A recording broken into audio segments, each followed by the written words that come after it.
Act 1, Blue Ocean Pavilion, Chapter 181. Frost Ong Arents, Finding the Lesser Means. The shaking reverberated from the ice up through Oscar to his fingertips. Oscar could feel the creatures gnawing, about to burst through the ground below him with tremendous force. However, he saw this as a good opportunity because the force was akin to a wellspring of reese. Oscar drew a deep breath and placed his snow-covered shoes firmly on the quaking ice. The muscles in this body reacted to his command and allowed the rampaging reese of the ice to shoot up, starting from the toes. Oscar circulated the reese throughout his body, settling most of it into the specially crafted muscles from his Adamus Rays training. Feeling the reese locked tightly into his hands, feet, parts of his forearm, and parts of his shin, Oscar released the lingering reese out of his feet. The ice cracked beneath his feet, but he leaped high into the air and landed deeper in the flat tundra. He turned to see his previous location with his brows furrowed. The place he once stood collapsed. The ice broke apart as another tall, slim creature rose out of it, crushing a part chunk of ice with its razor-sharp teeth. Oscar's eyes narrowed at the sight of running water from where the creature had popped up. This isn't a tundra. This place is a frozen lake. Oscar's face darkened as beads of sweat formed on his face. This is bad. How far does this lake go? These creatures have the advantage in the waters. Made it, Mary arrived next to Oscar with thunder following behind. Her feet crackled with lightning that zapped away all the snowflakes into nothing, revealing a clear layer of ice underneath them. Oscar and Mary shuddered as they looked below through the clear ice, seeing more of these creatures swimming around. They saw the creatures swimming upwards toward them with dead pale eyes and opening their mouths, brandishing their razor-sharp teeth like a murderous smile. These creatures had long, slender bodies akin to snakes but were thinner and flat like fish. The creatures did not have fins but had large frills near their head that expanded in an intimidating manner as they opened their maw of teeth. They swam at incredible speeds with their thin forms like a harpoon. Oscar cursed as he kept up his Adamus Rays to jump quickly. Mary used her electric steps to follow after him. Those are Frost Ong Arents, a large eel-like Exalt beast that lives in icy waters. They hunt by contracting themselves and shooting their tall bodies like arrows. Don't get caught by those teeth, Oscar shouted as he ran. More pockets of ice started to burst into fragments as more Frost Ong Arents showed themselves, screeching at Oscar and Mary.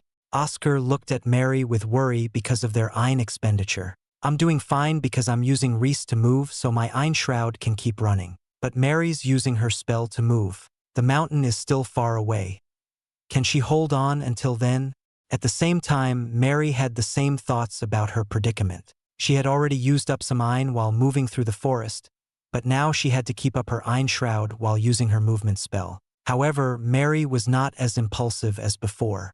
Her mouth parted, letting a large puff of white air escape. Snowflakes landed all over her white fur coat and brown hair, but she didn't mind. The loud sparks of electricity under her feet began to diminish as the twisting arcs of lightning rained themselves in, lying only under her feet. Every time she took a step, a small stamp of glowing electricity was left behind, unlike the cracks she had made. Her speed decreased slightly, but the electricity on her feet became more controlled and lessened in output.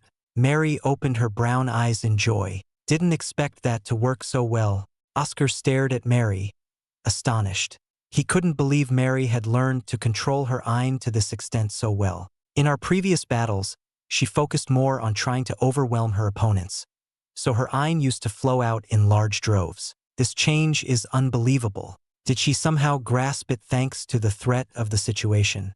Suddenly, he remembered what Elder Saul and Draven always hounded into him. The mind must be relaxed but not slow, quick but not rushed, and controlled but not rigid. The core facilitated Ein, but the mind was the key to control, and the instinct to survive grew the mind. Lesson. I did the same for the Ein of my dear Anima, but I had forgotten it as a principle for the rest. Oscar focused on the Adamus Rays that was focused on his hands and feet. He cast off the Reese in his hands after realizing he didn't need them for now. Then he looked at his feet. Why am I using everything? I can put in more Reese if I need to.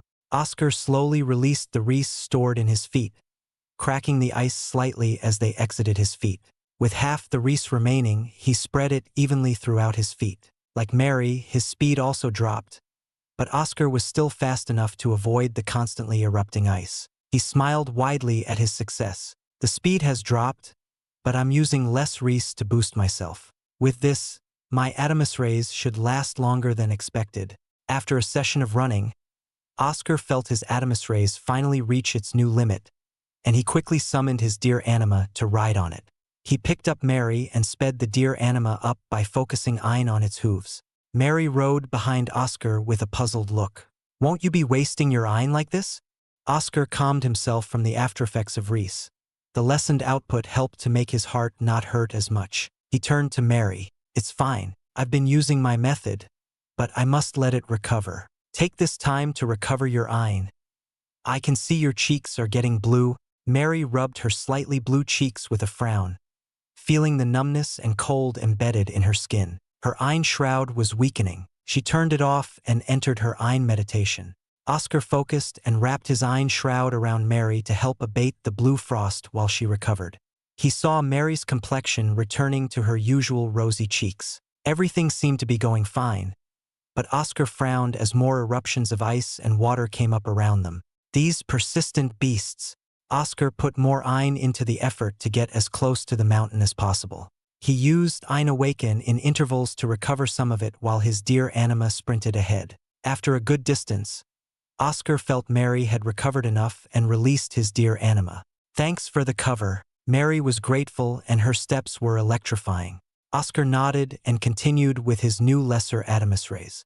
The frost ongarants were persistent and continued to pierce through the ice to catch Oscar and Mary, who were still sprinting and dodging before the ice erupted. Sometimes the creatures would blast out ahead of them and try to swipe their long bodies across to trip them or snap their heads to bite them. But Oscar and Mary were well coordinated in their dodges, helping one another get across each obstacle. Then, finally, the attack stopped. Oscar was puzzled because he was sure they were not out of the lake yet. "Be careful. We don't know if they truly backed off. Get on, my dear." Oscar summoned his dear anima again due to his Adamus rays limits and Mary's waning Ein. They were only a short distance from the mountain, so this was the last burst. With Mary behind him, Oscar rode his dear anima with quickened steps. Its hooves knocked off snow and ice as its master rushed it to reach the end. However, the ice quaked more than before. If the previous attacks were akin to a magnitude 1 earthquake, this was 4 on the scale. Suddenly, a wall of frost ongarants popped out of the ice ahead of Oscar and Mary. They all screeched at them with their hideous mouths, expanding their frills. "Smart creatures. They went away to go ahead and block our route completely," Oscar said. His eyes narrowed as he saw no way of getting through that blockade. He thought of turning to the side, but who knew how long this lake stretched out? For all I know, the lake might be a moat around the whole mountain. Going to the side is not an option. That would only extend our journey here. "Mary, cling tight to my back. Put your arms over my neck." Oscar had one idea. Mary didn't respond with any words. She did not hesitate in putting her arms around him and gripped tightly. Oscar jumped on his deer's antlers. The deer anima grunted with a low tone and suddenly stopped. It flung its head upwards as Oscar used the momentum and a final burst of Reese and Ein from his feet to go high. "Coo!" Oscar spat out some blood because his deer anima took damage from his own Reese. But the result was what he desired. They were high in the air. "Oscar!" Mary finally started to scream as they flew or fell through the air. She saw the tall frost ongarants opening their maws widely and extending further to tear them apart. The frost ongarants were closing in. Act 1, Blue Ocean Pavilion, Chapter 182. The Obsidian Pillar. The hungering jaws of the frost ongarants drew closer to Oscar and Mary. Oscar's face slowly paled at the realization they were at the peak of their great leap, but he kept calm despite the encroaching maws. Mary, on his back, was holding in her screams. In the back of her mind, she could only think about how reckless Oscar was. Who in their right mind would willingly jump into the ripping teeth of a beast? The frost angarans' springy bodies allowed them to extend far up in a short amount of time. In mere moments, they were right before Oscar and Mary, about to chomp down. All or nothing. Oscar had been waiting for this moment. Ein collected into his eyes onto a single blue point in his pupil, and unleashed the first spell he had learned, Stone Gaze. A thin, almost invisible line of Ein extended from Oscar's eyes to one of the Frost Ong-Arents, burrowing and forcing its way into the pale dead eyes. The Frost Angaran trembled, and its jaw quivered in a struggle, yet it could not move. The link held strong. In the next instant, a round black buckler wrapped around a sharp point on the Frost Angaran's frills. Oscar pulled hard with all his strength, pulling Mary and him and sending them toward the unmoving Frost Angaran. Oscar let out a breath of relief as the Frost Anagrans bit on nothing but the air behind them, missing them by a hair. The targeted Frost Angaran's teeth were shaking, but Oscar held the link strong despite the pain he felt in his eyes and mind from the beast's struggle. He unraveled his buckler and retrieved it as he landed on the nose of the Frost Angaran, staring at it directly in its pale eyes. With a final burst of reese, Oscar used the Frost Angaran as a springboard and jumped over to the other side. The link was severed, and the Frost Angaran screeched but soon fell to silence as its fellow beasts sunk their teeth into it, spewing out a rain of blue blood and tearing chunks of its flesh. The other Frost Ong-Arents were so focused on Oscar and Mary that they followed and accidentally killed one of their own by trying to catch Oscar and Mary. Oscar smiled but soon cursed as he dove straight into a large pile of snow. Cold. Mary also felt a sudden chill unlike any before and immediately used Thunderclad to blow away the snow.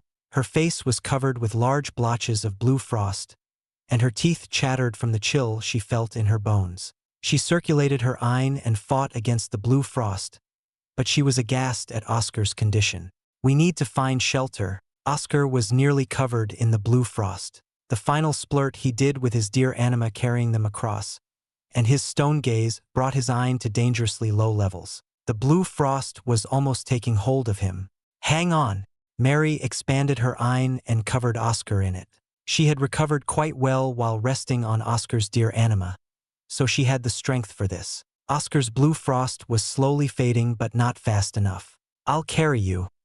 Let's look for a place to rest." Mary swung Oscar's arm around her shoulders and lifted him with her petite body. Her steps were heavy, and the snow crunched under her soles. She carried on with Oscar in tow, looking for a safe place to hide from the falling snow. Damned mountain. Mary felt Oscar's body was slowly getting better under her Ein, but she had her limits and knew this would not last long. There should at least be some places of cover on a mountain. Her brown eyes continued to scan the place as blue frost slowly crept on her skin. Her Ein shroud was flickering and waning like a veil being broken. Mary could not control her breathing from the intense chill, hyperventilating and letting out large wisps of white air as the heat escaped her body. "We can't keep this up." Mary looked around and widened her eyes in pleasant surprise at a small cave. She used her dimming Ein and focused on her feet, turning them into electricity. Mary held Oscar around her in a final splurt of the marathon and entered the cavern. Fire!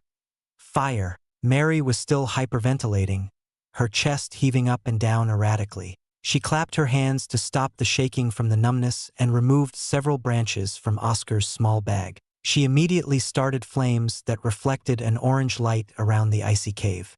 The fires roared well as Mary used more branches, emptying Oscar's stock. She placed Oscar right by the flames to warm up. The intense onslaught of frost with his low amount of Ein had made Oscar lose consciousness. Mary waited by the flames, rubbing her arms and stomach under her white fur.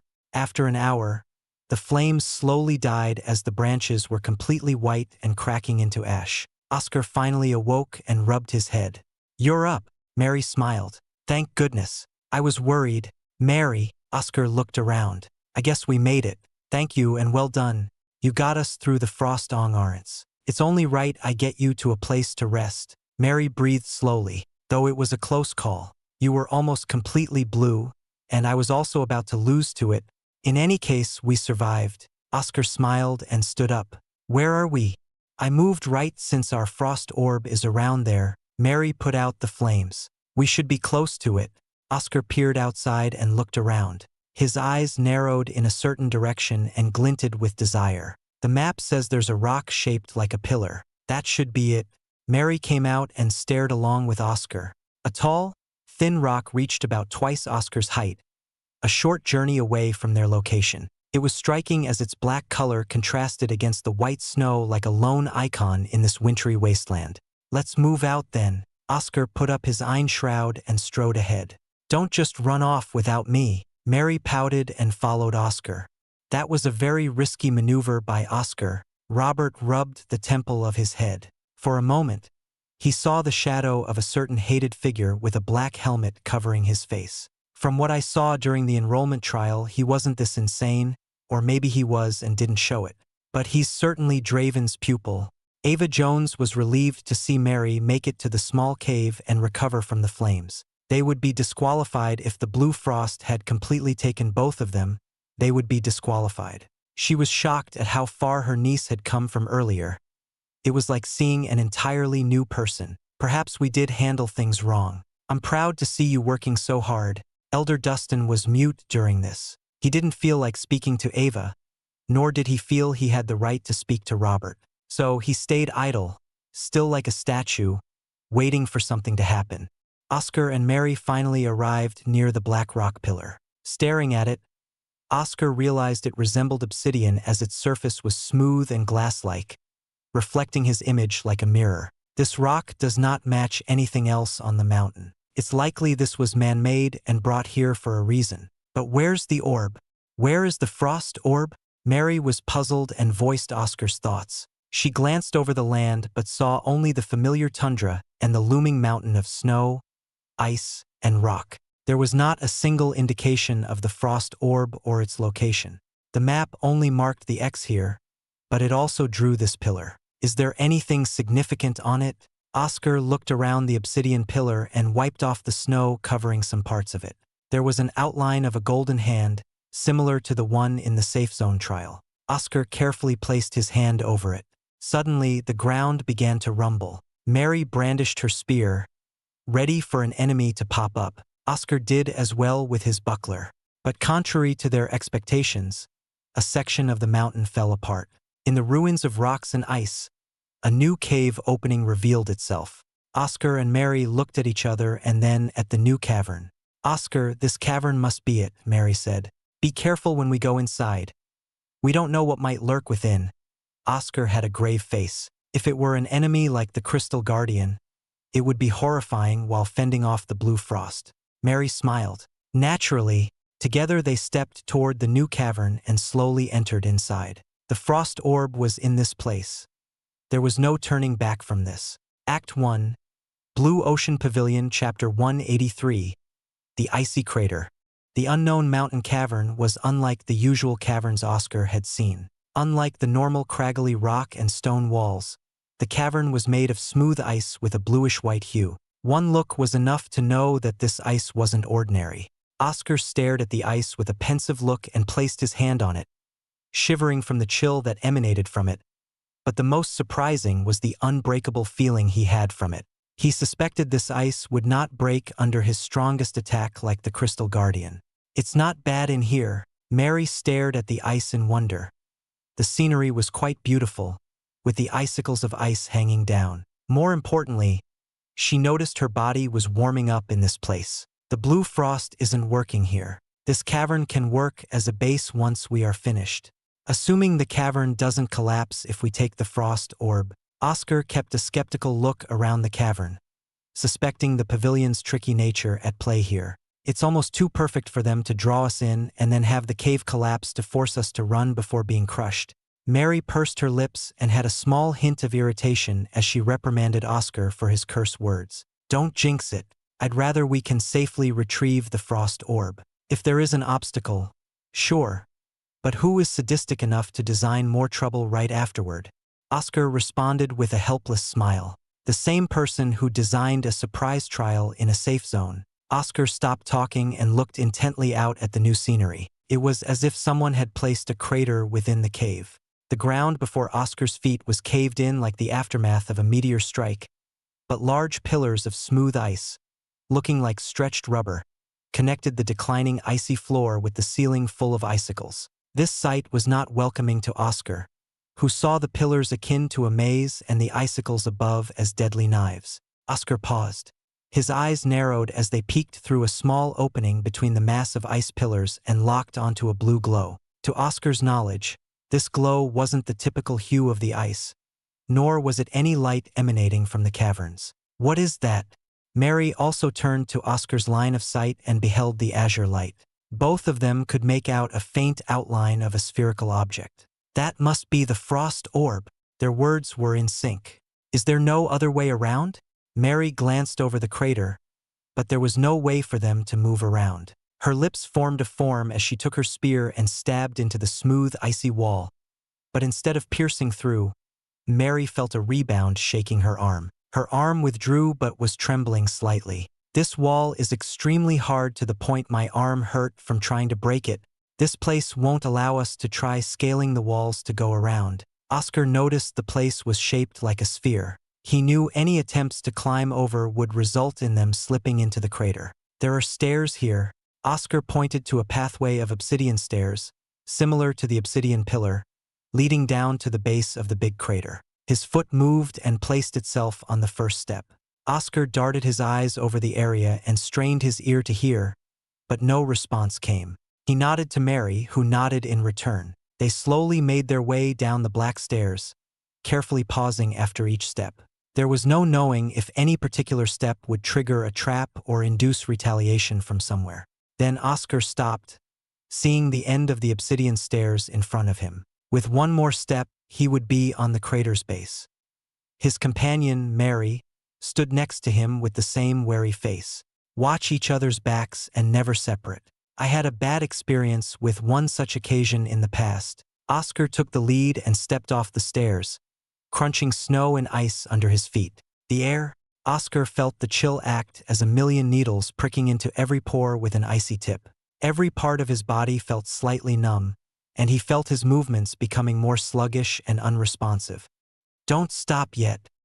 He held his hand out to stop Mary and used his eye to combat the numbness like the blue frost, but it did nothing to break the shackles of cold permeating through his body. However, he also noticed that the numbness stayed at a certain level, not worsening, behaving as stagnant as the ice walls. Mary, this crater has a new kind of cold poison. We can't combat it with our eints, but it doesn't continue to get worse. It's almost like moving around with shackles. Mary stepped onto the icy floor, and her face winced, showing signs of struggle from the numbness covering her body. She gripped the spear tightly but felt slightly powerless while holding it, like she lacked fingers. Her mouth opened to say something, but the obsidian stairs behind them moved. Oscar stared back to see the stairs retracting into the icy wall, not leaving a single step out. Then white smoke rose from the ground, engulfing everything in the crater.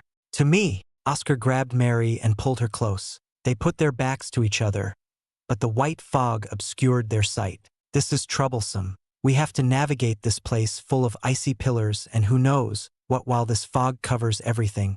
Mary calmed her breathing and gripped her spear, flowing her eye into its sharp tip to create the crackling lightning. She swung her spear around to blast away the white fog, but as the lightning zapped and parted some of the fog, it immediately repaired itself. Sensing it was a fruitless endeavor, Mary canceled her spell to save her eye. Eliren Breaker. Oscar activated the purple ring in his prinstick but could not see through the fog. It's not an illusion, although the possibility lies in it being a greater illusion than what I can see through. My gut is telling me it's real. Oscar, we should move. Mary could see Oscar because of their close distance. The frost orb was directly on the other end, so if we walk straight from this spot, we'll reach it. With no other option and no route to escape, Oscar and Mary huddled side by side, treading carefully with soft steps. Unlike normal smoke, the fog around them stayed unmoving, only slightly parting as they moved through. Oscar realized the severe disadvantage he was in. The fog obscured his sight, the numbness affected his sense of touch, and the old injury on his ear didn't help with his hearing. It was like he was stripped of all his sense and sent to walk down a road, not knowing or even perceiving its end.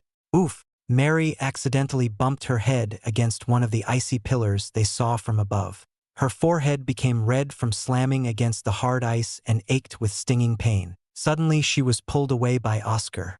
A large icicle dropped right where she last stood, but it didn't shatter but pierced into the ground. Mary felt her heart stop, seeing how easily the icicle embedded itself into the ground, and she was stunned by fear of what could have been. The pavilion wouldn't allow any deaths as elders were on the watch, but it was still a close brush with potential death. If we weren't in a trial with safeguards and Oscar didn't pull me away, I would have died. But how did he see the icicle incoming? Mary stared at Oscar with amazement, seeing his eyes were closed with his dear Anima by his side. If we can't see, we must rely on our other senses. However, my ears have their issues. However, my dear Anima is a beast type. It has some qualities such as survival instinct. It's not perfect, or else I would have been able to avoid lots of danger. But if I supplement that with my honed instincts and heightened senses from closing my eyes, I can barely perceive incoming obstacles, Oscar explained. Should I also do that? Mary summoned her bear Anima. No, leave your eyes open. But your bear can certainly stay out to help fight. Oscar shivered from the numbness. There's something else. I don't know what, but I feel something bad incoming. Mary's ears perked up as she heard noises like arrows being loosed. Incoming! Oscar lifted his buckler and used steel scales. Mary twirled her spear around while her bear swiped against the incoming projectiles. Many jagged pieces of ice needles were shattered or blocked. These needles aren't made of ice at all. Mary picked one up, observing the hard porcelain-like material inside. It's more akin to a bone that looks like ice. Q. The sounds of beasts echoed over the crater. However, Oscar made a funny face with his eyes closed. He recognized this kind of feral cry from the past. Porcupines, Act 1, Blue Ocean Pavilion, Chapter 184. The Ambush of the Porcupines. Q. These Exalt beasts' cries were familiar to Oscar. He had heard them many times from George Harper's Sapphire Hedgehog. These projectiles flying by were certainly the creature's quills. With a grim face, Oscar dodged and blocked any incoming quills, but they came from all directions, even from below. These quills wouldn't be an issue if I could see where the hedgehogs are, but this white mist provides the perfect cover. His victory against George during the first grand gathering was partly due to knowing the position of the sapphire hedgehog to know where its quills came from. But he had no luxury of sight here. While Oscar was pondering, some quills made it past his defense to stab into him, but his steel scales activated just in the nick of time.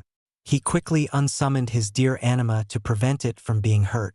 Then a message rang across the cavern. You cannot retrieve the frost orb until you've defeated the enemy beasts. Do not bother trying to take it without completing the task. TCH, Oscar and Mary became irritated at the intrusive message. But they could not continue being irritated as the rain of quills continued. The icy quills bounced off Oscar, who looked like a steel statue. His eyes turned to Mary, who was using her bear Anima as a cover. Her bear Anima was a perfect counter to the quills with its large swipes and sturdy defenses. Mary, these hedgehogs won't let up until they've exhausted their quills. We have to wait for the moment they recover to start moving, Oscar shouted under the flurry of quills. Got it, Mary responded while she stayed under her bear Anima, using it like an umbrella. Then a sudden series of clinking sounds caught her attention, and she stared in disbelief. An icy quill shot straight toward her face, and Mary bit down, clenching it between her teeth to stop it. She said through her teeth, "What the hell?" Oscar also noticed a bunch of quills had made their way to him, shooting straight up from below. Luckily, the steel scales held strong and shattered the icy quills, scattering the pieces over the floor. Oscar remained unmoving with the effects of his spell, but his lips turned to a frown. The mechanism behind the strange angles of the icy quills made itself known by the earlier trick. Oscar relayed to Mary, "They're bouncing the quills off the pillars and walls. These quills are light and supple enough to not break against the ice. So you're saying this is their ideal hunting ground?" Mary said while she swung her spear low. "That means we can't even find them by reading the trajectory." Right as Mary finished speaking, the downpour of quills suddenly stopped. All around them were the shattered pieces of icy quills like a trash heap. Oscar canceled his spell and sprinted to help Mary up. His face had beads of sweat from enduring the entire time. He noticed her hands were red with slight blood from scraps on her palm, the result of gripping her spear too hard for too long. Within an instant, Oscar took out a bandage from his bag and gave it to Mary. "Bandage your hand. It will also provide a better grip." Mary graciously took the bandage and tended to her scraped palms. Her eyes kept to Oscar's pondering face, knowing he was formulating a plan. In their small partnership, Oscar was the one who had taken charge of their movement and plans. You already have something in mind? We can't just endure the porcupine's barrage forever. Their attack lasted for a total of 5 minutes. Their number is unknown, but as we pick them off one by one, we'll eventually reach a point when no quills are thrown. Oscar put bandages on his hands as well as a precaution. 5 minutes. Mary gripped her spear with her newly bandaged hands. It would have felt comfortable if not for the current situation. Are we staying idle to figure out exactly how long their recovery is?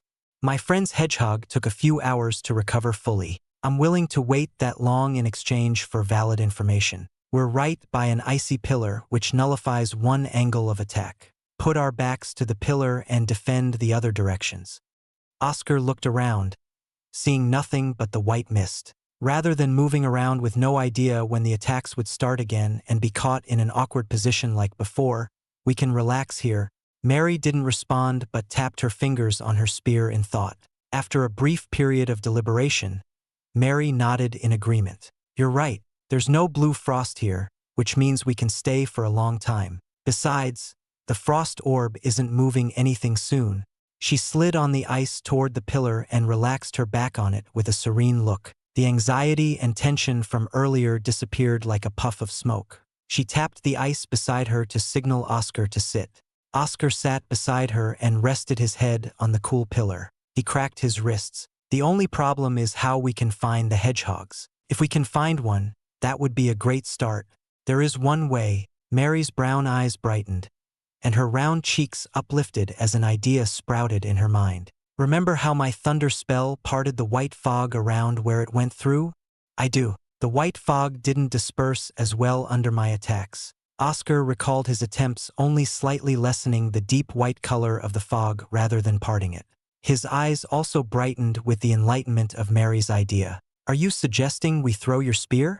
You told me your buckler has a tough string in it. Tie it to the spear, and I'll throw it while applying my spell. I'll use more output so the white mist will disperse more around it.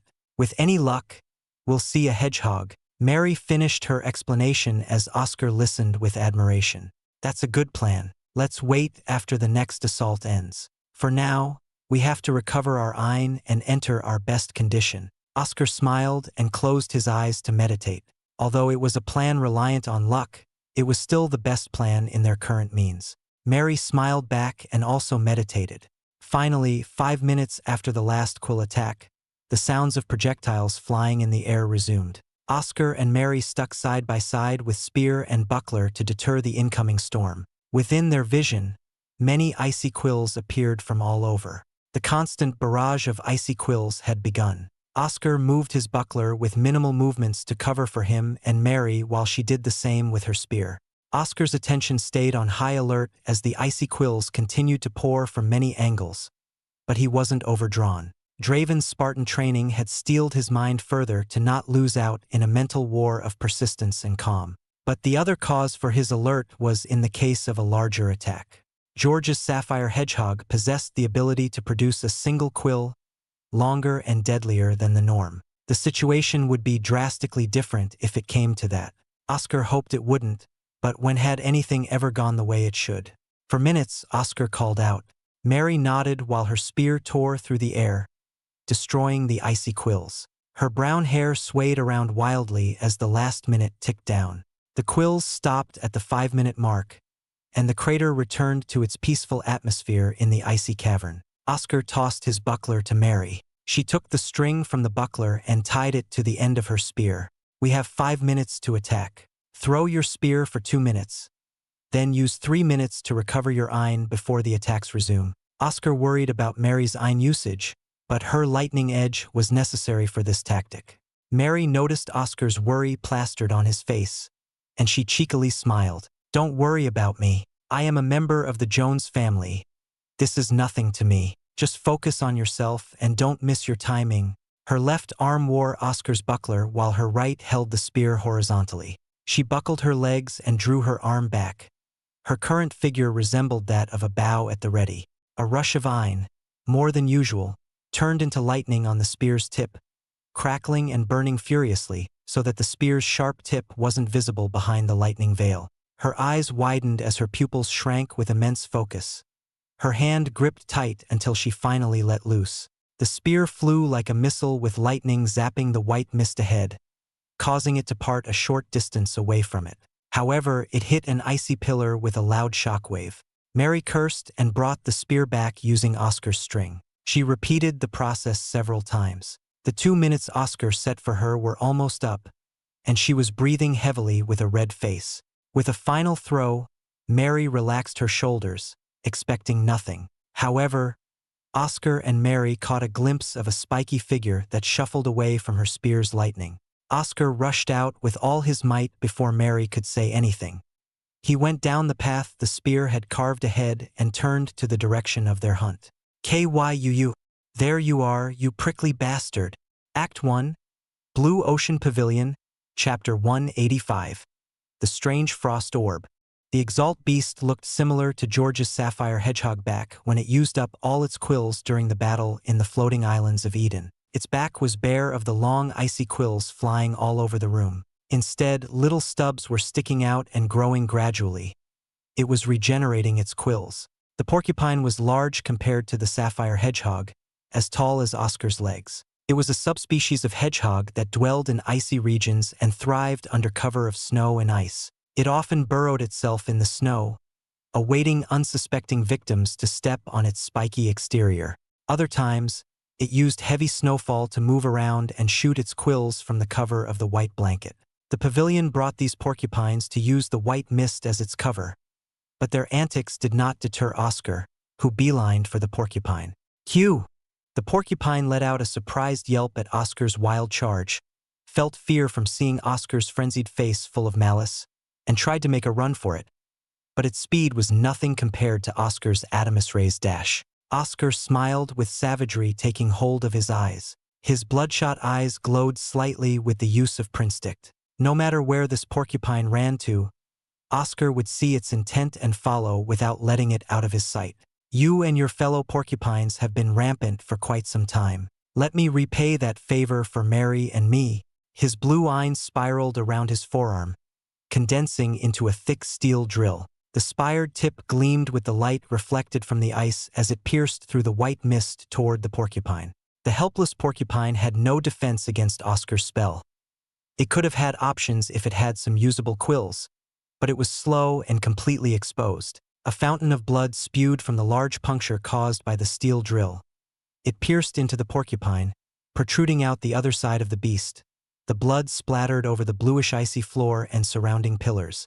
Cue! Sounds of other porcupines echoed across the icy crater in response to their companion's predicament. But there was nothing they could do until their quills recovered. Oscar stared at the lifeless body of the slain porcupine and gave it a small bow. Although it was an enemy, he had no ill will against it, having to kill it out of necessity. He picked up Mary's spear and followed the thread tied to it back to where Mary was currently recuperating. One down. How is your eye? Oscar untied his buckler's thread from Mary's spear and returned to his position by her side. He looked warily around despite there being 1 minute left on their estimated timer. He knew more than others about how desperation could cause a shift even for these porcupines. Not fully recovered, but enough to do another 2 minutes for the next session. Mary stretched her arms before picking up her spear. Oscar didn't say anything but gave her a slightly worried glance. She talks as if it's nothing, but I can tell the constant throwing is taxing her. To disperse the white mist, she puts an incredible amount of iron in each throw. It's similar to when I use my drill with shattering wave consecutively. Mary didn't notice Oscar's expression while she checked her spear. Her face tensed as she heard some whistling through the air. Incoming! Oscar and Mary stuck their backs to the icy pillar. Their hands moved fast as their buckler and spear deflected and shattered many of the quills coming their way. There are fewer quills than before. Oscar smiled as more icy quills fell before his obsidian buckler. If we keep this up, the quills won't bother us as much, letting us move freely during their offense. That's assuming I throw my spears in the correct places. We might be here all day if I can't find them. Mary scoffed at Oscar's confidence, but she also wore a small smile at their alleviated situation. 5 minutes passed. The last of the quills were scattered away by Oscar and Mary. Oscar nodded at Mary after tying his thread to her spear. Once more, Mary charged her spear with tremendous lightning and sent it flying into the white mist. The pair kept their eyes on the spear that resounded with thunder across the icy crater. Oscar didn't hold much expectation for the first few attempts, but his eyes widened in pleasant surprise as Mary's first throw showed a small glimpse of a creature. His feet pushed onward with incredible force, arriving at the location instantly. Once again, the icy crater was dyed with red blood. That was very lucky. Oscar returned with blood splashed over his white fur coat and Mary's spear in hand. Then let's continue. Mary gripped her spear tightly and threw it. However, she didn't have much luck in the rest of her tries, whiffing through the air. She clicked her tongue in annoyance at her failure. Recover. Oscar tapped the icy ground, indicating Mary to sit down and relax. Taking out 2 in such a short time is already good. After another session of rest, Oscar and Mary defended against the quills, half as numerous as they were from the start. Oscar turned to Mary and said, "Judging from the intensity, I think there are 2 porcupines left." But Mary didn't have too much luck after the 2 consecutive successes. Sometimes she had to spend the entire session of 5 minutes of respite to focus on recovering rather than throwing her spear. But persistence always had a way of paying off. After an entire hour of finding nothing, Mary finally forced another porcupine to reveal itself from the cover of the white mist. Oscar was delighted at the opportunity that came after a long time and made short work of the porcupine. The quills will start up again in 3 minutes. Take my buckler. Oscar gave his buckler to Mary, considering that it would cover much of her small stature. When the quills start, they should indicate a general direction despite how they reflect off the ice. I'll rush in to finish this while you fortify yourself. All right. Mary held Oscar's buckler, huddling behind it like a child running under the sheets from thunder. The quills started once more. Oscar filled his hands and forearms with adamus rays and destroyed the incoming quills. His eyes narrowed as he noticed the quills generally came from the right. He rushed out in that direction and felt the quills were more directed toward him. The porcupine noticed Oscar's movements and focused more of its attacks on Oscar. His feet exploded with power, dashing around and weaving around the icy pillars. Where is it? Oscar continued to deflect more quills. Then he noticed the quills were far more direct, not reflecting off anything. There, he charged straight ahead into the flurry of quills. There was a porcupine with a nice bed of icy-tipped quills. It looked shocked at Oscar's fearless rush and tried to run. It's over. Oscar killed the last porcupine. As he did, the ground under him hummed and vibrated like a string instrument. The white mist began to clear up, allowing him to see the icy pillars and crater walls clearly as he did before descending into it. I was getting sick of seeing fog everywhere. You did it. Mary sprang up from her pillar and came over to Oscar, tossing his buckler back. I'm glad to see clearly again. The crater trembled once more, but this time like the effects of an earthquake. Oscar and Mary ran around the outer edge of the crater toward the side where the frost orb was housed. They watched as a set of obsidian stairs moved and extended outward to allow them to access upstairs. Oscar stepped upstairs with Mary following him. They arrived in a small icy chamber with a stone pedestal. Floating atop the pedestal was a glowing orb that shone a bright blue. Oscar, do you feel it? Mary stared at her hands in a daze, feeling a sense of warmth returning to them. Yes, for some reason, the cold is lessened near it. I'm touching this ice, but my hand doesn't feel the usual overwhelming chill. Oscar rubbed the ice with wonderment. Let's recover before we take it. I read traps usually activate after a treasure is taken. From what? Mary raised her eyebrow in puzzlement. Stories. Oscar laughed and sat down to meditate. Mary laughed weakly, feeling it weird for Oscar to base his actions on fictional situations. After fully recovering, Oscar slowly approached the frost orb as Mary kept watch. The bluish glow diminished with each of Oscar's encroaching steps. With careful hands, Oscar took the frost orb from its pedestal. His eyes trembled, feeling a vast warmth that filled his body as if nothing cold would ever affect him. Mary also gazed with interest at the frost orb. However, their victory was run short. The caverns began to shake as icicles fell. The strong ice that Oscar could not even crack began to break and tumble over. Oscar cursed inwardly. The cavern is collapsing. We need to escape. Act 1, Blue Ocean Pavilion, Chapter 186. The next objective. This can't be for real.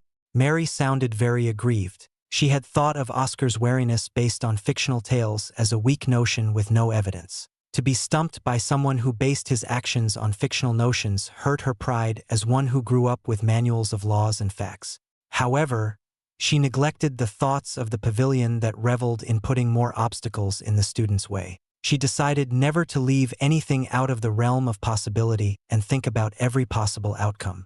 "Hurry!" Oscar shouted as they ran down the obsidian stairs. The icy pillars around them were breaking apart and collapsing. One nearly fell on top of Oscar, but he dodged it in time. "Go all out." Adamus rays, electric steps. Oscar and Mary sped up, avoiding the chunks of ice that fell all over the place. Looking back, Oscar noticed the ice was caving in to fill the entire area. They would be buried in ice if they were a single step too late. Oscar quickly ran up the obsidian stairs back to where they came from. His face scrunched up after seeing the ice tunnel was starting to cave in. The stable footing was starting to decrease, replaced by debris. They hastened their steps even faster because more of the cavern was starting to collapse. Everything was breaking down around them. Sharp ice nearly impaled them but was missed by a hair. An avalanche of ice threatened to suffocate them. In moments, Oscar saw the light shining from the other side of the tunnel. "We're almost at the end. Don't let up." Sweat covered their faces as the tunnel continued to collapse behind them. Oscar didn't relax despite the cavern exit becoming larger in his sight because they were still just a hair's breadth away from being crushed, suffocated, or impaled. A single moment of delay or hesitation could cost them the promotion. Suddenly, the ground cracked and quaked under their feet. Oscar was still sprinting but glanced down in horror at the devastation that exceeded their position. "It's getting faster? Damn it!" Parts of the tunnel collapsed in front of them, leaving a small section they could barely squeeze through. Oscar wished he could summon his anima to speed them through, but this tunnel was not large enough, especially with parts of it caving in.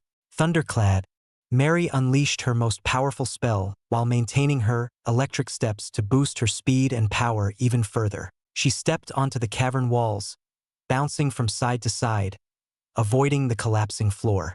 Oscar decided to follow suit and go up a notch. He was already at the maximum limit for Adamus rays on his feet, but there was no point in considering limits in this predicament. Reese overflowed into his feet, and some ruptured out of his skin, with blood wetting his soles. The effect was what Oscar wanted. His speed increased to the point where the collapse was now behind him. The blood from his feet overfilled his shoes, leaving behind bloody footprints on the ice. Oscar and Mary leaped with all their might as the tunnel collapsed around them. Oscar landed directly onto a soft pile of snow with a tired expression, clutching his heart due to overusing his Reese. A loud crashing noise reverberated across the mountain as the tunnel completely broke apart. The entrance was filled with ice debris, quickly covered by the snow falling from outside as if it had never existed. "We made it out." Oscar's heart returned to normal, and he stood with shaky legs, feeling a sharp, stinging pain in his feet. The skin must have torn off. Oscar looked around and felt something unusual. He gathered a clump of snow in his hand and played around with it, but not a single hint of blue frost showed itself on his skin. He felt cold, but it was manageable without the poisonous blue frost that wore down his eye. "Is it this?" Oscar took out the frost orb from his pouch. It had lost its bright glow and looked like a large sapphire pearl. "This also prevents the blue frost from spreading." Oscar. Mary was breathing heavily from her exertion of iron. "It's so cold." Oscar turned to Mary, seeing the blue frost spreading on her hands and face. He quickly threw the frost orb to her and put up his iron shroud to protect himself. "Catch!" Mary caught the frost orb with her numbing fingers, but her expression quickly turned to shock as she felt life in her fingers again. Before her eyes, the blue frost receded, leaving behind her usual blushed skin. "This is the power of the frost orb? You used your iron to escape the collapsing cavern." I can handle the blue frost myself on the way back. Hold onto the frost orb until we return to the small cave we found. Oscar helped Mary to her feet, and they slowly made their way back to the small cavern by the lake. They didn't have any wood for a fire, but by rotating the frost orb, they could prevent themselves from succumbing to the blue frost. Oscar pulled out the tundra map and crossed off the frost orb on the list. With the frost orb so early, we have an advantage the other teams probably do not. While they might struggle with the blue frost, we can move safely without worrying. Oscar held onto the frost orb with a smile. Mary reviewed the map with great interest. If the frost orb has this ability, what do you think the other items might do for us? Not too sure. Perhaps only the frost orb has an ability on it. Oscar circled a thick forest. We were only in a small section of this forest by the ravine, but according to the map, there's far more we haven't seen. Birds make their nests on trees and fruits on them. One or perhaps both of the remaining items might be there, but we'll have to cross over the lake again. Mary stared out their small cavern into the vast icy flatland. Those frost anagrens are not easy to continue dodging. It's a risk we'll have to take, Oscar sighed. If we get 2 items on the first day, we'll be very well off. All right, let's head to the forest. Mary got up and knocked the snow off her white fur coat. Once again, Oscar and Mary braved the long trek across the frozen lake. The many holes and ruptures were also sealed by a thick layer of ice, indicating how cold the place was. The frost ongarants were roused by the scurrying students on the surface and started their assault. However, this time, Oscar and Mary were faster thanks to the frost orb, providing a much-needed respite from using their iron to prevent the blue frost. Mary would go all out with the frost orb while Oscar went out with Adamus rays. Then, when she was out of iron, she would go on Oscar's dear anima and recover. The frost ongarants were still a real threat, but the pair's increased speed allowed them to avoid the incoming attacks much better than before. It seems a lot of what we've done in this tundra is run, Oscar joked while dodging the upcoming frost ongarants. The ravine avalanche, this lake full of monsters that want to eat us, and the icy cavern. Any complaints? Mary chuckled as her feet roared with thunder. If you ever become someone to direct the exams, then you can decide what it entails. Their atmosphere was surprisingly relaxed despite the constant barrage of the frost ongarants. As Oscar said earlier, they already went through this and more, so the pressure wasn't as daunting as before. Finally, the forest was in sight. Oscar glanced at Mary, nodding, and she understood what he was planning. Before the frost ongarants could put up their wall of bodies as before, Oscar took Mary and leaped off his deer's antlers. Their speed was like an arrow shot from a long bow.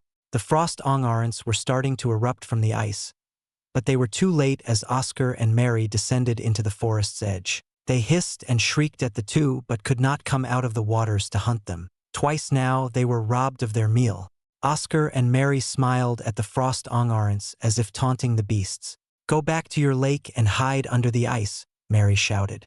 "I didn't expect you to start taunting the Exalt beasts. I thought you were the more serious type." Oscar scratched his head at Mary's behavior. The sight of a petite woman taunting large carnivorous beasts was comical to behold. Mary wiped her hands and said, "I allow myself some moments of indulgence. Whatever you say." Oscar passed the frost orb to her. "We need to find shelter first as a base of operations." Oscar wandered into the forest, looking around for good places to rest. There were some small caves, but not big enough for both of them. He furrowed his brows at the lack of good shelter, wondering where the original cave they found was. "Who's there?" A loud voice echoed through the empty forest. Oscar's face scrunched up as he thought of running away. He knew the owner of this voice very well. "Oh, it's Mr. First Place." Serena appeared from behind the trees. Her eyes curled like crescents with her bright smile. Act 1, Blue Ocean Pavilion, Chapter 187. Finding their next target.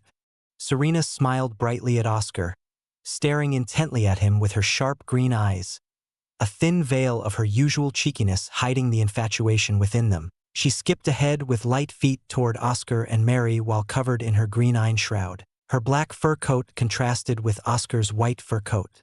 What luck to meet Oscar on the first day. I wonder if he'll give me a clue. Flowers and heat filled her thoughts despite the chilly, wretched landscape she was in. She could barely contain the sounds of joy trying to escape her mouth. Lucy was brandishing her sword with hostility and was stunned that Serena had gone out without a single defense. She stared blankly but snapped out of it to follow. Is this a trap she's setting? But her eye isn't moving, and her posture isn't set for anything. No matter, I have to be the one ready to fight. On the other side, Oscar sighed inwardly but kept his face calm and put away his buckler to show he had no intentions. Mary also had her spear pointing straight at Serena with wary eyes. Mary, there's no need for aggression. They won't fight. Isn't that right, Serena? Oscar seemed more tired than usual. Oscar, how can you trust this nasty woman? Mary was stunned at how easily Oscar was swayed. Who are you calling a nasty woman? Serena scoffed at Mary. There's nothing worse than being insulted by someone so inept. Greedy wench, Mary shouted and burst her eyne in droves.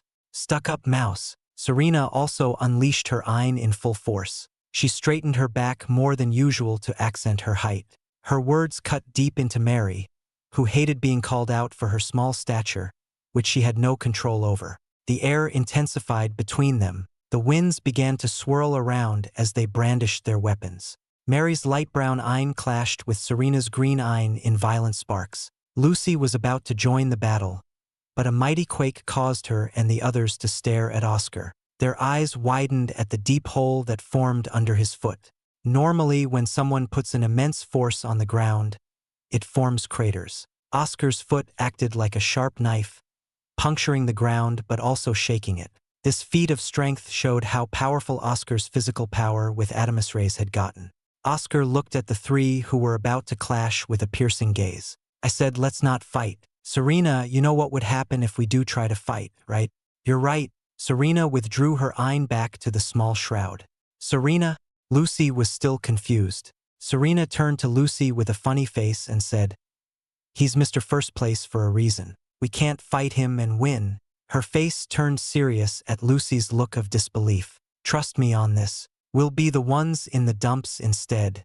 Lucy wanted to argue more, but seeing Serena's unwilling gaze made her take another glance at Oscar. This ordinary-looking man is that terrifying? He did take first place, but Serena wasn't that far behind. It was the truth that Serena didn't want to fight Oscar because she didn't feel confident in going against his strange predictive powers without knowing more. But the larger reason was that she didn't want to fight but have a moment of rest with Oscar. Out of view from Mary and Lucy, Serena sent a wink toward Oscar. Oscar smiled lightly at her message and turned to Mary, grumbling near him. Remember what I said? It's not ideal for us to make unnecessary enemies. We need to think about our life in the inner hall later. Mary pouted but nodded her head. She was already in bad relations with Serena, but to antagonize Lucy and potentially more was not ideal for her. Oh my, talking as if you've already got this trial in the bag? The clues you received must be good. Any chance I can take a look? Serena's gaze never left Oscar as if asking him for a clue. Nope, you can look for them yourself. Don't follow us either, or else we'll have no choice but to fight. Oscar flatly refused Serena's inquiry, which irritated her.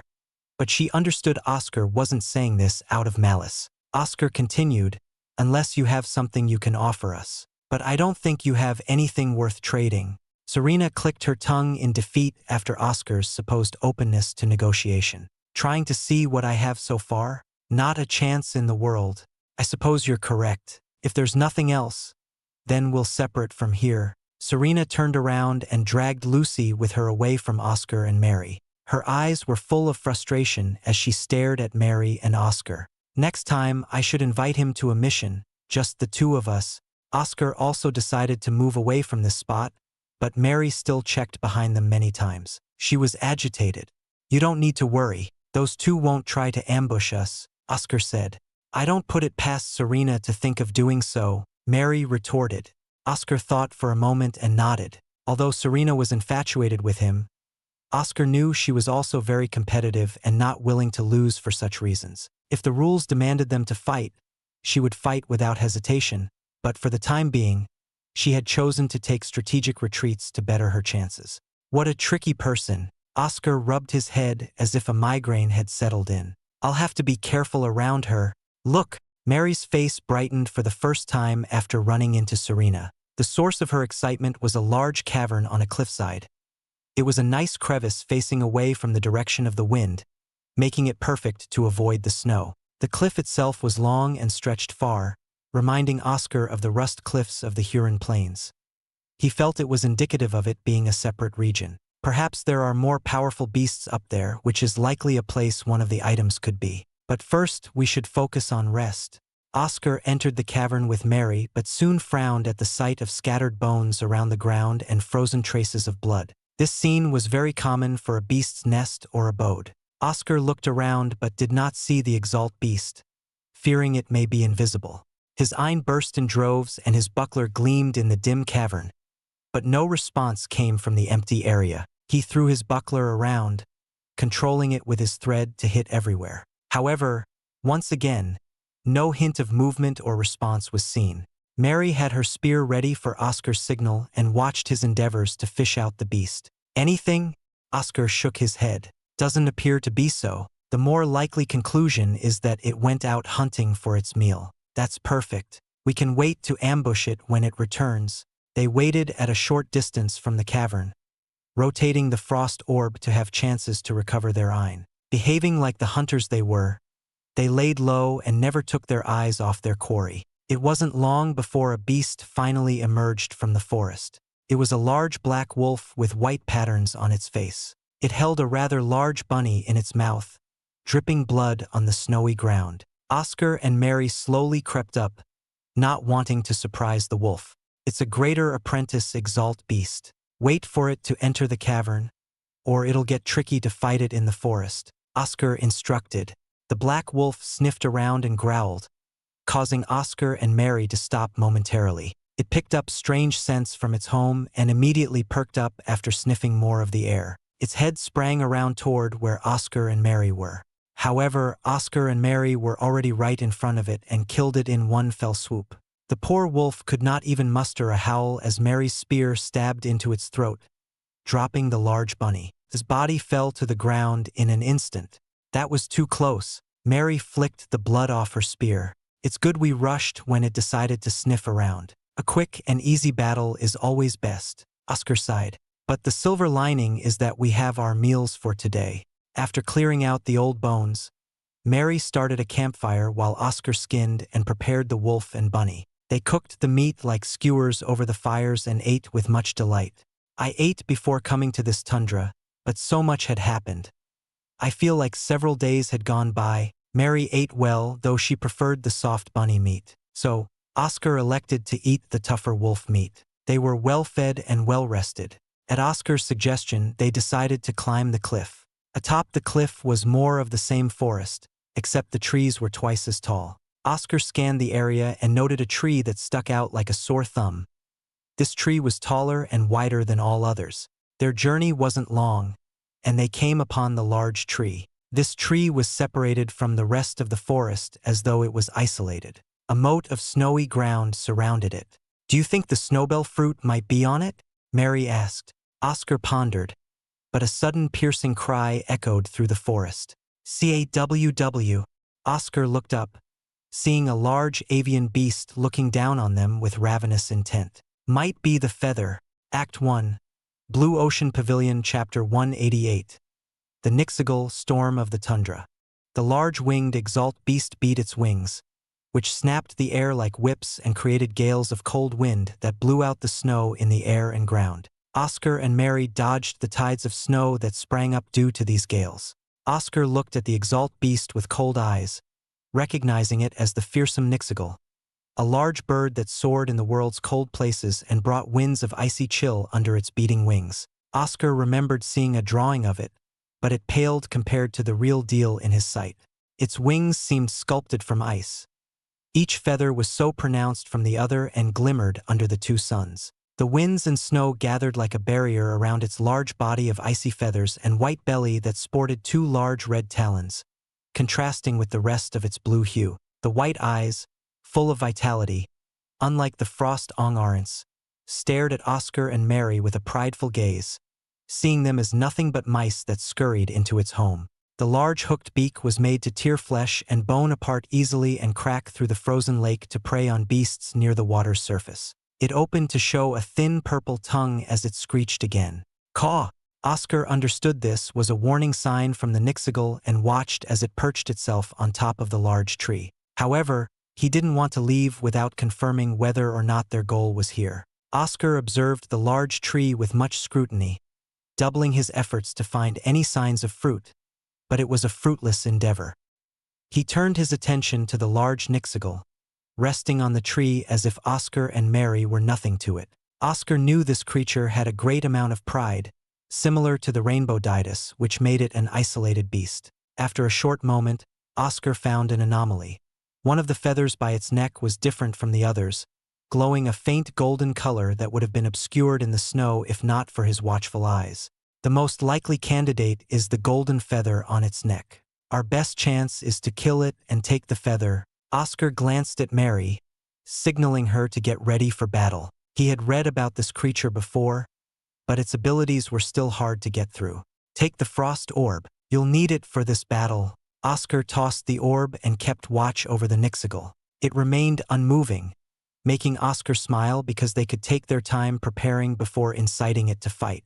This bird is too arrogant and will even allow us the first move of attack. However, it will have ample time to react with the large tree and this treeless area as buffers. Oscar pondered more within the boundaries of the trees. The best would have been to have someone like George and his sapphire hedgehog attack it from a range or a dragon anima like Celestina's. However, he and Mary were melee-type fighters, good ones, but not the best for hunting this flying beast. Think. Oscar cooled his thoughts, remembering his sparring training with Draven. He went through hell in the sand to constantly think more about his attacks and actions to produce a desirable result. With each changing intent during those spars, Oscar's persistence had borne fruit to elevate his prinstinct.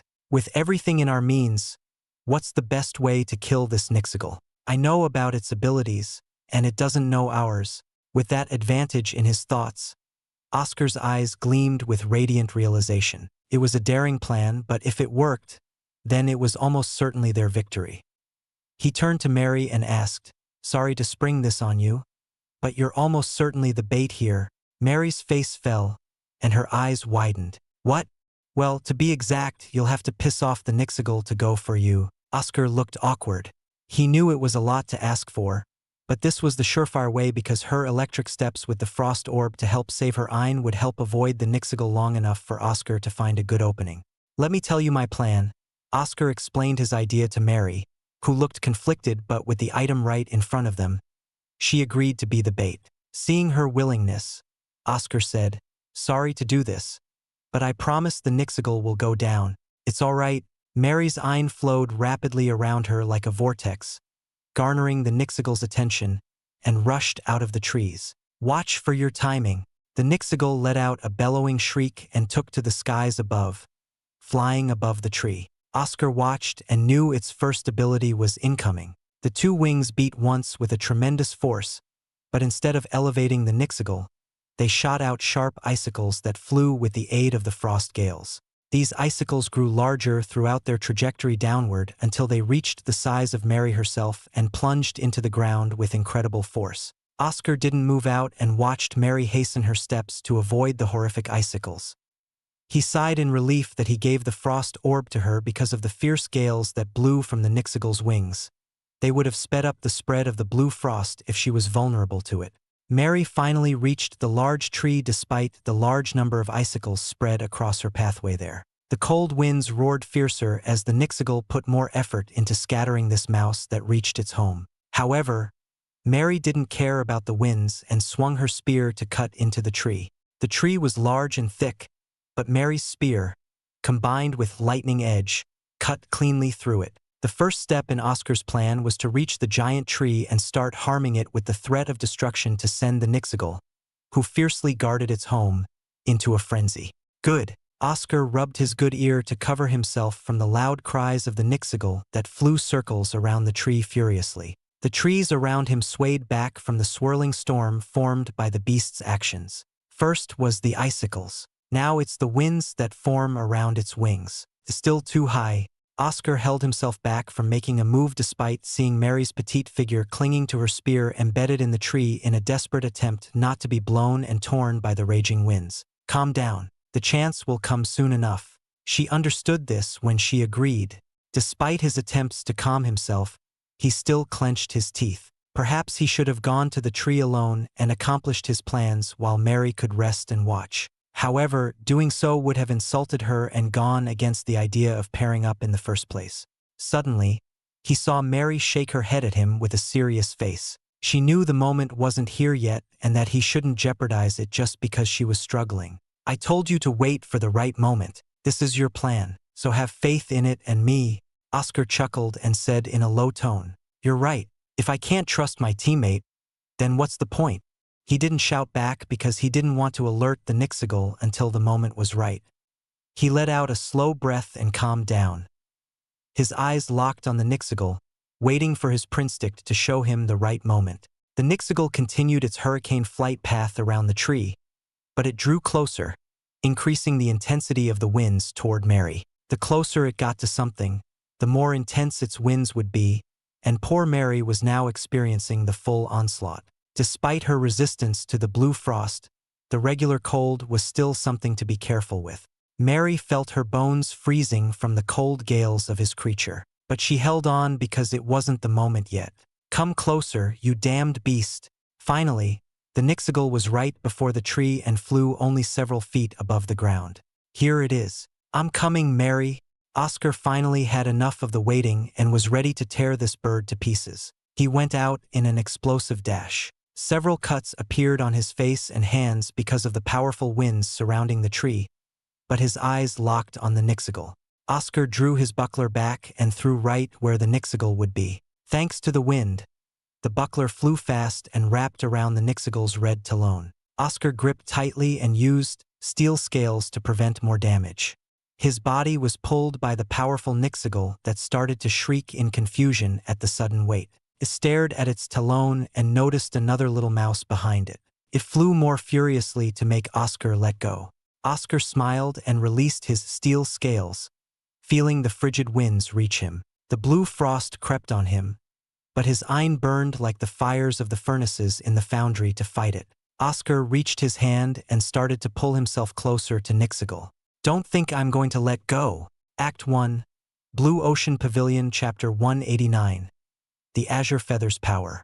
Oscar did not relent. His hands continued to tug and pull on the thread, bringing himself closer to the Nixigal and deeper into the icy gales that bombarded him. Ripple Shroud. A shock wave of reese burst from all the pores of his body and abetted the freezing winds. It only lasted a small moment, but that moment was enough for Oscar to feel his fingers liberated from the onslaught. The winds carried a vast amount of physical force to provide plenty of reese that Oscar didn't need to worry about it. "I'm glad to have learned Ripple Shroud for this." Like in his training in the deep waters, Oscar maintained a cycle of using Ripple Shroud to alleviate the forceful winds, pulling himself closer during the moment of respite and resting for a moment until his reese awaken was ready. Frost began to form on the tips of his hair, and his breathing grew ragged from the freezing air in his lungs. Oscar reached the red talon and climbed it up to its hind legs. The Nixigal struggled, stopped its oppressive storm, and flew high up in many different directions while shaking its talons to throw Oscar off. Oscar looked down at the large tree and saw Mary resting on the trunk. Since the Nixigal was no longer kicking up a storm, she had the freedom to relax and meditate to restore her eye. Oscar noticed her staring back at him with an okay gesture before returning to her meditation. Since she had the opening act, the closer was up to him and him alone. Oscar finally reached where the leg and body met.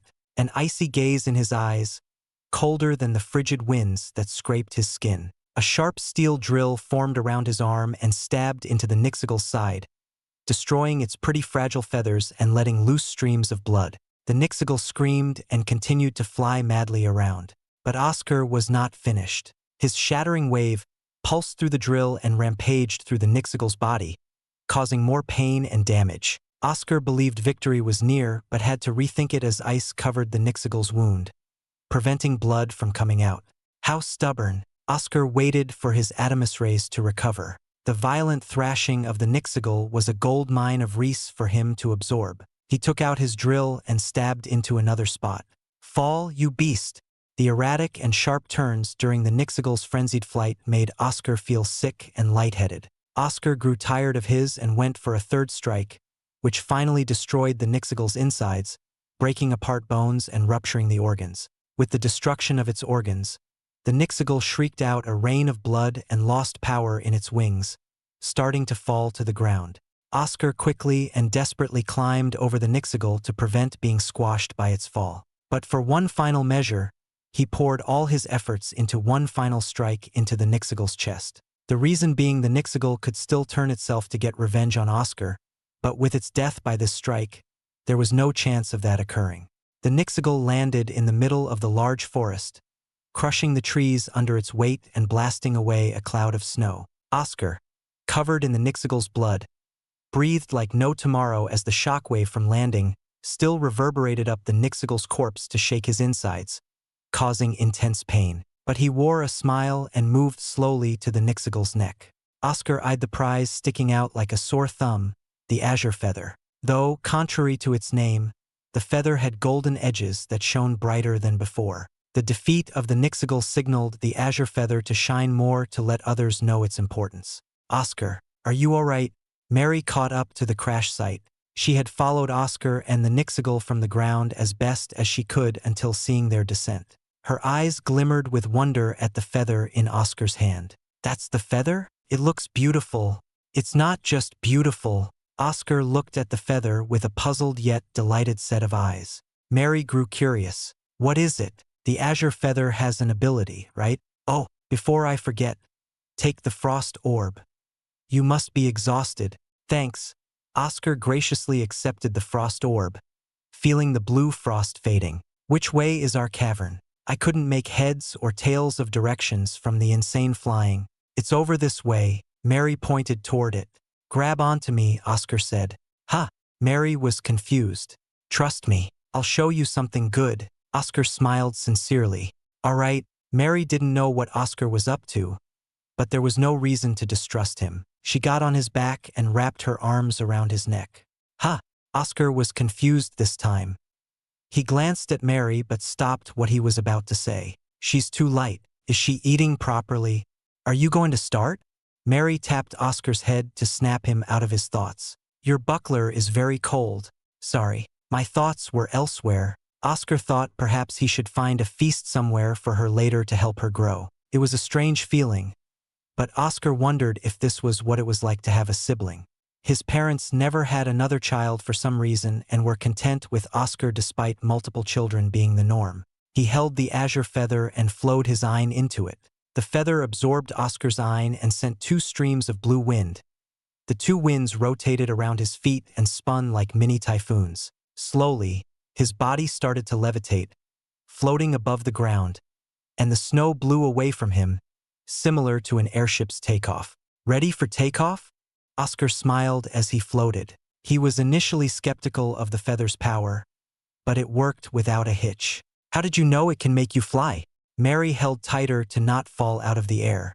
"When I grabbed the feather, a surge of information went into my mind. The information was about the feather's power to fly by sustaining an input of Ein into it. However, it doesn't allow us to fly too high like night exalts." Oscar kicked off his feet and flew in their cave's direction. The winds flew upon his face, but the frost orb kept the blue frost at bay. It was only the first day, and Oscar secured the frost orb and azure feather with Mary. Oscar thought about this overwhelming advantage they had over the other groups, not only in terms of the number of items but also the incredible advantages they provided for this tundra wasteland. The Snowbell Fruit's location was still unknown, but he had ample time with 2 days to search for it. Oscar noticed the wide cliff and levitated himself down over it, looking around for the cavern. He found the cavern and turned off the azure feather's power because it was incredibly draining. "Mary, how is flying?" "Cold," Mary shouted as she got off Oscar's back and ran into the cave to start a fire. "The winds were bad enough, but your buckler becomes a large chunk of ice."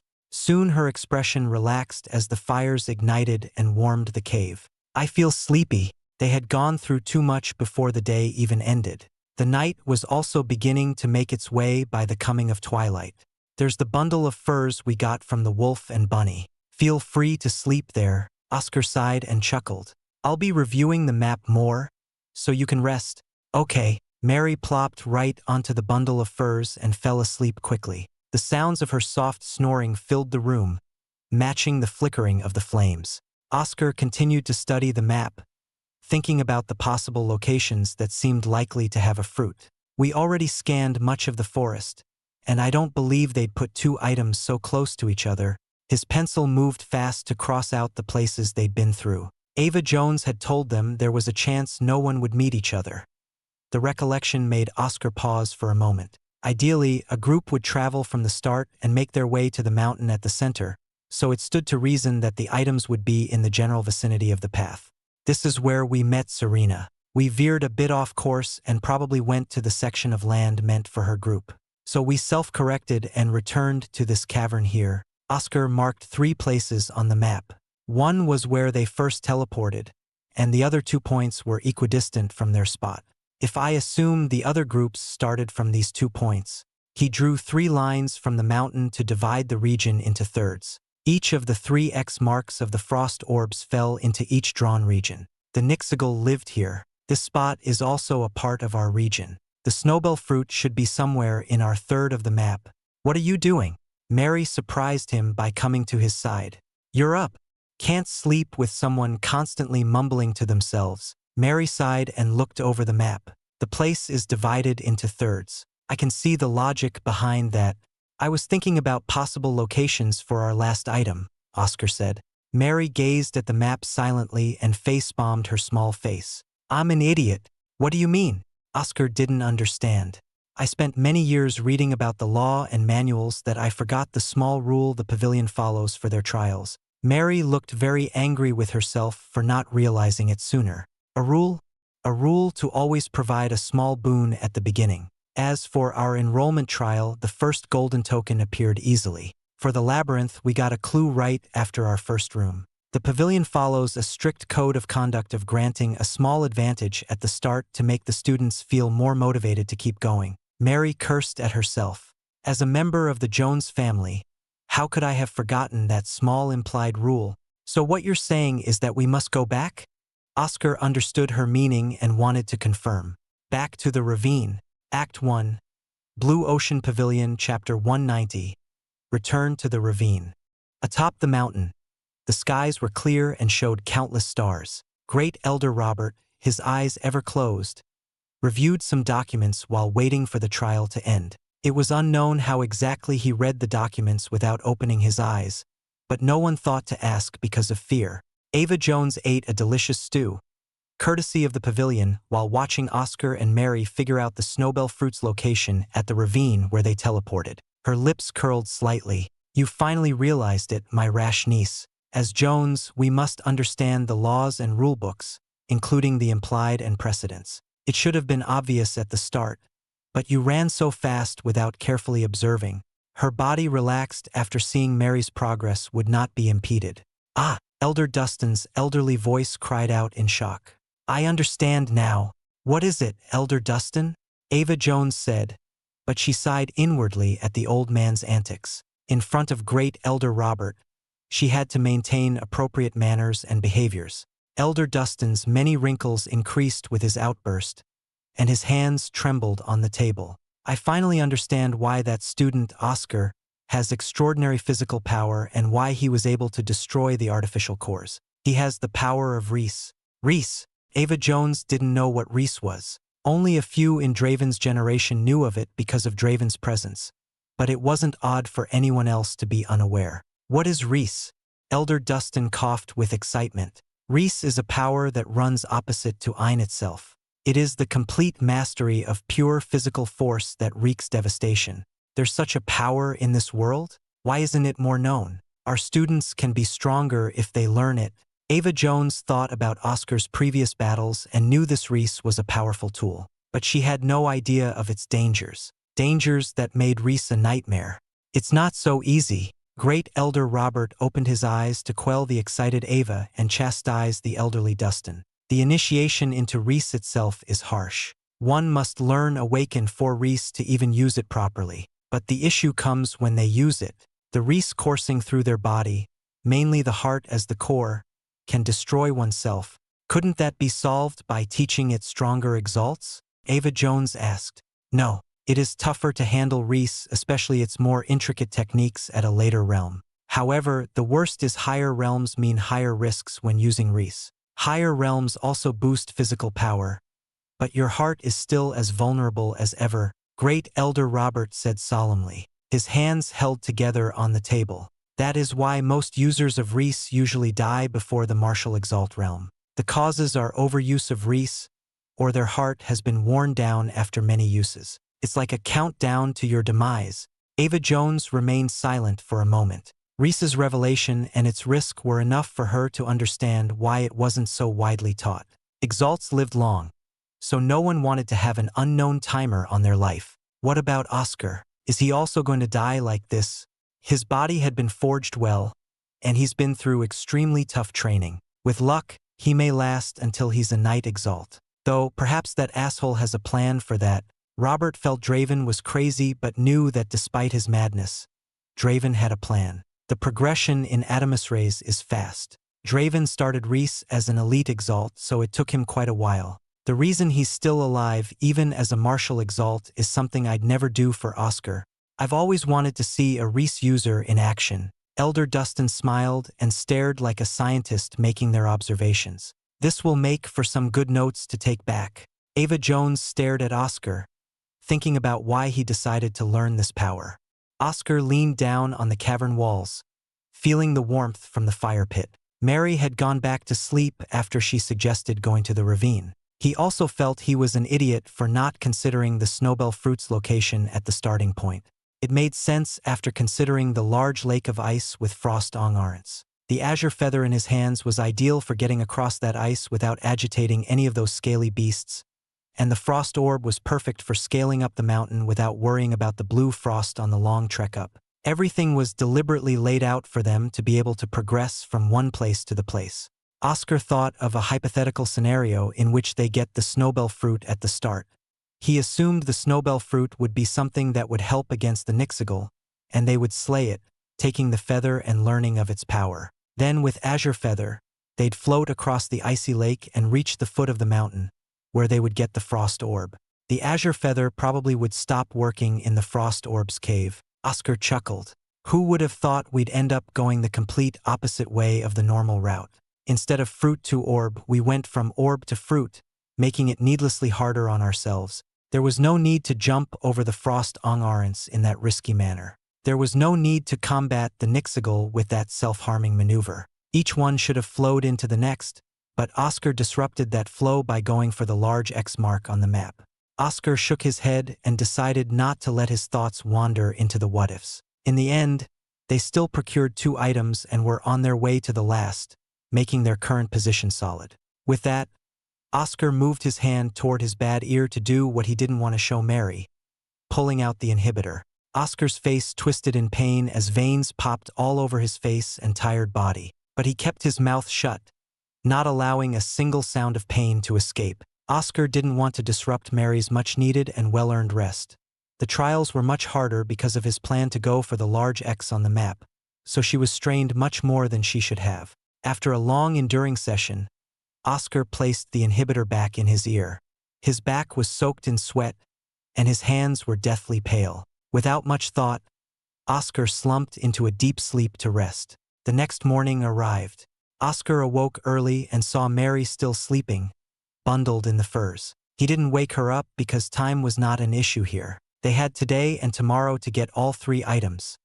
There was no need to rush. He exited the cave and saw a bright morning greet him with clear skies and 0 snowfall. The ground was still blanketed by snow and ice, but the air was fresh and not as frigid as before.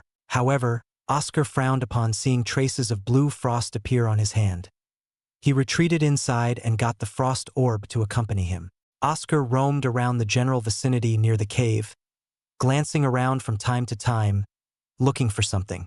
His eyes lit up when he saw many large yaks wandering around the forest. These yaks were similar to the tri-horned buffaloes of the Huron Plains. They were Exalt beasts that gathered in large herds. Sorry, but you came just in time. Oscar bowed his head and approached them. Mary woke up. She felt more refreshed than ever, but her face fell after seeing Oscar missing. Where did he go? Right here. Oscar returned with a large yak over his shoulders. You took a while to wake up.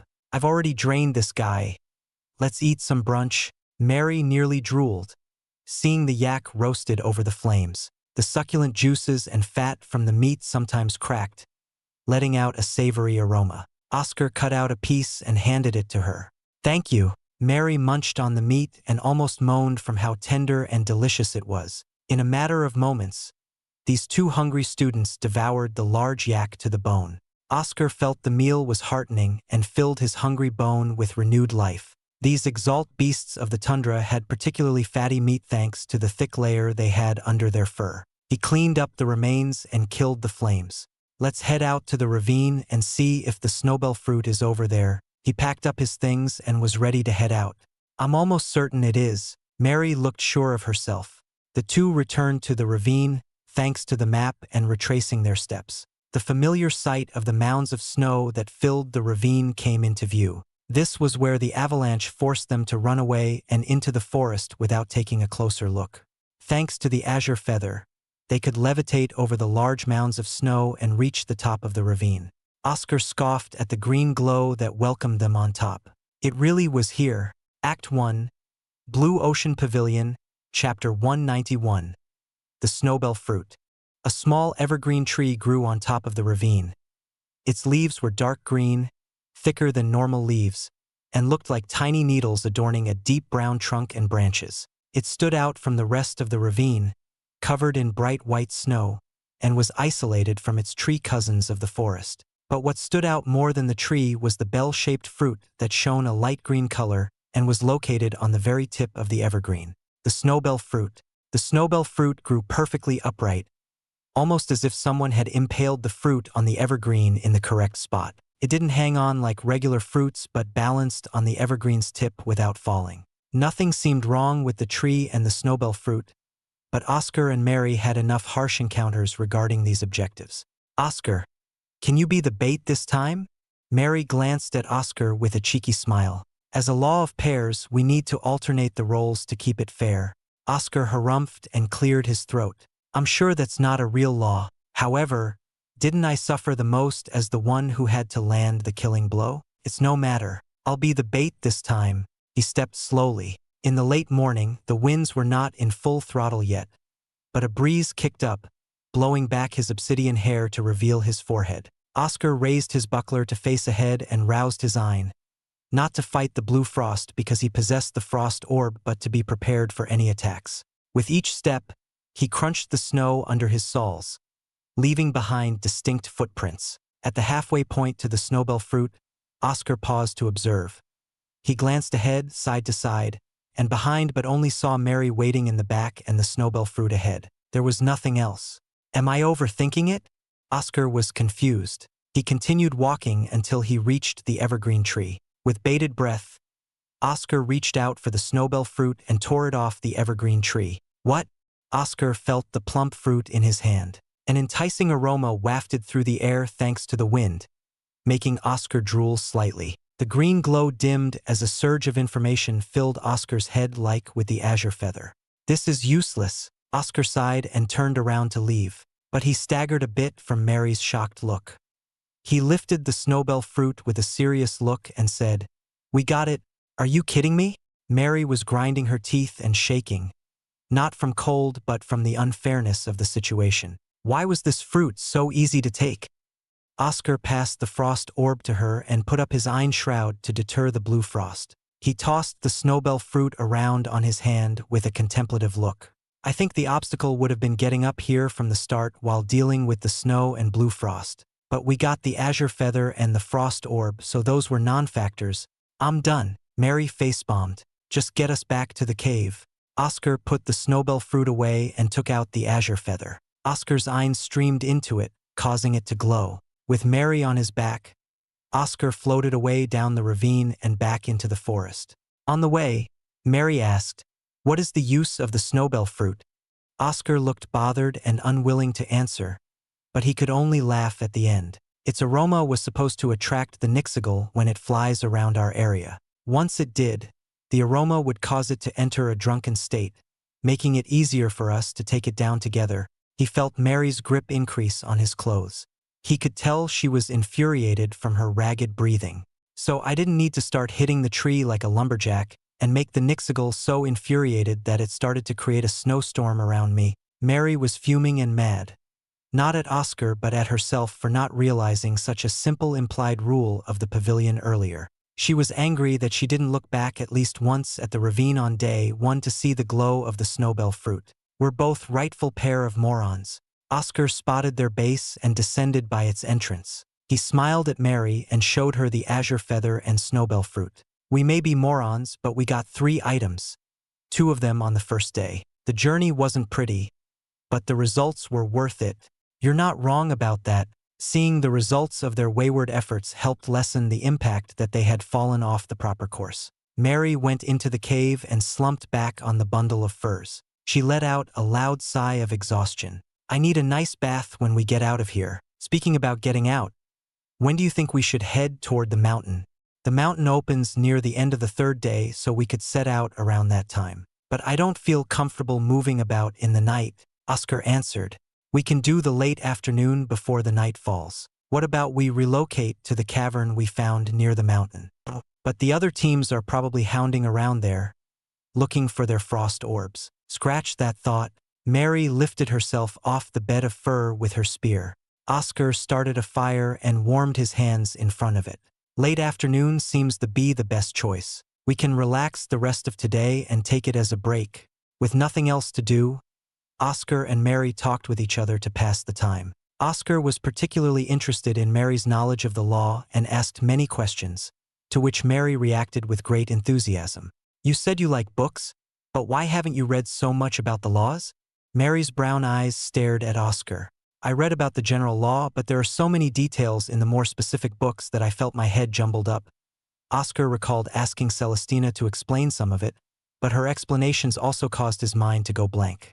Mary laughed. Of course. How can the law be anything not complicated when it comes to dealing with people? However, my family and I despise that some people can get away with things just because they're powerful. We grit our teeth through it but also promise to nail them back. I'm pretty sure I can get something on Serena's family. You seem quite confident, Oscar sighed. But isn't it abusing your power to target one particular group? You shouldn't pick and choose which group to scrutinize more for your vendetta. Unless you get a written order to do so, of course not. I'll just be visiting the region of her home and accidentally overhear or get evidence of some illegal trade and come back with proper authorization. Mary smiled as if nothing was wrong. She was still within the bounds of the law after all. A merchant heiress against an upholder of the law. That sounds like a lot of trouble. Oscar tossed more branches into the fire, feeling it was dying down a bit. So what if she has money? My family is very rich too. Mary broke a branch in half with her small hands and put them into the fire. Please don't destroy her family. As Exalts, just settle it between the 2 of you. Oscar didn't want Mary to be so entrapped in this little spat and affect people that shouldn't be involved. He also didn't want to see Serena's family ruined because of some petty grievances. Mary shuffled her shoulders under her white coat. As someone I respect and admire, I'm shocked you chose her side. I'm not choosing anyone's side, Oscar sighed, wondering why they couldn't fight it out of their system like Frederick and him or Frederick and Austin. If I'm someone you respect and admire, then please listen to me when I say doing all this for an ill-gotten relationship over a mission is foolhardy. Mary closed her eyes, not responding or moving. Oscar couldn't tell what she was thinking but left her to stew over her thoughts. He went out to hunt another yak, which the 2 devoured in peace. The fires continued to burn as the night covered the sky. The snowstorm outside was getting fiercer by the moment, so Oscar hung several furs to block the entrance, leaving a small hole for the smoke to leave the cave. The 2nd day ended, and the 3rd began with clear skies and a fresh, smooth blanket of snow over the ground. Oscar woke up to find Mary was gone. Where did she go? Then a slight snore came from the large bundle of furs. Did she bury herself? Oscar unraveled the fur to find that Mary was red from the stuffy furs. Her aggrieved face returned to calm after it felt the fresh air. Oscar shouted, "Wake up!" In the late afternoon, Oscar and Mary levitated past the icy lake without a single frost angerin trying to show its ugly maw. Oscar looked up the mountain with a tired look. It had been a long 2 weeks for him since the first time he set foot in the spire of ascension. Now it was coming to an end. There was a team holding out far from the mountain. "Nice call, Adam," a rough voice resounded. Oscar and Mary stared to the right and saw the last remaining team facing them. Edward Calpto and Adam Ario. "If I remember correctly," Oscar said. "Correct," Oscar sighed. There was still one last obstacle to deal with. Act 1. Blue Ocean Pavilion, Chapter 192. Edward Calpto's Scheme. Oscar retrieved his buckler from his back while Mary brandished her spear. The two were prepared for battle and released their eyne with hostile intent, ready for Edward and Adam's retaliation. Oscar stared at the two men and said, "Do you want to fight? I'd rather we don't. But if you're insistent, we'll accompany you." Edward Calpto raised both his hands. He looked easygoing with a friendly face, sporting short blonde hair and green eyes. Everything about him seemed relaxed, as if nothing bothered him that much. Even his shoulders hung down rather than posture for an attack. "I don't want to fight either. I came here with a proposition." "A proposition?" Oscar didn't relax his stance but grew interested in Edward's words. Right now, he could only assume Edward was behaving this way due to his ranking on the leaderboard. However, if Edward were to learn about his grade 4, then Oscar knew Edward wouldn't pass up the opportunity to fight the easy difference in grade. He could win with the Prinstict, Reese, and Awaken, but the question was how much damage he would take from the battle. Oscar inferred Edward to be someone with grade 7 Xianxia due to his placement and the difference between him and 4th place. What sort of anima did he possess and what kind of spells did he use? In this place where they didn't need to fight to pass, Oscar didn't want to take the unnecessary risk of failing because he or Mary might become too injured to continue. So Edward's words were what he wanted. "Fine, but 2 things. You will not take a step closer, and we will not disclose our animus and spells." Oscar saw they were a single sprint away, but that was enough for Oscar to react if they did. Edward stopped and turned to Adam Ario. Adam had a strong, tense face with a pair of sharp black eyes and reddish-brown hair. He stopped and sighed with his arms crossed. "We agree. Of course, it's common sense not to reveal our cards to each other." Edward looked understanding, and he kept his hands up not to rile Oscar and Mary. "The proposition I'm talking about is related to the rewards the pavilion will hand out at the end." Oscar remembered the talk about rewards before coming here. The rewards were meant to be given to those who passed the inner hall exam after the trial. But the caveat was the number of rewards was exact to the current number of people, and any pair that couldn't get the items in time had to forfeit and give up their rewards to be split to the winners. If Edward's proposition was about that, then Oscar could only think of one plan that fit the bill. He didn't let it show on his face, but his heart grew cold, and his mind thought about how to avert the plan. "I'm suggesting we team up," Edward said what Oscar thought he would. "If we team up, we can do away with the team with Serena Fulger and Lucy Main. They can easily fly away with the Azure Feather if it were just Adam and me, but with both our teams, we can chase them down to the ground and take away their items. There's no way they can do anything to get their items back in time. They'll fail and we split the profits. So we pincer them and eliminate them." Oscar made himself sound interested in this deal. Edward hummed a little. "I also noticed that Serena Fulger seems to bother the two of you. Mary Jones appears to have a less than friendly relationship. While you seem to be her target, no doubt she was trying to get something over the one in first place. You seem to understand her well." Mary Jones narrowed her eyes. "I'm from a noble family, but we also run many shops as merchants. We've competed on numerous occasions, and I've lost to her. I understand her very well, and I can tell you that she's incredibly stubborn and wily." Edward scrunched his face, recalling the past times Serena got one over him when running trades and transactions. The image of her arrogant face as she emerged as the top seller made him frustrated every time. With that, the idea that she would be in love with Oscar rather than trying to take some advantage was some hogwash. She doesn't have a good reputation regarding her rivals. For someone to be this angry with her must mean she's outdone them many times. Oscar could see the small hints of anger in Edward's slightly rushed breathing. She must be one hell of a merchant, though she's completely unhinged. "So we're meant to settle a personal grudge for you?" Mary asked and turned to Oscar for his decision. "I won't lie in saying some of it is personal," Edward admitted. But it doesn't change the fact that the two of you stand to gain something from working with me. Adam looked tired and said, I still think you're rushing into this. Why not just safely enter the inner hall so we're in a better position? You can settle your grudge later. Edward sked. The idea of a better reward doesn't entice you? Without any greed, you won't get far. But don't worry, we'll be fine with these two fine people joining us. So what do you, Oscar Tur? Oscar put away his buckler. We agree, but we take the frost orb they have. In a hypothetical situation where the items need to be divided, Oscar preferred to have an extra frost orb so that they could scale the mountain safely. There was no telling how intense the cold would be as they went up. Edward did not hesitate and answered, You can take the frost orb. We'll take the azure feather from them. Then let us depart for the other team. Do you already know where Serena and Lucy are, or are you still searching for them? Oscar asked.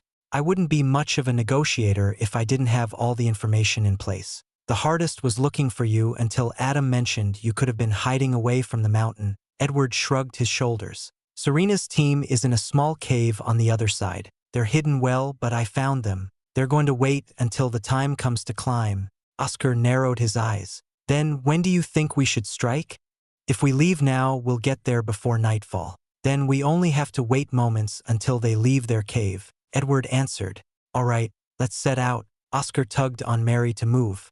Edward, Adam, Oscar, and Mary moved together but not too close in case of a betrayal. Their pairs were a small distance away but enough to feel secure. Edward and Adam were silent while Oscar whispered to Mary.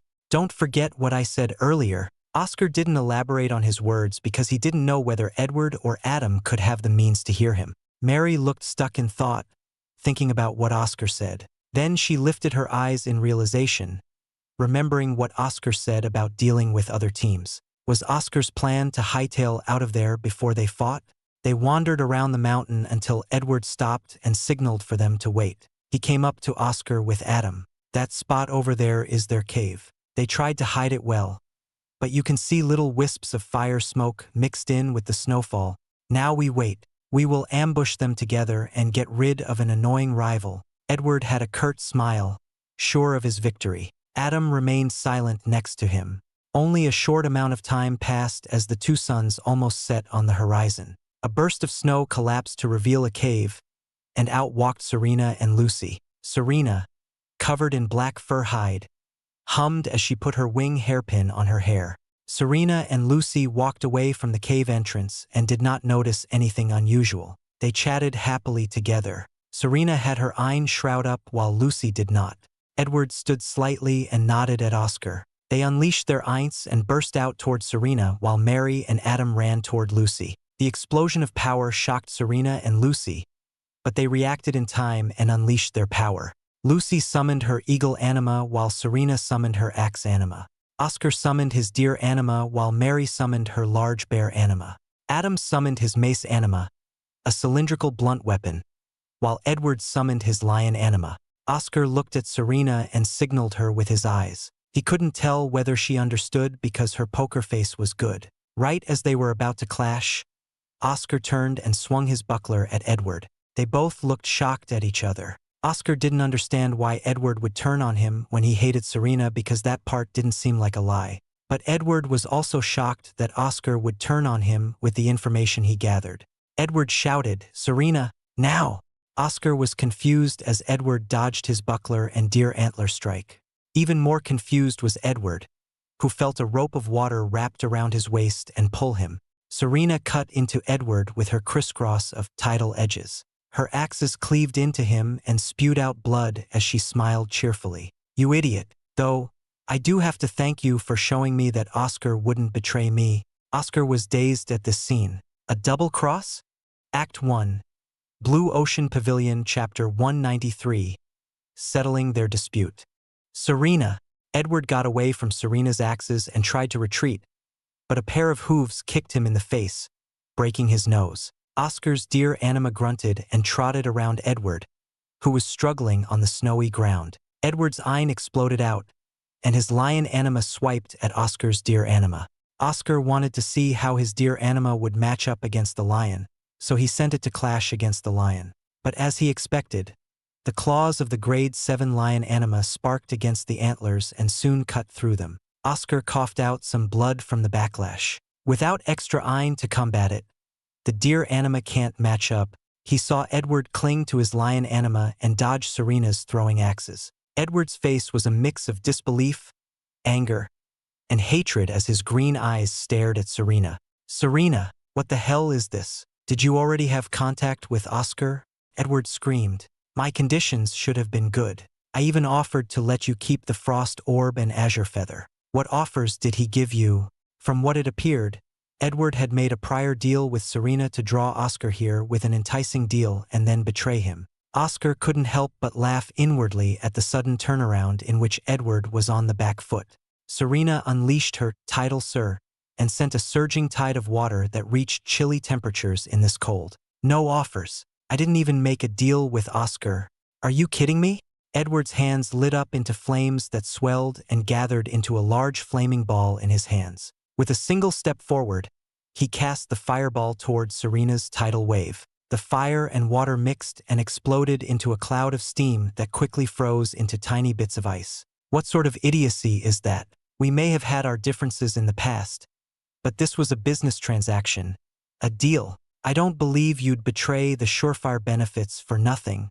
You can think about it back at the outer hall. Oscar's indifferent voice came up behind Edward. While Serena and Edward were fighting, Oscar made his way around to Edward's exposed back. "Don't think I'm easy. I see you're nothing but a grade 4, Edward shouted. Oscar sighed. "I can see why Serena is the better merchant. She reasoned out and thought of alternative actions when she ran into me in the labyrinth." "Shut up." Edward hated being compared to that crazed merchant, but he could not understand why her behavior shifted. Edward's lion anima roared and charged at Oscar. Oscar encased his arm in steel drill and attacked together with his deer anima's antlers, now coated in powerful iron. Their combined attack with shattering wave obliterated the lion anima into nothingness. Off to the side, Edward vomited out blood and was dumbstruck. Serena's fist came next and slammed into his face, sending him reeling back. She stuck her tongue out at him mockingly. "What a good day," Serena laughed. "I got to see you and deal with that persistent idiot who always tried to outsell me." "So what happened?" Oscar asked. "Just a moment." Serena looked in Edward's pouch and took out his frost orb, azure feather, and snowbell fruit. "How's the other battle going?" Off to the side, Mary and Lucy were working together to defeat Adam. Mary didn't realize Lucy was on their side, but she backed out right when they were about to clash, following Oscar's previous hint. What shocked her was that Adam's strike missed her by a hair, but even more shocking was when Adam angrily shouted at Lucy for double-crossing them. That shithead Edward. He thought he was so clever. Adam coughed out blood as Mary and Lucy hammered down on him. He glanced at Edward's side and was astonished to see him on the snowy floor. Adam clenched his teeth and shouted, "I give up." Mary and Lucy halted their attacks. Adam's mace anima faded into nothing, and he put his hands up to surrender. Accepted. Serena walked over to Adam and punched him in the stomach, knocking him out.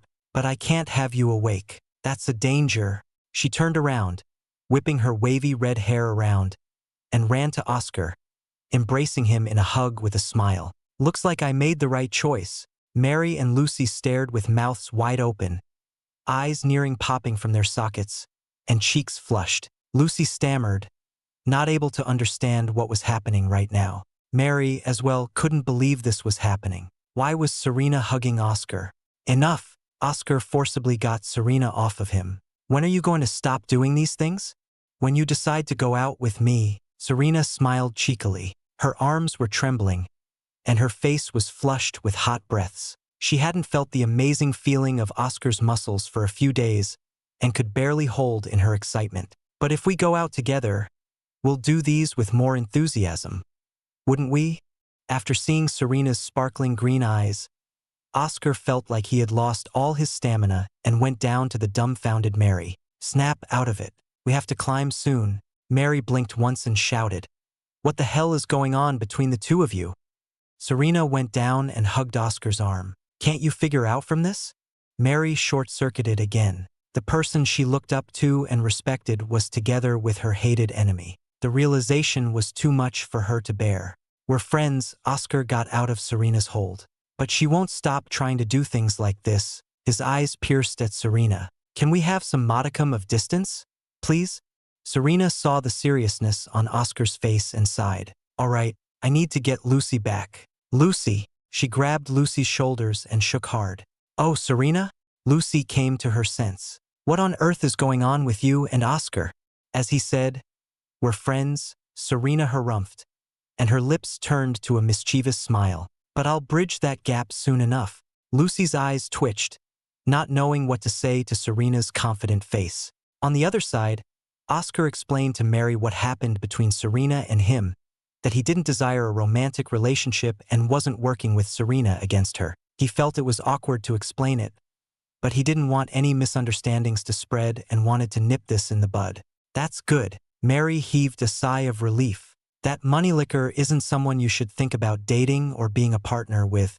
Why is his romance your concern? Little squirt, you don't have any feelings towards him while I'm in love. Serena was angry and strode over to Mary. She was a head taller than Mary and looked down at her with indifferent green eyes. Mary laughed, but her laughter didn't reach her round brown eyes. She gripped her staff and stepped right in front of Serena. You know, instead of all these words, let's settle it with our fists. No bets of anything kind. Just decide this once and for all. Nothing held back and no regrets? Serena said with interest. Yup, Mary held her hand out. Oscar said we should settle this as exalts rather than the plays we're doing with each other.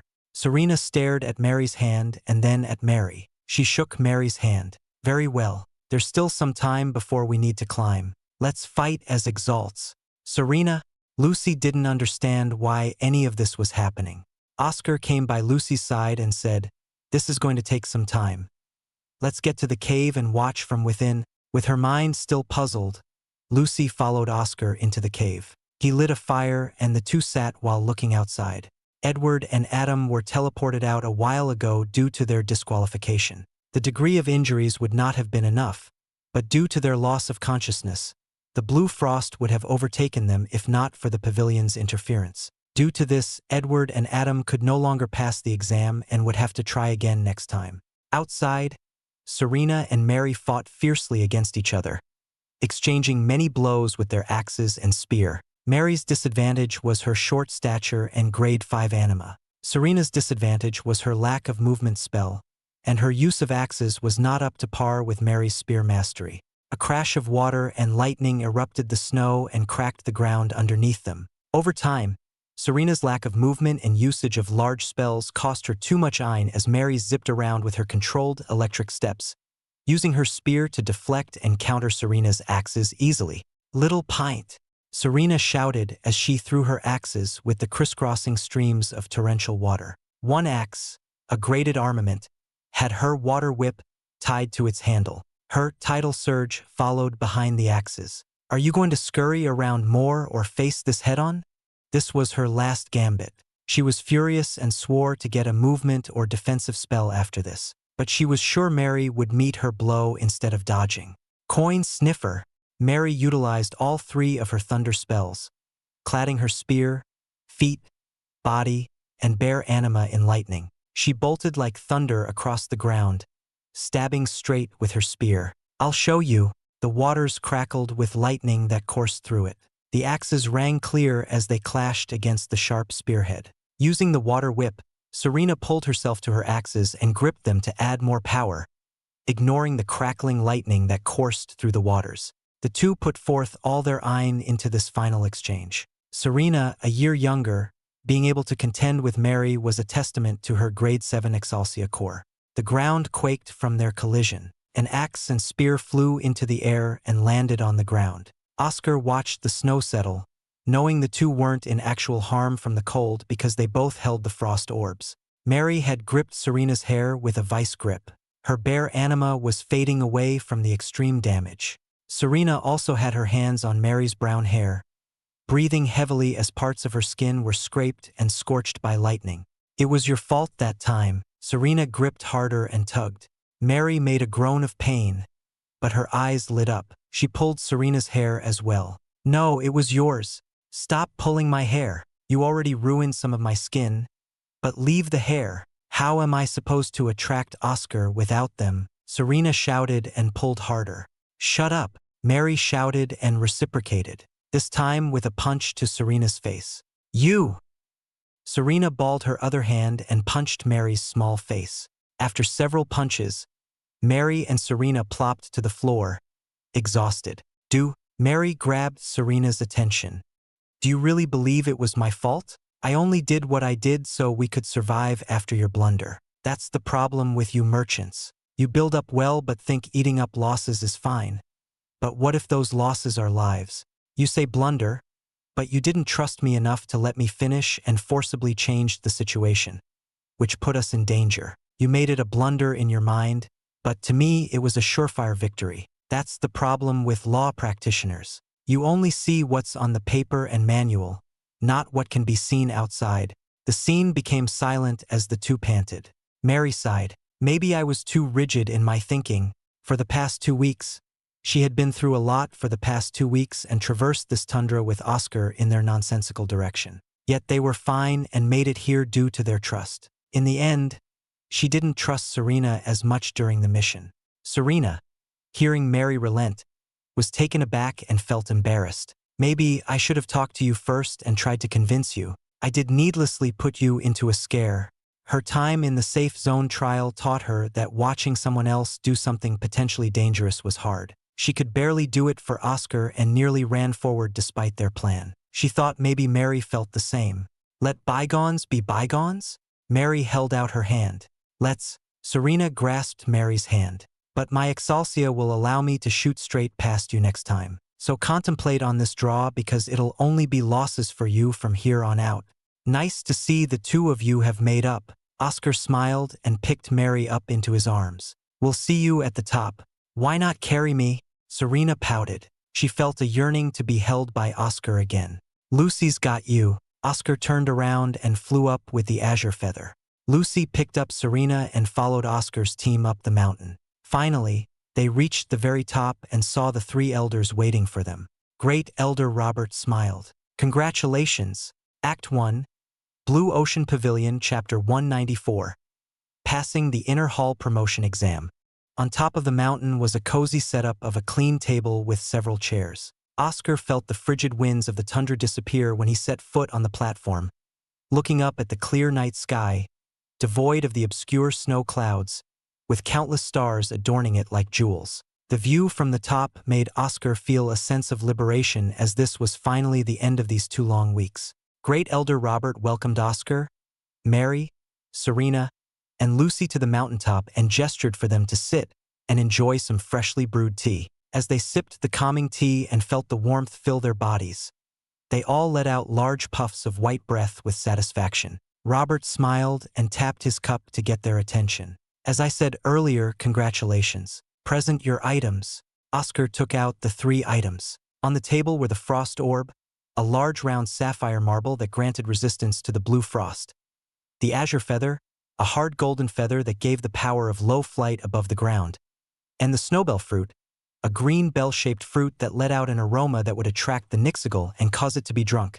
Oscar Tur and Mary Jones have all 3 items. They have passed. Ava Jones announced with a hint of pride laden in her voice. Her eyes couldn't help but focus on Mary, who sighed at her aunt's attention. Serena took out the same items they gathered from their region of the tundra. She couldn't contain her delight from spilling into a wide smile, looking as charming as a saintly angel. Elder Dustin looked over the items and said, Serena Fulger and Lucy Main have passed.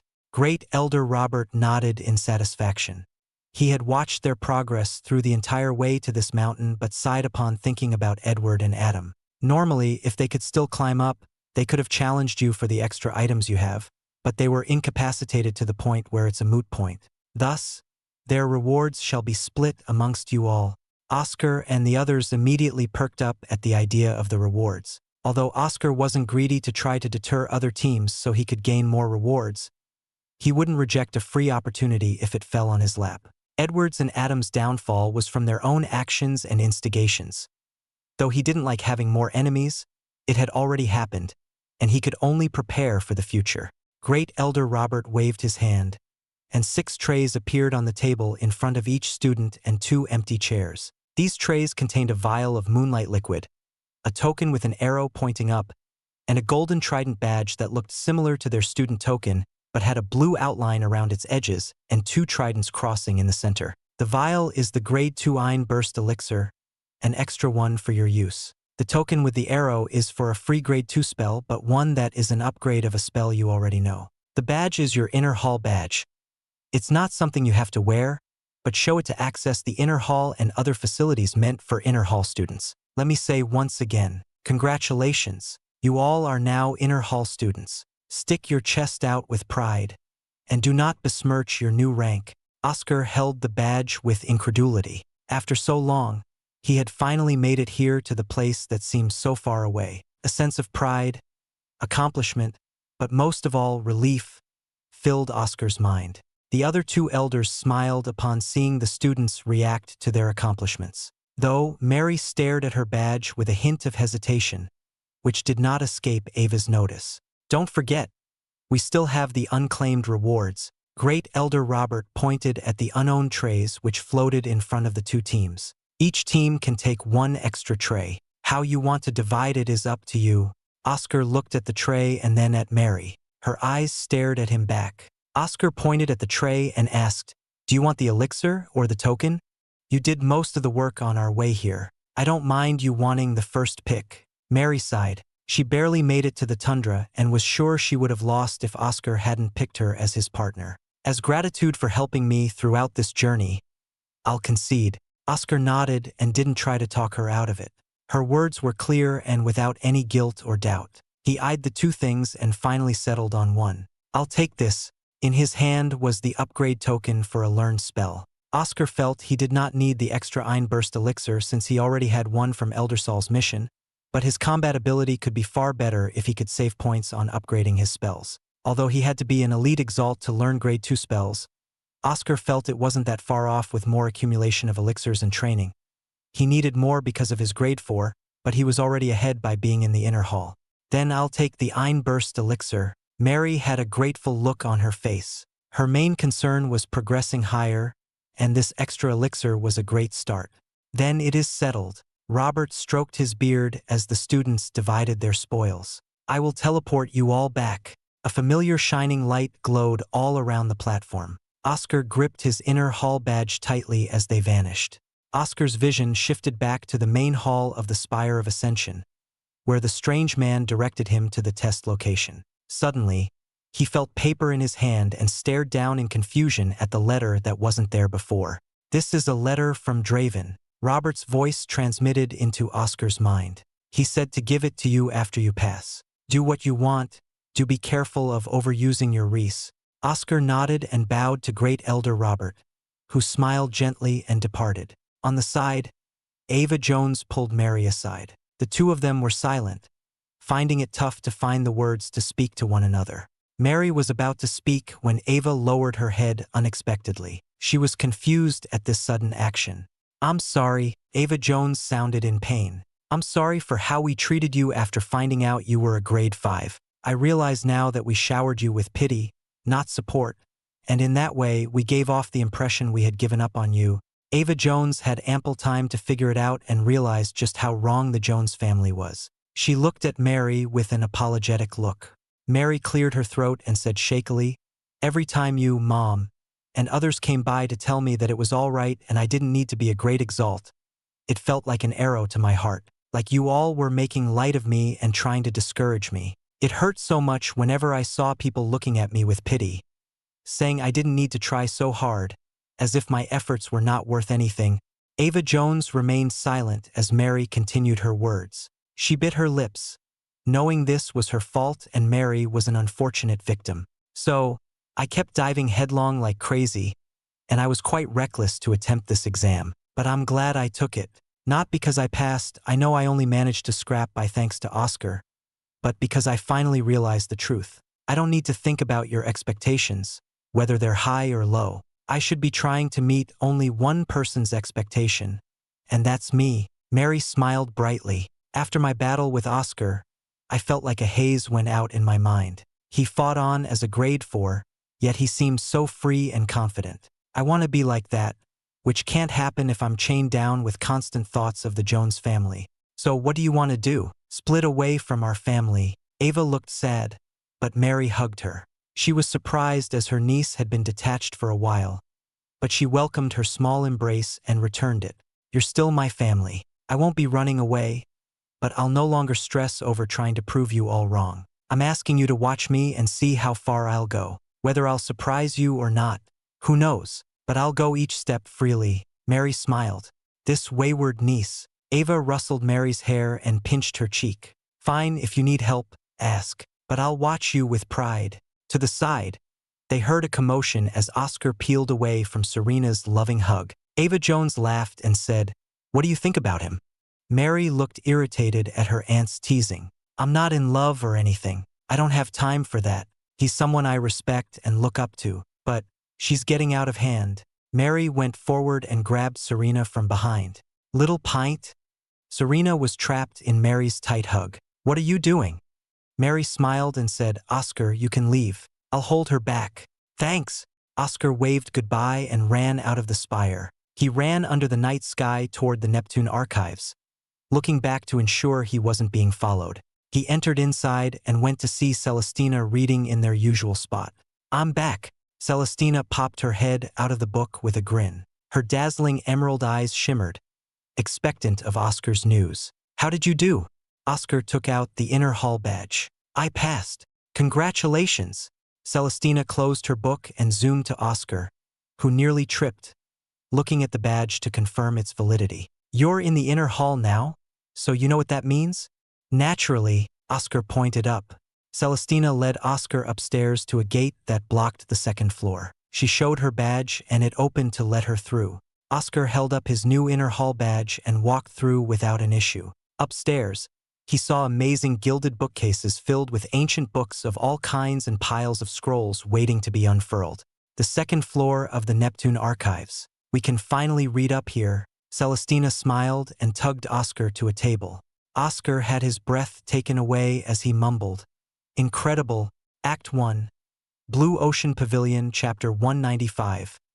Leaving the outer hall. Oscar and Celestina read on for some time together. There were more detailed volumes on elite Exalt beasts and above, as well as tomes about the Prince-Dict, which Oscar read with great enthusiasm. Celestina read across from him while humming as her eyes darted across the pages. "Fred and Emily should be waiting for me at the Sunset Restaurant." Oscar noticed the time and knew it was when he agreed to meet with his friends after the exam. "Do you want to come?" "Of course. You didn't tell me about what happened in the exam yet." Celestina took out a vial of her disguising elixir and changed her appearance to a new one with blonde hair and blue eyes. "Don't worry. I won't make things harder for you and the others yet. Maybe after you've settled in the inner hall for a bit." Oscar looked embarrassed. "Sorry for inconveniencing you like this. It's fine. We're friends after all." Celestina didn't enjoy seeing Oscar somewhat out of character and flicked his forehead. "But eventually, I'll grow tired of wearing a disguise." The two exited the Neptune archives and walked toward the Sunset Restaurant, where they met Frederick and Emily outside. "OS," Frederick waved. He walked with Emily's hand in his. "You passed, didn't you? Otherwise, why would you seem so relaxed?" "Congratulations, Oscar." Emily draped her hair back as it had grown longer. "But we'll catch up soon enough as soon as Fred gains some more experience." "Ah, but hello, Celestina." Emily whispered the last part to avoid attention from sharp-eared folks walking around. Celestina winked and smiled with her finger raised over her lips in a shush. Hello." Frederick still felt awkward in front of the princess, so he stammered on his words. "Hello, Frederick and Emily. It's nice to see the two of you again." Celestina talked normally and gestured to the restaurant. "Shall we?" The four got settled in and ordered some plates to share. All the attention was on Oscar, who happily shared what happened during the inner hall exam. But the atmosphere got strange when Oscar reached the part about Serena. "Ho, Oscar's got an admirer. I thought it would take a while with your face, but you've finally charmed a lady. Congratulations." Frederick sounded like a boss complimenting his employee and shook Oscar's hand. Oscar gripped his hand with force, inducing pain and forcing Frederick to curse. Emily sighed at the boy's antics and said, I like how she's assertive in getting what she wants. You're in for an unruly future, Oscar, she laughed. Celestina seemed undisturbed, but her words were scolding. In the end, she's lacking in manners. There are proper ways to pursue someone. She doesn't sound bad but is unhinged in some areas. Oscar, you should be careful. Her emerald eyes were a bit dark, which made Oscar feel fear as he nodded. Is she jealous or just worried as a friend? Oscar was stuck in his thoughts as he mindlessly ate the food. Putting the matter of OS's love affair aside, tell the rest of the story. Frederick downed a cup of water. First, did you bring it, Fred? Oscar asked. Bring what? Celestina and Emily seemed confused. Frederick smiled and took out a bottle. Here's the mead from your uncle. Do we drink this now? Mead? Celestina looked interested while Emily felt her stomach churn, remembering how their last drinking session went at her home. Oscar took the mead from Frederick and poured it into 4 separate cups. The amber liquid swirled around and released a pleasant clean aroma with a hint of honey that tickled their noses and enticed their parched throats. Cheers! Oscar lifted his goblet. Cheers! Everyone else lifted and clinked their glasses before downing the entire thing. They talked at length while drinking more mead. The mead was quite strong, and everyone felt some effects. Celestina was the least affected because her elite Exalt realm increased her tolerance. She looked around, saw Frederick and Emily laughing while joking with each other, and saw Oscar slumped, nearly falling asleep. The mead had knocked him over the edge and brought forth his tiredness from the exam's ending. His eyes were hazy, and his head was bobbing forward. Celestina smiled at this scene and swiped more of Oscar's mead to drink for herself. The taste was pretty good. She draped a blanket over Oscar so that he could rest after his long ordeal. Sleep well. After a few hours of sobering up, Frederick swung Oscar's arm over his shoulder to help him stand and walked out of the restaurant. They said farewell to Celestina, who had flushed cheeks from drinking the rest of the mead. Emily stared at Oscar's drunken state and said, I wonder what it will take for him to confess. Frederick shrugged. I don't know. I think he's confused about his feelings, so he's looking for clues from Celestina to affirm them. I don't know what she's thinking, but her actions and words are ambiguous. So complicated. Emily yawned as the mead made her sleepy. Let me swing by your other side. She clung onto Frederick's free arm and rested her head on him. Am I your babysitter? Frederick looked at Emily and Oscar on his sides with a small smile. If only they could be as straightforward as us. You just ran up, kissed me, and confessed, all while we were in danger of dying. Bah, you kissed me back right away, Emily said. Her next words returned to the topic. I can't tell if Celestina also loves Oscar in that way or if she's just a good friend. Either way, he should confess and let it be done. You know, he's not the type to do that. He's not going to do it unless he knows she sees him as something more than a friend. Otherwise, he doesn't want to ruin what they already have. She is the princess, so it gets more complicated from there. Frederick sighed. They no longer spoke about this topic and returned to the commune. Frederick carried Oscar up the flight of stairs to their room and plopped him on the bed. He fell on his bed and slept away with the mead making him lightheaded. As he drifted to sleep, he mumbled, too complicated. The next morning, Oscar woke up with a splitting headache, but he quickly cleared it away with a good session of meditation. Frederick was still sleeping, so he packed up his things quietly and left a note saying he would see Frederick in the inner hall. Hello, young lad. Elder Saul was up this early morning and greeted Oscar, eyeing the large bags. You look like you're leaving. Hello, Elder Saul, Oscar bowed. I have been promoted to the inner hall, so I guess this is goodbye. I see. Wait for a moment here. Elder Saul went inside his cabin. Oscar grew confused but waited for the old man to return. Elder Saul returned from his cabin, holding a vial of a viscous green liquid. This is a vial of grade 4 elixir supreme healing. You can't go into the inner hall with no ear. This elixir can regrow flesh, not to the extent of entire legs or organs, but a foot or ear is fine. Though if your wounds were cursed, then it won't work. He tossed the elixir to Oscar. Drink it. Oscar felt the incredible vitality from the vial. It was like holding a heart in his hand. He drank the elixir and dropped the vial as his hands clutched his wounded ear and stomach. His face was painted with sweat until the process finally finished.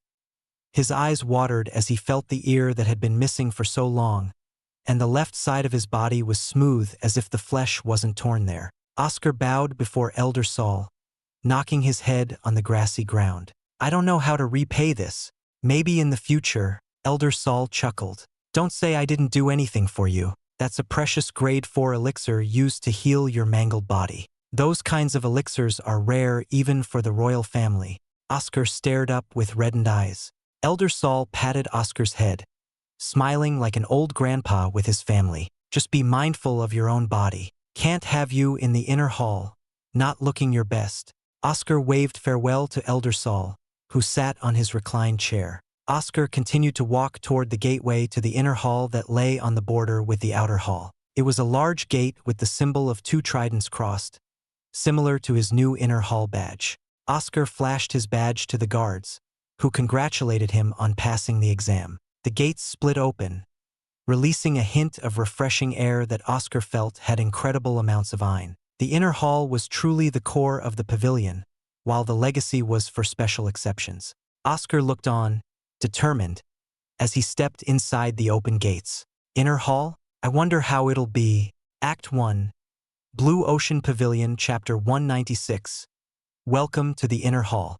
It's big, Oscar said after he stepped into the inner hall. From his view, he gauged the inner hall to be twice as large as the outer hall, but the number of people was significantly less. In the distance were large houses spread out with a lot of space between them and a place that looked like a center of activity. There's more space for each person.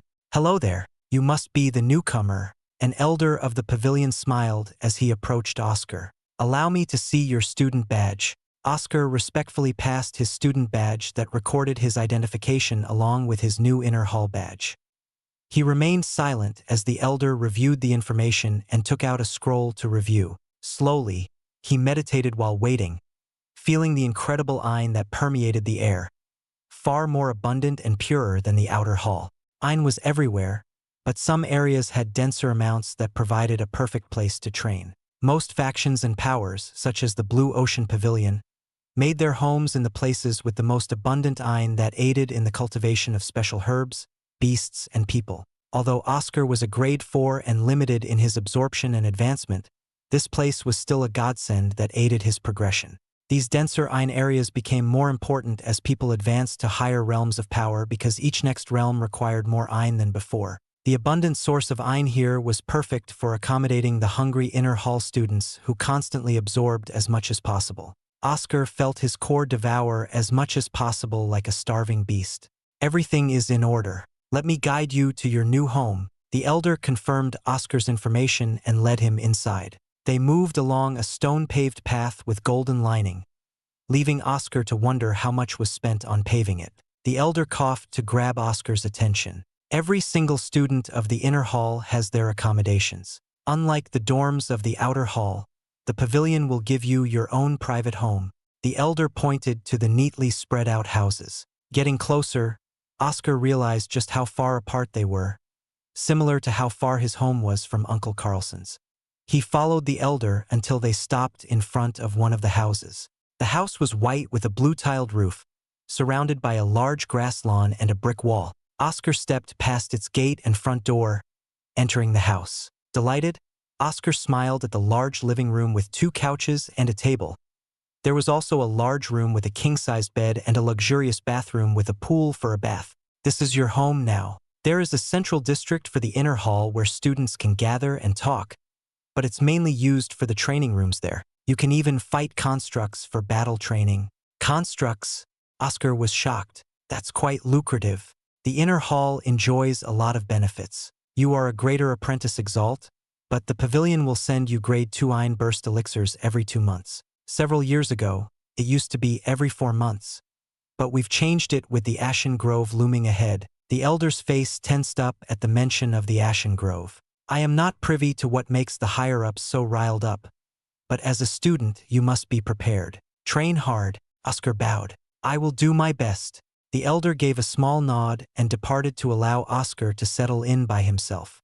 Oscar unpacked his things, lining the empty bookcase with all the books he owned, filling the closets with his clothes, and cleaning the entire place from dust.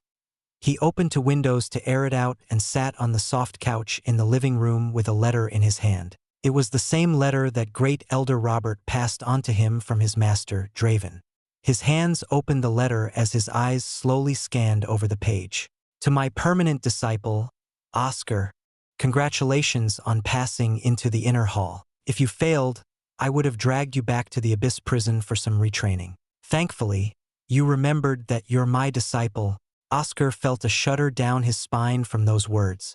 He pictured Draven appearing in the Spire of Ascension, grabbing his neck and teleporting him back to the Abyss prison. He wiped some sweat from his forehead and continued reading. However, since you are now an inner hall student, you have access to so much and will likely become an elite Exalt soon. Do not try to advance until your Adam's Reese reaches to cover your entire arms and legs. But you must also adjust to the elite Exalt realm before entering Ashen Grove, so this is a compromise. When you've advanced, we can work slowly on your torso to complete the Adamus raise. But you need to get as much done beforehand. I started my Reese training late, so I still haven't completed Adam's Reese. But you have a better chance than me to complete it while you're an elite Exalt. Oscar gripped the paper tightly. He read on. I realize this sounds like you'll be at a disadvantage. By the time Ashen Grove opens, you might just make it to the middle Exalt realm. But trust me, this is necessary. Return to me at the Abyss prison when you've entered the elite Exalt realm and become proficient enough in armament creation. I will teach you more. Your master, Oscar laughed. Just like my master to end the letter like this. Fine, I'll follow your instructions. Oscar had a thought. He should send letters to everyone to tell them of his success. He sat by the table and started writing letters to Robert Raven, Uncle Carlson, and his parents. A series of knocks resounded from his door, stopping Oscar's pen. He stood up, confused about who would visit him this morning. Oscar opened the door and was surprised at the guest. A handsome man with rosy hair and purple eyes with a sword hanging from his waist. Philip. Oscar was pleasantly surprised to see a familiar face. What brings you here? The princess told me about your promotion. Sorry to say I couldn't come to congratulate you yesterday. I was busy with my training. Philip came inside and looked around the house. Oscar looked around but was embarrassed. Sorry, I don't have tea or snacks to serve you, and you don't need to apologize. Training is important. You're in the elite Exalt realm, aren't you? Indeed. But it's not enough for the Ashen Grove. Philip clenched the sword on his hilt with a sharp gaze. Where's your buckler? In my room. Oscar was puzzled. Philip relaxed his stance. Bring it along with us. We have a long day ahead of us. Are you taking me out to spar? Oscar asked. But as I said, you're an elite Exalt. I don't think it would be educational for both of us. It's not just me. Philip shook his head and smiled. There are others that you need to meet. Just follow me. Oscar didn't say any more. He moved swiftly to get ready and placed his buckler on his back. He didn't know who Philip was going to have him meet, but he had to be prepared for a fight. I'm ready. Philip led Oscar out of the residential area toward the central district the elder mentioned earlier. It was still early morning, so the students were scarce around, but Oscar could see multiple grand halls built for training, trading, and communities. Oscar passed a series of pillars, uploading large arches, into a small mountain of several rooms stacked on each other. Philip passed his token to one of the workers, who gave him a key. The small mountain of houses had several paths built to allow them to go up and down. They stopped in front of one door, which Philip unlocked. Welcome! Oscar was taken aback to see Celestina greeting them enthusiastically. By her side was another lady with bright chestnut hair and green eyes, similar in radiance to Celestina's, and a young teen with silver hair and golden eyes. I brought him, princess. Philip bowed and said, Here's Oscar. Oscar felt himself being pushed by Philip, making him stagger forward. He stared at the three in the training room and said, Hello. I'm Oscar. Nice to meet you. Hello. The chestnut-haired lady came up and eyed Oscar with interest. I'm Eleanor Shaw, Celestina's cousin from her mother's side. I heard you passed the inner hall exam as a grade 4. That's amazing. Eleanor wasn't exaggerating or feigning her praises. She couldn't believe it when Celestina brought it up yesterday. But the truth was right in front of her. Somehow Oscar had passed the exam with a grade 4 Xianxia core. Celestina said, You're a bigger bookworm than her. I thought that was impossible, but you exist. Eleanor giggled teasingly at Celestina, who looked on with reprimanding. She sighed at her cousin's hostility. Okay, I'll stop, but her next words were short and full of authority like a powerful noble. But, Oscar, be mindful not to call Celestina by her name in public. I understand. Oscar nodded but saw Celestina put on a cold smile. Charles, say your greetings too. Celestina tossed away her coldness and rubbed the head of the younger teen. However, the silver-haired teen brushed off her hand and walked toward Oscar with an icy gaze in his golden eyes.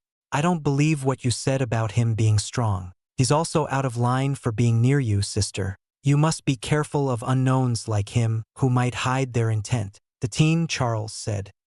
He faced Oscar and said, Fight me, and I'll judge him for myself. Act 1. Blue Ocean Pavilion, Chapter 197. Charles Anholt Dragner. Oscar looked at the younger teen with a blank expression, unable to muster a response because of the suddenness of the situation. He did not fail to notice the silver hair on Charles's head that exactly matched Celestina's. They were a carbon copy of each other if not for their eyes. He glanced at Celestina, who seemed undisturbed, but her small smile seemed full of viciousness. Oscar couldn't help but bow and said, I believe we may have gotten off the wrong foot. I do not have any ulterior motives or wish to take advantage. Charles, what do you think you're doing? Celestina scolded her brother. We are friends who read books together. Someone who enjoys such activities isn't some nefarious agent. Charles looked shocked that his older sister was so trusting. He clenched his hands and said, While I trust your vision, my dear sister, I must also see it for myself. He turned to face Oscar with clear golden eyes. He was Charles Anholt Dragner, the young prince of the brilliant Drake Empire and half-brother of Celestina from another mother. Charles was currently a first year in the Blue Ocean Pavilion and entered the inner hall directly, thanks to his grade 8 anima. For so long, Charles looked up to his sister, who excelled in her lessons and martial skills. Ever since his sister went to the pavilion, he yearned to join her there and fight by her side proudly. Charles understood that his sister often behaved distanced and detached, showing her open side only to those she was close with. But he was shocked to hear that she was hanging around with some grade 4 Exaltia person, not even a noble. Charles believed that this person, Oscar, must have approached her with some goal in mind, taking advantage of her love of books that he knew was her one quirk. However, Charles could never keep track of Celestina and could only hold it in. Finally, the opportunity came knocking when Oscar entered the inner hall. He didn't know how Oscar passed the promotion exam, but Charles knew this was the chance to see what kind of person Oscar was and to show Oscar's true face to his sister. So, fight me. You are in your 3rd year, while I'm in my 1st. But with my grade 8 Exaltia and resources from the inner hall, I'm also a greater apprentice Exalt. Charles ignored Celestina's piercing gaze. Let me see your strength and who you are. H.A.R.less. Celestina sounded out her brother's name like a horror story. She was about to grab him back, but Eleanor quickly sidestepped in and stopped Celestina from approaching. I also would like to see the strength of the one who passed the exam. Don't you have any faith in your friend, Celestina? Oscar's strong, Celestina said as a matter of fact. She knew well about his training in Reese and Prinsdict and his insane schedule. But this isn't the proper way to treat a guest. No, this isn't rude at all. Oscar took out his buckler and stared at Charles with eyes hungry for battle. We are in a training room, so sparring is normal. I accept. Then it's settled. Philip got in between Oscar and Charles. I'll be the judge for this match. Princess and Eleanor, please back off to the sidelines. Let's go, Celestina. Eleanor slightly bowed before Celestina and moved to the wall. Celestina sighed and backed off with Eleanor. She stared at her cousin with a hint of sadness, knowing that at the end of the day, Eleanor regarded her more as the princess rather than a close family. Although Eleanor's words seemed close, they were laden with respect and a hint of protective intent. You and Charles both. She shook her head and looked at the two, who were about to fight.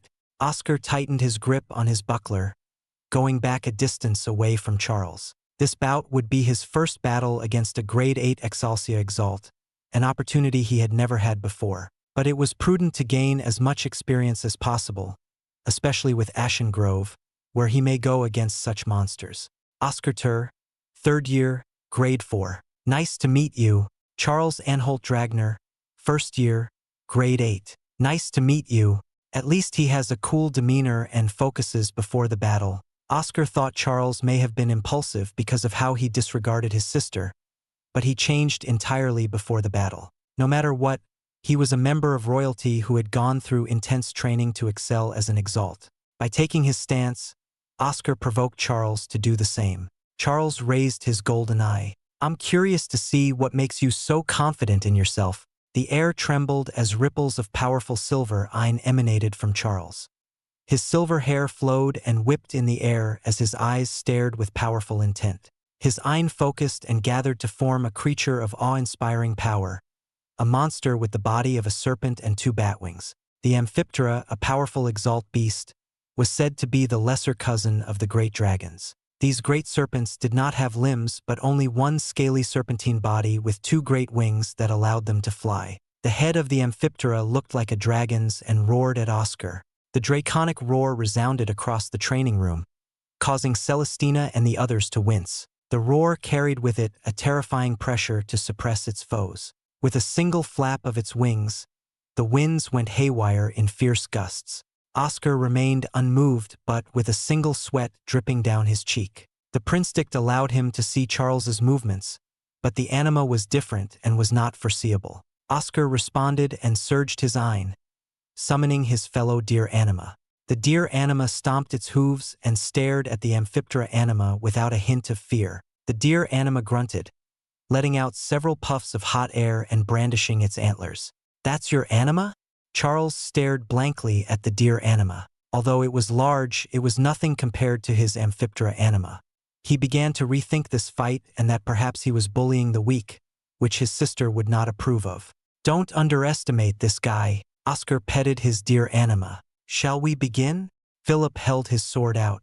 The battle will start when I hit my blade upon the ground. Remember not to take things too far.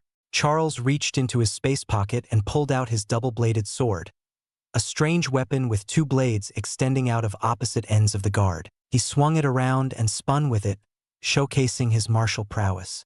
His stance was wide and low, with the dual blade held near his shoulder. Philip swung down. The tip of his sword rang like a high-pitched bell against the metallic floor of the training room. The battle had begun. Oscar rushed in with incredible speed, as did his deer anima, slipping by the large body of the Amphiptera anima. His speed shocked Charles, who couldn't see a hint of Ein under Oscar's feet. Ein quickly gathered around his feet as he moved away in a flash of light. Grade 1 flash step. Charles flashed over in several steps around the room to Oscar's back. His dual blade glowed and burned with his Ein. His Amphiptera anima followed up with a large swing of its tail.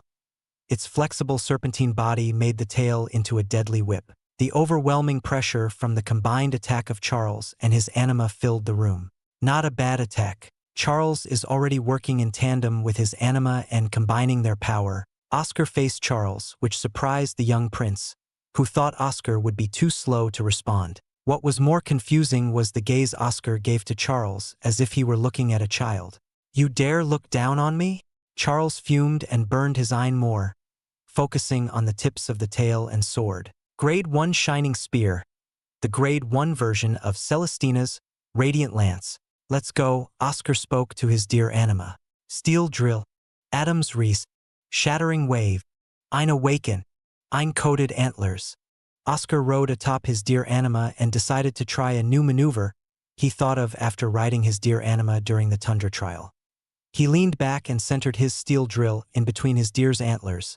The Ein resonated between the antlers and the drill's tip, much like how Leon's maelstrom spike combined with his shark's jaws. Charge!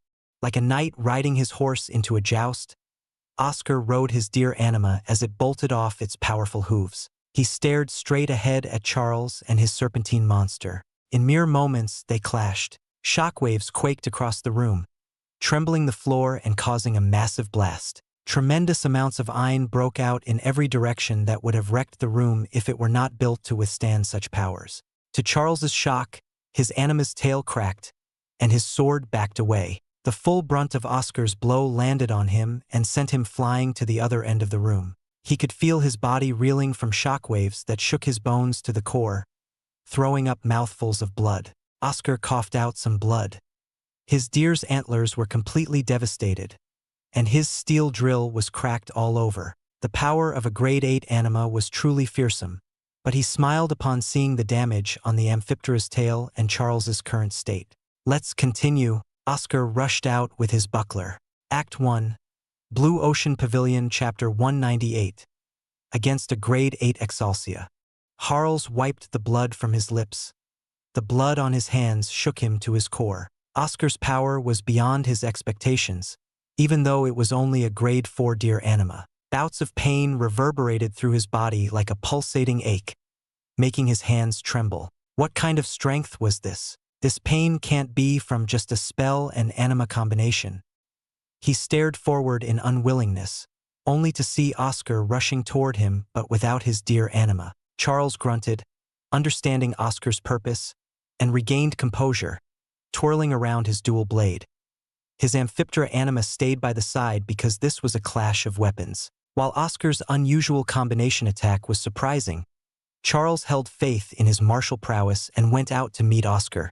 How surprising! That last collision by Oscar was reckless, trying to match his grade 4 anima against Charles's grade 8. Eleanor remarked. True, Oscar's anima took more damage. Celestina eyed the deer with no antlers, which were recovering, and the cracked tail of the Amphiptera. But Charles lost out against Oscar. Indeed, his power overwhelmed Charles to such a degree. But now they're going to fight hand to hand. Eleanor crossed her arms. Who do you think will win out on this? Combat isn't just one big blow. Charles is very talented with his dual blade. No contest, Celestina smiled. Oscar had been trained in combat by the maddened warden of the Abyss prison, progressing in Reese and Prinstict. There was no doubt in her mind that Oscar was the superior warrior. For who? Eleanor didn't know who Celestina was referring to. With their animus staying idle at the sidelines, Oscar and Charles engaged in fierce melee combat. Oscar turned off his Prinstict. Although it would have been an easy victory with it, he wanted to see how his training matched up against a genius of a younger generation without the use of predictive powers. Relying solely on his instinct and martial ability, Oscar blocked, dodged, and countered Charles's strange fighting style. The young prince's mastery of the dual blade made him a competent opponent. He would enact a motion one way, but it was a trap to set up for the secondary blade. His hands moved freely like the wind, and his body moved flexibly with the dual blade. Many strikes like heavy rain hounded Oscar. A few cuts landed here or there, but nothing too serious of an injury. Oscar smiled like a ferocious predator, increasing the power of his blows by continually taking in the Reese from Charles' blows. Flowing Mountain. Ever since picking up Adamus Rays, he's had few opportunities to use this redirection technique, which took the Reese of an opponent's attack and added it to his own to rebound in a counterblow. The shattering wave had been his staple, but Reese wasn't so shallow to let techniques wither away as he progressed. Oscar's blows became heavier, clashing against Charles's dual blade with the loud clanging of metal. What the hell is this? Charles felt Oscar's attacks, which were already insanely powerful, become even more so. His hands continued to tremble as they became numb from the several exchanges he made with Oscar. His eyes couldn't help but reveal the confusion brewing inside him. How are his attacks getting more powerful? We're using Ein in our attacks, but he hasn't inputted more. But even more surprising is his movements. I can't get a good footing around him, and he's disrupted the flow of my attacks many times. Gritting his teeth, Charles put more effort into the focal points of his attacks. The Ein concentrated well on the spots he would attack or defend with, showcasing his incredible control. Oscar was not shocked at Charles's sudden control. He knew there was no way a prince would be a brute who tried to overwhelm him. How he handled his dual blade showed his discipline. With Charles's finer control of Ein, Oscar found himself in a stalemate. Although he could put in more Reese or use Shattering Wave to break the balance, he decided not to shatter Charles completely. Oscar could tell from how Charles controlled the Ein that he was using Ein Awaken in small intervals. Leave it to the royal family to induct their grade 8 children into Ein Awaken early. If I go overboard, he might suffer some backlash. Oscar swung his buckler multiple times, causing Charles to groan from the weight of his blows. Then let's finish this. Oscar activated his prinstick. The indifferent third eye opened with majesty and an aura of holiness. The world distorted, and Oscar could see the ripples of intent from Charles's body. Swing into the second blade. Oscar blocked. Combination of continuous right and left haymakers with blades. Oscar swung his buckler from side to side. Stab. No, wait. It's a fake into an upward swing from below. Oscar stopped before the fake stab, followed by a swing from the second blade.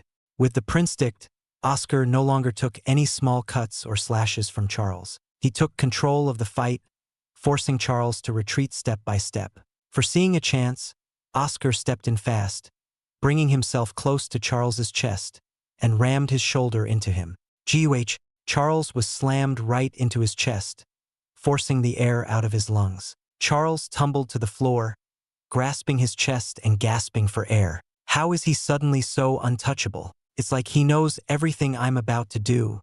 Oscar didn't feel great using the prinstick to bully someone younger than him, but other options would significantly damage Charles. Bullying the prince when they had just met was in poor taste. Oscar stepped to Charles, who quickly rebounded and swung around to deter Oscar away. Your skills are amazing, Charles complimented Oscar, but his eyes showed a deep desire to win. I hate losing to anyone other than my sister, so I'll make this more interesting.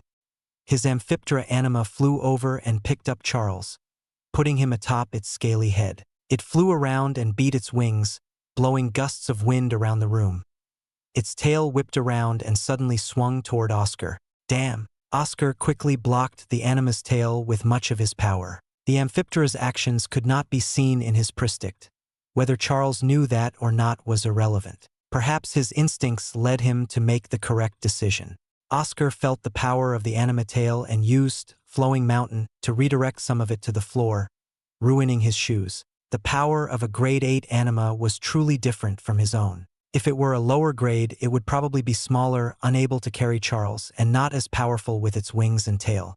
Oscar gave chase to Charles while riding his deer anima, but the Amphiptera anima swished and flew around with its flexible body, evading his attempts to catch it.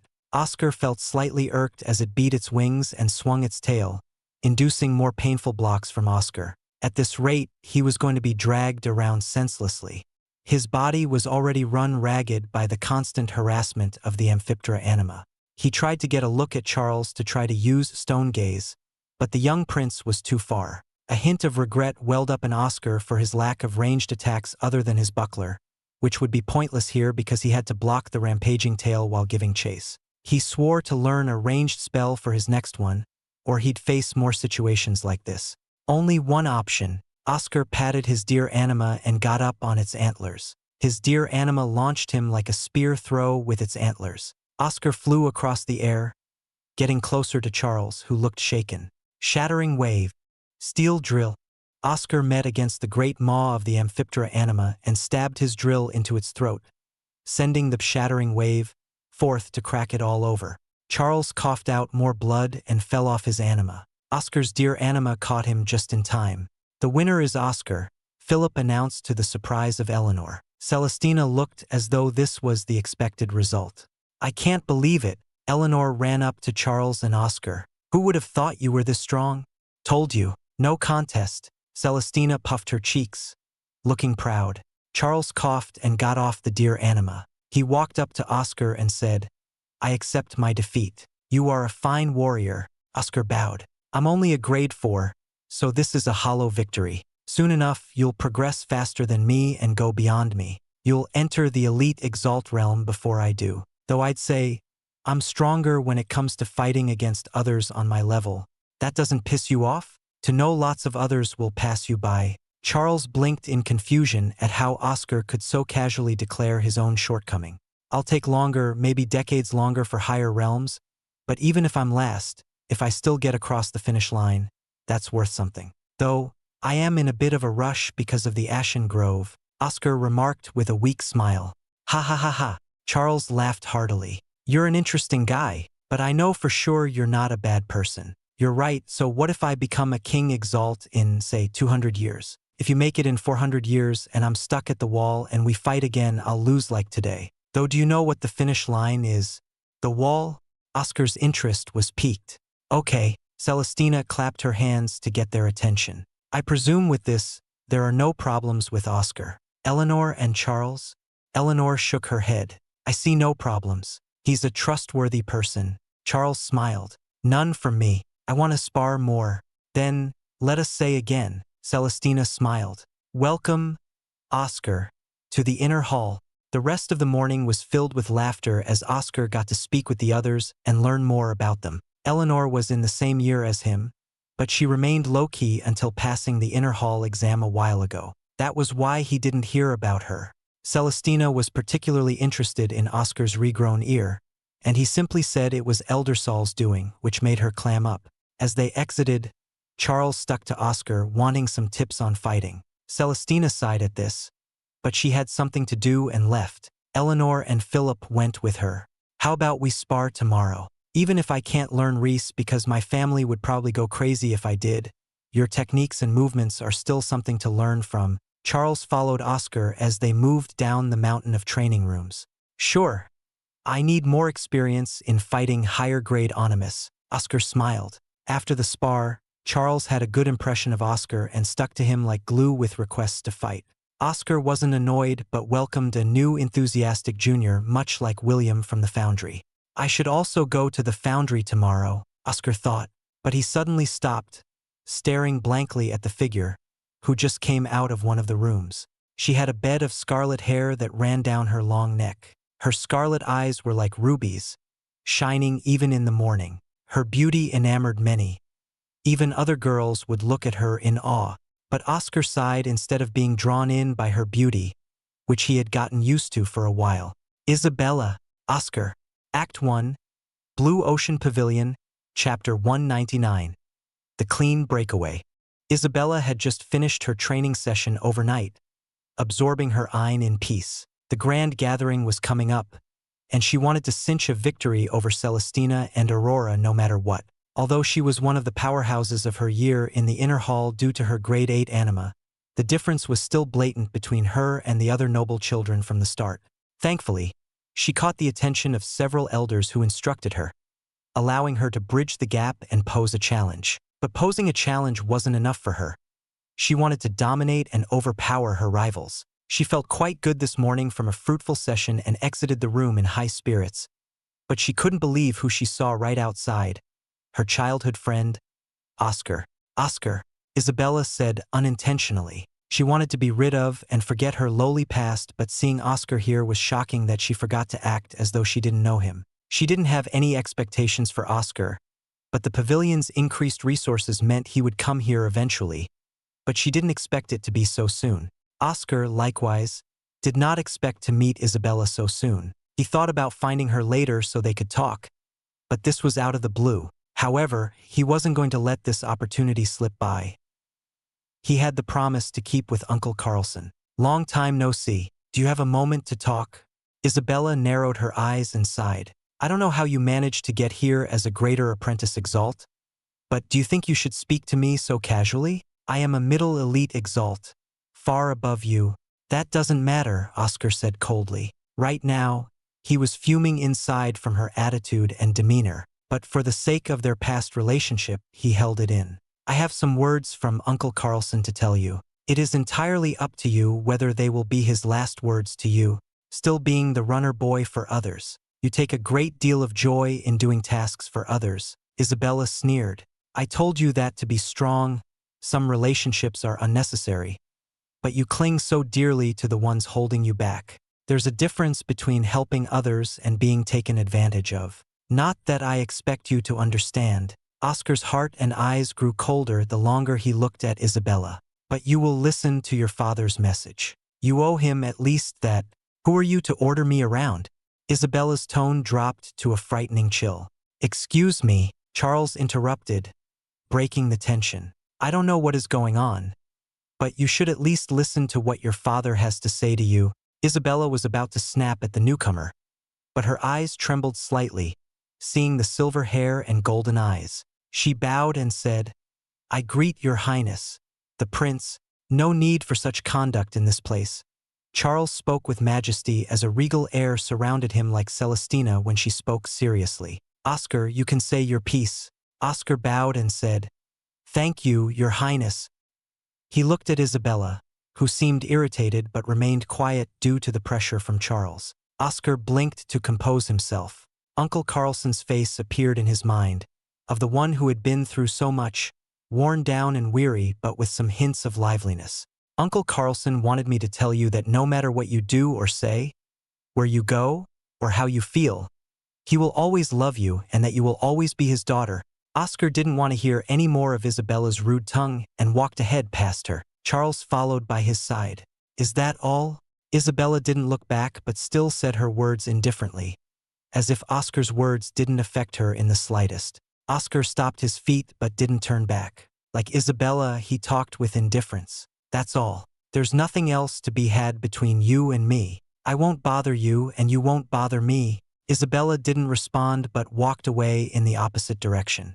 Oscar and Charles continued making their way down. Charles looked at Oscar as if he had something to say. What is it?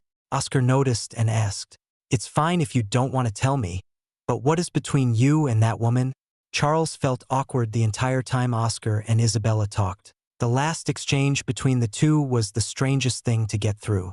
Nothing. There's nothing anymore. Oscar looked tired, as if he had gone through many battles. The only reason I needed to see her was to pass the message. There's no need for anything else with her.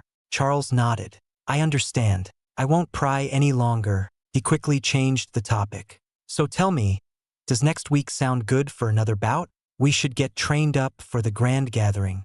Oscar returned to normal and scratched his head in embarrassment. Sorry, but I won't be attending the grand gathering. Why not? With your Reese and Prinstick, you'll get far. Charles was puzzled. I would like to, but I have to watch the clash of metal at the foundry, Oscar explained. One of the orders from his master, Draven, was to watch the clash of metal to see his fabricator rivals in action. That's right. You mentioned you were a fabricator. Now that I think about it, that's even more shocking. It's a shame I won't be able to fight you on the main stage, but good luck in the clash of metal. Oscar didn't correct Charles on the fact he wasn't participating. They separated after Charles had more questions about Reese and its applications. Back in his new home, Oscar dropped to his bed with fatigue written over his face. Fighting the prince and talking to Isabella is too draining, Oscar complained to himself.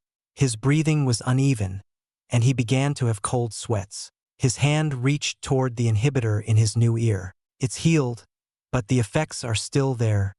He removed the inhibitor, feeling the sharp pangs of pain that made him curl up in his bed, clutching his head. This blasted thing. After the pain subsided, Oscar's body was deathly pale. He started a hot bath in the bathroom pool to warm up and keep his blood flowing, dipping his head in and out in a breathing exercise. After drying up and wearing a fresh uniform, Oscar stepped outside to feel the fresh air of the afternoon. Oscar moved along the new route toward the foundry. The entire inner hall was like a beautiful garden with arched bridges and streams of clear water. Oscar felt at peace along the way until a loud commotion kicked up from a certain gathering of people. What is going on? Oscar wondered. He squinted his eyes to see further. At the center of the crowd was a handsome man with a face that looked as though it was sculpted by a master artisan. Short blue hair that flowed heroically with the breeze, and a pair of sapphire blue eyes that one could lose themselves in. Are you kidding me? The man was Gilbert Lockwood. Gilbert was laughing with a girl with pink hair and blue eyes, Aurora Bellwood, and others who were most likely Gilbert's friends and followers. Oscar quickly turned about to hide his face, not knowing if Gilbert would see him and remember him as the person from the library with Celestina. He ran away and quickly entered the area of the pavilion with the foundry and palace of whirlpools. Seeing that no one followed him, Oscar sighed in relief. I thought today would be a good day, but this is too much. Oscar walked normally. But as I am Celestina's friend, eventually, we'll collide. Putting aside Gilbert for the moment, Oscar arrived at the foundry. He changed into his uniform and entered the refinement workshop. Here, the students worked on refining various raw materials to be used for the pavilion's use. Hey Oscar, how was your exam? William Andorra, his junior in the foundry, ran up to Oscar. Both wore fabricator uniforms, but the badge on their chest identified them. "Good afternoon, William. I passed." Oscar lifted his hammer in his hand and walked over to N-Or. "You did? That's amazing. I can't see myself passing until I become an elite Exalt." William followed along. They started hammering down on their oars after heating them in the furnace. "If you get to the elite Exalt realm, you shouldn't dilly-dally on that." Oscar hammered down with Reese and Ein in extreme concentration, removing the impurities from the ore. "Though I have to stay as an apprentice Exalt longer for personal reasons. Nothing is holding you back." "I know," William pouted. He swung his hammer anima onto the molten ore. Sparks flew all over the ground. "Will you be attending the clash of metal?" "No. I'll be watching." Oscar shook his head. "Why not compete?" William shouted. "Your refinement of materials is incredible. With such pure, refined materials, the formations don't need to be as complicated to create an armament. I'm sure you can get far with that." Oscar stopped his hammer. He turned to William. "Do you think so? But even with the boost of pure, refined materials, I still botch up the formations a lot." It was an embarrassment to Oscar that after all his training, he was still at a level to succeed with armament creation once every 10 tries. He was barely able to scrape by the 1-star examination. "Don't worry, we still have around 2 months. I'll help you get as good with formations as possible." William pumped his fist. "I want to compete together with you." Oscar chuckled under his helmet. "All right, let's do that." Although it wasn't what Draven wanted, Oscar thought some disciple mischief was a long time coming.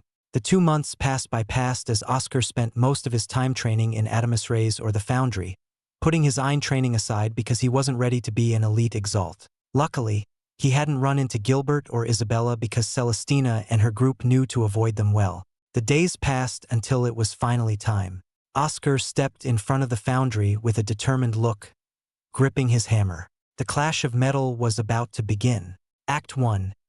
Blue Ocean Pavilion Chapter 200. The clash of metal begins. In the Abyss prison within the warden's office. That wretched disciple of mine. Draven had a live image of the clash of metal playing in his office when he noticed Oscar in the participant area. Although Oscar wore the fabricator uniform, becoming indistinguishable from the others, Draven still singled him out from all the others. The pot of water for his tea continued to boil and whistle with steam, but Draven ignored it, keeping his attention on Oscar. "If that's what you wish for, then go for it. Impatience is a part of being young."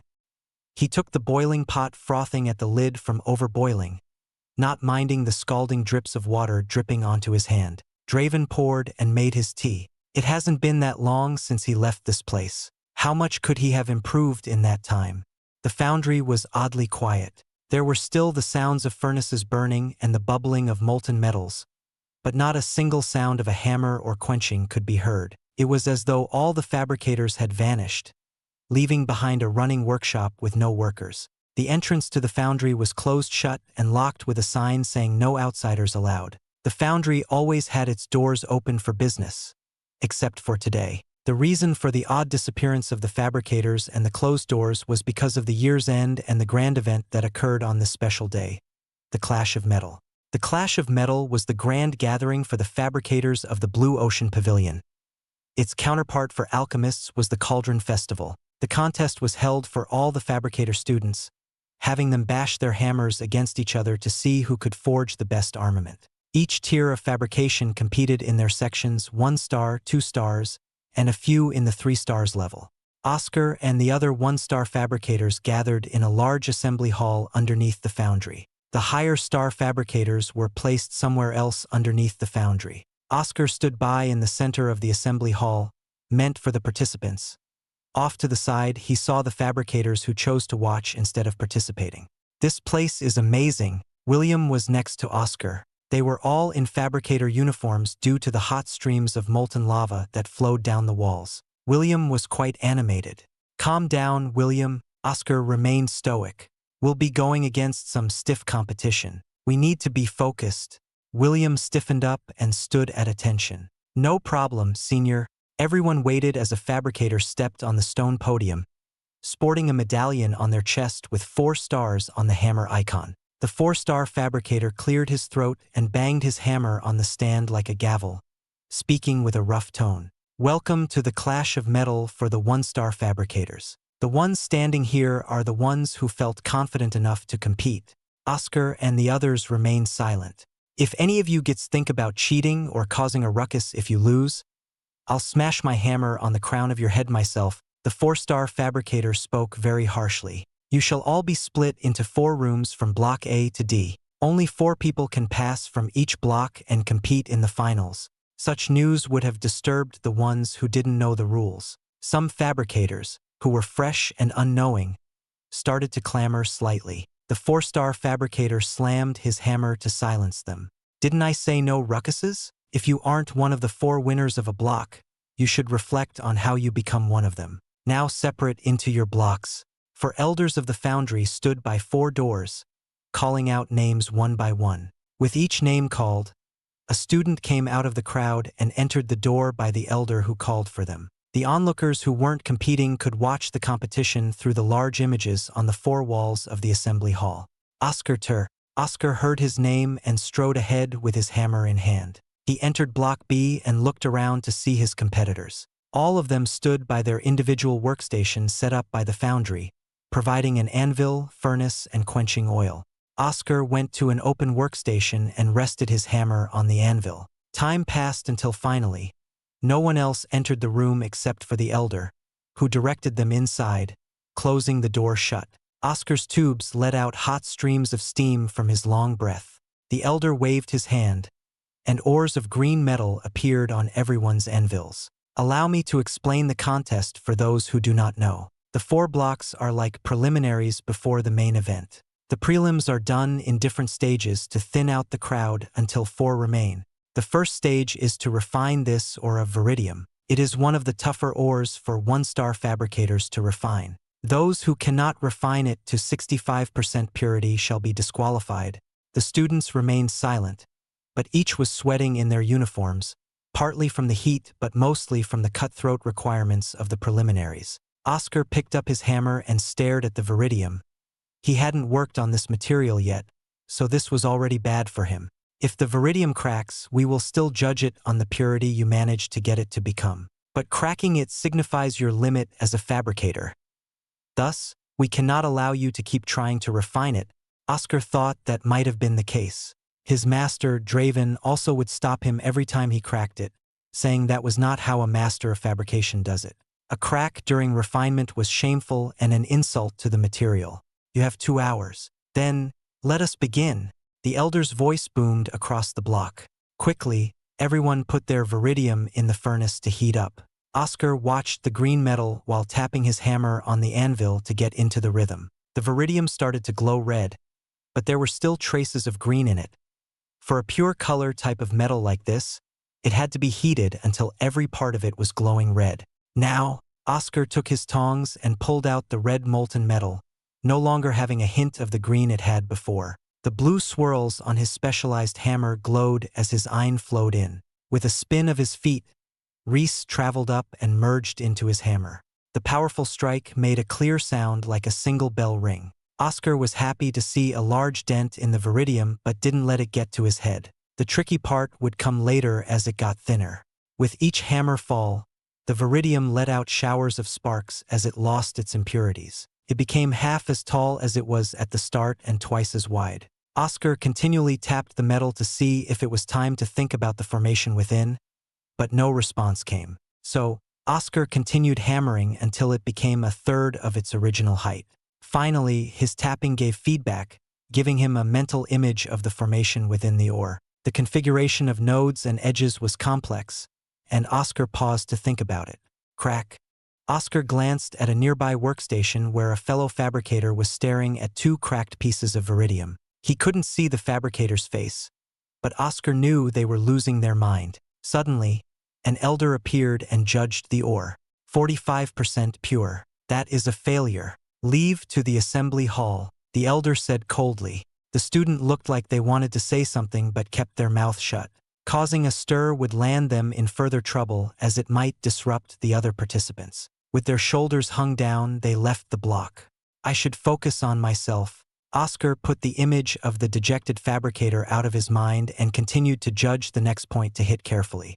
His strikes were done without hesitation and to great results as the viridium continued to shrink. Master did praise me for being talented at breaking things apart. Finally, the viridium was quite thin, near the point of complete refinement. But as his master, Draven, told him, there were always a few impurities that were hard to get unless he knew how to force them out. If I turn this in now, I'll probably pass with flying colors. But that's not what I want. Oscar slammed down his hammer, stopping right before hitting the viridium, sending out his shattering wave with Ein. A few sparks of impurity sparked out of the viridium. I want to do the best possible job I can. That's quite like him.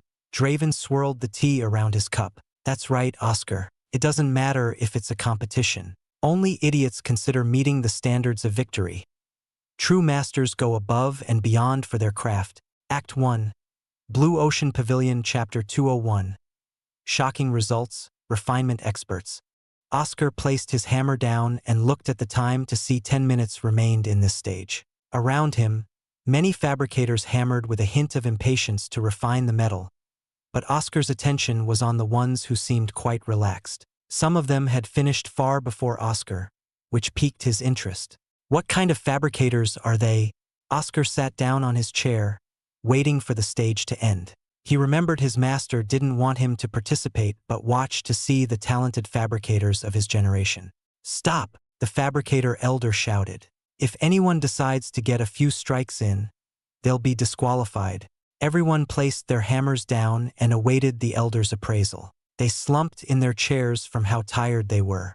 60% close but still failed. Disqualified, the elder started to make his rounds around from the first row. 70 not bad. Passed. 64, 1% off. Disqualified.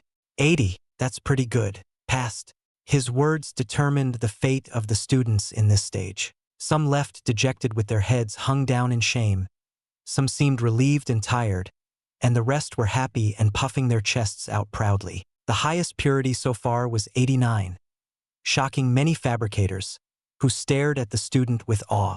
Before long, the elder made his way to Oscar. Oscar didn't feel nervous in the presence of the elder because he had full faith in his refinement skills. He presented his refined viridium with calm hands. The elder took out a hammer and tapped on the viridium before snapping his face at Oscar.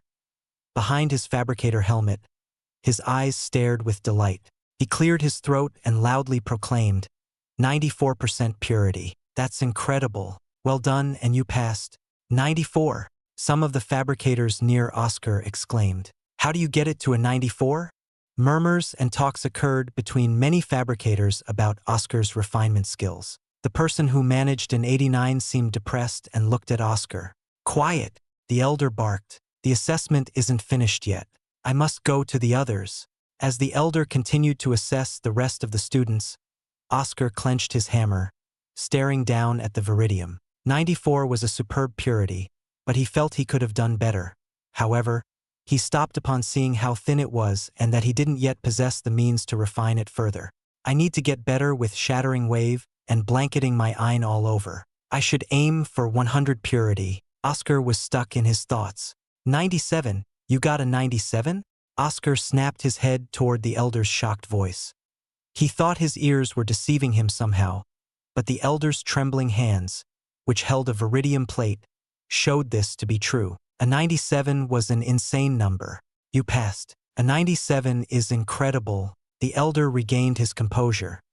The shock of a 94 and then a 97 purity had gotten to him. These students were surely the cream of the crop. Oscar sighed. This person was surely one of the geniuses that his master mentioned. 97 again? The surprises did not end there as the elder discovered another 97. 98. Another fabricator was discovered with incredibly high purity. This time a 98 which Oscar could not help but admire. His rivals were indeed monsters in their own way, but the biggest shock came with the elder's loudest shout of the day. 100. Even Oscar could not contain his voice and shouted along with the other fabricators. What? The entire room stared at the fabricator, who refined their viridium to 100 purity, an awe-inspiring feat that everyone could only stare at dumbfoundedly. Oscar clenched his hands. It was only 6%, but that small amount seemed like a wide chasm that Oscar felt would take an extraordinary amount of time and effort to bridge. To get 100 purity is an insane accomplishment, but I wonder how they are for the rest of the process. Oscar knew there was more to fabrication than material refinement. The crux always lay in the refinement of beast parts, the core, and the formation. Doing each step well before the formation step would make it easier. This stage is over. I did not expect to see such high purities, but I am glad our young generation is not lacking at all, the elder said proudly. However, half of you have already failed. That number is quite worrying for me to see some be unable to refine materials properly. Oscar checked out the room. Indeed, only half of the contestants remained in Block B. He didn't expect so many to drop out at the first stage at the most crucial first step of refinement, but that was due to a lack of experience. Not everyone had an insane master ready to beat them down for every mistake. Everyone must strive to be better. The viridium is one of the tougher ores for one-star fabricators to refine. So those complacent in their refinement after handling lesser ores were weeded out. The elder rubbed to wipe the soot from his visor. Now then, the next stage will begin. The refined plates of viridium were taken away and replaced with a sharp tooth of an Exalt beast. The feeling that emanated from this fang gave Oscar the impression a vicious predator was right in front of him, about to chomp down. It wasn't real, but the fang had that much of an impression.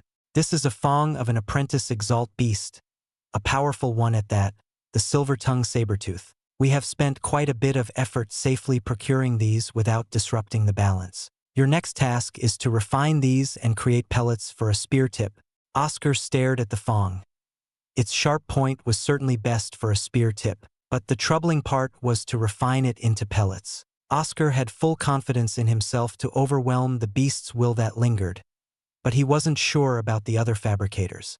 Fabricators mostly do not fight well, like those elixir drunks, because we focus all our attention on crafting rather than battling. But we can't complain when it's only a remnant will lurking in a broken piece of the beast's body. If you can't repel the beast, then you fail. You have 30 minutes break, then 2 hours to work on the fang. Oscar sat on his chair, closing his eyes underneath his visor. Under the effects of meditation, he recovered his ein and calmed his mind. Next, he checked his body to soften the tension that was building and get to the best condition possible. The time passed slowly until 30 minutes were up. Begin refining the fang, the elder declared the start of the second stage.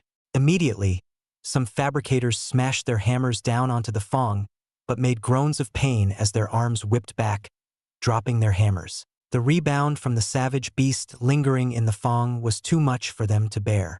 But they were not deterred and grunted as they forced their swings. Oscar was calm and raised his hammer high. On its way down, the hammer slowed as an invisible pressure emanated from the fang to deter it.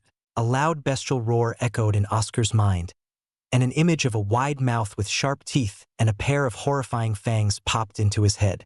Nothing but a remnant of an already slain beast. Oscar regarded this as a futile resistance. His ein and Reese instantly crushed the opposing pressure and hit the fang, cracking and breaking it down. I'm sorry, but I need to destroy what remains of you. Oscar swung repeatedly. His hammer was undeterred by the fierce backlash from the saber-tooth, a resistance that diminished with each hit until Oscar could no longer hear its roar in his mind. The fang on the anvil was pounded until it became a fine powder that looked no different from the flour used for bread.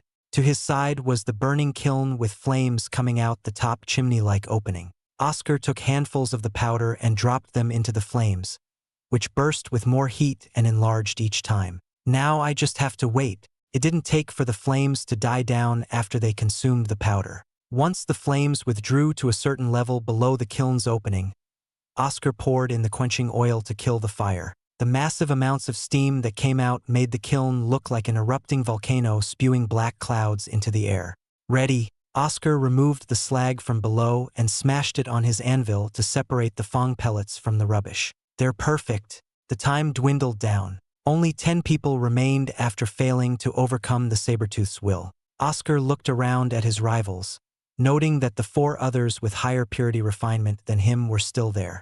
Congratulations to the 10 of you. We have now judged who could refine the tougher ores and overcome a powerful beast's will. Now is the last stage to create an armament. Oscar felt a stone in his stomach. He knew it would come eventually, but he still felt unsteady about his formations. The top 4 armaments will pass the block. Act 1, Blue Ocean Pavilion Chapter 202. The frustrating formation. Of course, this tests how good your formations are and how well you integrate all the components. We're handing out these. As the elder spoke, Oscar and the others received several green bars of viridium. The bars you have are of 80% purity. If any of you rookies think of complaining, then I'll shove a hammer down your throats. Now you will have the pellets you've refined and 3 cores of the silver-tongue sabertooth. Like the 1-star examination, you have 3 tries. Oscar and the other contestants received their 3 cores and waited for the elder's next instructions. Rest for 30 minutes. The final part will take 4 hours. I have high expectations from all of you. Sitting on his chair, Oscar reflected on everything he had read about spears from the Foundry Library. He recalled the various formations that past fabricators created for the spear to take shape and become a true armament. Although he couldn't use the same formations because every armament was slightly different from the other, it was still good to have some references. How did they determine which spots were good or not? Oscar didn't learn the knack for pinpointing the best points for nodes, which was why his armaments had adequate formations which shortened their lifetimes. For fabricators, the best armaments had to be the ones that lasted the longest to be the best partner for an Exalt. Oscar's creations were fine but not good enough for the best. Oscar tapped his hammer on his chair leg while he pondered the issue. His master, Draven, told him it was a matter of practice and time to reach the level of intuition needed, but Oscar wanted to know if there were other ways. The manual on formation said a person drew their formation out of 3 lines of thought, 1 to meld the materials, 1 to form the shape needed, and lastly, 1 to suit the fabricator's preference. I believe I have the shape down at the very least. But the shape doesn't matter if the materials also don't meld. What does it mean by the fabricator's preference? Oscar sighed. He recalled many formations but couldn't think of how one suited a fabricator's preference. Time's up. You have 4 hours to produce a single armament. I realize the time is short, but we are on a schedule here, and I don't believe it should bother any of you. Everyone seemed to be in sync as they tossed their Fong pellets and several bars of viridium into their crucibles to melt. Oscar noticed that one particular fabricator summoned his anima, a crucible, and was melting their materials inside it. A crucible anima? Oscar stared blankly at the person, who was concentrated on their crucible anima. He read about some individuals with animus best suited for melting materials. Oddly, the crucible anima types usually had the effect of aiding in the melding of materials, making it so the formation to finish the armament didn't need to be as complex as it should be. If I had something like that, it would suit my poor formation skills. He watched as his materials became a molten mixture. Oscar could leave this mixture for later and focus on the urgent part, the core. He held one of the bright yellow cores and placed it into a boiling pot of water. His ein flowed with the waters inside and reached the core, bombarding it. Faint lines began to shine bluish, followed by more lines showing themselves on the core's surface. Oscar frowned behind his helmet as a large creature swiped its claws and bit down on his ein inside the core. Within an empty dark space, a large primal beast with silver fur stared down at Oscar's ein, growling and roaring as it bared its large fangs and silver tongue. Oscar could tell how fearsome this Exalt beast was when it was alive, judging from the imposing presence it gave out.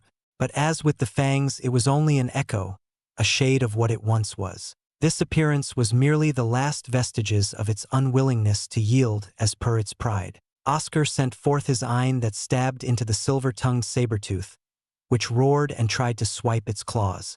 But like a piece of driftwood against a fierce wave, it was toppled over and drowned by Oscar's ein. Oscar learned more about the creature's configuration with each passing moment as his ein journeyed through its core. Finally, the beast was conquered and vanished from the core's inner space, letting Oscar fill it with his ein. The pot of water splashed out water, which evaporated into steam instantly as Oscar removed the yellow core with shining patterns all over its surface. Oscar peeled out the beast core's formation, cutting out the part which highlighted its sharp fangs, perfect for the tip. Oscar poured some of the mixtures from the crucible into a mold and waited for it to firm up. With the core formation placed on its center, Oscar slowed his breathing and concentrated on what sort of formation would suit a spear. First, he placed a bright node on the top and bottom. What suits the spear? What melds the mixture the best? What reflects me? These questions filled his mind as he thought about the formation. Oscar tapped his hammer on the unfinished spear until he swung several more times, forming the shaft. His formation was coming to fruition, but Oscar felt apprehensive about how it looked. Oscar shook his head of the negative thoughts and still continued swinging. The spear was coming into shape, looking nice. Oscar swung one final time, completing his formation. The lines and nodes retreated out of visibility, melding into the spear. With a set of tongs, Oscar dipped the long spear into the quenching oil, hissing and steaming as it went in. A burst of iron flew out. Oscar smiled, knowing it was a sign of success. The spear was long with an emerald shaft and a long sharp blade at the end. The blade was about the size of Oscar's hand. Oscar was pleasantly surprised his first attempt succeeded, but was it up to par with the other contestants? His hands held the spear flat to judge its balance and swung it through the air, creating a whoosh sound, indicating it was a fine spear. Fine but not perfect. Oscar put the spear aside to try the two other cores. However, he was not so lucky on the next attempts. The formations fell apart after he retrieved a new spear from the oil, indicating how shoddy they were. Oscar tossed the failure into the crucible to melt and looked for another core but lamented that he had run out. Hopefully, this is enough. Oscar gripped the success from his first attempt. He was relieved he succeeded at least once. Otherwise, it would have been a disaster if he couldn't create an armament after his initial successes with refinement. The time ticked down until it struck 0 and the elder announced for all to stop their hammers and present their best. The 10 fabricators, including Oscar, lined up with spears in hand. The elder pointed to a stone block with 4 holes in it. The top 4 will have their spears lined on the stone. The order of placement is from left to right. Present your spears. Oscar and the others held out their crafted spears. They waited for the elder's judgment. The elder took the first person's spear and placed it on the rightmost spot. Then he took a second person's spear and shifted the first over for it to take its spot. Evidently, this spear was better than the previous person's.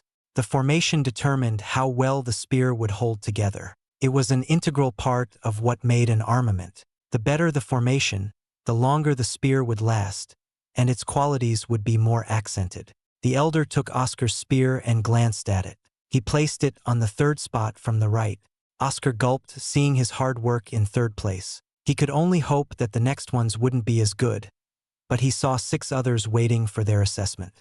The tension elevated. The elder didn't place a fabricator's spear on the stone, leaving them saddened. The next one shifted everyone down a spot as it took first place, pushing Oscar down to the 4th place. Damn! Oscar stared at his spear, which was still on the stone. There were still 3 others to judge. Then the elder appraised the next spear. To Oscar's pained expression, the elder replaced his spear with that one, meaning Oscar was no longer in the top 4 and unable to move onward. The elder moved on to the last 2 but shook his head as they were not on par with the 4 on the stone.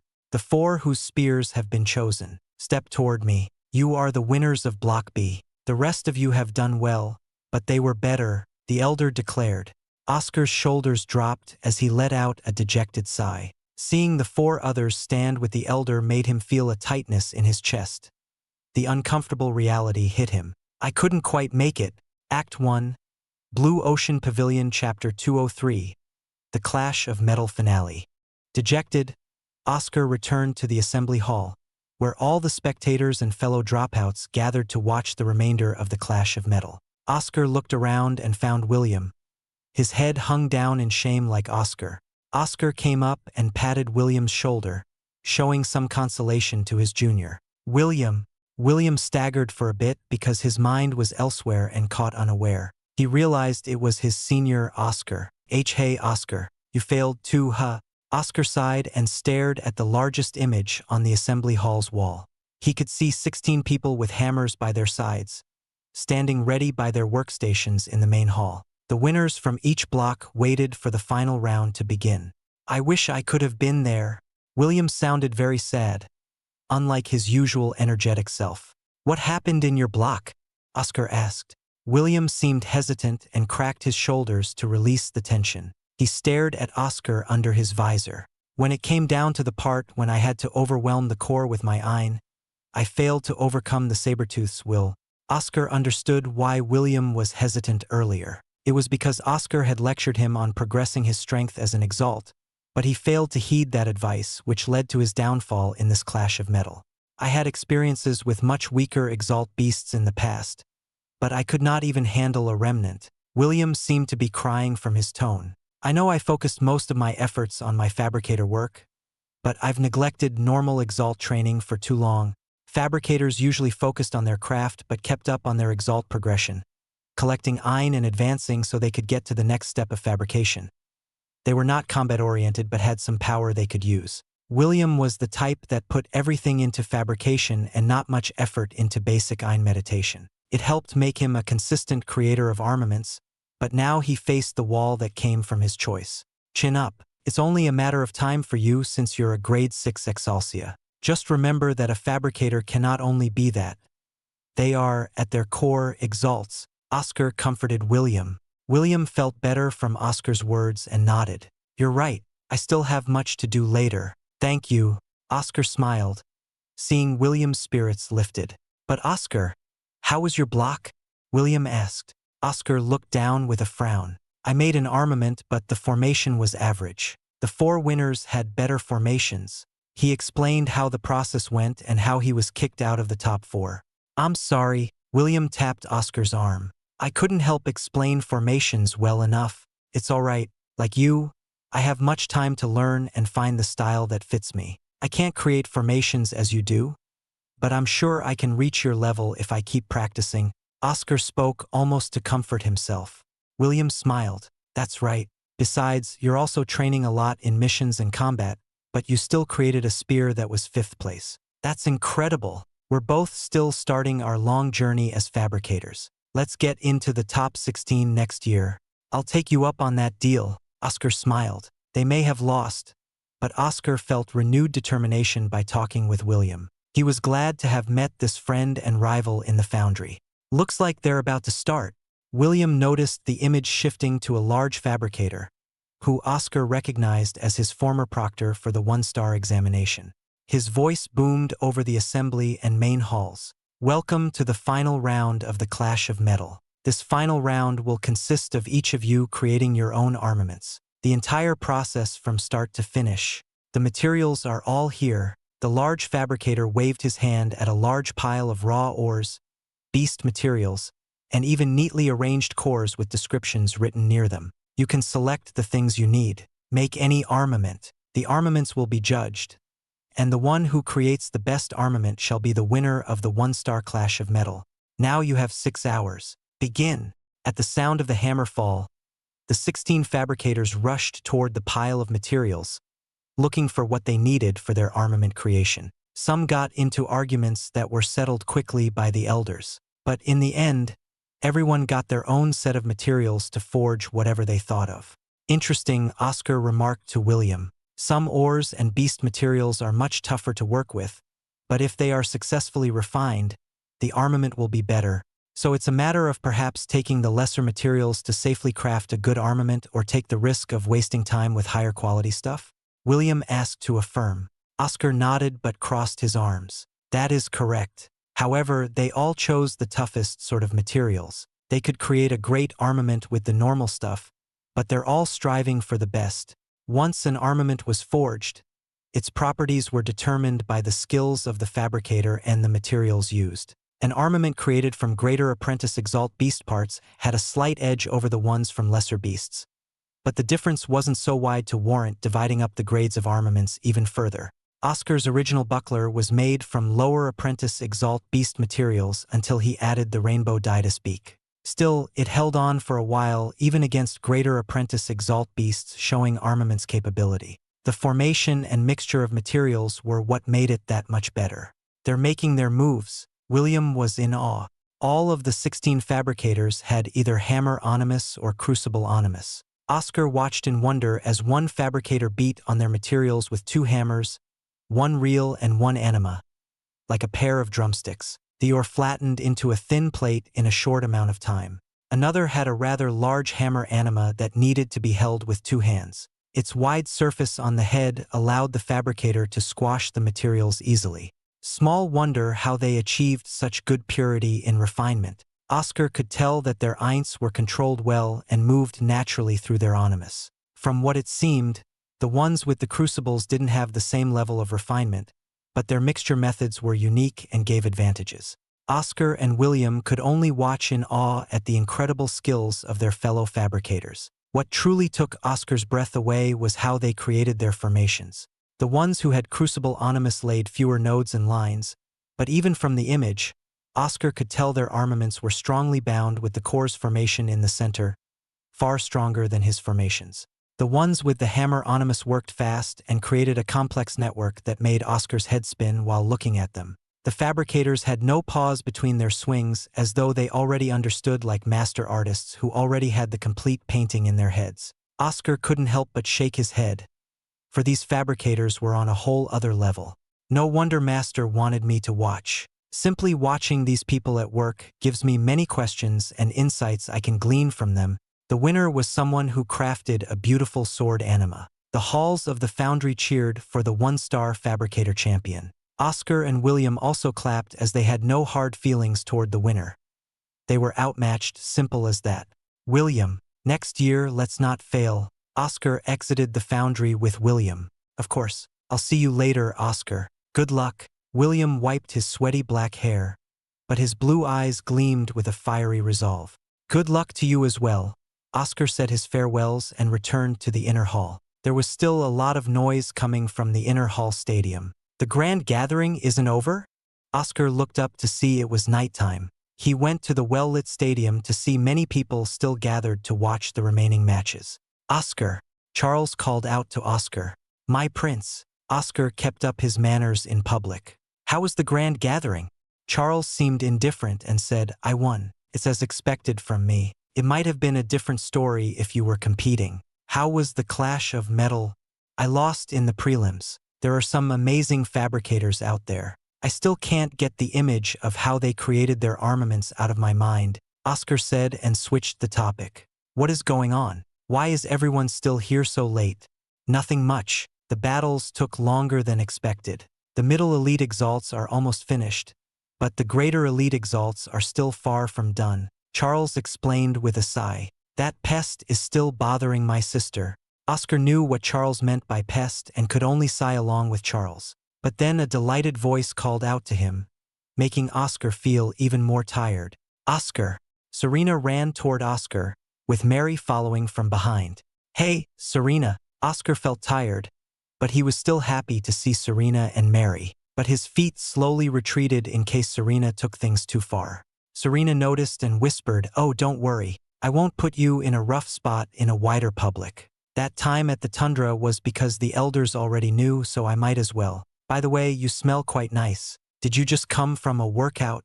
Oscar chuckled weakly, not feeling any comfort from Serena's words. That meant if they were in a more private setting, whether with friends or not, she'd hold nothing back. Good evening, Oscar. Mary seemed tired as well and dragged Serena back. Hello, Mary. Oscar felt more at ease. Oscar, you're acquainted with these two? Charles stepped in. The prince, Serena and Mary were shocked. They quickly bowed and gave their greetings. Do you know them, my prince? Oscar asked. They were my opponents during the grand gathering. Not bad opponents, but very few can stand up to me. Charles winked at Oscar. Oscar, how do you know the prince? Serena was shocked since she knew Oscar was a commoner. So getting acquainted with the prince was a big deal. Charles and Oscar, what are you two doing here? Oscar and Charles snapped their heads to the source of this voice. Celestina stood there with Philip and Eleanor by her side. Her appearance was a bit ragged from the battle she had just fought, but her emerald eyes still shone as her silver hair fluttered with the breeze. She looked at Serena and Mary. What's happening here? Act 1. Blue Ocean Pavilion, Chapter 204. Time passes in the inner hall. What's happening here? Celestina stared at Serena and Mary, then turned to Charles and Oscar. Her breathing was short and pained because she had just battled a fierce battle against Gilbert and immediately ran off. Her pleasant surprise at Oscar's unexpected appearance slowly shifted into confusion at the two others who came from nowhere. Oscar stepped up with an awkward face. "These two ladies are my friends I made during the inner hall exam. They came over to say hello." Serena stared weirdly at Oscar, seeing the slight smile on his face that was unlike his usual ones of kindness and friendliness. Something else was behind that smile directed at Celestina. Her woman's intuition started ringing like an alarm in her head. She took a short glance at Celestina before quickly bowing her head not to show any disrespect. "I am Mary Jones of the Jones family. I greet the princess." Mary introduced herself. She had seen the princess but had never engaged in conversation before, so she felt the nerves getting to her. However, as a member of the ancient Jones family, she did not fail to greet Celestina properly. "Oh, someone from the Jones family. It's nice to meet you." Celestina smiled and shook Mary's hand with an enchanting smile. "Oscar mentioned you before. You are a dutiful and strong person." Mary blushed at Celestina's sudden move, bowed, and said, "I'm sure he exaggerated my contribution." Celestina nodded at Mary and turned to Serena. "You must be the other person Oscar mentioned." Serena bit her lips with a troubled face, not showing it to everyone. "So the one Oscar mentioned he was probably in love with was the princess. Then it makes sense why he was slightly hesitant when he said it. This is troublesome. The princess is a tough opponent, but what does she think about Oscar?" Serena calmed herself down and introduced herself. "I am Serena Fulger. I greet the princess."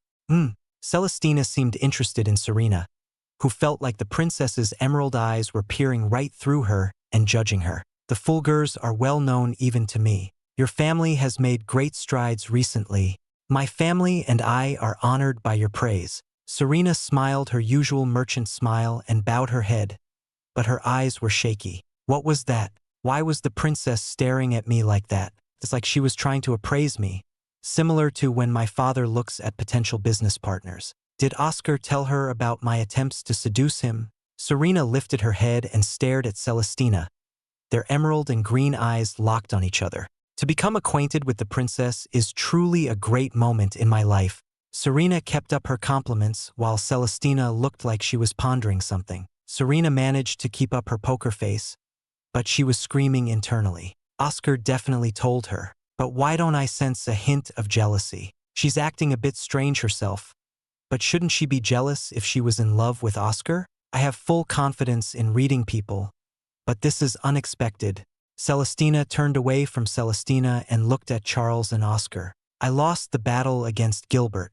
I would like to discuss our day, but we all need some rest today. Serena and Mary, you're welcome to join us tomorrow." Oscar nodded and glanced around.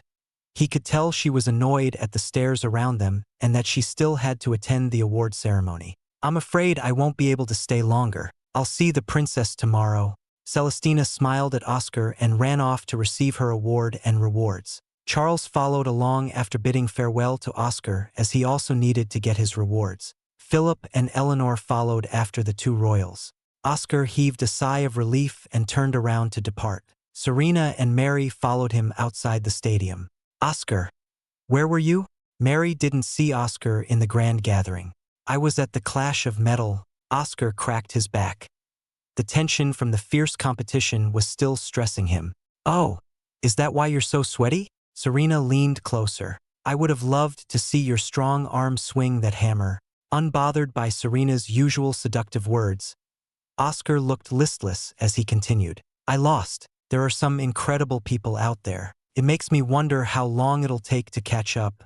Mary and Serena didn't know how to comfort Oscar after his defeat. They only remained silent until Mary noticed they were near her home. "I'll have to leave." "Serena, don't trouble Oscar too much." Mary behaved like an older sister to Serena despite her small frame. "Got it? Got it." Serena was irritated at Mary's words. Once Mary was gone, Serena looked around to see if anyone else was nearby. Seeing no one, Serena hugged Oscar from the back with a satisfied expression, overwhelmed by his smell, which she felt was similar to the scent of the forest. "I missed this." Oscar quickly turned and pulled away from her arms without hurting her. With a sigh, Oscar said, "How was the grand gathering?" Serena's shoulders twitched. She stared at the ground with a gloomy face. I lost in the second round against the prince. Mary had the worst luck of fighting him in the first round. Charles is a grade 8 Exaltia and a strong fighter. It's not shameful to lose to him, Oscar said, but he could see Serena was still saddened at her loss. He understood that while she was playful and accommodating toward him, she was stubborn and held great confidence in herself. A loss was the worst for her. With nothing else, Oscar patted her head and gently caressed her hair. You did your best. Do better next time. Serena felt like lightning coursed down her spine. Her lips trembled until they formed a bright smile, and her arms wrapped around him again. This time, she placed her face by his chest. I love you. Don't. Oscar pulled her off again. I told you that I can't return your feelings. It's because of the princess, right? Serena lowered her arm, losing her excitement. I saw the way you looked at her. You're in love. But you're lost because she's a princess, and you don't know how she feels. Oscar stared at Serena in shock. How had she figured all that out from one interaction? Serena chuckled bitterly. Don't understand a woman merchant's intuition, but I wonder if she loves you back. You can't tell? Oscar asked. You figured me out pretty fast, but you can't for her? Serena looked bothered. Her face turned into a frown. I can't tell. I can only think of two possibilities. One, she does love you, but she hides it well, seeing as I couldn't feel a hint of jealousy out of her. Or perhaps she doesn't see me as a threat. Two, she doesn't love you that way, but she regards you as a close friend and was trying to see if I was a good person that won't hurt you. Serena still shuddered from seeing Celestina's eyes that seemed to look right through her soul. She also saw the way Celestina looked at Oscar was a bit different, but she couldn't make the call if it were love or not. There certainly was an affection of some kind. My place is around here. Oscar didn't seem bothered by what Serena had told him. He already had an inkling it was one of the two, but he was in no rush as they had plenty of years as Exalts to think upon it. Farewell, Serena. Glad to see you in the inner hall. Okay, Oscar, I'll see you tomorrow. Serena waved goodbye with a soft smile, but as she turned away, she looked determined, with unwillingness in her eyes. The days turned into months. Serena and Mary adjusted well to Celestina's group, though Serena sometimes took glances at Oscar while he talked with Celestina. This did not escape Oscar and Celestina's notice, but Oscar didn't see much of a reaction from Celestina. The two had a cordial relationship. Celestina regarded Serena on the same level as Philip, Eleanor, and Mary, keeping them at arm's length but not too close. Their training sessions dealt with spars and discussions on improving their capabilities. All the while, Celestina tried her best to throw Gilbert off her tail. Eventually, Emily joined the inner hall because of her advancement to the elite Exalt realm. She was greeted with much joy by Celestina, who hugged her tightly, to the surprise of Eleanor and Charles. Frederick joined in a few weeks after her after a hellish inner hall exam, but he soon progressed to the elite Exalt realm with the amazing resources of the inner hall. Oscar also began to feel the lull of the incoming advancement and knew he could try for the elite Exalt realm now. But Oscar continued his training in Adamus Rays to fulfill his master's requirements while keeping up his fabricator work, creating armaments for the foundry's requirements, and honing his spells. His time for the elite Exalt realm would have to be much later. Emily and Oscar made it a point never to let Frederick cross Gilbert's path and actively signaled each other if Gilbert was spotted. Thus, they were able to make sure Frederick wouldn't sink back into his vengeful self. But other than a few stints, Oscar's days in the inner hall were full of joy with his friends. He enjoyed reading everything on the second floor of the Neptune archives with Celestina, forging and refining with William, who became stronger, and training with everyone. 7 months passed into Oscar's 4th year at the Blue Ocean Pavilion. He was 18 years old but almost 19. Within his private home, Oscar had bandages wrapped around his arms and legs. Blood dyed the white bandages red. His heavy breathing filled the living room as the couches shook from how fast his legs were shaking. Finally did it. Oscar looked at his arms and legs through his Reese Awaken. The transformed muscles that could enact Adamus Rays filled everything from his feet to his waist and his fingers to his shoulders. His body trembled, not just from exhaustion but also excitement. The time he had waited for had finally arrived. I will become an elite Exalt. Act 1.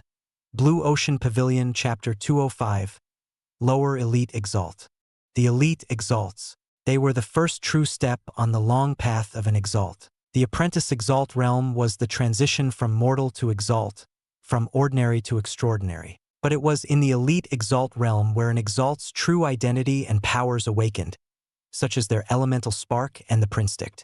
The elemental spark governed which part of nature and reality an Exalt was most attuned to. An Exalt was the most powerful when working within the element that defined them. Their anima would take on the element's qualities and evolve into something more. Gilbert's elemental spark was lightning, so his ruler anima had streaks of lightning-like patterns etched on its blade, and his lightning-based spells were incredibly potent. Celestina's elemental spark was light, making her dragon anima change its normal breath into a light beam and have radiant, bright scales. The prinstinct was the foresight of the third eye placed on their astral form. The third eye opened when a person entered the elite Exalt realm and granted the Exalt the unique sight to see intent and ripples of future actions. The opening of the third eye was the true indication that a person was becoming something more than human, a strange and detached state from the norm that was mortals. With these two powers in hand, the four foundations of an Exalt were all present, completing the person. Oscar read all about this and got many insights from his elite Exalt friends.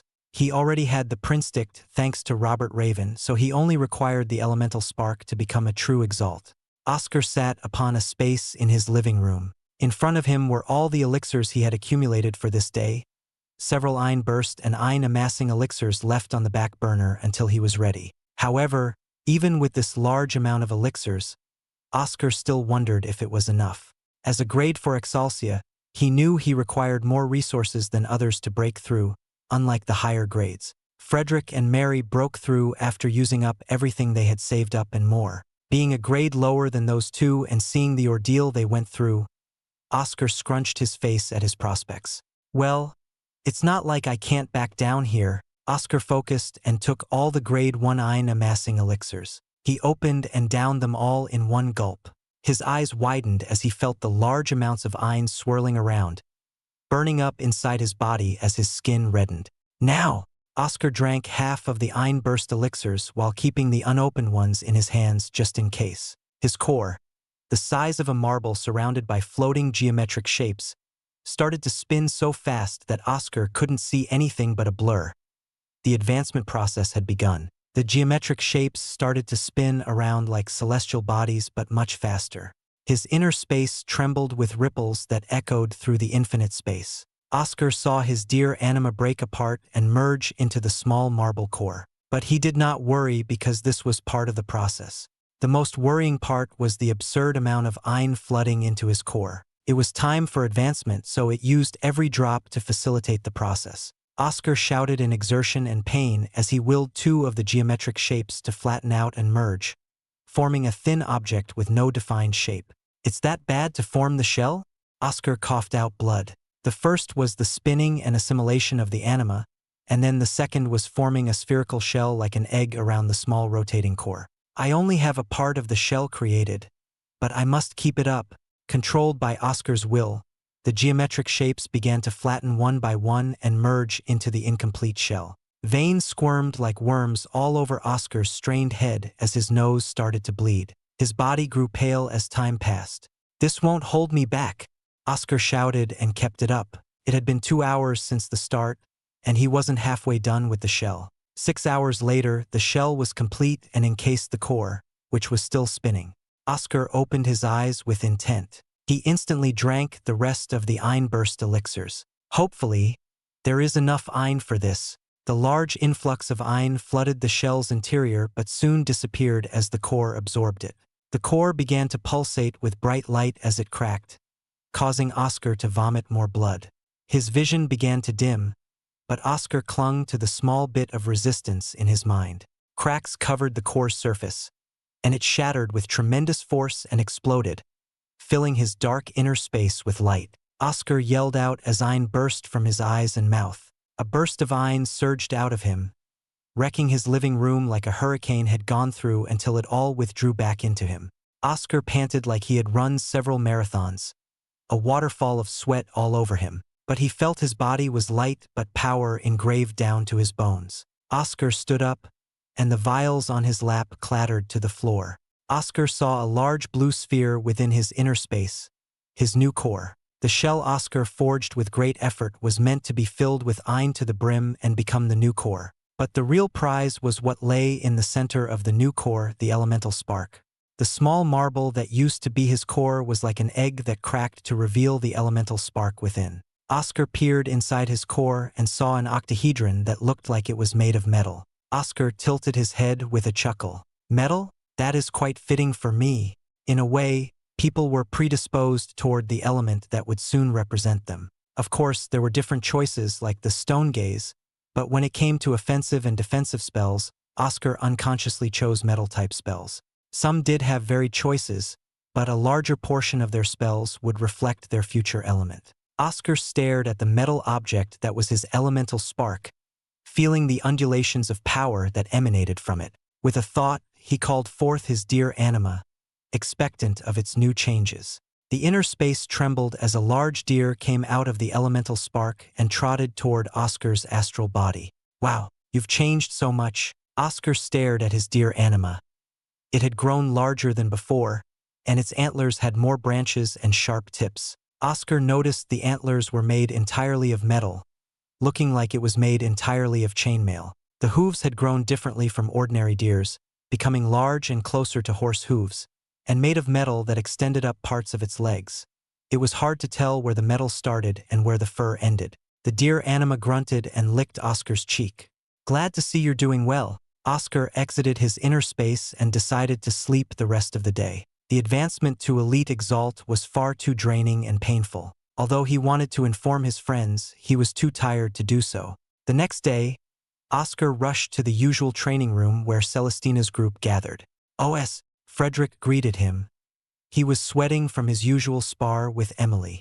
"It's great to see you." Emily smiled, but her eyes soon widened in shock. "You're an Elite Exalt now?"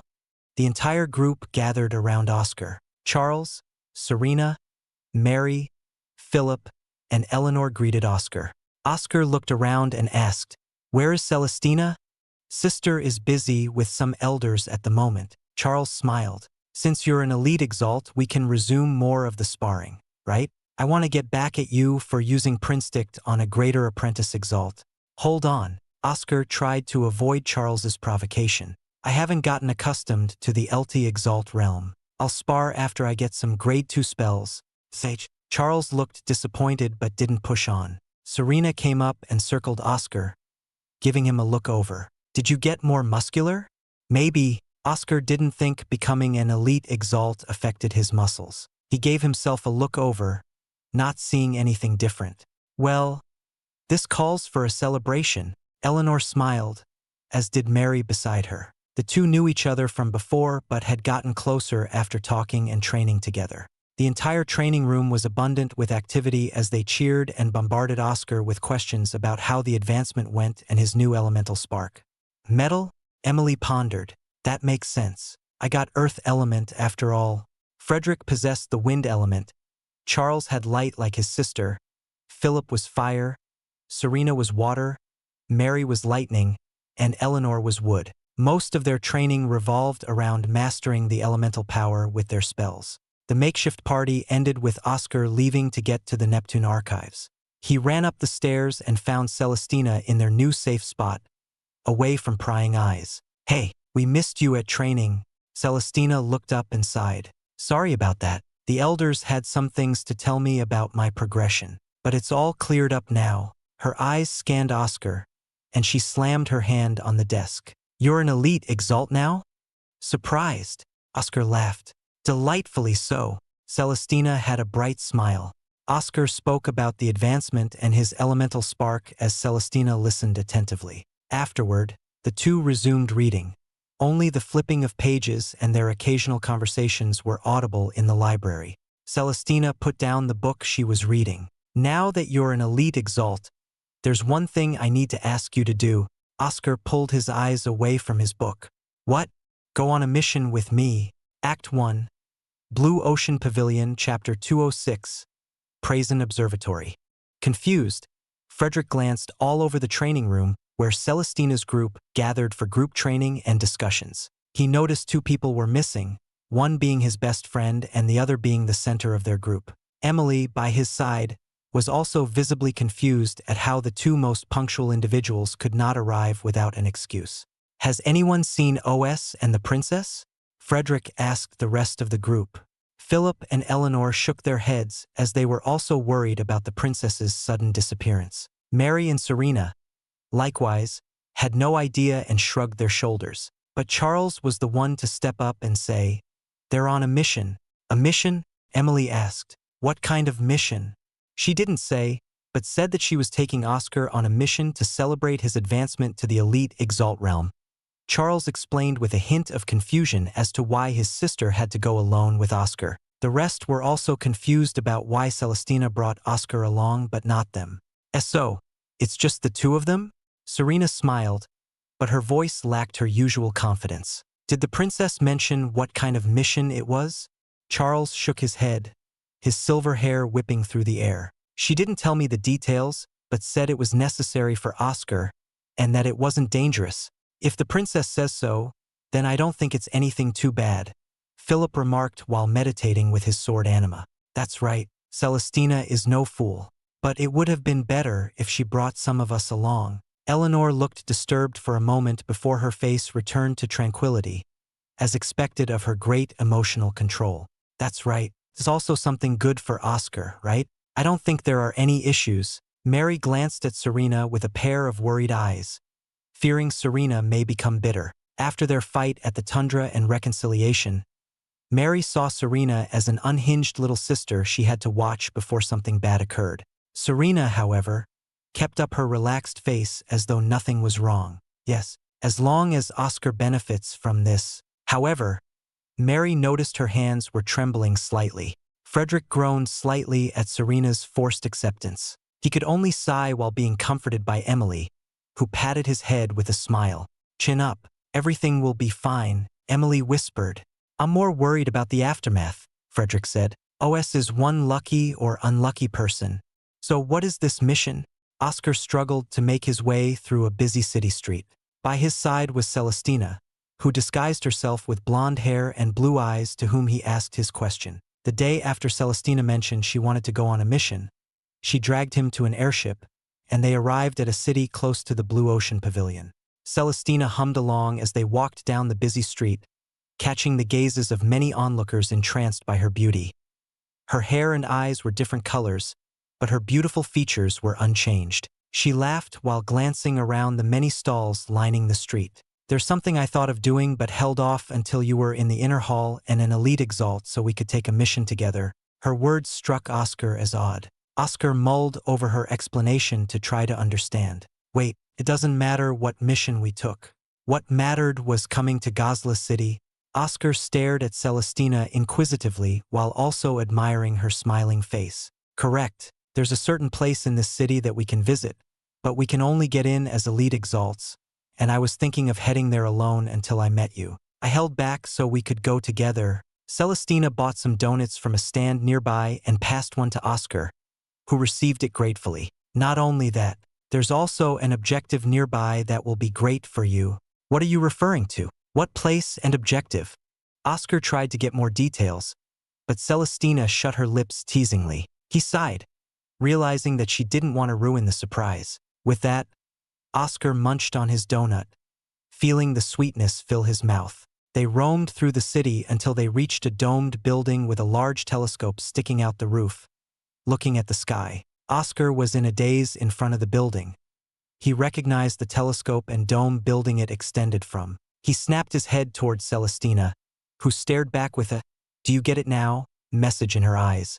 "The Prazen Observatory," Oscar exclaimed with joy. "I forgot this was in Gosla City. This place is what you were talking about."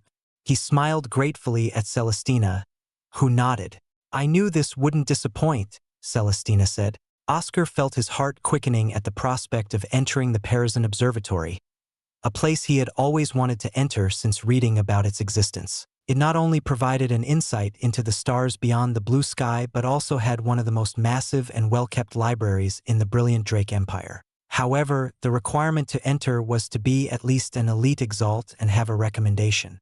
As students of the pavilion, Oscar and Celestina had the pavilion's name behind them, unlike wanderers who had to work to earn a recommendation. Oscar continued to stare in a daze, thinking himself an idiot for forgetting such an important place he wanted to go to if he became an elite Exalt. Oscar, Celestina poked Oscar's cheek with a laugh. You should see the look on your face. Though only someone who buries his head in books like you would have that look. You've never been here? Oscar snapped out of his daze with a slight blush. Nope, even royalty like me isn't allowed to bypass the rule. Only elite Exalts and above can go. The observatory master here is quite eccentric like the previous generations, and they always adhered to this policy. Celestina had a hint of annoyance in her tone. She tried to get in early but was rejected every time. But finally, she had the chance to enter with a fellow book lover.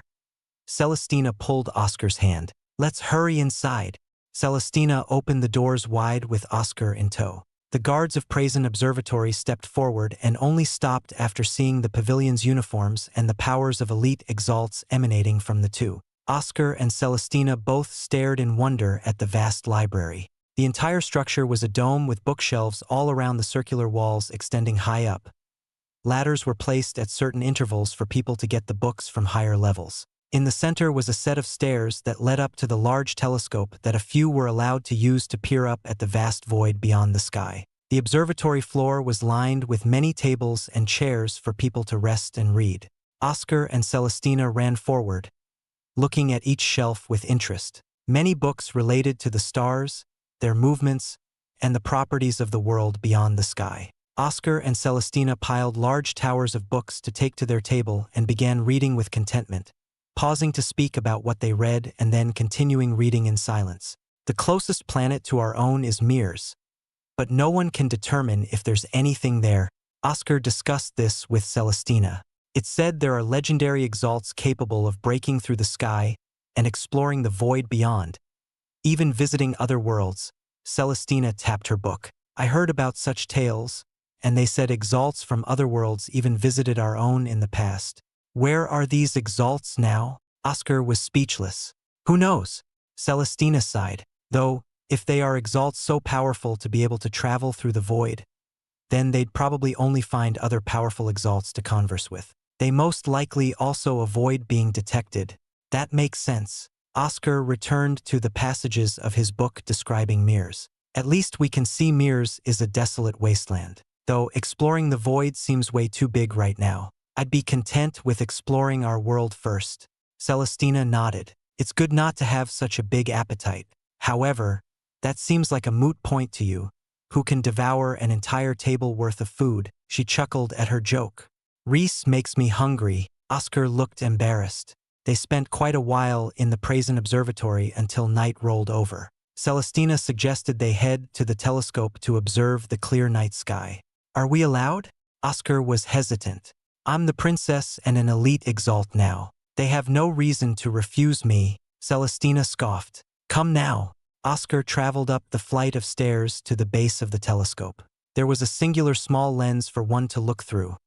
It was small, but through it, a person saw such a big world beyond their understanding. Celestina peeped through the telescope first, exclaiming and admiring the wonders of the stars and the void she encountered. Oscar couldn't help but think how cute she was being at this moment, completely different from her usual princess-like manner. Oscar, you give it a try. Celestina had her fill and beckoned Oscar to come forward. Oscar stepped forward and peered through the lens. There was a vast host of stars that he could zoom in and out of. He never thought he'd be able to see the stars so closely in his life, but here they were, like bright stamps in the dark void. There are constellations, aren't there? Oscar pulled away from the telescope and opened a book on constellations which also recorded the telescope settings to view them. Following the instructions, Oscar saw many different constellations, such as a man with a bow, a creature with wings and a lion's head, a sword and shield, and many more. The constellations are amazing, Oscar said. Let me see. I forgot to view them. Celestina was excited. She had been moving the telescope randomly so excitedly that she disregarded the constellations. Wait, Oscar felt something churning in his mind, like an itch that needed to be scratched. The constellations were so bright, and Oscar could imagine a network of connections to form the shape. Constellations, are like formations. What? Celestina asked.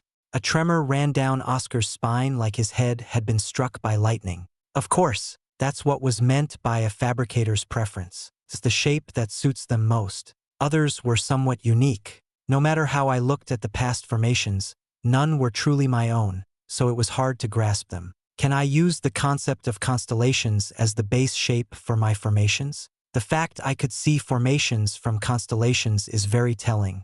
Oscar was so excited that his breathing grew heavy. He wanted to run off to the foundry to test his new theory. Ahem, Oscar snapped to the irritated Celestina, who stared coldly at Oscar.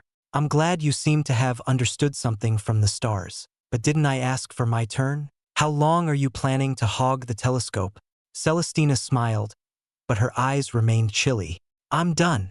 Oscar backed off instantly. Act 1. Blue Ocean Pavilion Chapter 207.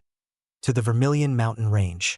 The lights slowly filled the room through the open window as a breeze, smooth and soft like cotton, tickled Oscar, who was lying in a deep sleep on the bed. His nose twitched from the sudden sensation, and his eyes slowly rose into small slits, just enough for him to see. Oscar yawned as he groggily got off the bed like a worm and closed the window, which let the intrusive winds in. It's dawn. Oscar went over to the water basin and washed his face, patting it to feel the cold sensation of the water on his cheeks. The two suns peered over the horizon and peeked up from Oscar's window like two children trying to stay low while watching. Oscar recalled staying up late yesterday, watching the constellations and stars with Celestina.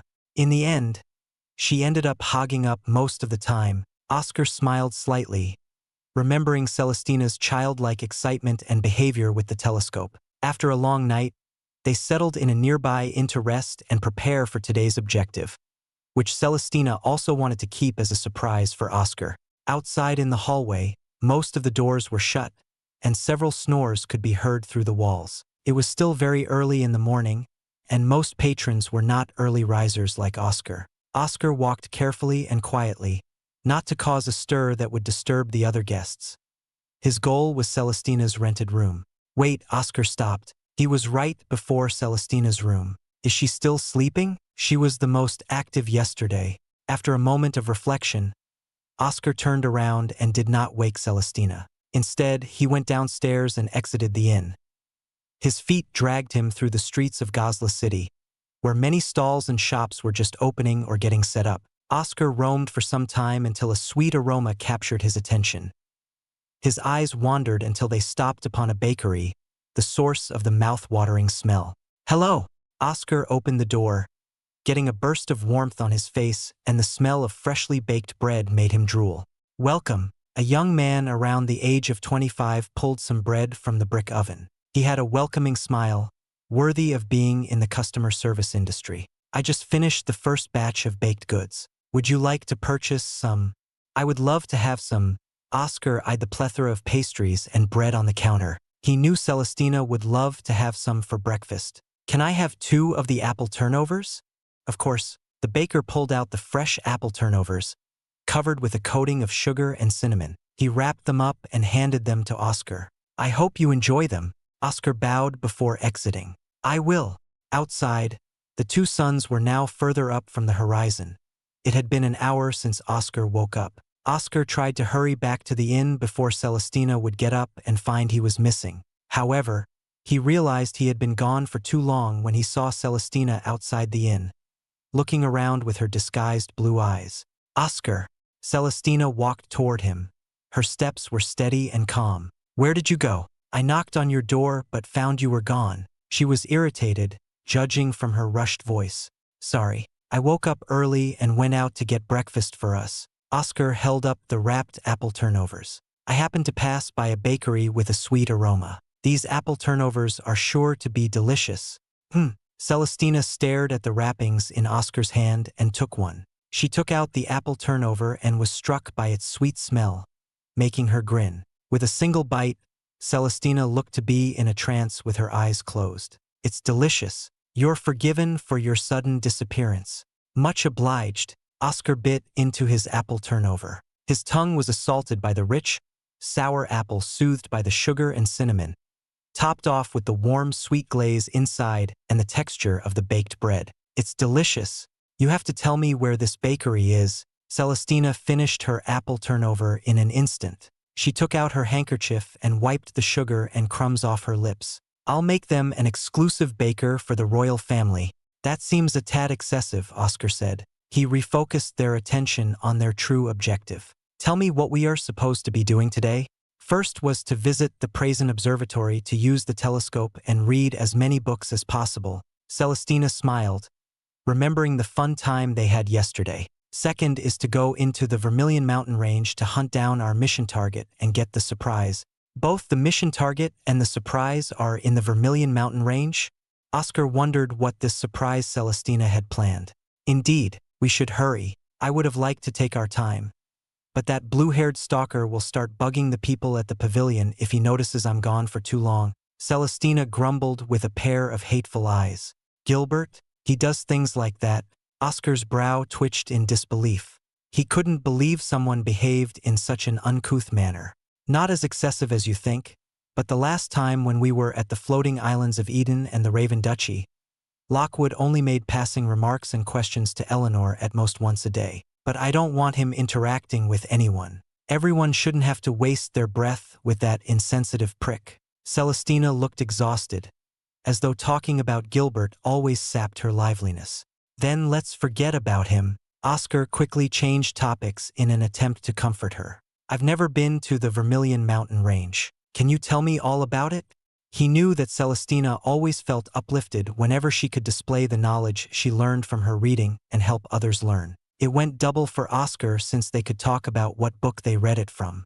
From the records of Mountainous Regions 3, it is said that the Vermilion Mountain Range is a wondrous place with red fertile dirt, birch trees with red leaves, and unusual red rocks. Celestina instantly fell out of her stupor and launched into a long lecture about the Vermilion Mountain Range. The red is similar to the Rust Cliffs except that instead of being covered by foliage into a dense jungle, the Vermilion Mountain Range has multiple sites. Celestina continued to explain while Oscar attentively listened as they journeyed out of Gosla City and into the wilderness. Finally, Celestina stopped talking and asked Oscar if he had any questions, to which he shook his head. Her lecture left no room for any questions as she explained everything to the finest detail. They continued their trek until they noticed the ground was slightly red. Look up, Oscar. Celestina pointed up. Oscar looked up to see a large series of red mountains and hills, which looked to glow scarlet under the bright blue sky. The meeting of red and blue outlined the mountains a slight purple tinge which Celestina explained earlier to be a trick of the eyes. So this is the Vermilion Mountain Range. Below us, the dirt is a mix of the regular dirt and the special red dirt of the mountains. Celestina pointed down. We'll truly be in the Vermilion Mountain Range when the dirt is fully red. There's movement. Oscar readied himself with his buckler. But the creatures within the trees rushed off. They're only apprentice Exalt beasts. We must go deeper for the elite Exalt beasts. Celestina drank an elixir and undid her disguise, revealing her silver hair and deep emerald eyes. Phew! I like my silver hair much better. Agreed, Oscar said as he strode forward to avoid showing Celestina the slight blush that appeared on his face. Deeper they traveled until the signature red birch trees surrounded them, and the dirt beneath their feet was scarlet red. Roar! Oscar turned his head toward the source of the sound. He could not see the beast, but the distant trees were disturbed and knocked over. He brandished his buckler and readied himself for battle, but Celestina was unbothered and crossed her arms. The trees in front of them parted as a large gorilla trampled over them. The hulking gorilla pounded its chest like drums with a mighty roar. It was about 5 times as large as Oscar and towered over them, snorting from its large nose. Its fur was black on the front but red on the back. Its face, hands, and feet were bare, and its eyes were purple. This beast bared its flat rows of teeth, but 4 sharp fangs protruded on each side like hidden daggers. Celestina leaned back against a birch tree. She looked at the gorilla indifferently as if it was not a threat to her, but she glanced at Oscar. Oscar, this Exalt beast is also a lower elite Exalt. I know. Oscar dodged a 2-fold slam that quaked the earth. But the redback ape is not a solitary creature. Where are its companions? I don't sense them. Celestina shook her head. Her eyes held a deep thought as she spoke further. This gorilla is perfect for your first opponent as an elite Exalt. You should be accustomed to your power as soon as possible. So this is also training for me? Oscar groaned. Correct.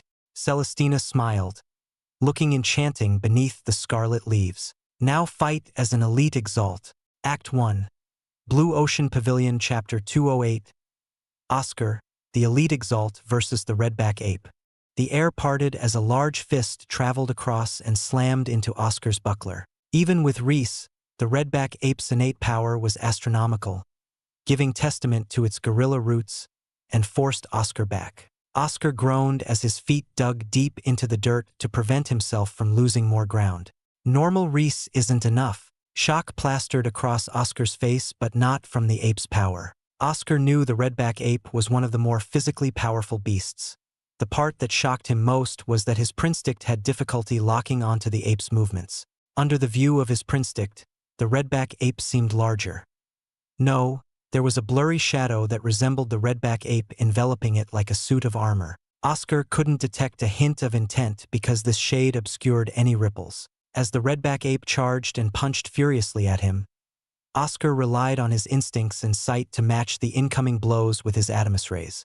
The redback ape stepped backward in confusion as blood splurted out from his knuckles that creaked and groaned. Oscar's shattering wave was still in top shape, but his eye was still shaky. His eye was erratic and not as clear and flowing as before.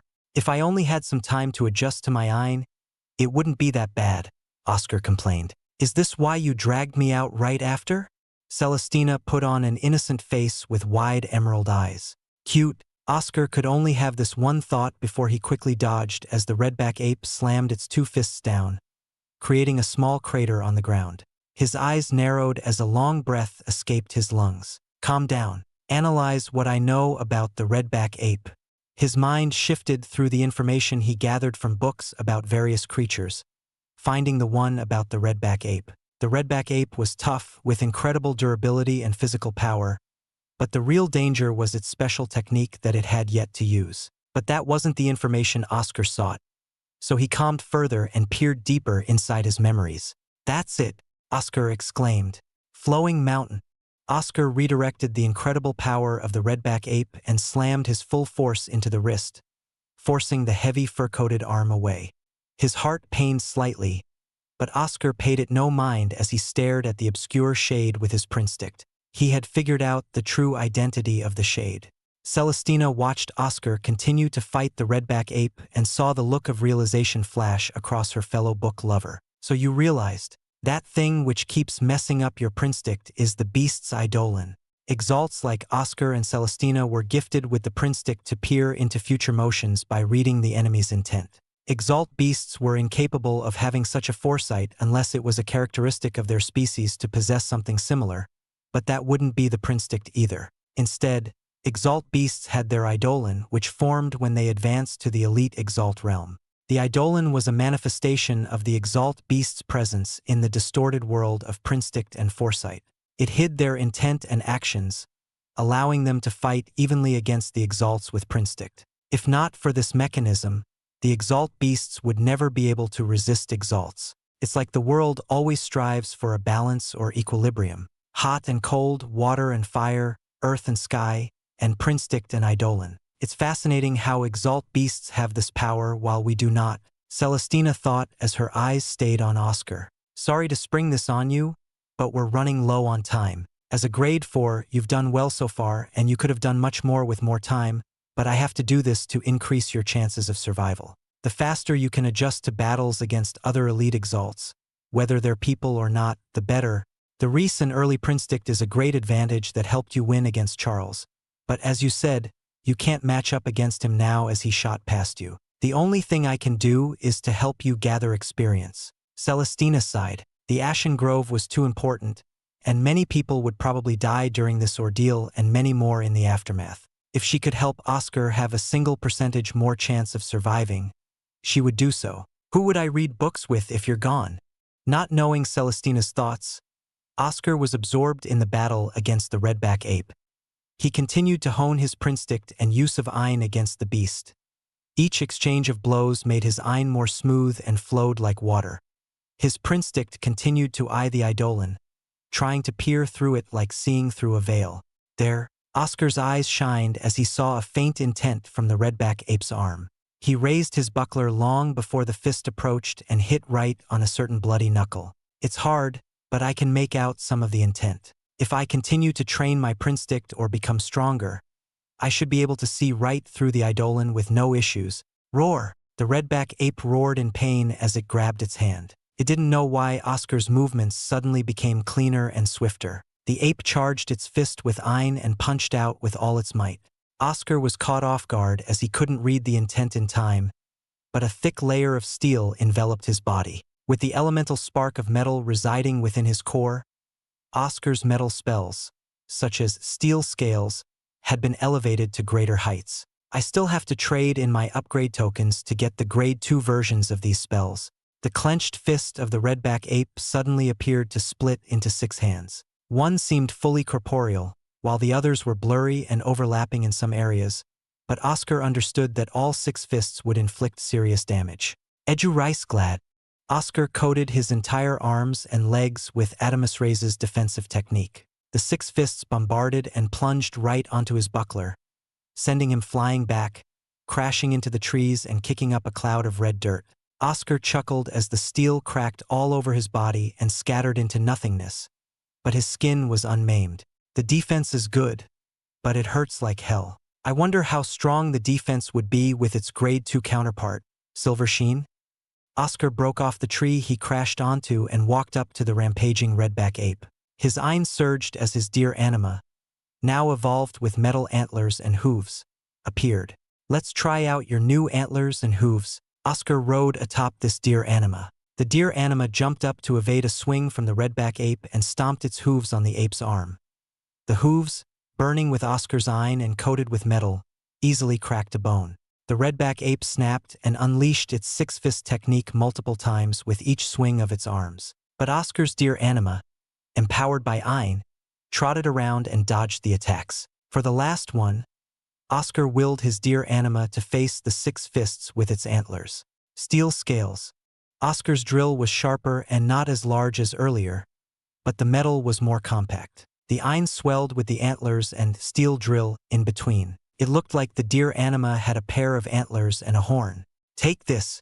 The triforce of the antlers and steel drill clashed against the redback ape. The sharpness of Oscar's 3-pronged attack pierced through the 6 fists, and his shattering wave exploded from inside, wrecking the bones of the hand and bursting blood vessels. The redback ape groaned and tried to retreat, but Oscar leaped with his deer anima, and they finished it off with another 3-pronged attack to its back, straight into its heart. Blood spewed out and coated Oscar's drill red as the redback ape fell to the floor.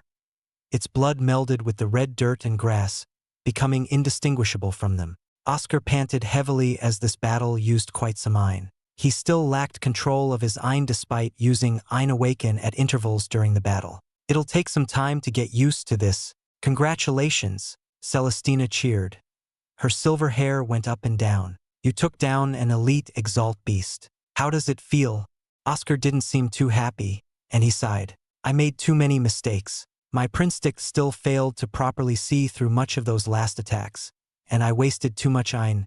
That's natural, Celestina said. Seeing through the Eidolon is a tough task. Your Prinstick is still more advanced than Charles, Frederick, Emily, Serena, and Mary's. They wouldn't be able to catch a single intent right now. Getting the Prinstick earlier does have its advantages. If it were a battle of pure Prinstick, you would win against them, but Ein, spells, and anima become the final determinators. Oscar knew not to be arrogant because of his early Prinstick. He carved the redback ape and took out its core. What now? Celestina smiled and looked up at the mountain. I will take on a middle Exalt beast. Act 1. Blue Ocean Pavilion, Chapter 209. Celestina's rant. Meeting the targets. Oscar followed Celestina. The two rushed deeper into the Vermilion mountain range. Despite his feet keeping pace with Celestina energetically, his brows were tight, and his lips formed a frown because of Celestina's objective. He was confused about the nature of her goal. Why is this middle elite Exalt so important that you must hunt it down yourself? To the point of wandering deeper in the Vermilion Mountain range, Oscar asked as the speed of their sprint whipped his hair back. His obsidian eyes stayed on Celestina's figure that was speeding ahead. Celestina glanced back at Oscar with a grin. As I said, it's a surprise. It'll be something as good as the Prazen Observatory. Seeing Oscar's irked expression, she chuckled. Just trust me. I trust you, but I'm worried you might be too reckless. Oscar recalled her wild last stand against Doyle back in the floating islands of Eden. For her friends, she took too much burden upon herself, which Oscar feared might happen here. Who do you think you're speaking of? Celestina let out a mighty aura. The regal demeanor of a princess of a vast empire was in full display as her emerald eyes stared into Oscar's with great confidence and power. The Thousand Serpent wasn't too bad of an opponent, but it was a stronger lower elite Exalt due to being one of the island's rulers, and I injured Doyle despite our difference of power. I wasn't disparaging your power. You're the strongest besides Gilbert, but I fear getting into a sticky situation like before. Oscar spoke honestly. Celestina looked up and around. She stared back at Oscar with assuring eyes. Don't worry, this time I didn't give my guard the slip.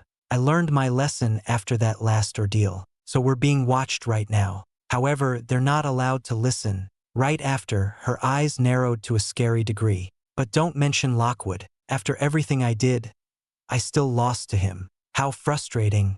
Oscar pondered as they traveled further. I understand he irritates you to no end and does not seem to know about boundaries, but isn't he a useful asset for the Empire? I wouldn't say you have to be nice to someone like him, but at least keep him at arm's length. I don't like him, but his grade 9 is too big to ignore. Celestina let out a tired sigh and stopped. We're here. The middle Exalt beast should be close by. As for your suggestion, I did think of that initially, but his character was questionable. I saw nothing but endless greed spilling out of him. Give him an inch and he'll take a mile. The moment I show a sliver of openness to him, he'll try to pry his way to have me like Aurora and Isabella. Though those two are just love-drunk fools. Oscar did not speak.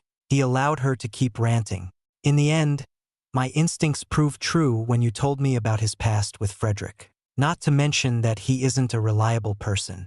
He always causes trouble with others and arrives late after his group has already suffered on missions like a fashionably late hero. If he never left, then they wouldn't be in such unfavorable situations. Celestina scoffed as she recalled all the people telling her of Gilbert's heroism, even though he was simply late doing something else, leaving his party to themselves. I can't tie him to the Empire because he will certainly leave to pursue more. It's not bad to want to get stronger and explore the world, but he'll never have the brilliant Drake Empire as the foremost of his priorities. The most important thing to me will always be the prosperity of my empire and the people. Understand?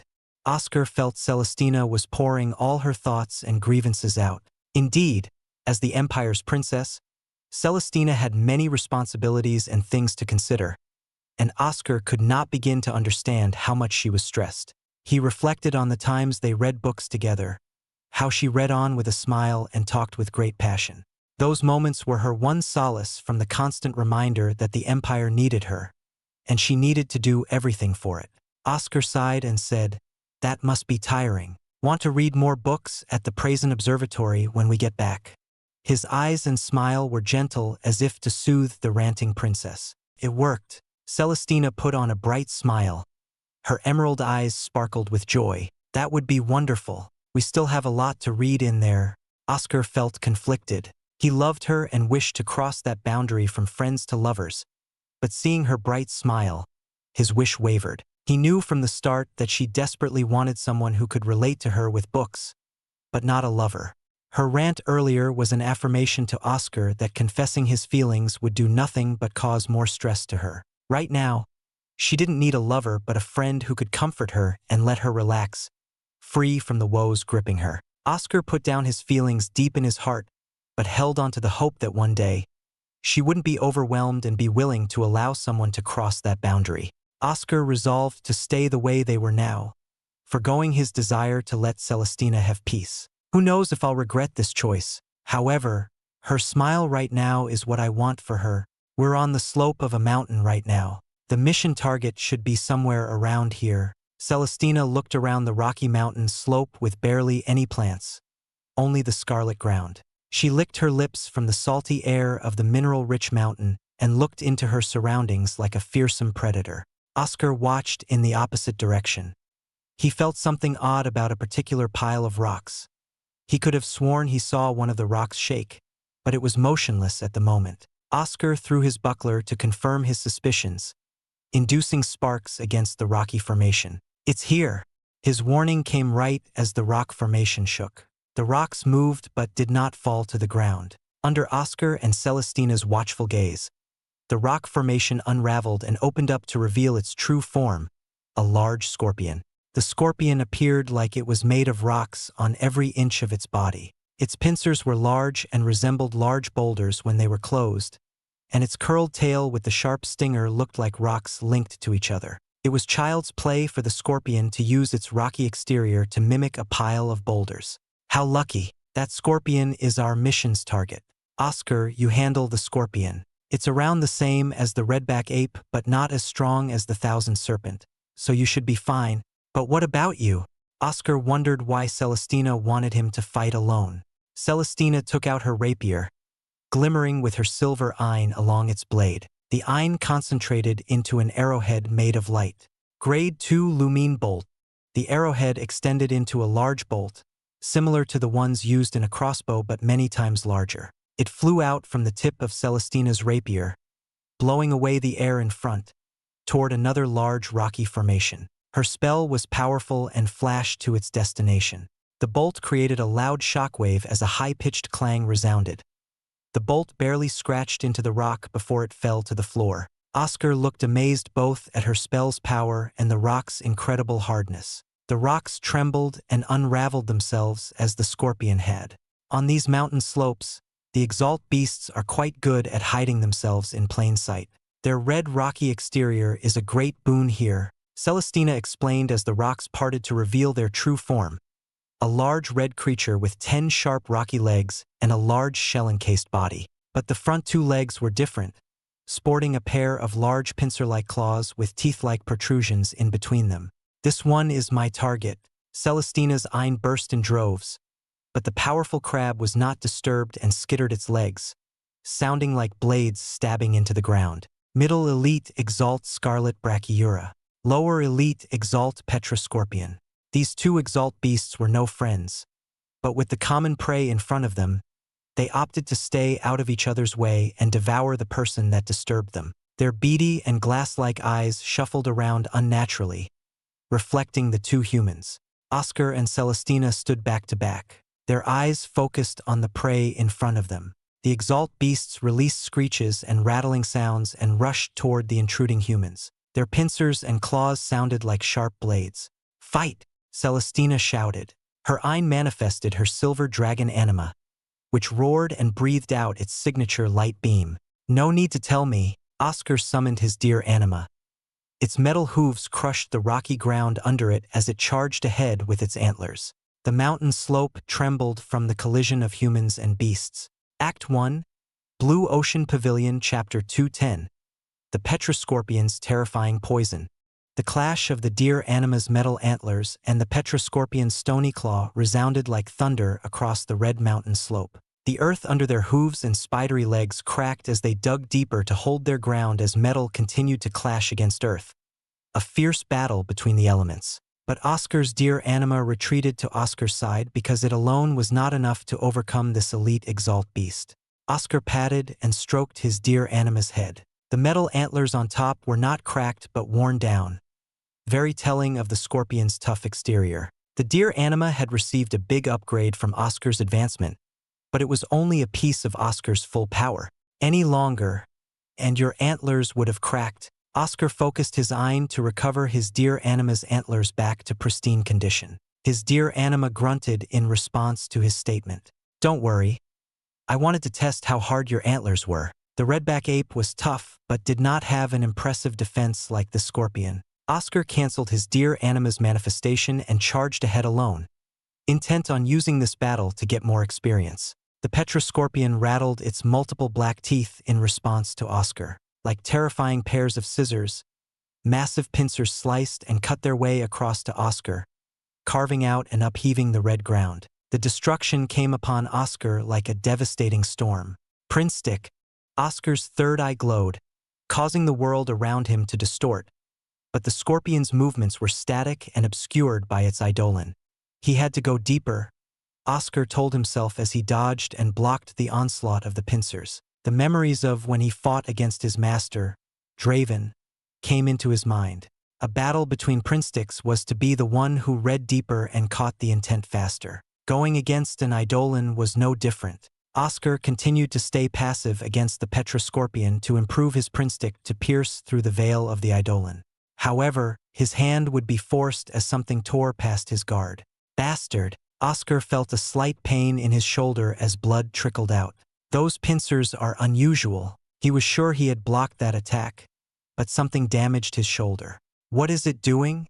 Oscar kept a close eye on the scorpion's attacks and bided his time until the creature used its surprise attack again. When his buckler deflected its pincer, a sharp piece of its rocky shell shot out like a dart toward his leg. Edu Rice Glad. The dart barely pierced through his skin, unable to overcome Oscar's defense, only managing a trickle of blood like a nosebleed. Oscar retreated with the stone dart before the other pincer closed on him. This stone dart was the cause of his shoulder injury. It was made of the hardened shell of rock, husk, and iron that encased the scorpion. Oscar canceled his Prince Stick to get a clear look at the Petra Scorpion, noticing a small groove on its pincer that was slowly being filled in to return to its initial condition. This groove must have been where the stone dart was created and shot out, but the supply wasn't unlimited. If my Prince Stick were good enough, it would see through the intent of shooting out the stone dart. Oscar clenched the dart in his hands, shattering it into pieces. But that's the wrong line of thinking. His master, Draven, had fiercely beaten into him that the Prince Stick wasn't everything and that even if someone had a stronger Prince Stick, they would still lose to a superior fighter. Oscar looked over his fist, recalling how even after overcoming Draven's Prince Stick, he could not overcome his master's defense. I've been too reliant on the Prince Stick. It helped in overcoming the inner hall promotion exam in Charles, but in the end, this is a battle. Oscar summoned his dear Anima, who was glad to be out again. There's no point in the Prince Stick if my body can't get the job done. As Oscar decided to fight head-on, a swift attack made its way toward him. The scorpion gave him no leeway, but Oscar dodged in time. His eyes locked on the larger stinger embedded into the red ground. That's a horrifying poison. Oscar saw the red ground around the stinger boil and turn purple, becoming a slimy mess like jelly. If I get hit by that, it'll melt me to the bone. Steel drill, dual awaken, shattering wave, metal antlers. His steel drill pointed between the metal antlers as he rode on the dear Anima's back like a knight in a joust. But his time, he brought his buckler up to rest the drill on it. His eyes stared straight and true toward its target, the left pincer. The Ein resonated from his spell to the antlers to the buckler, almost as if they were fusing into a single devastating blow. The antlers made way first, holding its target in place as the steel drill pierced as deeply as possible and quaked the insides with shattering wave. Finally came the last piece, the buckler that followed up under the steel drill onto the cracks it created. Oscar coughed blood from the exertion needed during dual awaken to perform the quad-prong technique. His heart beat fast, and his mind was shaking, but the results were undeniable before his eyes. The cracks spread all over the pincer before the shell shattered, exposing a soft, pale flesh beneath. Retreat, Oscar ordered his dear Anima. It picked up its pace before the scorpion could retaliate. That last attack was amazing but hurts bad. Oscar clutched his heart, and the erratic beating made his blood feel cold. He performed the tri-pronged attack of the steel drill, shattering wave, and antlers against Charles as a greater apprentice Exalt. As an elite Exalt, Oscar felt he could handle adding more to the combination by using his buckler as the nail in the coffin by applying powerful blunt force. However, even though the spells and Ein were fine, the overuse of Reese overwhelmed his heart more than usual. I'm outputting too much. Oscar calmed his breathing. Let's try half the input of Reese. Together the duo charged in once again. The scorpion was more hesitant this time and stabbed its stinger multiple times so fast it almost appeared like it had 8 of them. Under the barrage of poisoned stingers, with the ground becoming a purple swamp around them, Oscar and his dear Anima leaped up, the 2 suns shining behind them, illuminating them like a heroic knight, but it was just a man on a deer. Quad-pronged attack. Oscar landed like a meteor on the scorpion's craggly back, letting loose the power of his combination strike, but with half of his usual reach. The collision was fierce as cracks appeared all over the scorpion, and it fell on its stomach to the ground, but the shell did not shatter this time. Inconceivable! The Petra scorpion was in disbelief at the strength this little ant had, and the hard shell and pincers it was proud of were broken. Its pride had been damaged, and it retaliated in a fit of rage, releasing a black gooey substance that enveloped its entire body, even the exposed flesh of the pincer. Hiss! Aghast, Oscar saw the black liquid start to corrode his steel drill, like hot magma, melting it down. A surge of pain rushed into his core as the same occurred for the hard metal hooves of his dear Anima, which bleated in pain. Damned scorpion! Oscar leaped off the scorpion and unsummoned his dear Anima before it suffered more damage. Right as he did, a shadow fell upon him. Looking up, he saw the stinger stab accurately toward him in the air. It was also coated in the black liquid. My buckler is only a grade 1 armament. Can it handle this poison? Although ripe with misgivings, his arms lifted the buckler, which burned with iron across its surface and wreaths to support it. The sharp stinger was not deterred by the buckler and started to melt it. Before the black goo could spread onto his arms, Oscar tossed the buckler away and retreated safely to the red ground. His expression was grave as he watched the buckler start to melt, leaving behind the tough thread made of 1,000 serpent sinew. That buckler was made with my master's finishing touch. Oscar felt his eyes heating up, not from sadness or longing but from unbridled fury. He heard the clattering of teeth coming from the Petra scorpion. Was it laughing at him? Oscar walked with heavy steps and laughed coldly. You're on your last leg, so just die already. Although Oscar put on a tough display, he was frustrated at the current situation. The sudden appearance of the black goo was bad enough, but his Ein was not in good shape either. The power of an elite Exalt was like a wild horse that he had yet to tame, so each spell, despite his best efforts with Ein Awaken, wasted too much Ein. What's the best course of action with how I am right now? In his cold rage, Oscar pondered as the scorpion, covered in black goo, approached, intent on finishing Oscar off for good. Act 1, Blue Ocean Pavilion, Chapter 211. Oscar's limitations.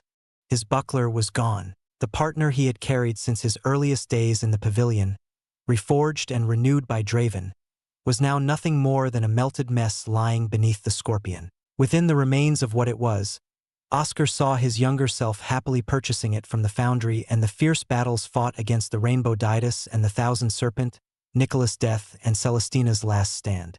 I'm sorry, Oscar murmured as though the buckler could hear him, offering only an apology for its sorrowful end after the long time it had fought alongside him. His hands balled into fists. There was no chance to remake the buckler because it was slowly eroding into nothing. Soon, there would be no remains, no fragments to remake it from. Oscar's feet exploded with Adamus rays, carrying him away from another incoming stinger. This time, the red ground bubbled into a black pool like a tar pit around the stinger. Oscar glanced all over the scorpion, which was coated in black goo. What's the way to crack through its poison? The poison was an emergency defense mechanism of the Petra scorpion when it was in dire straits. The thick black goo would spread over its body like grease to defend it by corroding any incoming attacks. The red ground continued to bubble and hiss as droplets of the black goo dripped down the scorpion. Maybe a ranged spell would have been better. Oscar's eyes perked up as a glint shone from the scorpion's pincer. His body reacted and rolled over to the side as fast as possible before a stone dart breezed past him, stabbing deep into the ground. The stone dart was also coated in black goo and melted the ground below. Oscar clicked his tongue and glanced around. I'm losing ground. The ground over him was becoming a purplish, black swamp of melted earth and poison. If this continued, his footing would be lost, and he'll continue to be forced back.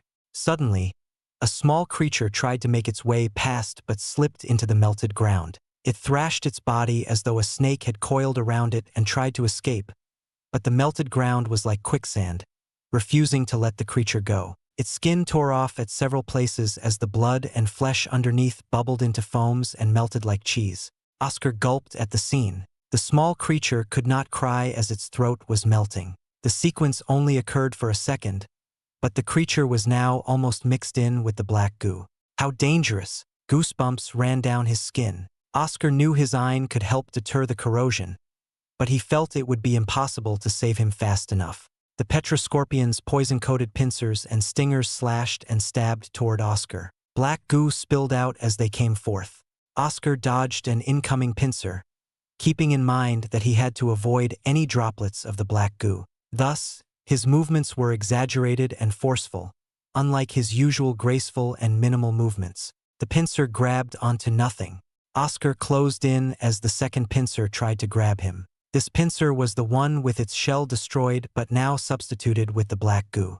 If I jump, I'll be exposed to the stinger's counter. The black goo might spill on me if I try to go under it. Oscar thought of his options and clenched his teeth.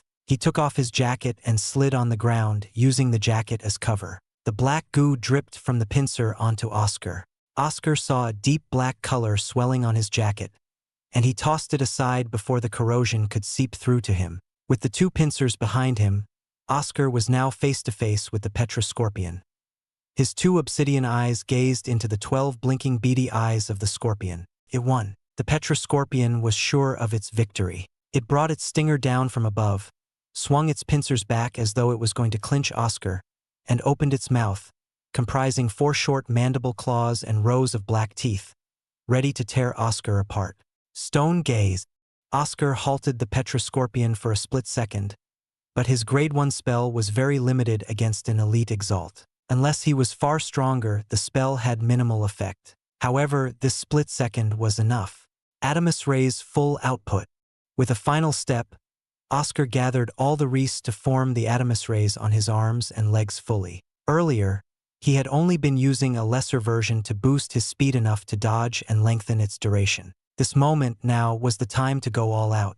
Before the scorpion's eyes, Oscar vanished as he jumped over its head. From the start, he knew his target, the weak point that he exposed from his previous attack, the cracked back. He was completely vertical in a freefall toward it. Steel drill. The drill formed around Oscar's arm and stabbed toward the scorpion's back. But the black goo was too much and began to corrode the drill at an astonishing pace. If he stayed too long, the poison would spread to him.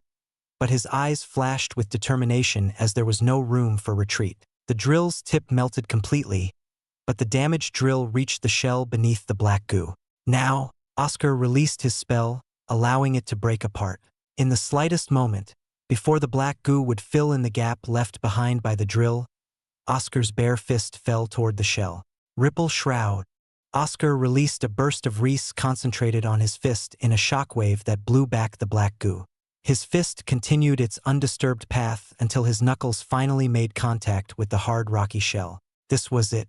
Everything Oscar had done was for the sake of making it this far. Veins popped out on his fist as Oscar's eyes glinted dangerously.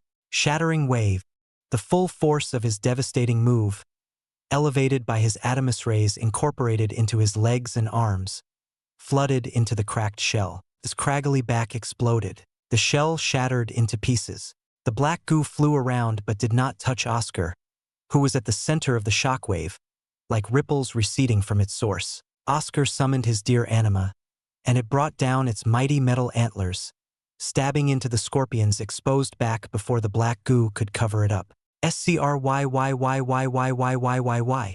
The scorpion tried to roll over to squash Oscar, but it was too late. The deer anima brought up its antlers, holding a beast's core, the scorpion's core, in its branches.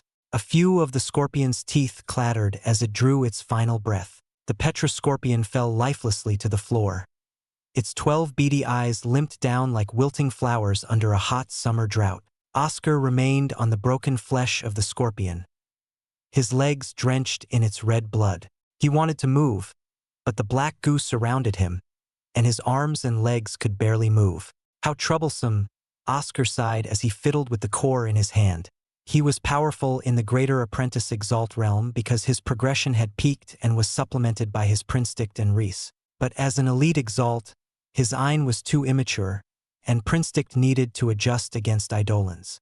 But the main factor was that his spells were too weak now. Despite having the Ein of an elite Exalt, his spells could only go so far, as their inherent quality was unchanged. If not for Reese, I would have been stuck with nothing. Though I guess she dragged me out here because I had Reese. Though what a difference from the ape. The redback ape must have also been a recently advanced beast. Oscar slowed his heart's beating and calmed down. His eyes opened, looking straight ahead, having determined his next course of action. I need a ranged spell and upgrade my other spells. I also need to evolve my Adamus rays to my entire body. Why do I have an endless list of things to do? Oscar lamented his busy life. There was so much to do with little time as Ashen Grove was fast approaching. Although the exact timing was unknown, the time was ticking down like a sword hovering over everyone's heads, pressuring them to become stronger. Oscar, too, felt the pressure mounting as being a lower elite Exalt meant he would be at the bottom of the barrel if he went to Ashen Grove. Oscar rubbed his eyes to release his stress and glanced in Celestina's direction. She had dragged the Scarlet Brachyura away from his battle, and the shockwaves and tremors from their battle reached him. She looks fine. Oscar spotted the silver-haired warrioress with her shining dragon. Celestina glanced back in Oscar's direction, seeing him resting atop the dead Petra scorpion. Her lips curled into a smile as she stabbed her rapier multiple times, scattering a blast of small rocks. Oscar did well. There's no need to keep watch over him. Celestina burst her Ein like a raging fire, becoming like one of the radiant suns. It's time to finish this. Act 1. Blue Ocean Pavilion, Chapter 212. Celestina's Gracefulness. Celestina's eyes shone with powerful light, deepening their emerald color into radiant jewels that jewelers and craftsmen would yearn to obtain. Her hair was like the wind, fluttering under the gleam of the two suns, and she stood with her back straight, and her chin lifted with an overbearing presence, appearing like a saintess whom people would worship. The smile she wore exuded confidence and would reassure any who was watching, like Oscar.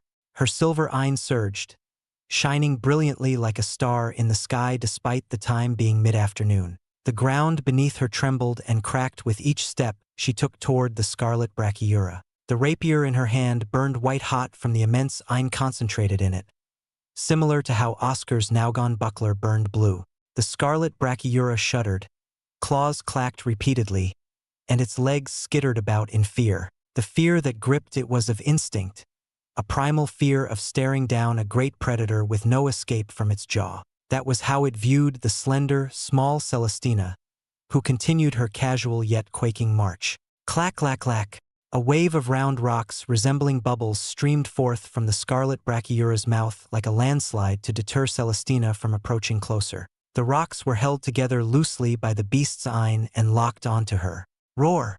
Celestina controlled her dragon anima, commanding it to fly forward. It opened its jaw full of sharp teeth as a ball of light gathered in its mouth, unleashing a dense beam of light that could engulf a person whole. This powerful beam tore through the air, the force of which parted the ground under it and obliterated the landslide of rocks. The rock landslide was nothing to Celestina. The princess sighed and flashed ahead, expanding the Ein in her rapier to form a radiant lance to pierce into the Scarlet Brachyura. Celestina knew that the shell was extremely hard, even for a grade 8 middle elite Exalt like herself, to break through.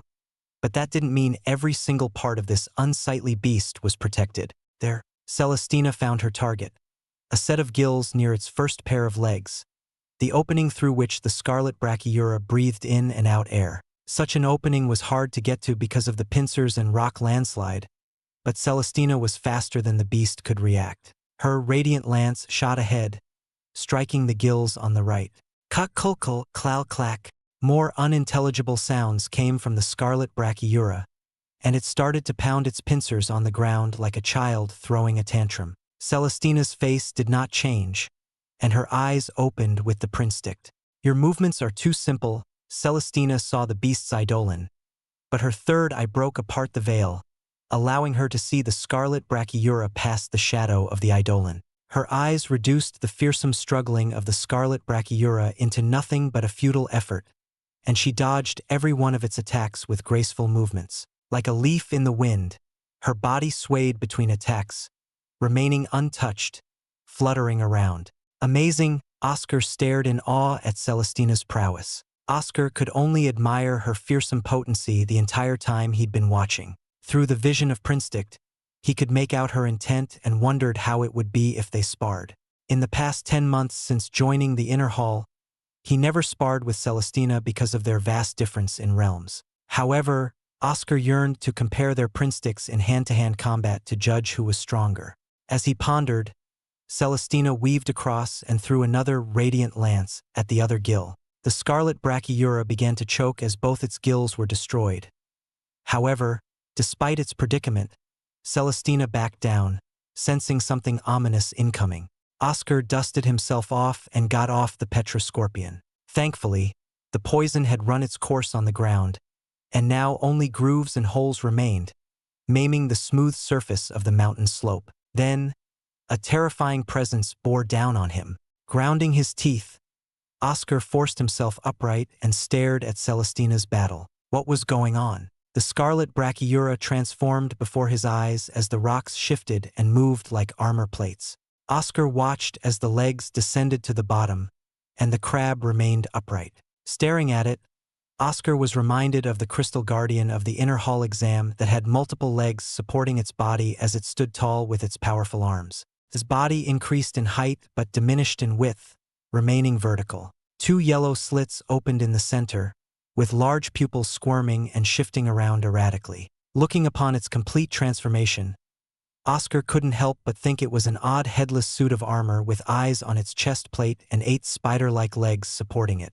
Even though it looked somewhat silly, the dangerous whine that emanated from it made Oscar narrow his eyes and tense up. Worried, he glanced at Celestina, who remained still during its duration. A part of him felt relieved at her nonchalance and confident set of eyes.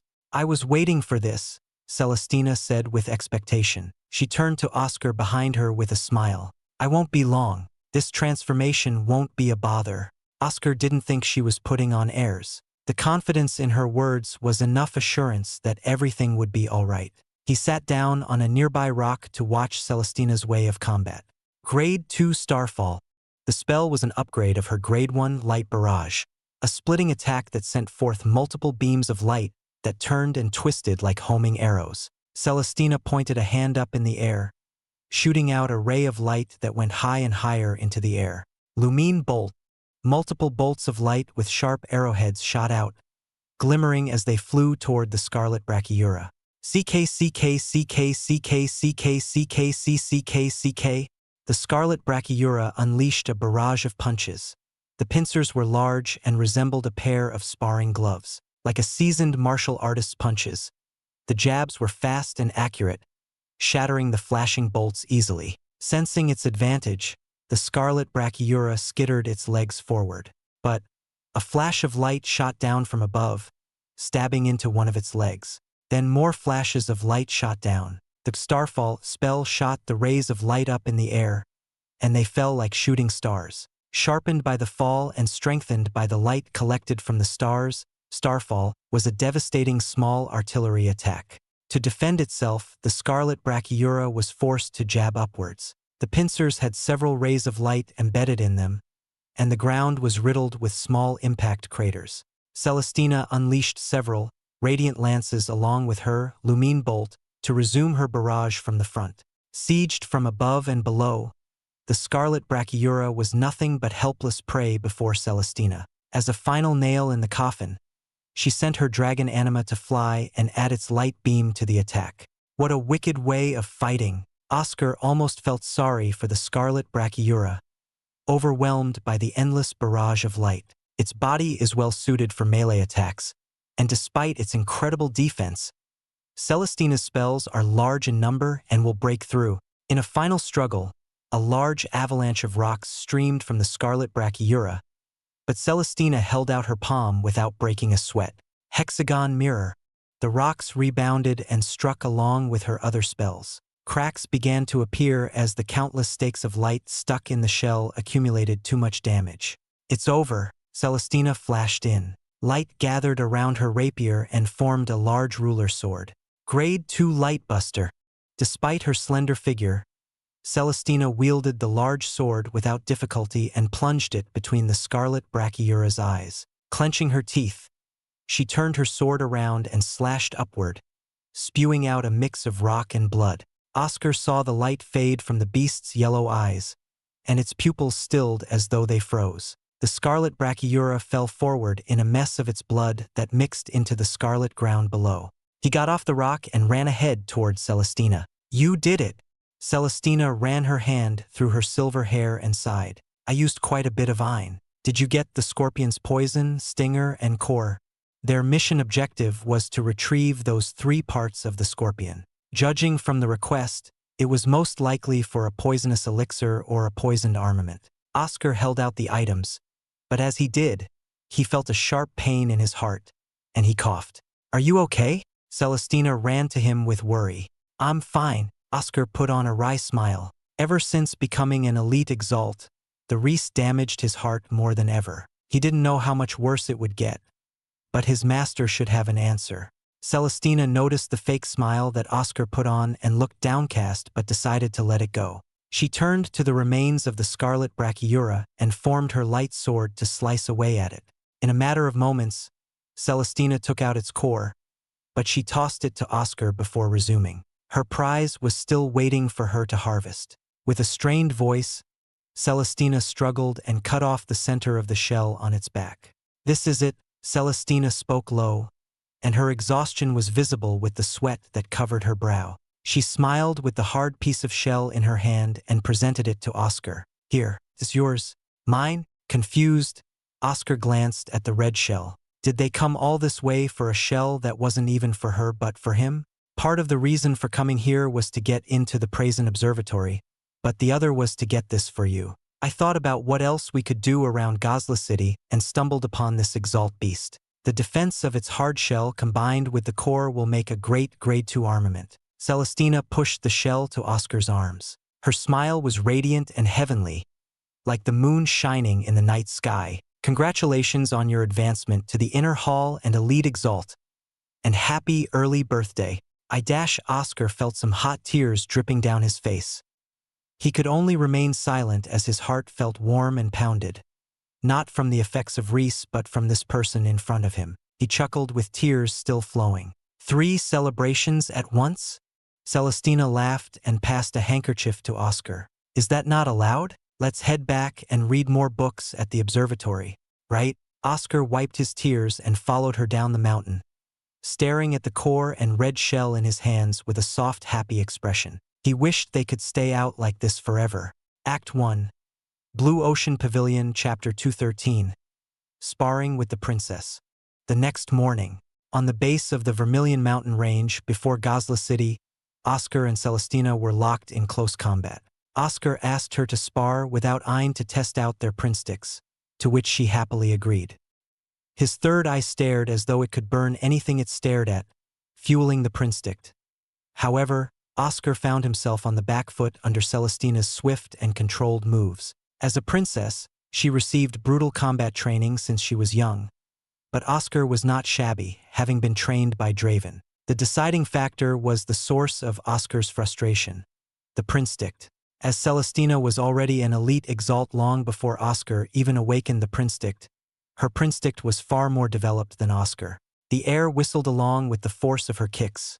Her legs were long and flexible, snapping like whips on Oscar. Oscar grew frustrated that his attempts to counter or move first were shut down by her printstick.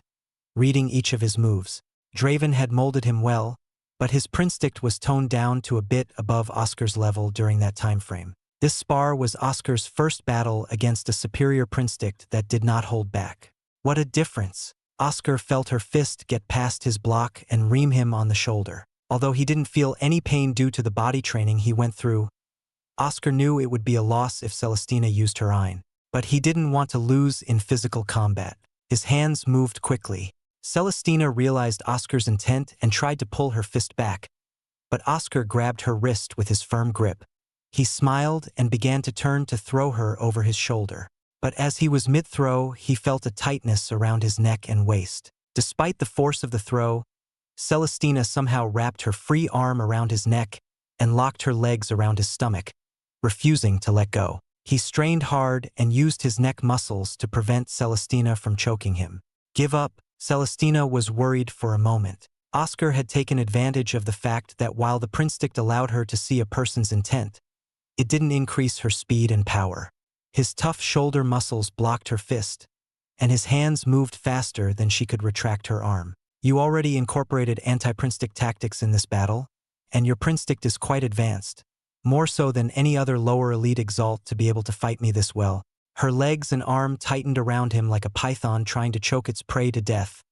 But despite her best efforts, she could not force Oscar to submit as Oscar's body was unbelievably sturdy. What kind of insane body is this? Celestina couldn't believe that her natural strength, given by the advancement to middle elite Exalt and further training, couldn't surpass Oscar's. What in the world? Celestina was stunned and tried to clench harder but realized how futile it was against Oscar's dense muscles. Oscar chuckled, imagining Celestina's stunned expression. Training in Reese and becoming stronger in Adamus Rays meant becoming a physical freak of nature. He also had the same feeling when Draven's stomach stopped his fist. In a purely physical battle without Ein and the rest, Oscar knew he was king and wouldn't let Celestina win because of her Prinstict.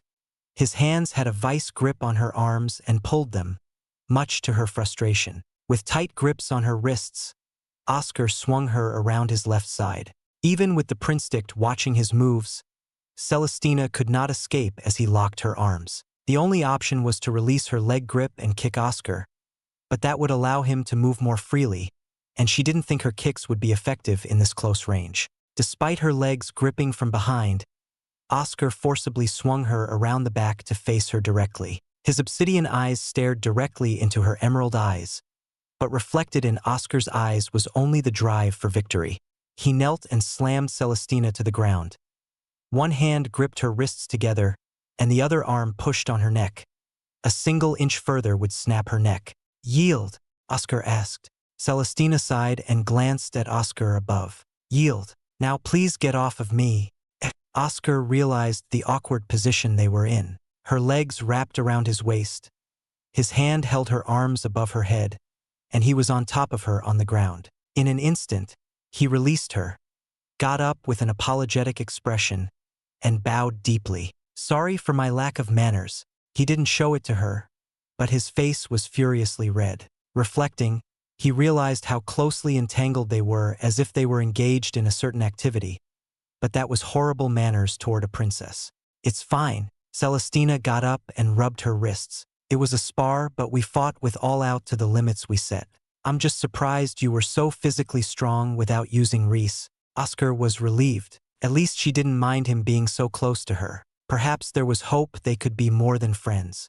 Oscar stood up and smiled at her. Thank you for being understanding. I thought girls would have killed me for that.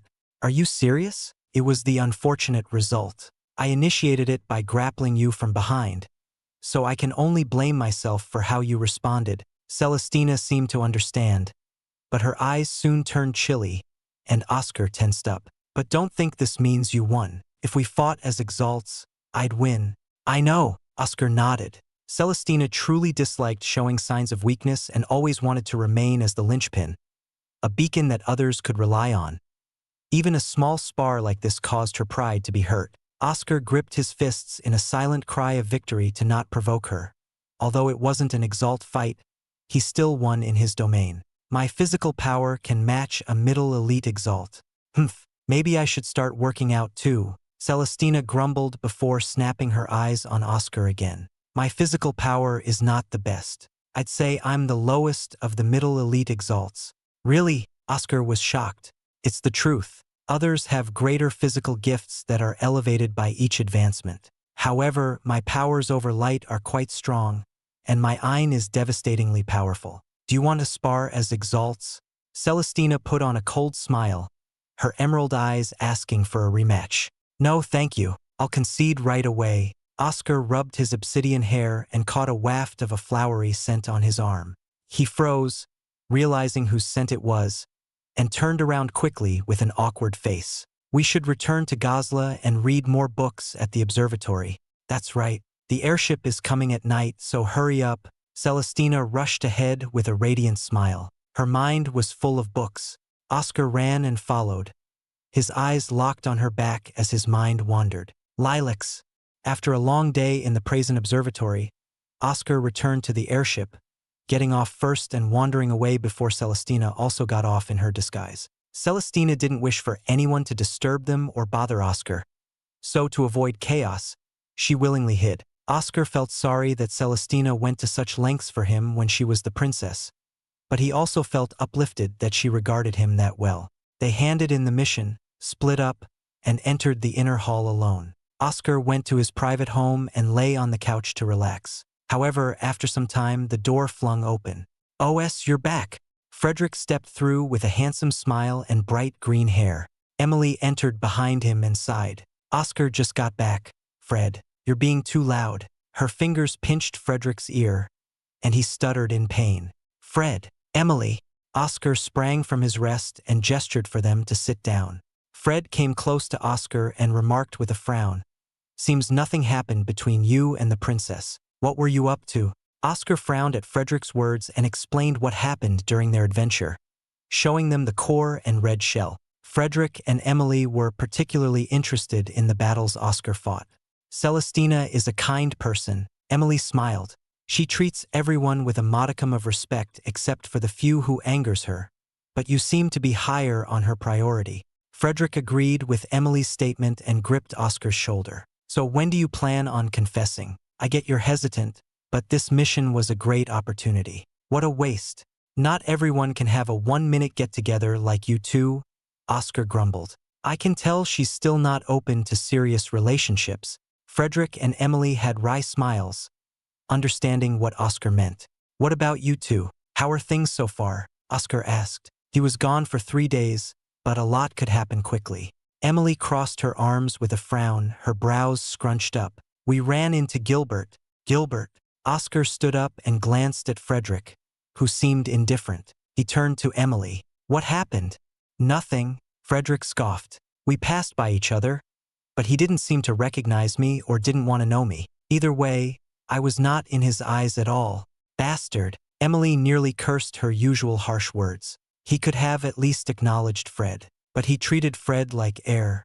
"Don't be mad, Emily." Frederick hugged Emily, resting his face on her head. "A person who forgets so easily is no longer worth being mad over. There's nothing more between us. I'm happy right now."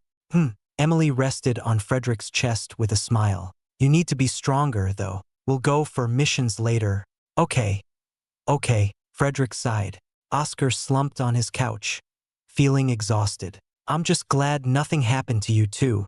The trio spoke for a while longer before Emily and Frederick left to give Oscar more rest. Oscar bade farewell to his friends but didn't stay idle for long. There was one place he had to visit. Within the foundry, Oscar reviewed notes on Grade 2 armaments, thinking about the red shell and core he needed to forge into a new buckler. "Oscar." William Andorra found Oscar in the library. He exuded a stronger presence than before. The loss last year engraved a drive in him to become stronger. "William." Oscar closed his book and went down the stairs. William observed Oscar with a strange face. His black hair was scruffy from working in the foundry. "You're an elite Exalt? Took you long enough to find out. We might need to work on your sense." Oscar placed the book back on the shelf. "This is bad." "Bad?" Oscar was confused. "What do you mean?" "You can't participate in the Clash of Metal for the 1-star Fabricator division as an elite Exalt. You can still hand in 6 Grade 1 armaments as your yearly tribute until you become a 2-star Fabricator. But the Clash of Metal divides by both stars and Exalt realm." William chattered on. Oscar leaned on the shelf as if his soul had left his body. In disbelief, he asked, "Are you serious?"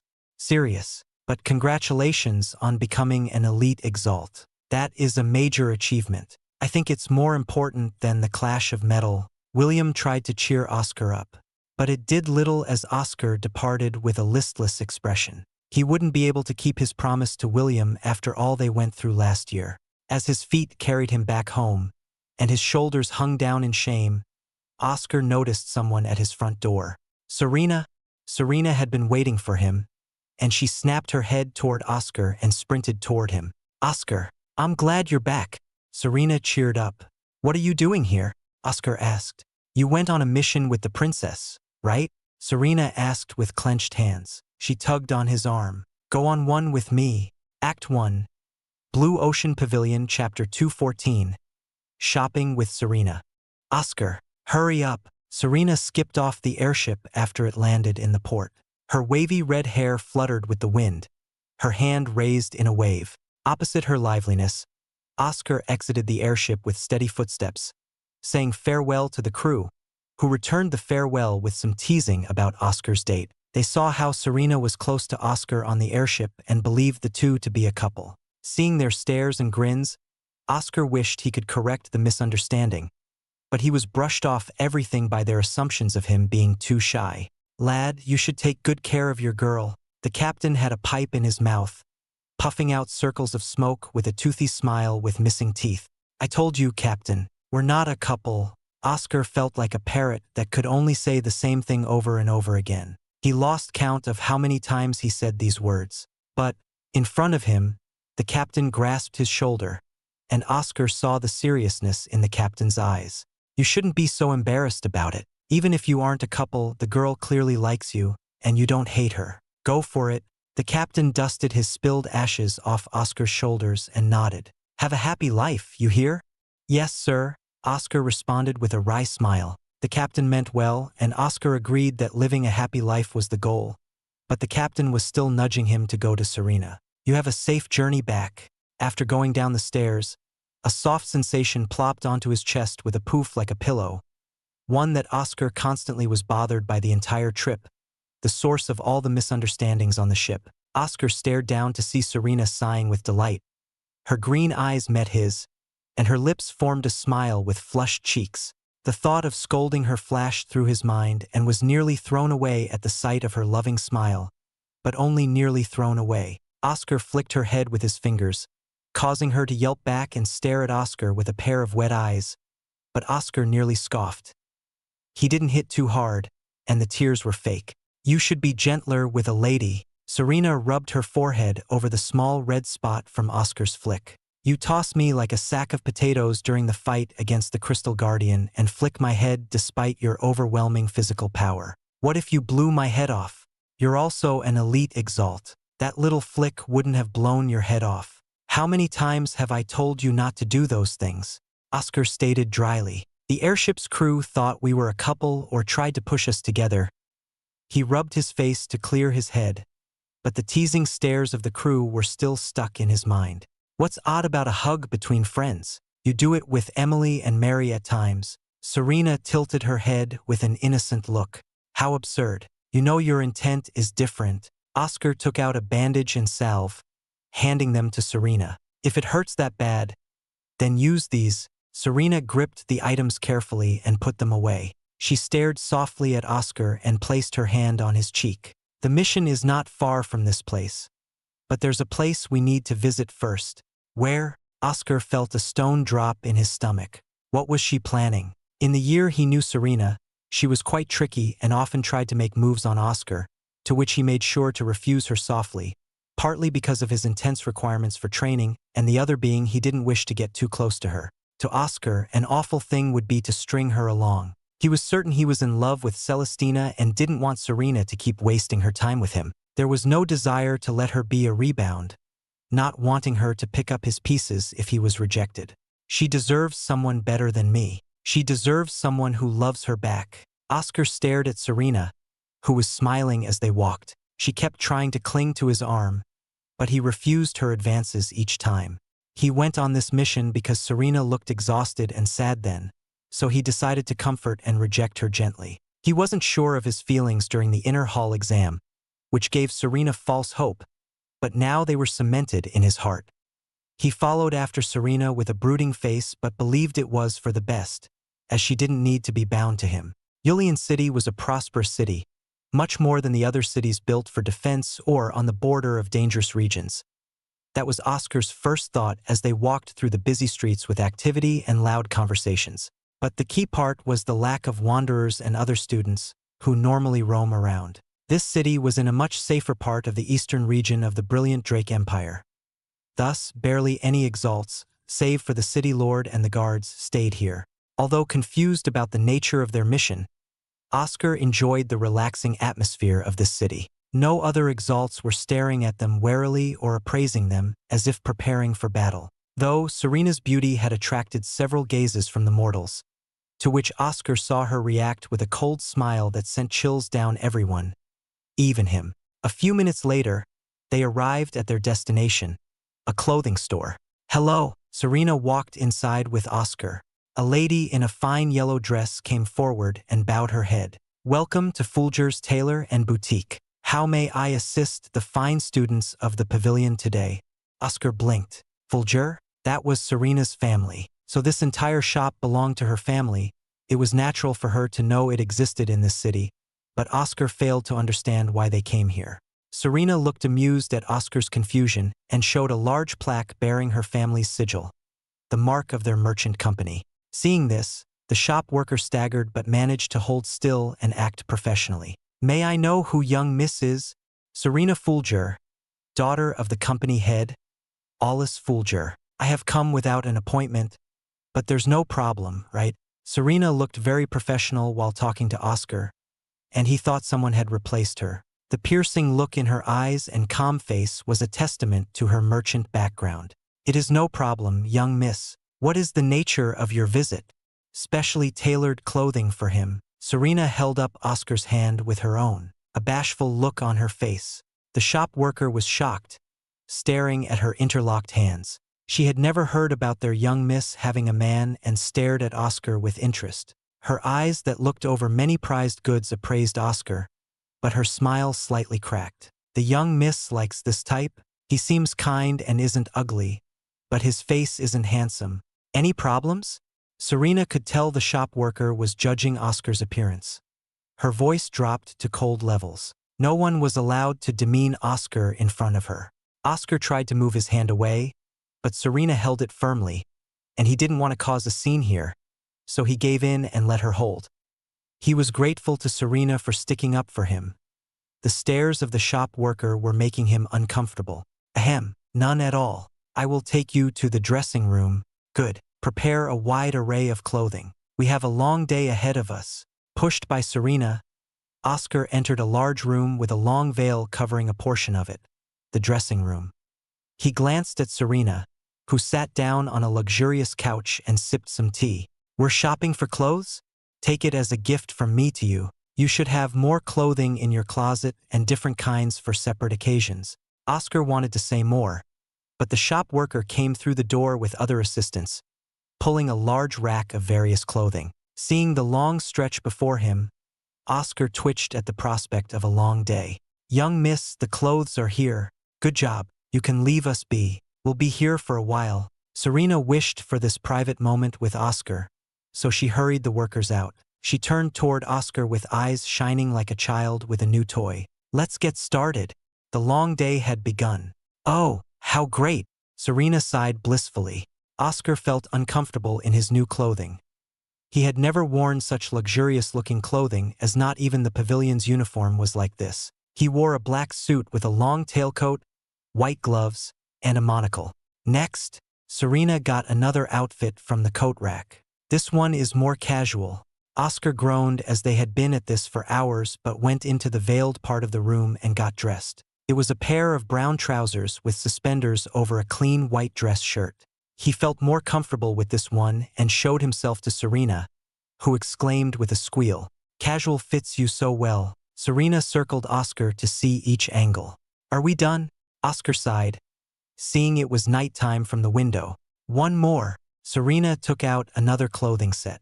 "I've had an eye on this one from the start." Past the new clothing, Oscar realized there was no chance of the mission being done today. Back in the cover of the veil, he put on a black dress shirt made of cotton, black pants that fit his legs well, and a red vest with a green tie. A sense of relief washed over him, knowing this was the last one, but he soon frowned after seeing Serena was gone.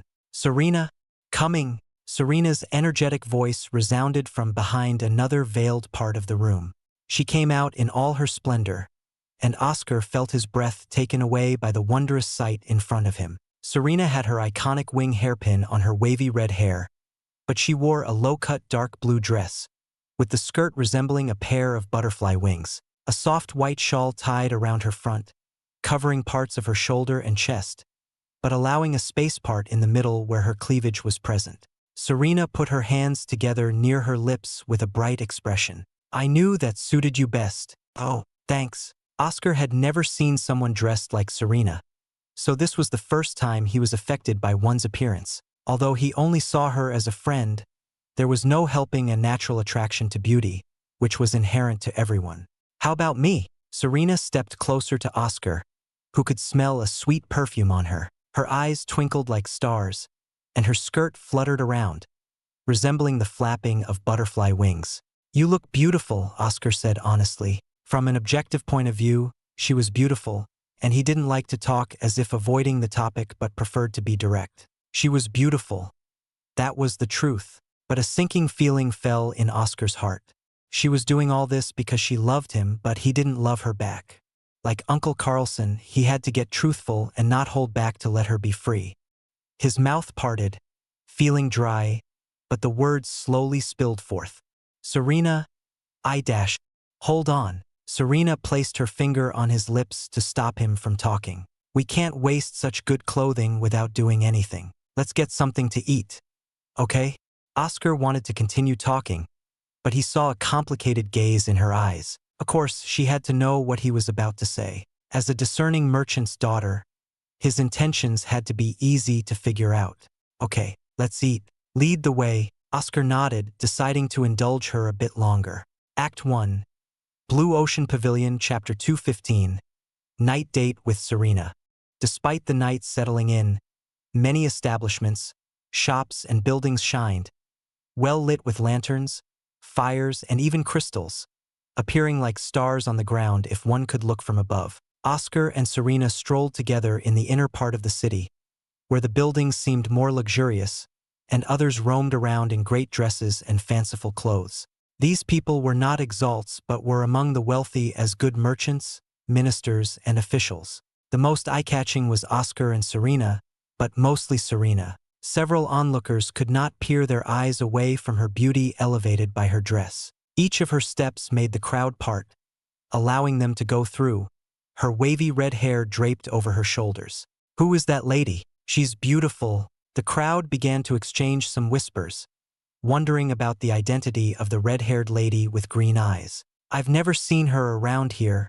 Is that her partner beside her?" Person wondered, looking at Oscar with confusion. It was like a stone placed next to a radiant jewel. The picture did not fit in their mind. "No way, it must be her servant or butler. Look at that dress she's wearing. It's an expensive dress from the Fulger tailor. I recognize that handiwork anywhere." Everyone was stunned by that statement. "Humph." Serena looked mildly angry, and a furrow appeared on her beautiful face that had makeup on it. Her lips were red from a deep lipstick that made some of the men around them stare blankly. She turned to Oscar. "They're mocking you." Oscar smiled, not caring about them. It was natural for these people to think so when he was placed next to her.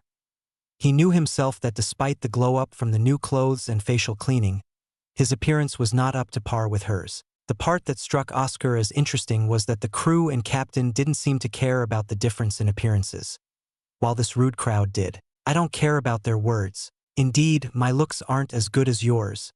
But who cares when we're exalts? I think you're not bad." Serena recalled the long time she spent staring at Oscar's face during the inner hall exam. Maybe their opinion would change if they knew about your amazing muscles. "You're at the brink of drooling." Oscar did not break his smile, but his eyes trembled. Many times when Serena hugged him, he felt a certain sense of danger from her loving eyes. During their usual back and forth, a man boldly stepped ahead and blocked their path. The man was handsome with a pair of glasses and bowed with elegance. "I am Alex Handberg. May I have the honor of knowing this fair lady's name?"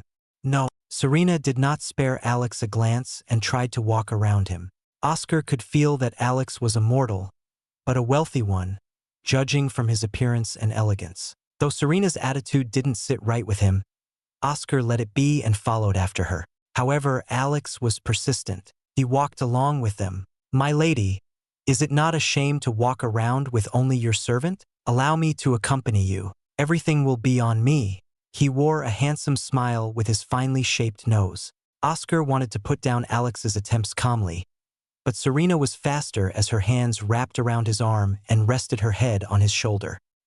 "He's not my servant, so please leave us alone." Serena stared down at Alex with cold green eyes, causing him to stumble and fall on his butt. An audible gulp came from the fallen Alex, who realized they were most likely Exalts. Oscar left with Serena, who was still hugging his arm with a delighted smile. "Your arm is so muscular, and your shoulders are broad. Can you let go?" Pulling her off was not an option because it would embarrass her in front of everyone. So Oscar could only plead for her to stop. "Let me just indulge." Serena refused, gripping his arm harder. The pair continued like this until they reached their destination, a restaurant, one of the best in the city. The waiter led them to an empty room and poured wine into their glasses. "Look, Oscar, you can see so much of the city lights from this floor." Serena pointed outside the window. Oscar peered outside, seeing the city's lights. Their room was on the 5th floor, so it got a good view of a portion of the city. Oscar sipped some wine, though he didn't enjoy the taste of alcohol that much other than the mead Uncle Carlson had given him. In front of him, Serena stared with her head resting on her hands, a small flush on her cheeks from the wine, and Oscar didn't know what to say. After a short while, he finally opened his mouth. "I'm surprised your family has stores here. The Fulgur is a giant merchant company. Interested in my family?" Serena giggled. "We've expanded to many cities and places around the safer regions and managed to break into the Exalt markets after years of buildup and our own hired Exalts. In the end, Exalts also need money, so it was easy to entice wanderers to join us." "That's amazing. I remember you mentioned your grandmother used to be a hired Exalt." Oscar continued to move the conversation along, desperately not trying to peek at her exposed cleavage, which he knew Serena was trying to draw his attention to with her elbows rested closely together on the table. Serena pouted upon seeing Oscar's avoidance but continued. "That's why I'm here now. But let me tell you, Oscar, something big is stirring with the pavilion and the Empire." "Oh!" Oscar grew interested. His hands paused on the wineglass. "Did you know the pavilion is in heavy debt?" "Debt? How is that possible? Aren't they the largest power in the Empire?" They and the Empire took out huge loans from the banks and signed contracts with merchant companies to procure lots of materials. They're in a considerable amount of debt despite their considerable wealth, Serena explained. However, the contracts set with many merchants and the banks all had a clause of assurance and provided collateral and leverage. "What kind of assurances?" Oscar asked. He never knew this was happening. "I don't know. Only my father and other higher-ups do. But it's all being spent on mass production of elixirs, armaments, and fortifying many border cities. But there's one common thread among all this. Ashen Grove. Pretty obvious, isn't it? All the elixirs are given to us as a result of all the goods gathered by students and the pavilion, but also provided in bulk by merchant companies that deal with Exalts like ours. The Empire put in several mass orders for golems and armaments. No doubt, the guilds and companies are profiting well. Like yours? Your family must have accumulated lots of wealth. But why did you suddenly talk about this?" Oscar wanted Serena to get to the point. Serena reached out and held Oscar's chin. Her hands were smooth, and her hair that came close smelled like lavender, despite looking like red roses. Her mouth parted, releasing a warm breath of wine. The aromas nearly made Oscar feel drunk. "I'm just saying that everything is being bet on Ashen Grove, and whatever in there is critical for the factions. I'll fight my hardest for our home, but my family can still survive as merchants. I'm telling you this to let you know how difficult the situation is. But if it ever comes to our downfall, you can come with me. I'll take care of you." Oscar felt the seriousness spilling from Serena's voice, and her hands that held his chin were trembling. No doubt she was wrapped in fear of the worst possible case. Oscar glanced right into her. "You seem to be giving up." "Not giving up, but one must prepare for every possibility. Besides, you can still be with me if we win this." Serena smiled softly. There are no demerits for you. Win, and my family will elevate in power and wealth. Lose, we can move shop and go elsewhere. That's very tempting. Oscar sighed with a wry smile. But dash, our food is here. Serena interrupted him. Right as she said that, waiters entered the room. The waiters placed various dishes and departed. Once again, he was cut off. Oscar wondered if Serena planned for the people to come in. Oscar, here. Serena held out a fork with a piece of meat on it. It's good meat. Is this necessary? Oscar asked. She refused to back down, leaving him helpless to do anything but open his mouth. The piece of meat was tasty and melted in his mouth. My turn. Serena closed her eyes and opened her mouth slightly. Compared to her usual enticing self, this appearance was more adorable. What an unpredictable woman. Oscar shook his head slightly and picked up a fork, stabbing into a potato dish. He fed her with a resigned look but with softness in his eyes. How is it? Delicious. Serena's eyes curled with her smile. The dinner ended, and they went to a fancy hotel. Oscar stared at the receptionist, who was beginning to sweat. How could only one room be available in this large, expensive place? Looking around the lounge, Oscar didn't think many people were staying in the hotel. Sir, that is all we have. The receptionist bowed. Fine. Oscar took the keys and left. Serena turned back and went a wink toward the receptionist.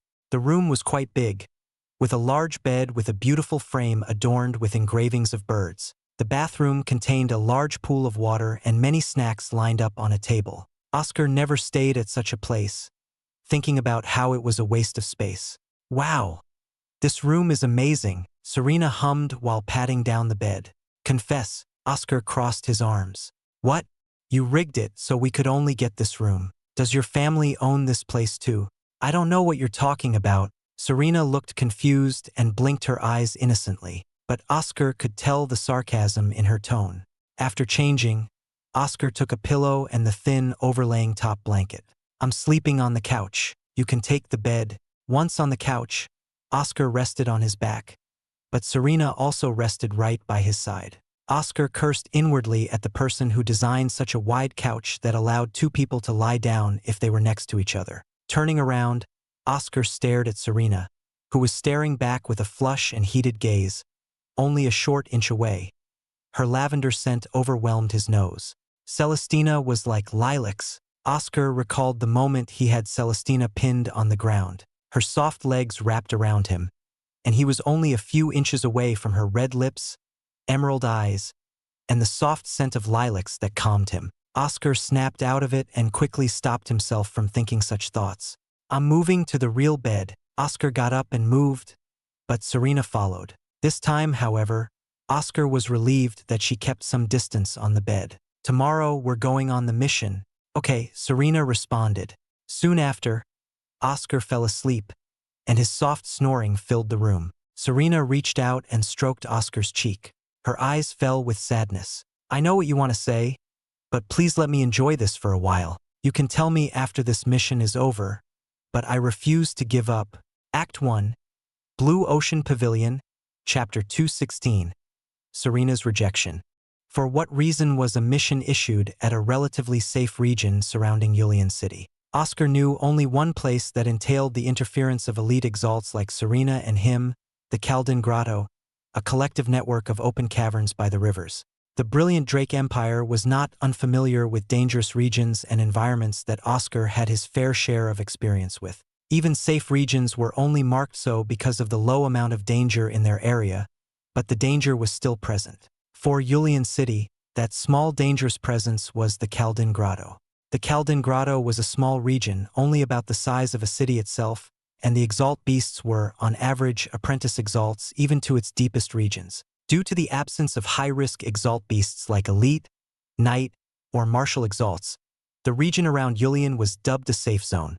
Oscar glanced at Serena, and her face held the seriousness of a warrior who understood that this was no time for playfulness and flirting. Despite the Kaldin Grotto being a low-danger area, it still had a single elite Exalt beast, the exception, but not a large risk to the city lore of Yulian. A hint of admiration welled in Oscar for Serena's readiness and the Empire's decision not to stomp out the Kaldin Grotto. It was a great area for weaker exalts to train in, though Oscar never came here before, and the weak exalt beasts provided a steady stream of renewable resources as long as they were not overhunted. However, the prize was the target of their mission, and Oscar didn't think it would be an issue for both of them.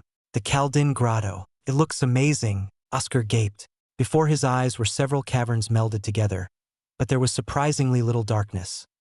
Rather, Oscar could make out the grooves, stone pillars, and stalagmites, all of which ranged from a variety of colors from gold to brown to white and looked as though time did not affect their pristine crystal-like surfaces. Further within, a clear waterfall flowed down the smooth rocks that shone like diamonds, spilling into a small pool. It's beautiful, Serena stepped inside. Nature is truly the best artist. Not even the greatest creative minds could think of this from nothing.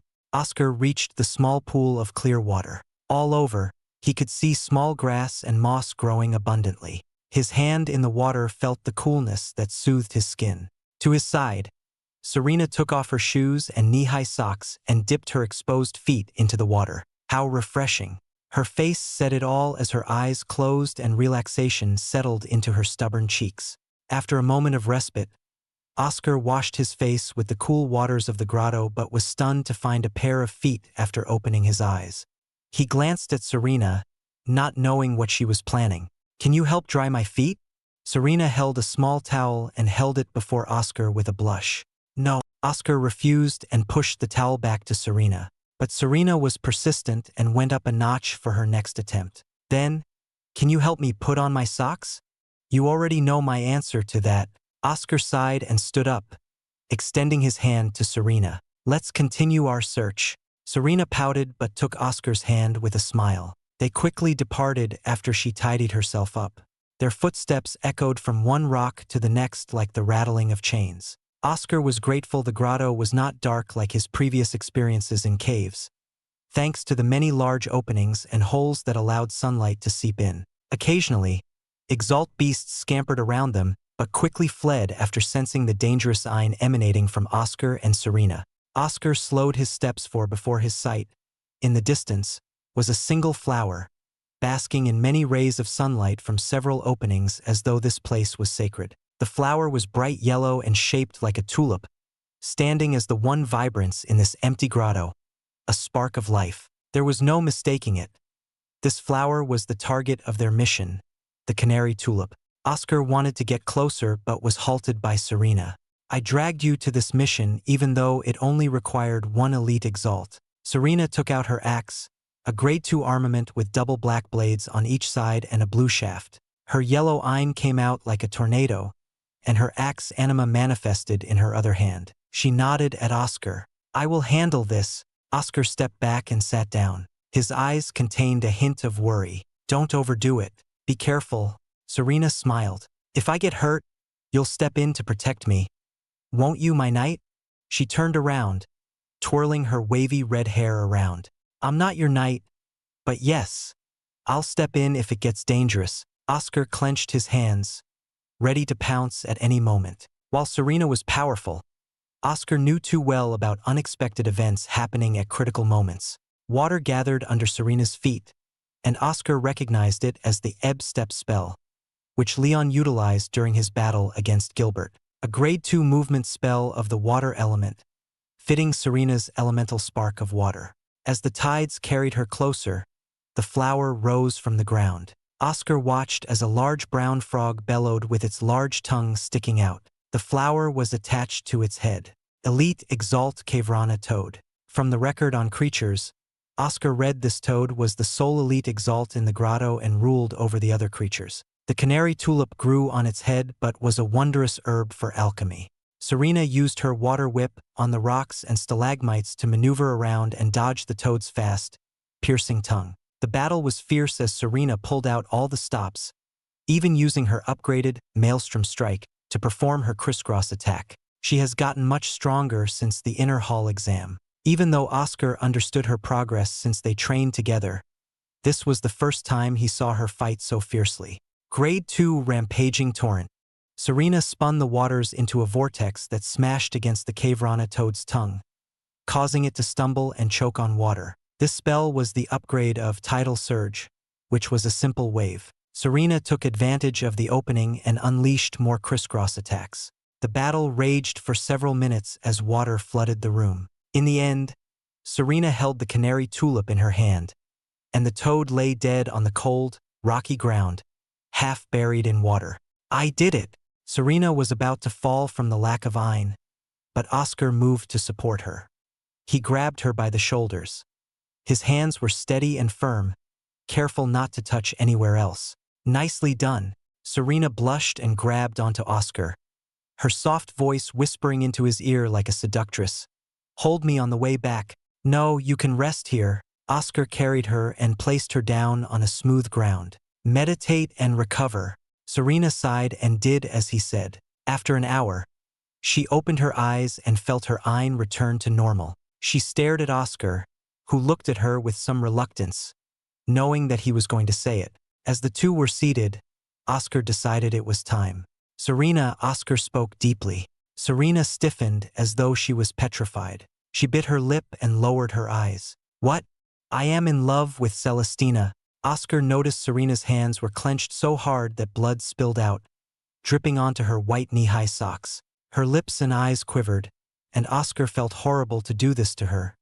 But he kept telling himself what Elder Saul had told him. Telling the truth now was better than lying and facing the consequences later. You weren't so sure before, but now are you certain?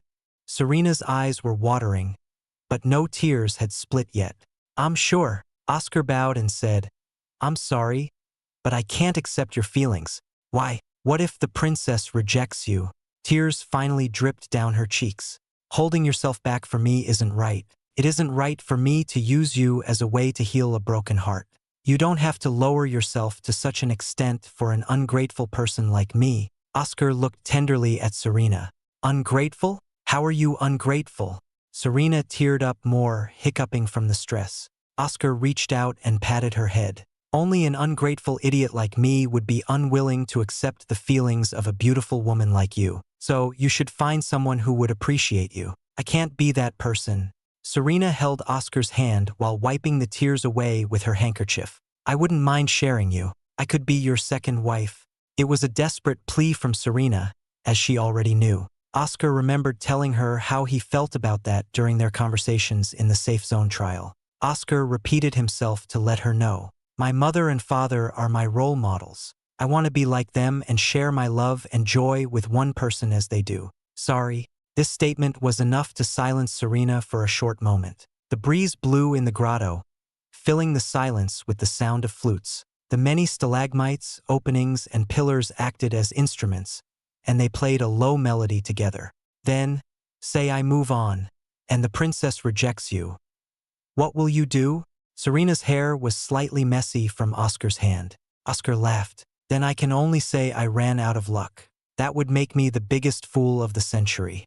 No? An idiot who rejected someone else's love to pursue his own, only to lose and fall on his bum. I wonder how I would react. But I can say for certain that I will be happy for you as you move on and will not try to weasel my way back into your heart. I've read too many romance novels, recommended by a certain someone, where it ends horribly. Idiot. Serena lowered her head more. Her hands relaxed.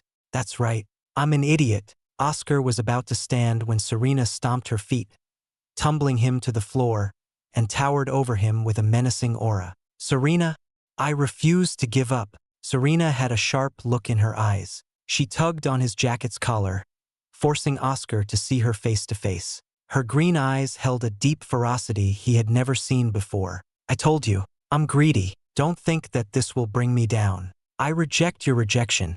But you'll be wasting your time, Oscar said. Who can say that is correct? Serena came closer to Oscar. Mark my words. I will make you fall in love with me. Is she crazy? Oscar was in disbelief. He thought he had handled it well and that Serena could be happy, but he didn't expect her to double down. Prepare yourself, Oscar. I won't go easy on you. Interesting poll. Just a disclaimer. The poll has no bearing on how the story will go. I was just interested in seeing everyone's opinions. Also appears that the chapter must have 500 words. Just going to put the descriptions of the characters here. Celestina, silver hair with emerald eyes that shine radiantly. Princess of the brilliant Drake Empire. lover of books and friendship. Hates Gilbert. Grade 8 Exaltia, dragon anima, light elemental spark. Serena, red hair with green eyes, not radiant like Celestina's eyes, but they are a more mellow color. Daughter of the Fulgur Merchant Company head. Hates people who makes mistakes and lack drive. Loves Oscar. Grade 7 Exaltia, axe anima, water elemental spark. Act 1. Blue Ocean Pavilion, Chapter 217. Constellation Formation. The return trip home was very awkward for Oscar because Serena had stopped trying to hug or cling to him as she usually did. Instead, she stayed amicably by his side and kept her distance. Oscar glanced at Serena, who smiled back. What was she planning? Oscar was rattled by her smile, which held many hidden intentions, none of which Oscar could understand. Her red wavy hair was also braided together down her back, adding to Oscar's sense of danger. The scene of Serena rejecting his rejections flashed across Oscar's mind. She was undoubtedly leading up to something like a hunter on the prowl, waiting for the moment to pounce on its prey. However, Oscar failed to see through anything as she maintained her perfect poker face with a smile. Despite curiosity taking hold of him, Oscar did not ask about her sudden change. He didn't wish to be the spark that ignited the fire. So they only conversed about ordinary topics as Oscar put the matter aside and found that talking normally with Serena without the constant clinging was quite nice. Finally, after a short time, the airship docked at the pavilion's port, and the crew rang the bell for their arrival. Oscar enjoyed the sight of the pavilion and glanced at Serena, who smiled by his side. The entire way to the inner hall was somewhat awkward until Oscar saw his home. Relief filled his mind and heart. "Goodbye, I'll see you later," Oscar said. "Have a good day, Oscar." Serena smiled and departed. Her figure grew smaller in the distance, but Oscar kept his eyes on her, pondering about what she was playing at. With a heavy sigh, he dragged his tired body to his bed after putting away the clothes Serena had bought him. Thoughts of Celestina and Serena swirled around his befuddled mind, and he knew he loved Celestina but felt bad for Serena, who had done much for him. Tossing and turning in his bed, his body fell into an uncomfortable sleep. The next morning, a series of knocks on the door woke Oscar up. Oscar got up to wash his face and saw his reflection in the mirror. His eyes were baggy, and his hair was messy. "You look like shit," Oscar laughed hoarsely, deprecating himself. "I am a horrible person, aren't I?" The knocking continued. Oscar washed his face and tidied his hair. Who was at his door this morning? Expecting to see Fred and Emily, Oscar opened his door to find neither of them but Serena standing in front of him and carrying a basket. "Serena, what is it in this morning?" Oscar asked. "I made you breakfast." Serena held the basket toward Oscar's face. The smell of eggs and bacon enticed his appetite, and his throat gulped. The use of Reese and Adamus Ray's forged muscles required a lot of food. He saw the bright smile on her face, the usual whenever she tried to be with him. This was her new tactic. "Don't reject it, or else all this food will go to waste." Serena gave him an ultimatum. Oscar groaned and took the basket, but Serena also followed him inside. Opening it, Oscar saw sandwiches, bacon, eggs, and cheese. "It looks delicious." "I'm glad." Serena sat by the table, already inviting herself to join him in the meal. They sat together, but Oscar couldn't help but turn his head away from Serena's eyes that stayed on him with love. Her poker face from early was gone, and she displayed her feelings without a filter. Under the heated gaze of Serena, Oscar finished his meal and stood up. "I need to head to the foundry later." "Thank you for the meal." Oscar picked up the basket and led Serena to the door. However, he was hugged tightly as Serena's arms coiled around his back. "I held myself back the entire ride back, but I can't handle it any longer." Serena moaned and sighed in bliss from Oscar's sturdy body. "I love you, love you, love you." "Stop," Oscar pulled her off him. "I told you that I can't return your feelings. I told you I rejected that, and I won't hold back. I'll see you tomorrow with some more breakfast." Serena pouted and skipped off away from Oscar's home. Oscar stared blankly at the girl, who was far away. Tomorrow, tired from the morning with Serena, Oscar made his way to the foundry, placed beneath the eternal cloud of black smoke. It looked bleak as always, but Oscar felt enlivened to be here because each hammer swing made him feel better and lose his frustration.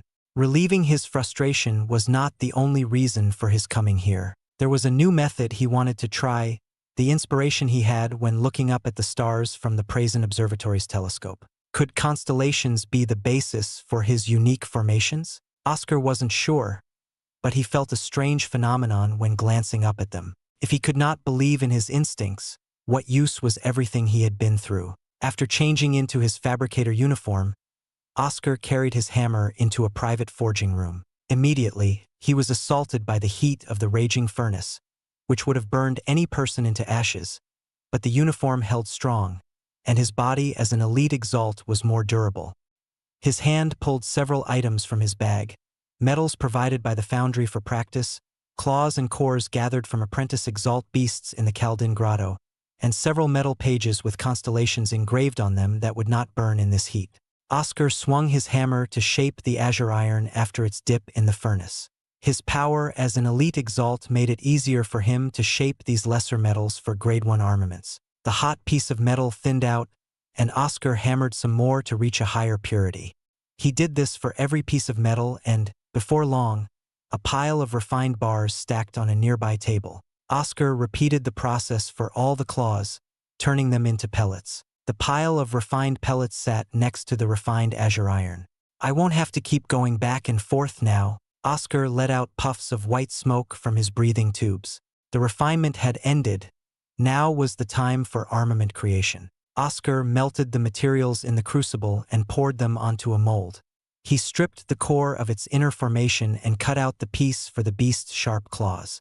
With the incomplete formation shining in the middle of the molten material, Oscar shuffled through several metal plates and stopped his hands on one. A constellation was just a series of stars in a certain formation from which people could make out a shape that resembled something. The constellation Oscar held was one of a child holding a knife. The knife was just an arc of 4 stars, with 2 stars making up the hilt and another 2 making the tip. It was unusual that a single star wasn't used to represent the tip, but people imposed the shape of a knife with the tip protruding from these 2 stars.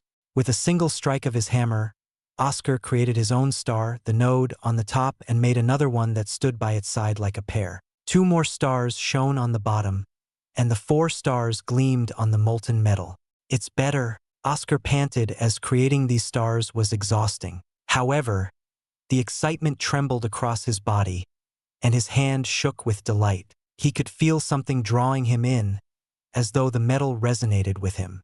After some time, Oscar had failed 4 times, but each time he knew he was getting close. The materials never seemed as tightly bonded as before, and the nodes made him feel more comfortable, unlike his past experiences when he was full of doubt and could only guess. This was the true fabrication, true armament creation. The fabricator had to put his preferences on the formation while considering the metal and core, creating a bond. The resonation between the 3 made Oscar hopeful of his chances, as he had never felt this link before.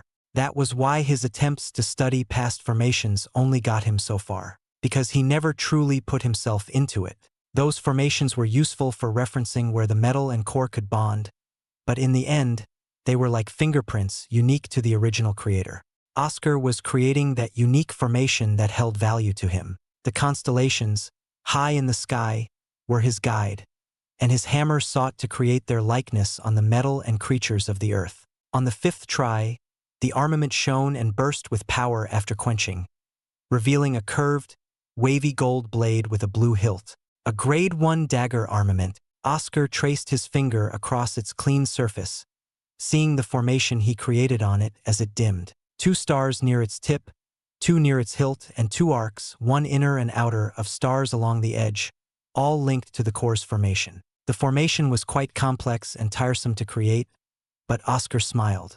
1 in 5 odds of success is amazing. His chance of success had doubled. Perhaps after he masters perfect refinement and delve deeper into constellations, he could be a consistent fabricator. I did it! Oscar shouted and laughed in celebration. Disciple, Draven's voice resounded from the furnace. Master! Oscar was shocked and dropped the dagger armament. There, in the raging fires of the furnace, was the face of his master, Draven. Come to the Abyss prison. Then Draven's face disappeared. But Oscar stood there, baffled, and looked around the furnace. But there was no trace of his master. He uttered a single word, expressing his confusion. How? Act 1. Blue Ocean Pavilion, Chapter 218. Forge Master of the Foundry. Alone in the private forging room, Oscar packed up his things but glanced back at the furnace. Unless he committed a crime, there was no way for him to return to the Abyss prison. Or was that what his master wanted? His feet shuddered at the thought, and he shook his head. That could not be what was required. Then the door to his room opened, and a fabricator walked in, surprising Oscar, who knew no one could barge in a room once it was in use. The fabricator wore the same uniform, and Oscar could tell she was a woman from her figure, which was all normal. But his eyes nearly fell off the socket as his mind exploded with the force of 1,000 thunders. On the uniform, around the chest, was a badge with 2 hammers and 4 stars. The intruder was a 4-star fabricator, a legendary creator of Grade 4 armaments meant for martial exalts. To Oscar's knowledge, there were only a few such individuals in the entire Brilliant Drake Empire. First was the branch head of the Fabricators Guild in the Empire, the Arcsmith Brumdo Firehand. The second was the Royal Artificer Helmuth Rain, and the third was the person in front of him, the Forge Master of the Foundry Rosette Evergold. I greet the Forge Master. Oscar knelt and bowed his head. For fabricators, the higher-ranked deserved more respect for their prowess and talent. He wondered why she was here in his room.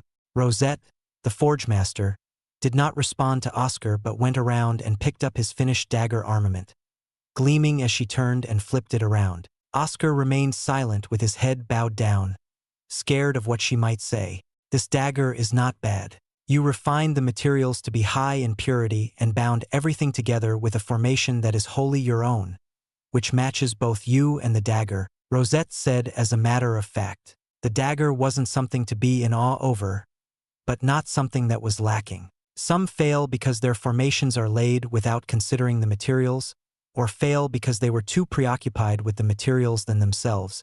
Oscar heard her steps get closer until they stopped before him, but he did not lift his head. That maniac taught you well, rise, Rosette said. Oscar got up and stared into the black glass visor of the Forge Master. He calmed his breathing and licked his dry lips. Why does the Forge Master come to see me? Rosette did not respond and grabbed Oscar. Her grip was terrifying and strong, and Oscar knew there was no possible way to resist. Despite his physical power, it was nothing compared to a martial exalt. Suddenly, Oscar was carried out of the room and through a large silo of black smoke. In the next instant, he was outside the foundry and within the column of black smoke that fed in the dark cloud above. His body nearly snapped from the speed of Rosette's flying, almost comically being like a puppet being pulled by the strings. At least the glass visor provided his eyes cover from the winds, allowing him to see. But he saw they were fast approaching a large lake of water. Wait! Oscar shouted to deaf ears. But he took a freefall into the waters, still dragged by Rosette at astonishing speeds that the waters soon became dark. Her eye wrapped around them, forming a protective barrier against the waters so Oscar could breathe. Then it hit him. This is how he was meant to come to the Abyss prison. And a curse came out of his mouth toward his master, who arranged for all this. His eyes turned toward Rosette, wondering what the Forge Master and the Warden's relationship was. They tore through the dark waters until they landed on a terrace. Oscar gasped and felt relieved it was over. Madman! Rosette shouted. Clap, clap. Master! His master, Draven, slowly approached. His metal shoes clacked on the terrace floor. He had not changed a single bit, maintaining the air of elegance. Oscar wanted to go to him, but his arm was still in Rosette's vice grip. The Forge Master of the Foundry has arrived at last, with my disciple in tow. Thank you. Draven took out a teapot and set up a table. Thank you? Thank you? Rosette's voice grated on Oscar's ears. It was from her teeth grinding. Do you know what you've done to this poor lad?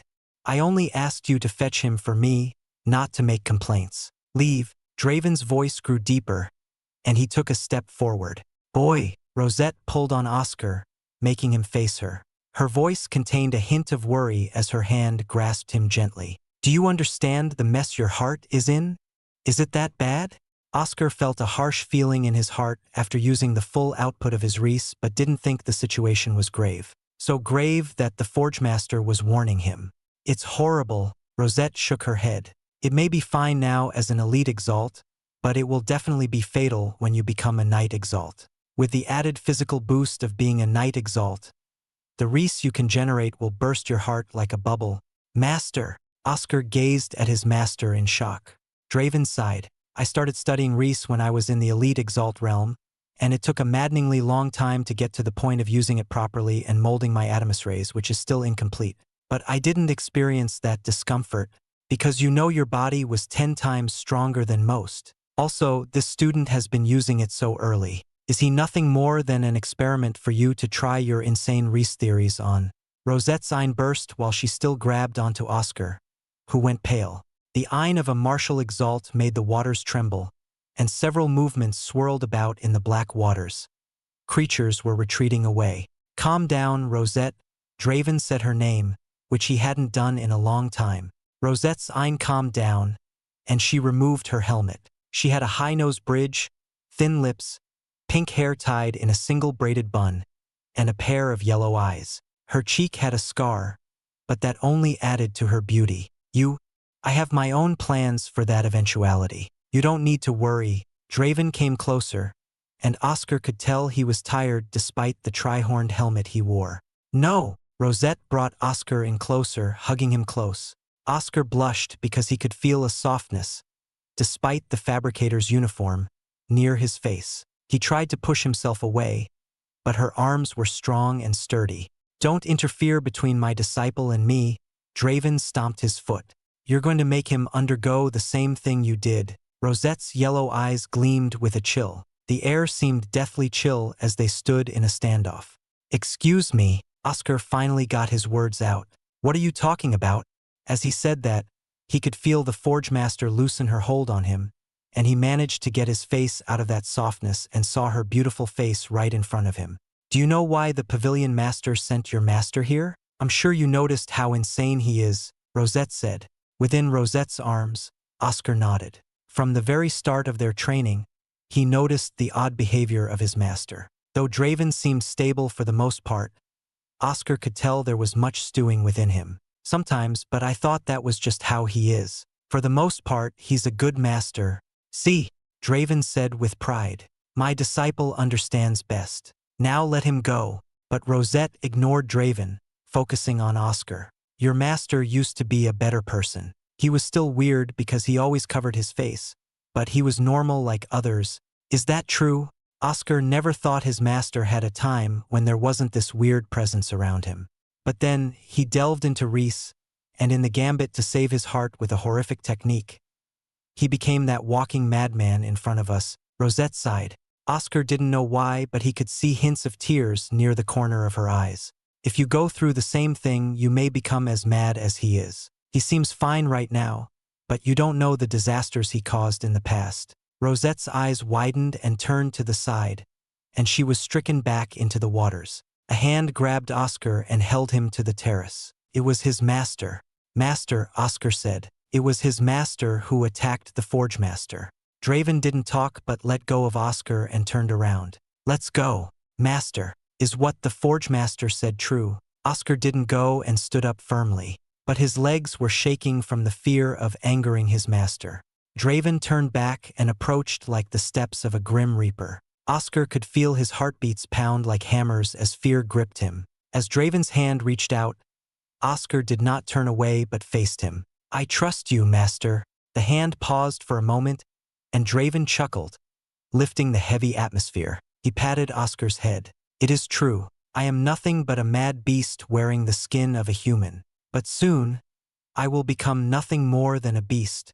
A beast? Oscar stared at his master. His master was not a beast, at least not in Oscar's eyes. Even though the training was torturous and there were strange moments, his master had not done anything wrong but helped him. You're wrong. You're my master, not a beast. Ha ha ha ha. Draven laughed. Good disciple. Let me tell you the truth. The technique I used to solve the issue with my heart had horrifying side effects. However, a part of the reason for this result was because of my own shortcomings. It's a risk, But you can do better than me. Oscar fell silent. I disagree. Rosette forced her way in. Let him live on as an Exalt without Reese.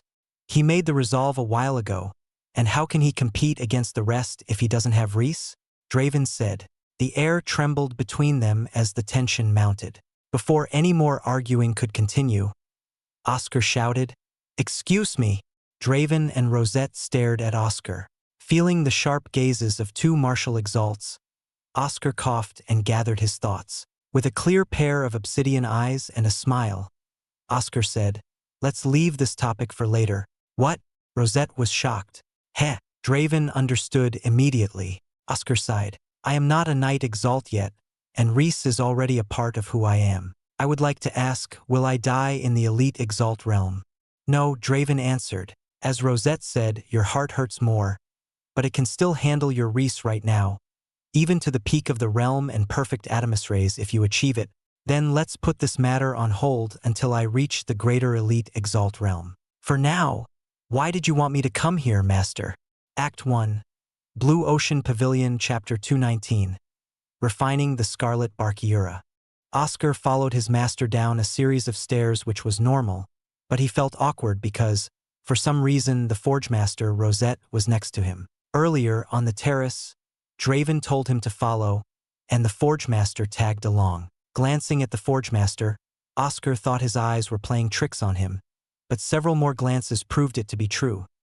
Rosette stared at Draven's back with the same sort of eyes he had seen from Serena at times when she wasn't trying to cling to him, a tender gaze with hints of love laden in. What's their past? Oscar snapped his head forward, realizing that Rosette glanced back at him. Master, were you a couple with the Forge Master? After a while, Oscar noticed a familiar door that Draven had stopped in front of. His master turned back to Rosette and him. Put on your fabricator helmets. We're going to forge your Grade 2 armament. Draven opened the door and entered the forge. Oscar and Rosette put on their helmets and followed him inside. Oscar smiled upon seeing the familiar workshop covered in black soot, seeing memories of himself pounding his hammer by the anvil. Master, if we are going to forge a Grade 2 armament, can I suggest we use some materials? Draven lifted his hammer, a large black hammer with gold lining. What materials? I brought them with me. I plan to refine them later, but we can do it now. Oscar took out the large piece of red shell from his large bag and the core, the congratulatory gift he received from Celestina not too long ago. His eyes lowered with softness at these materials. These are Middle Elite Exalt materials. How did you come by these? Draven felt the Ein lingering on the shell and core. They were a gift. She said to use them for a new armament since the one I had was melted by an Elite Exalt beast. Oscar held the core in his hand. That buckler was only a Grade 1 armament. It carried itself well against Greater Apprentice Exalts, but using it against Elite Exalts was just a bad mistake. Draven scoffed and rechecked the shell. These materials are good. We can make a great buckler from them. You mean me? Rosette clicked her tongue under her helmet. Who else will apply the Reese forging so that the armament can flow with Reese better? Reese forging? Oscar recalled Draven saying something similar, and then he snapped his fingers. That's right, Master, you said you would teach me how to do it. Him? Who do you think made your hammer? Rosette clenched her teeth while staring at Draven. This madman had not even mentioned her and said he would be the one to teach Oscar Reese forging. This was a complete joke to her. I am the only one who researched and found all the ways to make it so armaments could conduct Reese just as well as Ein. Only I can do Reese forging. Draven slammed the anvil, a hint of anger spilling from the cold visor in his helmet. Rosette moved Oscar behind her in a protective manner. That's because you never taught me how to do it. Draven spoke with a growl. Oscar found it strange that his master was getting more unhinged with the Forge Master. What sort of madness was this? But his attention turned to the Forge Master. Why didn't you teach Master Reese forging? If you figured it out, then you can teach it. Rosette clenched her hands and sighed. You wouldn't understand. Don't focus on that. Give me your hammer. My hammer? Oscar held it out to Rosette. Rosette took the hammer and walked over to the crucible. She snapped the head of the hammer off and tossed it in to melt. What? Oscar shouted, seeing his precious hammer being ruined. I'll be making you a new Grade 2 hammer. Rosette stretched her arms and cracked her knuckles. Now get out. I need space. Her threatening tone left Oscar with no desire to ask to watch. He turned around while his master stared in silence for a moment, to which Rosette responded with her own piercing gaze. Moments later, his master came out, and the door slammed behind him. They waited outside, but Oscar fidgeted, toying with the idea of asking what was between his master and the forge master. But he decided to keep his mouth shut. If his master didn't wish to speak of it, then it wasn't his business. But then a thought occurred to Oscar. What if his master didn't even have it in his mind? Draven remained silent with his arms crossed for the entire wait. Oscar hoped the forge master would finish faster, and his hopes were answered a few hours later when the door opened. Inside, the forge master held a hammer. Here's your new hammer. It's been made with Reese forging. Rosette placed the hammer in Oscar's hand. Now you can proceed with refining the materials. Oscar's hands held the hammer firmly. The handle was a deep brown but glimmered with the furnace's flames and felt similar to Emily's staff in hardness. The head was obsidian black like his eyes and was only on one side of the handle with blue swirls spread around it like waves. Thank you, Forge Master. Oscar bowed his head. To receive a free hammer from the Forge Master herself was an honor few had. Aunt Rosette, Rosette stated. Ha! Oscar was taken aback. You're this madman's disciple. So it is reasonable that you can call me Aunt Rosette. Go on. Rosette gestured with her hand. Disciple, you don't need to go along with her whims. Let's refine these materials. Draven went past Rosette, whose shoulders trembled. Her quivering and brooding figure made Oscar feel sorry for her. Although he had no idea of the nature of their relationship, it still pained him to see this kind of interaction. He walked up to the forge master, who had her head hung down. Aunt Rosette. Rosette lifted her head at Oscar, her hand reaching out and patting his helmet. Oscar could not see past the black glass visor but knew she had a smile on her face. Good lad. Now go to your master and refine the materials. I'll handle the last steps. Yes, ma'am. Oscar went ahead to his master, who waited by the furnace. Inside was the red shell of the scarlet brachyura, becoming bright orange. They stared at the furnace together, squatting down. Rosette, from the side, stared at this scene. Her eyes held a hint of melancholy as she remembered a distant past, when she and Draven happily forged armaments together. What she would sacrifice to go back to those days before the madness. Oscar pulled the shell out and placed it on the anvil. This was a middle Exalt beast, so its remnant shade will be powerful. Hit it hard and beat it down. Draven patted Oscar on the back. Yes, master. Oscar tapped his hammer to glimpse the formation. Once the picture was in his head, Oscar lifted it, ready to strike.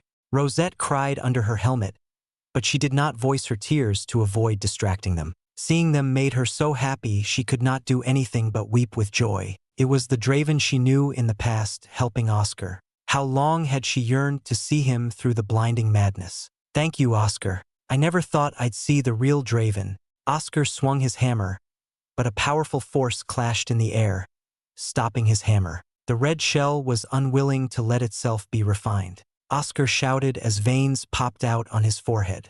Shattering wave. Duel awaken. It was a middle elite Exalt beast, but the remnant will wasn't up to that power level. Oscar's full effort slowly pushed his hammer further down. The force of the red shell was like trying to keep a large boulder from squashing him, and if he surrendered, he would be flung away. Break! Oscar forced his hammer to touch the red shell. It was enough as small cracks formed around the spot.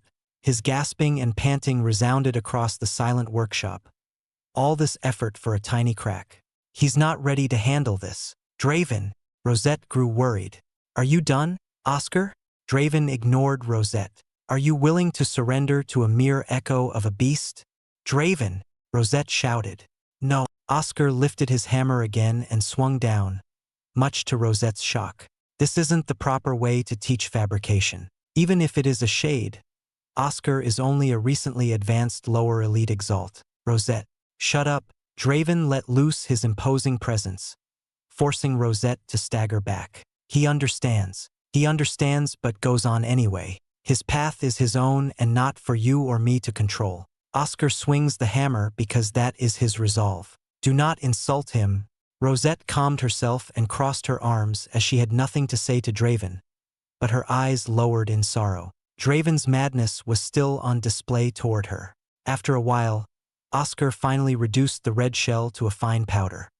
He slumped and clung to the anvil from the tiredness that overwhelmed him. The beast was powerful enough, but the formation was more complex and stumped Oscar a few times. Nicely done. Draven lifted Oscar and took out a molten ore from the furnace. This is the true silver ore, a strong ore for grade 2 armaments. Refine it. Oscar laughed hoarsely. No holding back today from you, master. Of course, my disciple. We only have a day after all. Draven chuckled under his helmet. Rosette wanted to stop Oscar, but seeing the two like this made her stop. She leaned back on the wall in surrender. It's far tougher, Oscar hissed as the dents were too small. No, it was also because of his limitations on Reese. His attacks only contained half the usual amount not to feel the pain in his heart. But with Draven's words from earlier as assurance, Oscar decided to go all out. Oscar smashed his hammer with all his might, coughing from the pain in his chest. But he soldiered on, continuing to slam his hammer, spitting out blood that covered parts of his visor. As Draven put it, his skills for refinement were talented in destroying, and he showed it now as the true silver became flat. He gazed at the flat true silver and raised his hammer to refine it further, but a hand held him back. That was good work. You have done well. Draven took Oscar away from the anvil. She will take care of the rest. Go and rest in the room you slept in before. Rosette swung her hammer around masterfully. Both of you leave. Draven didn't respond and dragged Oscar to his room, resting him on the bed. When you wake up, you will have your new armament. Act 1. Blue Ocean Pavilion, Chapter 220. Invicus Bulwark, Rosette's Regrets. Wake up. Draven flicked Oscar's head with tremendous force, causing him to yelp out in pain. Master. Oscar slurred, still half asleep. He couldn't make heads or tails of where he was, wondering why Master was in his room. The straining effects of refining the materials had perplexed his mind. The armament is done. It is? Oscar snapped to his feet. That was right. He was sleeping to wait for his new armament, one fit for an elite Exalt. Draven flicked his forehead again, making Oscar tumble to the floor. Follow me to the workshop. Oscar rubbed his red forehead with a hiss. The pain from touching it was bad. He wished his master would be a bit softer but sighed in resignation as he got up and put on his helmet. Inside the workshop, Rosette was waiting for him and presented a buckler. The buckler was unlike his previous one. It was bright red like the furnace's flames, with silver rings expanding from the center. It was slightly larger than the previous one but thinner. This bulwark was created by your refinement and my skills. With the Reese forging incorporated, your Reese will have no resistance when flowing through it. I named it Invicus Bulwark. It has the piece of thousand serpent sinew you provided for the ranged attack. Rosette seemed proud of her handiwork. Invicus Bulwark. Oscar held the bulwark, testing it out. It moved smoothly, and his eye burned on its surface without issue. But what about Reese? He punched out with the bulwark and funneled his Reese through it. He had never felt such a clean sensation of his Reese traveling through the armament, not counting his hammer. The air snapped and burst from the Reese, forcing the furnace to spew out sparks. Thank you, Master and Aunt Rosette, Oscar bowed. If that is all, then let's eat. Draven dragged Oscar out, but Rosette soon followed. I don't welcome you. At Draven's words, Oscar witnessed the proud forge master stop in her tracks and lower her hands, looking sad. With a sigh, Oscar looked at his master but saw he didn't register Rosette in his eyes. However, Oscar wasn't going to allow that. Aunt Rosette, won't you join us? Rosette perked up from Oscar's words. Draven stopped and stared at his disciple. Fearing the worst, Oscar said to his master, she did help create the armament, so I think Aunt Rosette deserves a reward. Do what you want. Draven scoffed and entered the feast hall. Ah, Rosette exclaimed. Wait just a few minutes. I need to do something. Confused, Oscar stared at Rosette, who entered the room he slept in. He couldn't understand her actions and entered the feast hall, removing his helmet when he sat down. On the table was a large feast like before. Not going to tell me to wash up, master? Oscar asked. No time. I'll allow this only once. Draven tapped his fingers on the table. Where is that woman? She. Oscar was interrupted by the doors opening with a loud fanfare and looked over, but his eyes stared blankly right after. At the door was Aunt Rosette, but she wore a beautiful white dress with golden lining that emboldened her curvy figure. 2 golden bracelets hung loosely from her left wrist. Her lips had a pink lipstick that matched her pink hair, which was no longer braided and flowed down her head. Food looks good. Let's eat. Rosette sat between Oscar and Draven, taking quick glances at Draven with slightly flushed cheeks, but his lack of reaction soured her mood. They ate silently, and Oscar never thought he would be at such an awkward dinner. Soon, the table cleared as Oscar ate most of the food. Rosette ate a few and Draven ate nothing.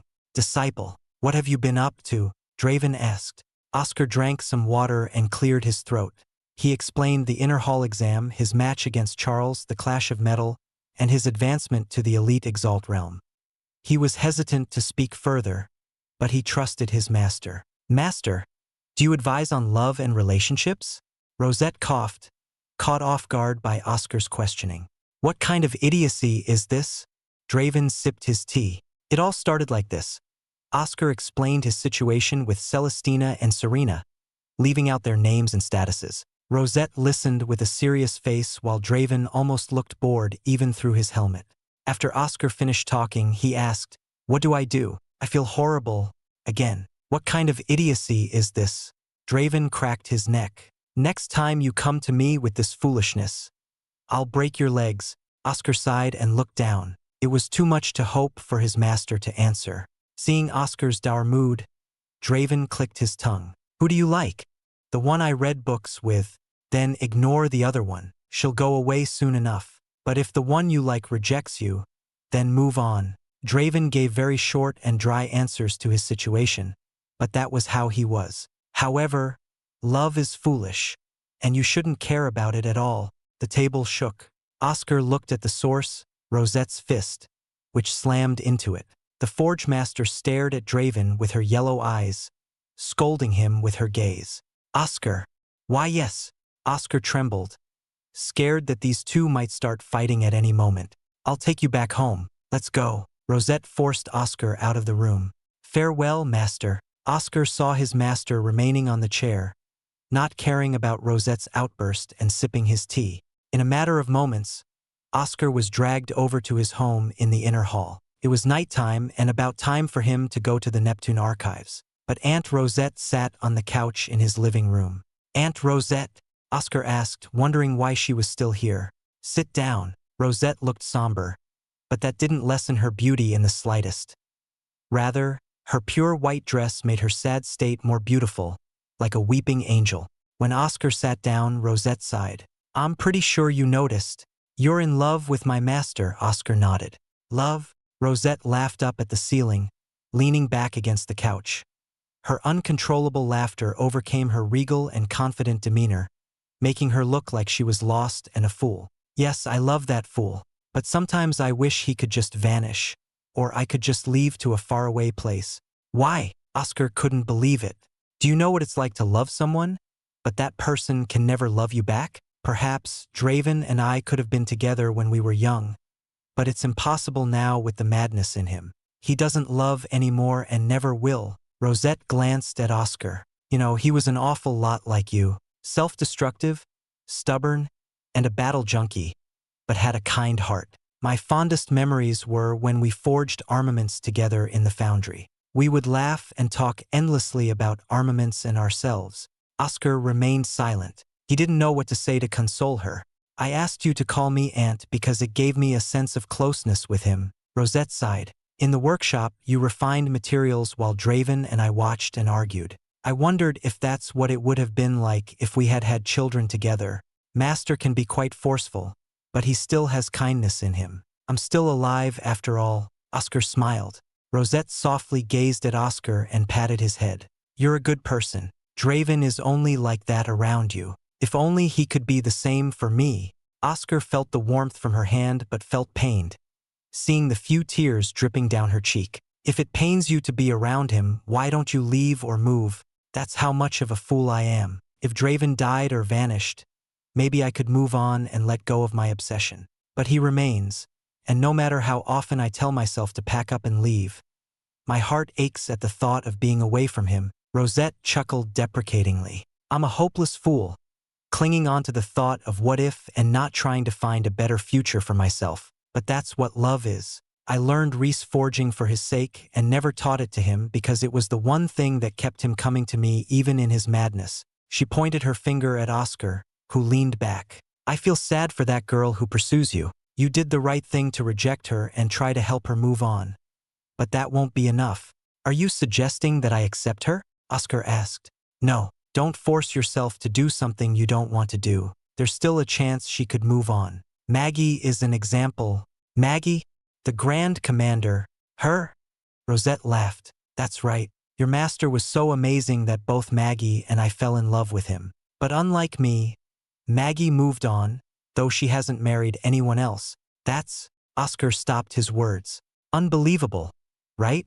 Rosette said. I'll say this right now. Be decisive. If you love this other girl, then confess. Maggie and I never confessed to him but kept our feelings hidden. Perhaps if we did, Draven would have avoided his descent into madness. She stood up and took off her gold bracelets. Don't hide your feelings.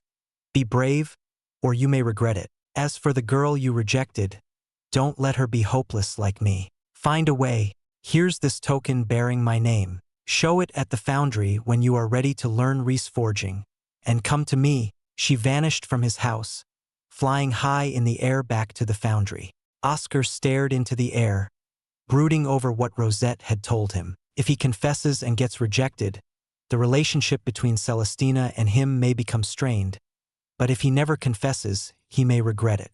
There was also Serena, who clung to him with faint hope, much like Aunt Rosette, who lived in pain. What should I do? Oscar lay on his couch. The excitement of the armament had fizzled out. Act 1, Blue Ocean Pavilion, Chapter 221. Oscar's decision. Onward to the grand gathering. Sorry, I'm late, Oscar called out to Celestina and slowed his steps upon seeing her lips puckered and brows furrowed. Knowing she was irritated, he chuckled nervously like a child caught out of bed and put down his pile of books. I'm sorry for being late. I was caught up with fabrication. Celestina turned to Oscar and clicked her tongue, staring at him with a sharp, reprimanding gaze. You should take good care not to overdo it.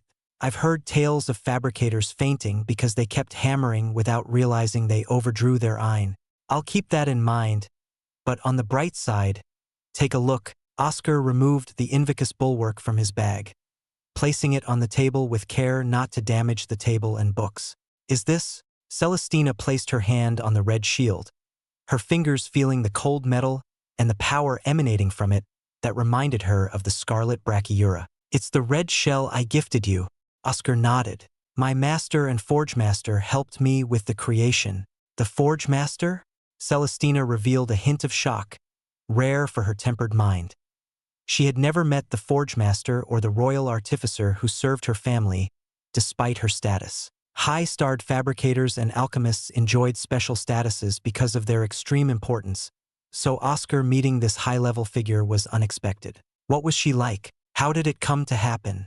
It happened like this. Oscar retold how Aunt Rosette, calling her forge master for his retelling, dragged him to the Abyss prison and forged a new hammer and shield. Of course, he left the parts about the estranged relationship between his master and Aunt Rosette because that was their personal issue. I just came back from the Abyss prison. But the forge master was a nice person. How nice. Good story. Celestina smiled. You're forgiven for being late. By the way, I would recommend this romance novel. Another one? Oscar winced. Recently, she has been recommending romance novels one after the other. But he recovered his expression. Thank you. I recommended this travel log by a captain from 300 years ago. Traveling sounds fun, Celestina hummed, opening the first page with her delicate fingers. She entered her reading mode, silent and absorbed in the pages. Meanwhile, Oscar held the romance novel in his hand with an awkward face and sighed. He opened the cover and started to read. They read until late at night when they decided to stop and part, returning to the inner hall by themselves. Oscar woke up early the next morning and started some tea to ease his drowsiness. The calming aroma relaxed the wrinkles on his brow, and his closed eyes lowered in delight. But the moment did not last as a series of knocks resounded from his door. Oscar coughed out his tea as his eyes showed exhaustion. "Serena?" Oscar opened the door. "Serena? What's this about, Serena OS?" Frederick raised an eye at Oscar's unusual greeting. "Fred!" Oscar breathed out in relief. "Come in." "Where's Emily?" "She's still sleeping, I presume. I didn't wake her up because she overdid it yesterday in training." Frederick chuckled, but his eyes glowed with interest. "What's this about meeting Serena? Were you expecting her this morning?" "Just my rotten luck that it turned out to be you." Oscar shook his head and resigned to his blunder. "Fine, I'll tell you. Listen closely." Over snacks and tea, Oscar told Frederick everything about his problems and what he said to Serena, her reaction, and the subsequent actions that followed. Frederick listened quietly, but his expression grew stranger and stranger. "You know that polygamy is a thing? Nobles and rich commoners do it all the time. My bastard of a father has 3 wives, but I'm the oldest of his children. The next one will be at the pavilion in like 5 years." Frederick finished the plate of cookies, munching as the sounds of his chewing filled the heavy air of the living room. "You'd be quite lucky to be close to both Serena and the princess. Though, I don't know how they'd agree to a stubborn musclehead like you." "Very funny, Fred. How about you have multiple relationships? I'm curious to see how Emily will react." Oscar fought back against Frederick's taunting. "Haha, I'm certain to be dead, but I can understand how you feel. I don't think I could ever be with anyone other than Emily." Frederick scratched his cheek in embarrassment. "So what do you plan to do? Regardless of what I said about you being a musclehead, you're also very rational. But that stubborn part is true. You're too stubborn to confess." Frederick pointed at Oscar, his finger held out in accusation. Oscar looked at the couch Frederick sat on, but he saw the figure of Aunt Rosette slumped on it with her sad face and spewing out regrets. "You're right. I was too stubborn, but I have decided." "Oh!" Frederick perked up and downed his cup of tea. He licked his lips and brought his hands together in applause. "What's your verdict?" Oscar breathed in. It became hard to say, like something caught in his throat. Oscar coughed out and scolded himself for being so weak. "I will confess to Celestina after we finish with Ashen Grove." "Ashen Grove? Why so far?" "I don't think it's that far from the future. Also, her mind has a lot on her plate. If the Ashen Grove event ends, she would have one less major thing to worry about." "I should confess after that."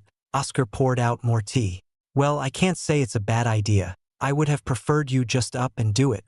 But it's also good that you consider the princess circumstances." Frederick stood up and clasped Oscar's shoulder, giving him a thumbs up. "It's still good progress for a stone like you, can it?" Oscar scoffed and stood up. "Speaking of which, Serena said she'd bring me breakfast, but it's past the time she came yesterday. Maybe she's running late, but it's our usual time to meet for training. Let's go." Frederick opened the door and noticed Serena standing in front with a downcast face.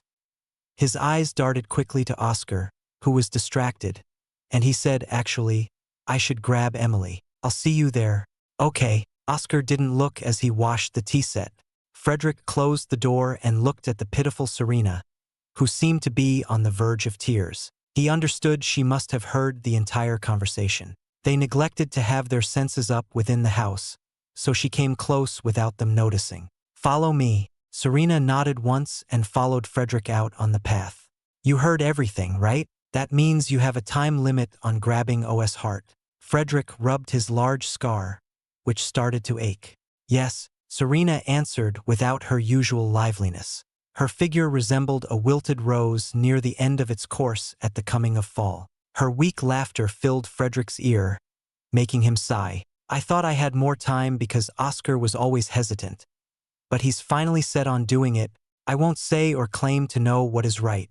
You're following your heart, and Oscar is following his." Frederick spoke as he stepped in front of a certain house, knocking on the door. "But know that no matter what happens, we're still your friends." "Coming." Emily opened the door. Her orange hair was disheveled from tossing and turning in bed, but her orange eyes were clear and bright. Confused at the unusual pair in front of her, Emily leaned forward. "Fred and Serena?" What are the two of you doing? Emergency meeting. Fred pushed Serena inside and explained the situation.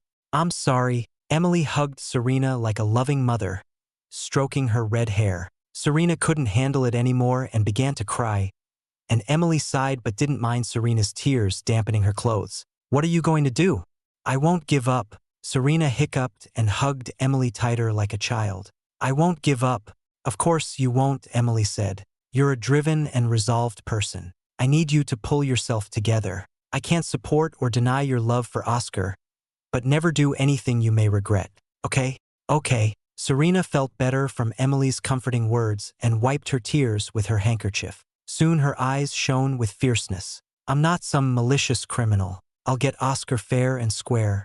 Emily sighed and stared at Frederick, who shrugged his shoulders. This matter was out of their hands. Without realizing that Serena had heard him, Oscar left his home and went to the training room. Inside, everyone greeted him back, but Oscar noticed Emily and Frederick giving him weird looks. Something was odd. His sense of weirdness was compounded further by the serious conversation between two women, Celestina and Serena. The two did interact during training, but it was mostly short conversations. Both maintained a certain distance from each other. However, now Serena and Celestina were in a full-blown conversation about the economy and the current outlook of the merchant's sentiment about the future. Truly a merchant's daughter. You have a profound insight. Celestina smiled and complimented Serena. I admire the princess, who is all-round in so much. It was nice talking to someone who understood the same details as me. Can we continue this conversation later? Serena smiled back, not a forced or faked smile, as Oscar recognized it as her genuine one. What happened? Oscar grew confused.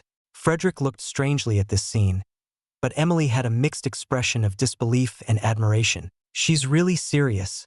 What? Frederick asked. Nothing. Let it be between women. Emily spoke cryptically and ignored Frederick's pleased to know. Everyone, Celestina's clear voice rang through the room. The grand gathering is almost upon us again. Her face turned icy like a statue of ice. So let's trounce the enemies before us. No doubt she was referring to Gilbert when she said that. Oscar didn't plan to attend this year's grand gathering either, but his rise to elite Exalt put a damper on his plans to compete in the clash of metal. With his Invicus bulwark, Oscar stepped forward to Charles and asked, "Let's spar." Charles smiled. I was waiting for this. Time flew by as the last months ticked down to the day of the grand gathering. Oscar stepped into the stadium, surrounded by a crowd of his peers who had powerful gleams in their eyes. In the first grand gathering, he failed to win against Philip. The second was when he lost his mind against Frederick. The third, he never attended because of the clash of metal. This grand gathering would be his first real try in 3 years. Oscar gripped his bulwark and smiled, stepping down with steady steps toward his place of battle. Act 1, Blue Ocean Pavilion, Chapter 222. His first opponent is, everyone has gathered around. Above the stadium, clouds swayed and gathered together, pulled together by an impressive amount of iron that made all the students pale from the power emanating from above. The clouds formed a large ring overlooking the stadium, and an image of a person formed in the center. The figure had a clean-shaven head with no hair on his head and no facial hair, making him seem like a strange middle-aged man dressed in simple blue robes. His closed eyelids slowly parted, revealing a vibrant green pair of eyes, and brought forth not a sense of danger but rather everyone felt a sense of submission creep up from their heart. Clenching his scarlet bulwark and sweating from the pressure, Oscar bowed to his knees, as did everyone else. The figure coughed multiple times before his magnetic voice spread through the air. I am the Pavilion Master, Remulus Grant. Nice to see our students so enthusiastic about today. As everyone heard his voice, they felt the pressure lifting from them and a sense of comfort from Remulus's kind tone. But they soon kneeled more from his words. This normal-looking, unassuming person was the Pavilion Master who ruled over them all, a legendary King Exalt. How many can say they had seen a King Exalt with their own eyes? Everyone rise. Remulus scratched his chin. Oscar rose to his feet with awe at the King Exalt above. Just from feeling his presence and hearing his voice, Oscar understood that he was nothing more than an ant before him. It wouldn't surprise him if a single cough could end his minuscule life. Remulus sighed, expressing his exhaustion. I am speaking to all of the halls from the minor hall to the inner, from the foundry to the palace of whirlpools. This news is one we had all been anticipating, but also one that places a sword above your heads. No one broke out in whispers, but several audibly gulped. This news that made the pavilion master himself come out to relay it was certainly not going to be anything uplifting. The time of the opening of the Ashen Grove has been determined. It will be in a year and a half. Remulus had a severe expression on his face. All students, hear my command. Do your best to become stronger. Work hard so that you can fight. I understand this is asking a lot from you children, but know that you'll bear the responsibility to shape the future. Farewell. I pray for your good fortune. Remulus's visage faded, and the clouds parted, returning to their place. As the crowd around him broke out in a clamor, Oscar remained silent in his thoughts like a stone in the river. A year and a half. That was all the time he had left to grow stronger. Although the purpose of Ashen Grove eluded him, as even his master did not speak of it, Oscar feared it would cost some lives, and he had no wish to join the unfortunate ones. First step is to get as far in this grand gathering. The elders calmed down the crowd and began to call out names for the battle. Name by name, people came forth and fought on their platforms. Oscar closed his eyes and drowned out the sounds of battle, waiting for his turn. Oscar here. Oscar leaped on his platform, looking around for his opponent. Then someone came on his platform, but Oscar laughed and said, Fred, why am I paired with you? Running his fingers through his green hair, Frederick grumbled while his yellow eyes stared daggers at Oscar. He sighed and took out 2 short swords, new grade 2 armaments he had purchased a while ago. Reminds me of when we were matched up 2 years ago. At that time, they disqualified both of us. Oscar lifted his Invicus bulwark, and the silver rings glowed as his iron flowed within. But this is payback for back then. Didn't you already punch me in the gut? Frederick sighed, but he stared forward calmly. Don't think this will be easy for you, Oas. The 2 took up their stances. The proctor nodded at the 2's readiness and shouted, Begin! At the signal, Oscar and Frederick summoned their animus. Oscar's dear anima stomped its metallic hooves as its metal antlers shone from the sunlight. Frederick's hawk anima had grown twice as large as before, with streams and swirls of green wind surrounding its wings and feathers. Go! Oscar sent out his dear anima for their usual greeting in spars. Shaking hands, Frederick, however, rushed ahead with his anima, not intent on playing around. He swung his right sword as wind melded and flowed around its blade, forming a second outer edge. Grade 2 gust blade. Frederick followed up with his hawk anima, slicing with its right wing in sync with his slash. Frederick's attack was a triple-fold menace with the gust blade, his armament, and the hawk anima's wing enveloped in raging winds. However, his prinstict picked up Oscar's intent, and he switched stances. Man, you thought the same as me. Oscar threw his Invicus bulwark with the full force of his reese, becoming a red blur like a spinning disc. His dear anima leaped backward with a snort from its nose.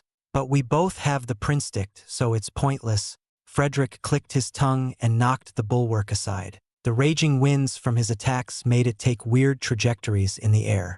Oscar pulled his bulwark back and snapped it to his arm. Stomping his powerful feet, Oscar trampled his way toward Frederick with his dear anima, intent on setting this in close combat. However, as expected, his friend knew enough of his prowess in melee and retreated away with grade 2 gust steps. Turning his body, with his feet skidding across the platform, Oscar attempted to give chase, but the winds on Frederick's swords began to swirl until they were akin to tornadoes. The grade 2 cyclone spell shot out from his blades, similar to Rachel's tornado spear, but was an upgraded version. The twisting cyclones slammed into Oscar's Invicus bulwark and failed to get past the sturdy bulwark but split into tearing winds, the aftereffects of a cyclone. Grade 2 silver sheen. Oscar's body became coated in silvery metal that clanked and clicked from the remaining winds that failed to get past the hard metal, leaving him unharmed. Without a single wound on him, Oscar still cursed that he didn't have time to get a ranged spell and decided to keep his eyes on Frederick, who was desperately trying to throw off his prinstict. Grade 2 gust stream.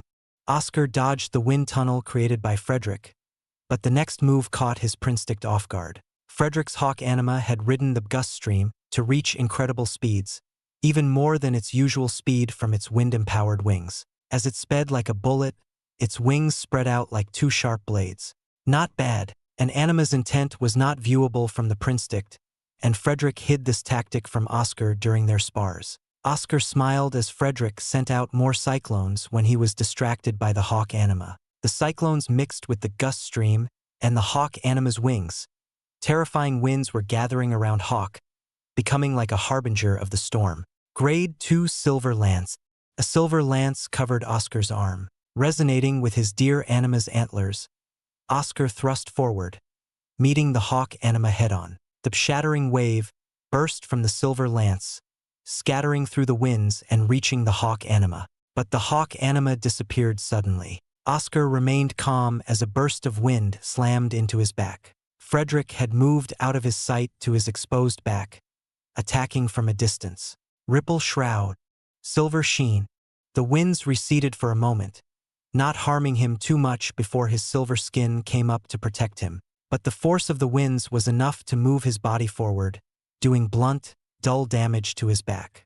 Phew, Oscar sighed as his skin returned to normal, but Frederick did not allow him to catch a breather as more wind attacks assaulted him. However, Oscar had enough of Frederick's little tricks, blocking and dodging the incoming storm. The hawk anima whizzed by his face multiple times, unable to catch him. The winds failed to break past his sturdy defense. All the while, he sent out his deer anima to stampede its way toward Frederick. Wind barrier. Frederick cursed and put up his barrier, but since it was only a grade 1 spell, the deer anima smashed through it with its metal antlers. Ein focused on its hooves, allowing it to give chase to Frederick's gust steps. Oscar realized the stalemate between Frederick and him. Although he had no wounds, he couldn't allow himself to keep up his silver sheen and eduricegladd forever. With no other choice, his legs burst out with incredible speed, and the bulk of his reese acted as the propulsion, shooting him out like an arrow. The entire time, his deer anima had been moving Frederick in one direction, making it easy for him to guess his next move even without Prinstick. But Oscar's eyes perked up as his Prinstick picked up Frederick's intent. His friend streamed straight ahead toward him. A trap? Oscar eyed his friend with the Prinstick. Bring it on, Fred. Act 1, Blue Ocean Pavilion, Chapter 223. The advantage of one step. Frederick sweat from his brow. He knew he could not outmatch his friend, who had an early Prinstick awakening. Perhaps if he used all his efforts to catch up while forgoing his other areas, his Prinstick might be equal, but that was not the case. His green Ein burst out as a gust blade coated his swords. Oscar stepped in and swung his bulwark with the force of Reese and Ein. The Reese flowed cleanly through the bulwark, thanks to Aunt Rosette's Reese forging. His Prinstick clashed against Frederick's as they sought to outpredict the other. However, his face formed a scowl as Frederick moved into a tighter stance. His buckler and Frederick's swords clashed, but like slippery snakes, his swords and body swayed, slipping past Oscar's bulwark. Oscar had already seen this with his Prinstick and pulled his bulwark back easily because his previous blow was half-hearted. Oscar tried to stop Frederick from the back with his deer anima, but the hawk anima swooped in with its wings. Oscar sidestepped the hawk anima while Frederick ducked the antlers. But their main focus was on each other. An unusual exchange occurred between Oscar and Frederick. Frederick continued to move flexibly, slipping by Oscar's blows, only to be stopped by Oscar's quick recovery. Oscar continued to make half-hearted attacks so he could move to stop Frederick's counters. Oscar cursed as cuts appeared on his face and arms. The continual struggle with Frederick had exposed him to Frederick's sharp winds that continued to fly out as sparks do between metals colliding as Frederick's blades swiped by his bulwark. Blood seeped out of these cuts as more and more winds harmed him.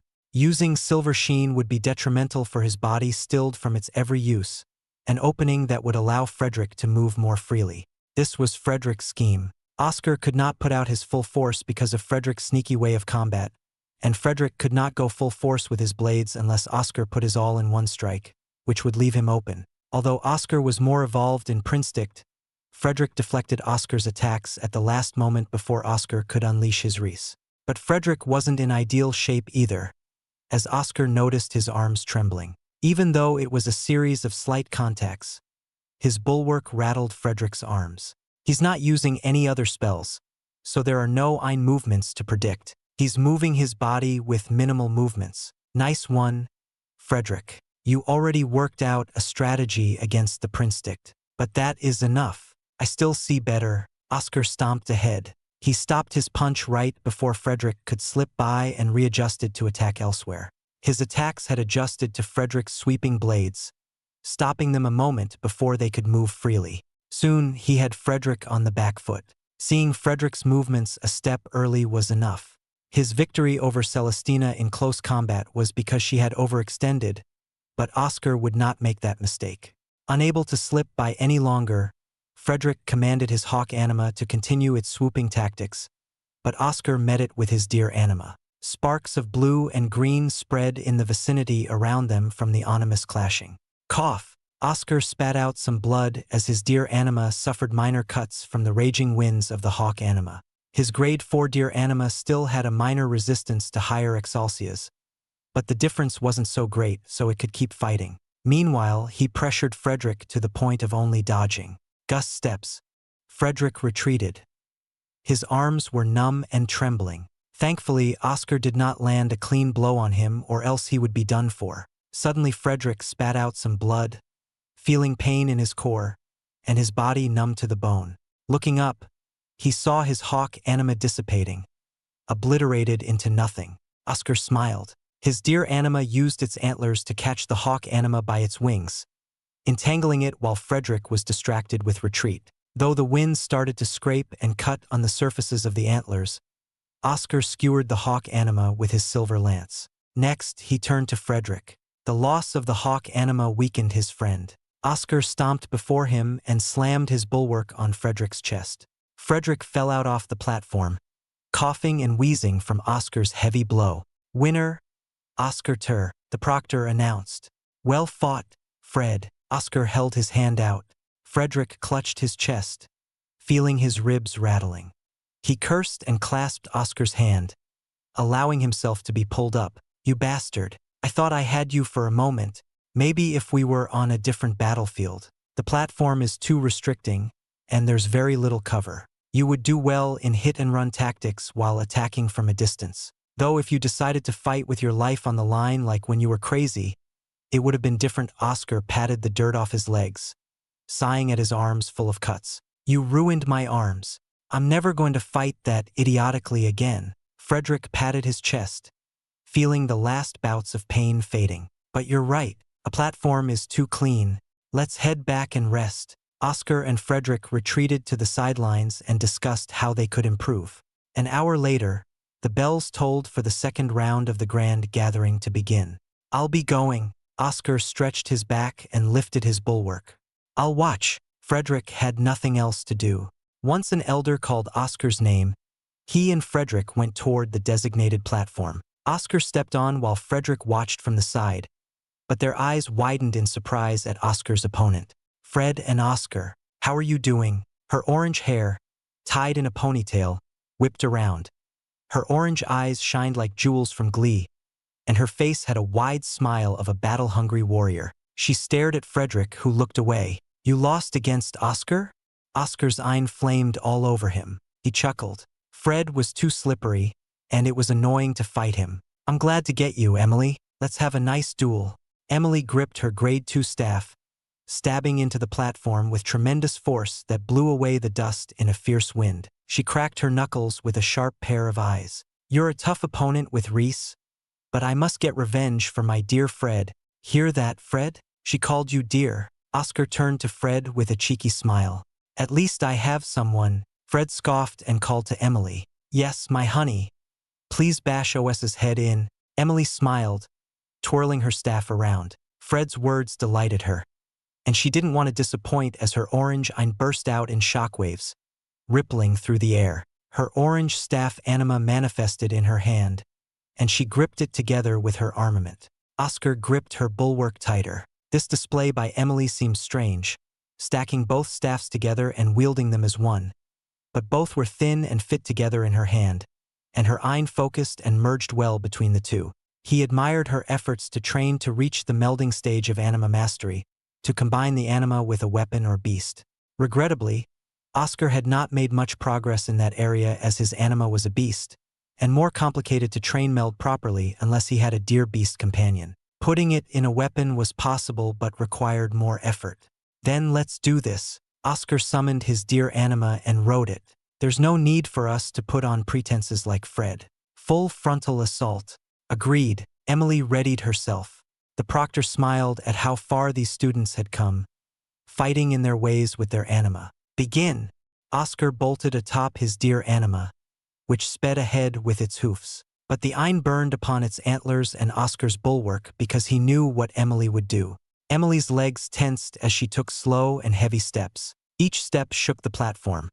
She was like a moving mountain, slowly encroaching while seeming unmovable. Oscar swung his buckler with the deer anima's antlers. The resonance between them melded the individual Eins into a strong frontal force. In response, Emily lifted her two staves and brought them down like a sword. The same resonance shone between them. The orange and blue Eins collided like two elephants ramming their heads into each other. The Eins blew apart around them, streaming from the point of collision. Their clash cracked like thunder, shaking the platform.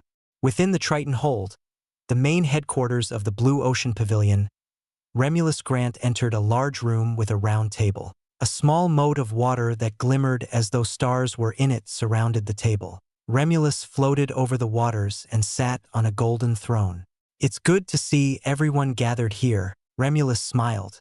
Sitting around the table were all the high figures of the Blue Ocean Pavilion, Vice Pavilion Master John Williams, Great Elder Robert Levitt, Grand Commander Margaret Ward, Director Austell Jones, Forge Master Rosette Evergold, and Cauldron Lord Isaac Weiss, the Lord of the Palace of Whirlpools for Alchemy. Not everyone, Master. Robert opened his eyes, revealing the pair of blue and red on the empty seat. You know Draven will not come. Margaret crossed her arms, but her face remained indifferent. The warden has been too disrespectful as of late, Isaac grunted. He had a strange pair of glasses with 3 layers of lenses like a microscope, a black mustache twirled around, and short black hair. His deep, clear sea eyes had a hint of annoyance. That madman should be stripped of his privileges and chained up with the other prisoners. Slam. Rosette slammed the table. Veins popped over her forehead. A damned herb sniffer talks so big, so says the Lord of Pyromaniacs. Still in love with that deranged fool, Isaac murmured. What? Rosette growled. Enough. Remulus raised his voice. Draven's matter is my own to handle. He does not need to be here. How are preparations? The Empire has overdrawn its finances. Any more, and there'd be no pay for anyone. John sighed about the current situation. But the military academy has shown favorable results, and the borders are being well fortified. We still don't know if the other empires have sent their spies in. I did hear alarming news of some infiltrations, but those were squashed. Enemies may be laying in wait until the time comes, Margaret answered. I did hear the Emerald Hydra Empire had a hand in a recent beast tide that washed over a region of the Scarlet Griffin Empire, but they did not find any evidence. It's getting more chaotic. Pretty soon, we may have to close the borders. The merchants know something is happening and have slowly moved their assets around. Robert sighed.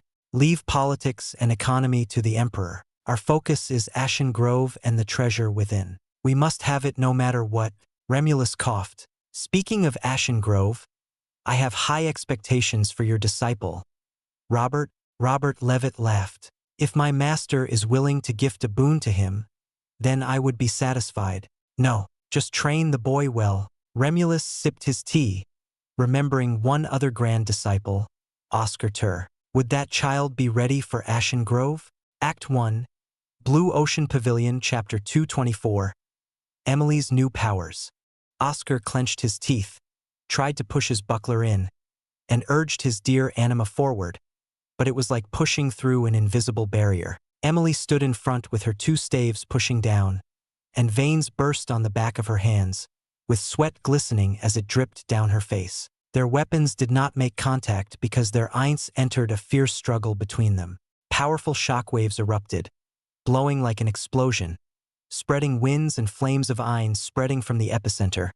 But Oscar and Emily stayed firm. Oscar stared straight at Emily, meeting her savage pair of orange eyes that quickly darted away, afraid of his stone gaze. He smiled in admiration of her power, which withstood his usual mix of reese and iron. Emily returned his smile, but a hint of anxiety cracked on her usually confident face.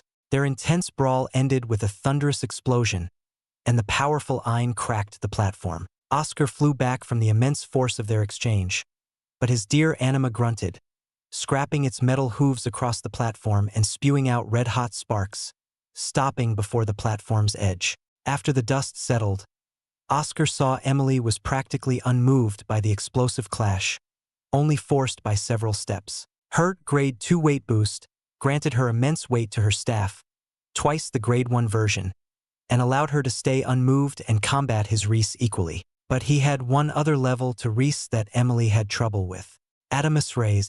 With the body transformation done by his advancement to Elite Exalt, Oscar failed to match the level of progress for Adamus Rays he had as an apprentice Exalt. But he still progressed partly up his waist, increasing the physical boost and restored. His heart thumped harshly. It had been doing this every time his body endured the full force of his Adamus Rays. Oscar made sure not to let the pain show on his face to avoid worrying his friends. He kicked off from the ground, arriving in front of Emily. Emily furrowed her brow and summoned a thick stone wall across the platform, splitting it in half. Grade 2 stone wall stood tall as castle walls, blocking the sunlight and shrouding Oscar's side in shadows. Even though she preferred to fight Oscar in melee, now was not the time because of his shattering wave. She recalled the first time she clashed against it. Even with her Grade 1 heavy impact helping to boost the weight of her blows, she faced defeat in the face of the shattering wave. It didn't matter how heavy she became. The waves would expand past her staff to her arms, causing damage. Before her eyes, cracks spread across the stone wall, and Oscar burst from falling rubble. Oscar caught Emily with a cheeky smile, confused and cautious of her trap. Then another large shadow, 3 of them, enlarged on the platform. Oscar stared up to find 3 balls of sand above him, falling like meteors. Grade 2 drowning sand. The heavy balls of sand engulfed Oscar. The sand didn't hurt too much against his defense, but he saw the bits of sand that clung to his body, clumping up like rust on metal, slowing his joints and movements and covering his face. From the corner of his eye, not covered in sand, Oscar saw several earth spikes shoot toward him. Ripple shroud. Oscar unleashed a shockwave of reese combined from every corner of his body. This defensive technique increased in potency when he combined it with the Ein Shroud he frequently used during the inner hall exam. The sand was blasted away from his body as he freed himself to meet the earth spikes. Grade 1 Earth Spear. These spears, made from Emily's Ein transformed into rocks, came in many numbers. Oscar swung and bashed his bulwark. The earth spears were like pieces of dirt crashing into a metal wall, easily dispatched by Oscar's power, but that power started to fade. Feeling the limits of his Adamus Rays, Oscar moved, smashing his foot down, and punched out with his bulwark. The shattering wave destroyed the rest of the incoming earth spears, leaving only fine dirt that fell on his clothes. An orange color blurred across his eyes, and he turned to face Emily, her 2 staves held high once more. Emily's scheme had unfolded perfectly. With all these spells to drag out the time and expend Oscar's Adamus Rays, Emily did not need to fear his shattering wave. After their countless spars over the years, she understood his timing well. 30 seconds, Emily smiled. Oscar remained calm as his prinstick burned in his eyes to watch her intent. He could see Emily's Ein moving from her arms to the staff armament, indicating her spell use. However, despite the evidence of her swinging down with a spell, Oscar grew skeptical because Emily was well aware he could see this, just as she could see his movements with the prinstick. Silver Lance. With no option but to charge ahead, Oscar stabbed his silver lance with his dear Anima's antlers toward her menacing technique. His elemental spark of metal elevated its already sharp tip and emboldened the thick metal, but the overwhelming weight of Emily's blow laid cracks around it. They got really strong. We were holding back in spars, but they truly have improved. Their eints are stronger than mine. Oscar and his dear anima swung in tandem against Emily's ruthless streak of heavy blows. Flowing mountain. Though it was a lot, the wreath entered Oscar's body with no issue, and he rebounded it back against Emily, meeting her blow for blow. From the advantages of his early prinstinct, Oscar had Emily on the back foot like Frederick. His swift counters overwhelmed her heavy blows, eventually landing several, but Emily toughed it out. 30 seconds passed as Oscar and Emily panted and looked messy from the fierce exchange. His eyes flashed with intent. Adamus rays, silver lance, shattering wave, ein-coated antlers. Laying his silver lance atop his bulwark in the center of the deer's antlers, Oscar used his strongest move to meet against Emily. With the deer carrying him, he could charge like this all day to pursue his foe, but he knew Emily would meet him from the front. Again, Emily strode in front of him, facing down his lance fearlessly. Within his prinstinct, Oscar witnessed Emily's ein flow into her staff and the ripple of her swinging forward. Just another usual combo but with all of her ein. But her next move stumped Oscar. The prinstinct could see the intent and flow of movements but could not tell the scope, type, and details of the spell about to be used. Instead of weight boost, as he expected, Oscar saw rocks with glowing cracks rotating around her staff. He got a strange feeling from those glowing, cracked rocks but decided to go on anyway. Sand hit him, and a stone wall rose in front of him. Like himself, Emily went all out for this final exchange. The lance pierced through the wall. He ignored the sand tying him down and stumping his dear anima to a crawl. Like a standing guardian, Oscar faced Emily's new spell she kept hidden from him. Grade 2 Kinetic Core. The rocks with glowing cracks began spinning so fast they looked smooth as spheres. Similarly, their rotation around the staves sped up so much it was impossible to see the staves within, making it seem like Emily wielded a giant mace. Then, with the force of weight boost, Emily smashed it toward Oscar's last blow. How's this, Oscar? The kinetic core is distanced from my staff, so your shattering wave will be spent on them if they could break past it. Emily kept this as a secret weapon against Oscar, and what time was better to use it other than now? Oscar and Emily exchanged fierce smiles as friends. The rocks of kinetic core battered on Oscar's silver lance so fast that it sounded like a woodpecker's rapid beating of a tree. His shattering wave destroyed the rocks, but his lance fell apart. Oscar's bulwark and antlers remained to oppose her weight-boosted staves. But this time, he had no wreath since it was spent with the shattering wave, and he was not in a situation to get more right now. The thought of retreat floated around, but Oscar went against his better instincts and met against the staves. He wanted to take this chance to know how he could fight against this. Their blows met against each other. But this time, Emily's ein overpowered his. Even with ein awakened to concentrate it, her ein moved forward. Oscar's bulwark touched her staff, and he reeled from the immense weight, but it wasn't as bad as before. She's expended a lot. After all the spells he saw Emily use and the fierce exchanges, she spent more ein than him. However, this lessened weight still proved a threat. His dear anima's legs buckled. Oscar laughed and shouted in exertion. The force of her heavy staff falling was pure wreath for him to take. He took the wreath from it and redirected it, returning the force straight to the staff. Forcing the wreath back to the point it came from, Oscar clenched his teeth, knowing what the results would be. It was akin to trying to put a cork on a powder keg about to explode. As the two forces collided, the wreath exploded between Oscar and Emily. Oscar fell off his dear anima and tumbled on the floor. Emily staggered a few steps but winced as she felt dizzy from the powerful wreath. She knelt on the floor, clinging to her staff, leaning her head forward. Damn it, Emily sighed. Oscar got up and dragged his feet to her. His arms burst with adamus rays. Yield, Emily cursed out. Yield. Fred, can you carry me? I'm too tired to move. Yeah. Fred carried Emily in his arms. She smiled and snuggled by his chest before falling asleep. Fred smiled helplessly and turned to Oscar. Nice fight. But now she doesn't have that surprise move on you anymore. Drawing out my adamus rays, tricking my prinstinct with a similar movement of ein that turned out to be a different spell, and using her spells to their maximum effect. She trained hard, Oscar praised as they got off the platform and toward the healing station. You could have told me. Surprises work well. However, Emily must be frustrated that she lost in a straight melee. You overpowered her in an exchange of blows right before the climax. Fred stared down at Emily, who had a frown in her sleep, and laid her down at the healing station where a healer came to tend her wounds.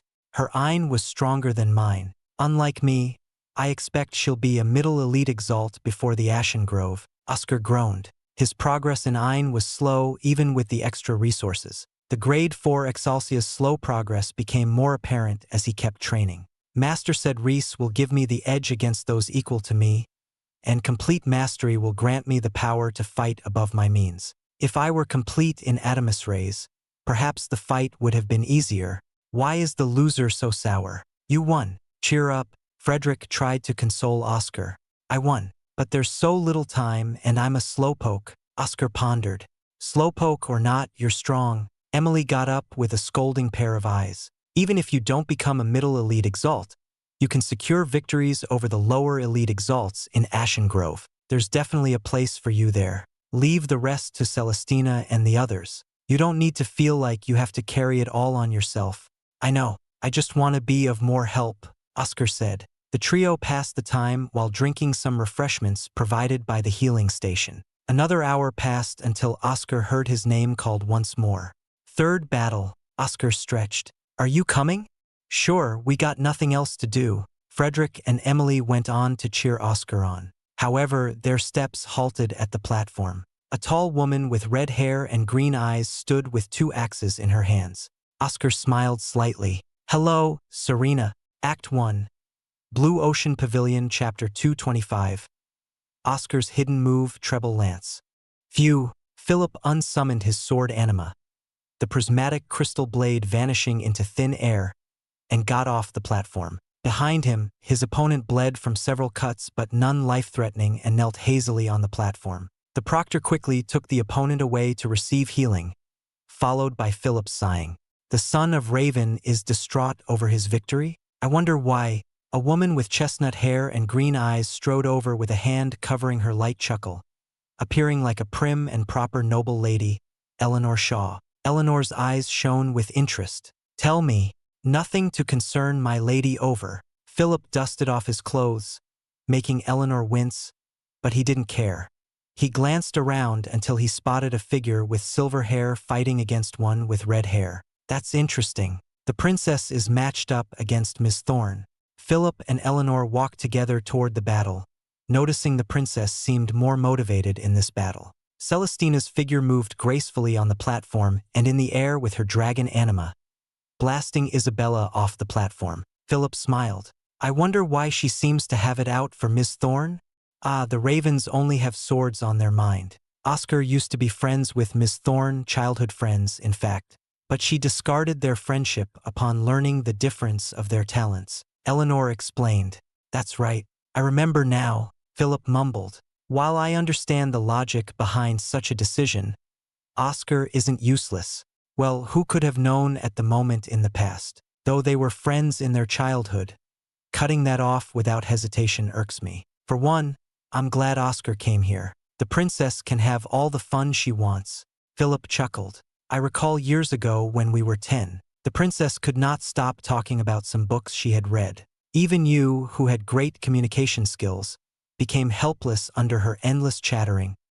Eleanor cringed from remembering. Before then, she had been known as a great conversationalist with a sharp tongue, but she could always find ways to speak with others. However, Celestina's unrestrained babble on books struck her speechless for the first time. Despite my best attempts, I could never connect with her on that. I never thought anyone could handle her obsessive love of books until Oscar came along.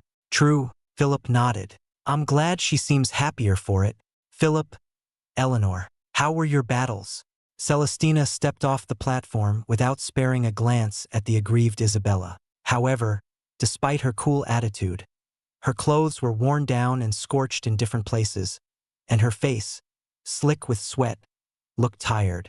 Victory in our battles, Princess, Eleanor laughed. How was the battle against Miss Thorne?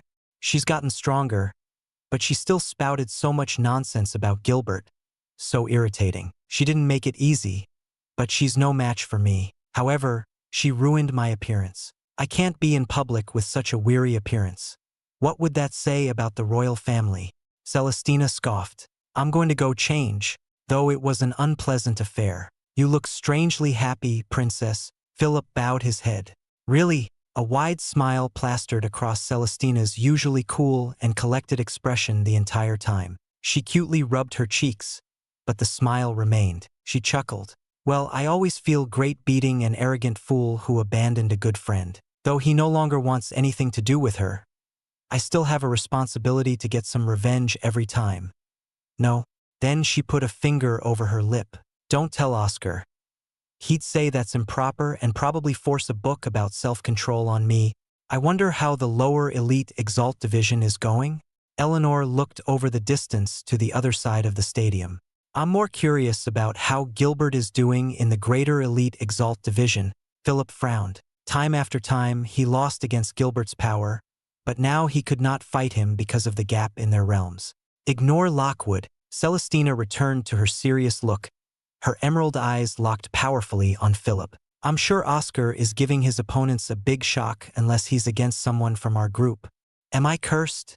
Oscar sighed with his head hung low. He fought his first battle against Frederick, his second battle against Emily, and now his third battle would be against Serena, all of whom had prior knowledge of his mastery of Prinstict and Reese, so they readily prepared for the eventuality. If I had matched up against random strangers, I would have won by catching them off guard, rather than the easy bouts against unassuming foes. Oscar struggled multiple times while taking damage. The healing station could help his wounds, but exhaustion was building up in his mind. Staring at Serena in front of him, who waved her hand with a fresh smile, Oscar felt ever more drained but smiled lightly back. Hello, Serena. Besides that one strange day when she didn't show up, Oscar constantly found Serena at his door with a basket of food in her hand like clockwork. He thought of turning her away each time but felt bad about it whenever he saw the well-made food in the basket. Thus, it became a routine for Oscar to eat the breakfast made by Serena, who always happily ate with him. Oscar knew it was unhealthy for her to continue this way, but he didn't know what to do. Telling her that he loved Celestina had the opposite effect, and Serena had gotten closer to Celestina, which still confounded him to this day.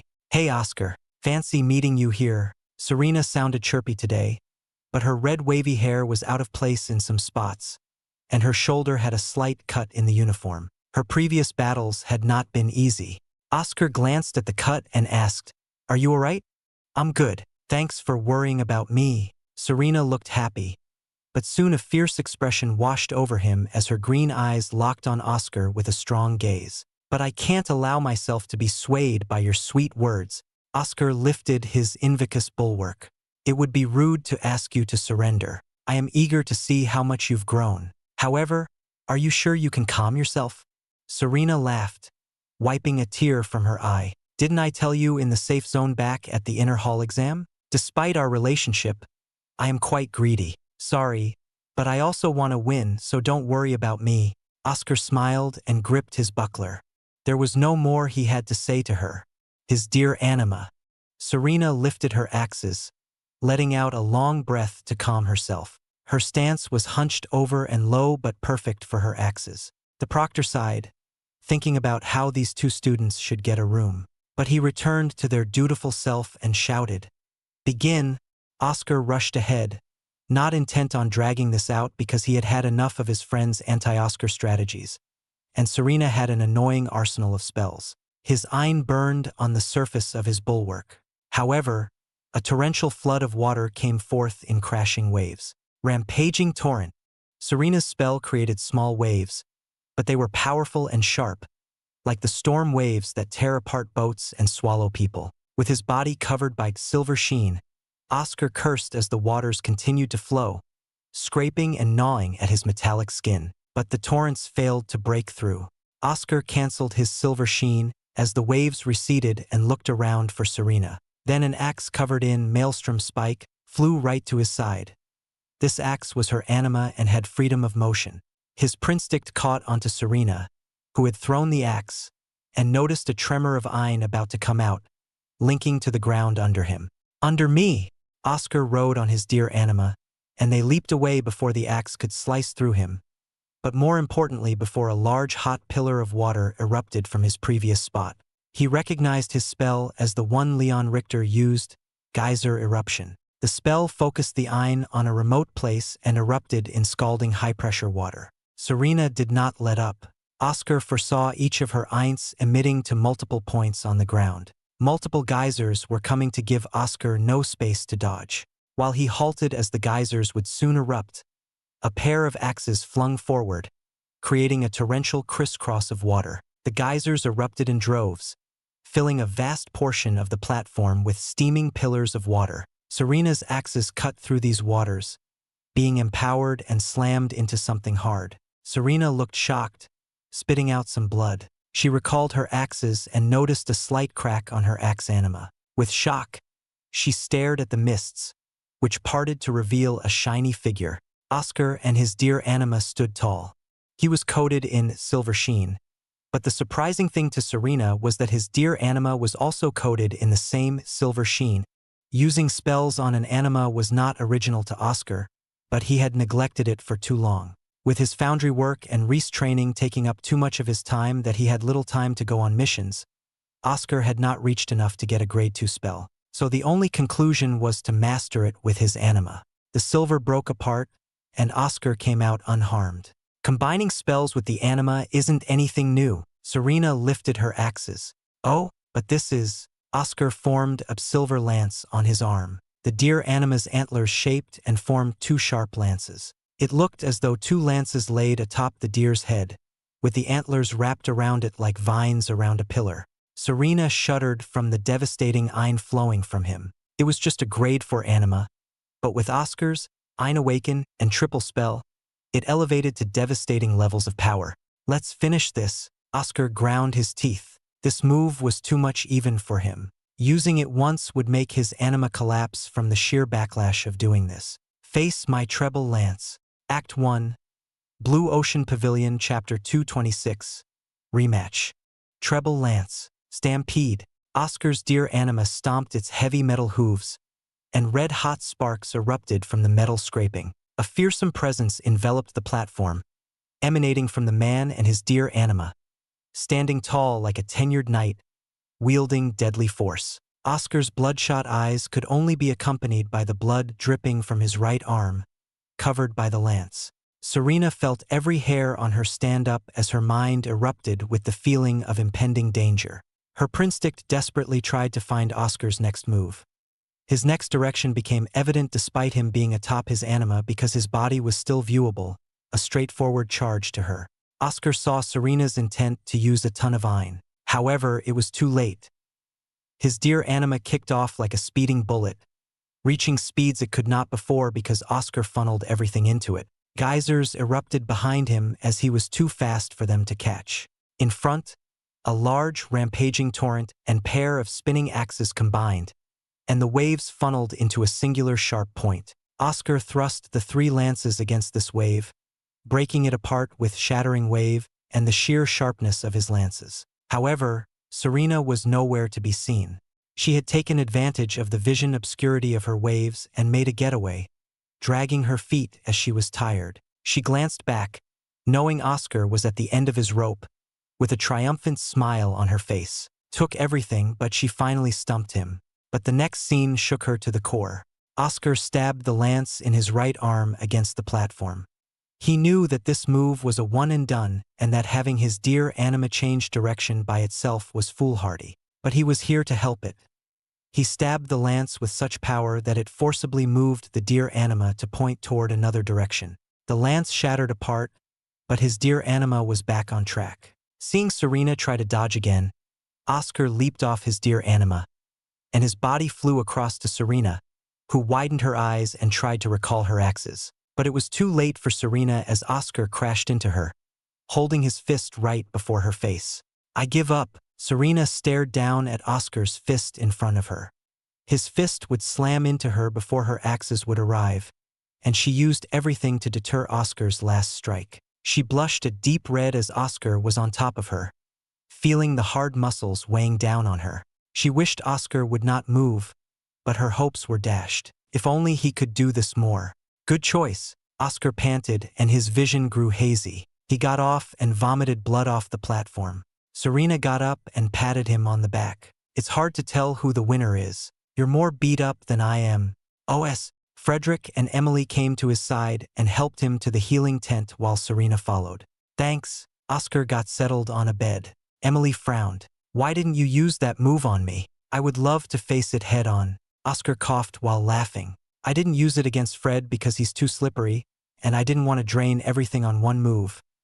My defense was enough to force him to come close to doing any damage. Against you, it might have worked, but it's a last resort I would rather not use. However, Serena's attacks hurt, and she maintained her range, so I had to go for a single chance. Wait until my wind spells get sharper. I'll lay cuts all through your armor, Frederick grumbled, deciding to strengthen his offense. Serena smiled. So I was your toughest opponent? No, Emily was tougher, Oscar stated. Sage. Serena frowned as Emily laughed. In terms of raw power, Emily is stronger. But if you could keep pinning me down with geyser eruptions, I'd lose. Oscar felt tired. I only used my last resort because you weren't coming close. All right, let OS rest. Who's your opponent? Frederick wondered. It should be time for them to give the stone tablets to reveal their next opponents. As he thought that, the announcement came over the pavilion, and a stone tablet appeared in Oscar's hands. Your next opponents have been determined. The matches will resume after 2 hours. The booming voice of the announcer echoed across the stadium. Oscar covered his ears as it was too loud. The inhibitor was still firmly placed in his once missing ear. How loud, Serena complained. Who is your next opponent? Frederick and Emily came close to take a look. Let's see. Oscar watched the stone tablet brighten as an image formed on its surface. He, as well as everyone else, widened their eyes in shock. Oscar almost raised his voice but managed to keep his volume low. This must be rigged. Oscar stepped onto a platform with the worried expressions of Frederick, Emily, and Serena. His opponent also arrived at the same time. His silver hair melded with the breeze. His eyes gleamed like the sun, gold and burning, and his smile soft across his handsome face. It's nice to see everyone. Though, perhaps for Oscar, it's not good to see me. Charles Anholt Dragner smiled, summoning his Amphiptera anima. It thrashed its long snake tail around while unfurling its draconic wings and roaring from its dragon head. The pressure from it made Oscar and the others feel immense pressure. Oscar frowned. When he was a greater apprentice, he had the advantage against Charles, but now Charles had surpassed him due to the fast progression of his grade 8 Exaltia. Out of everyone who was an elite Exalt in Celestina's group, he was the closest to the middle elite Exalt realm. His Ein already surpassed Oscar's, and the Amphiptera anima had become far stronger with the elemental spark of light. Oscar resumed sparring with Charles many times after he became an elite Exalt. Still, even with his Reese and early Prinstict, it was not enough to break Charles, only becoming a hard nuisance to put down, which was admirable to the others, but Oscar wanted to get a stab at this prince. Just my luck to be matched against you, Oscar said. Naturally, Charles nodded. It is folly to surrender and not in your character. However, I have an inkling you have a proposal for me. Charles stared at Oscar with interest. Both you and your sister seem to have a good knack for seeing through people. Oscar made a light-hearted compliment. As royalty, we need good eyes to discern and understand the people around us. That way, we can decide who to trust, who to keep at arm's length, and who to isolate. Charles stroked the head of his Amphiptera anima. So, your proposal? Oscar summoned his dear anima. His hooves clattered on the platform. One hit, Charles pondered. The three outside the platform remained silent as Charles and Oscar conversed.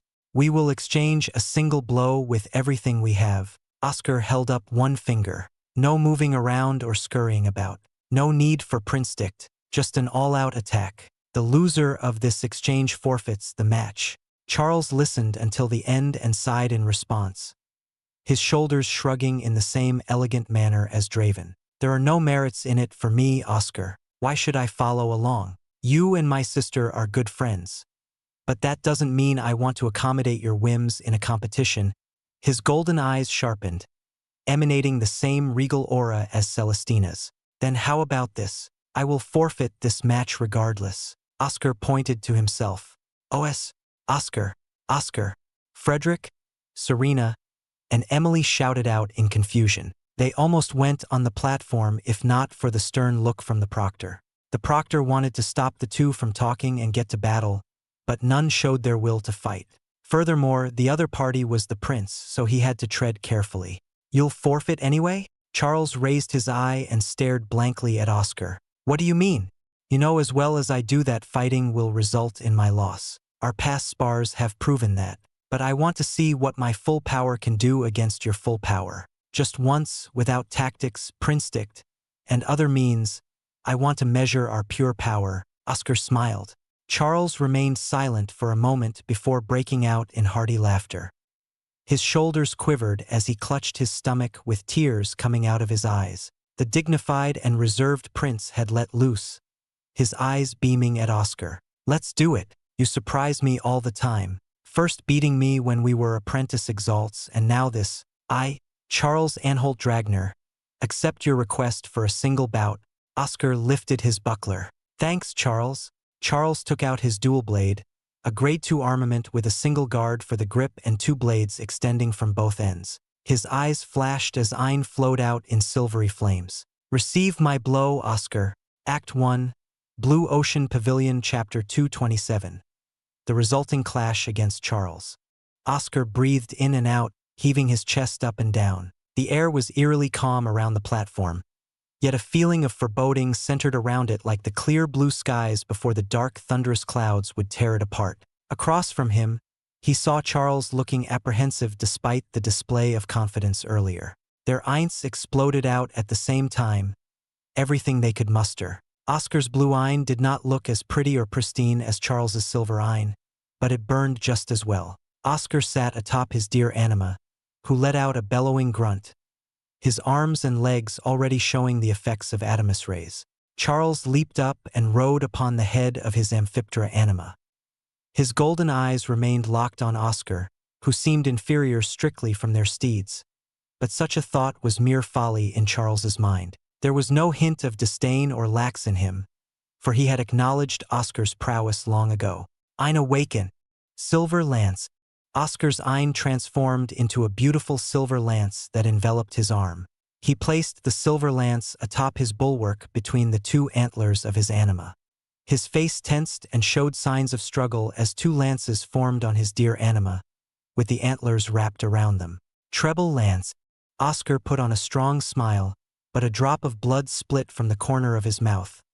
The crushing pressure of the treble lance, with his Adamus rays, nearly made it unbearable. But it was enough, as Oscar only needed a single moment for this battle. At the same time Oscar was preparing his spells, Charles did the same. His Amphiptera anima let out a piercing cry, hissing its long forked tongue. Motes of light gathered around it, specifically on its scales. Unlike Celestina's dragon, the Amphiptera did not have a fiery breath, but boasted incredible flexibility and hard scales.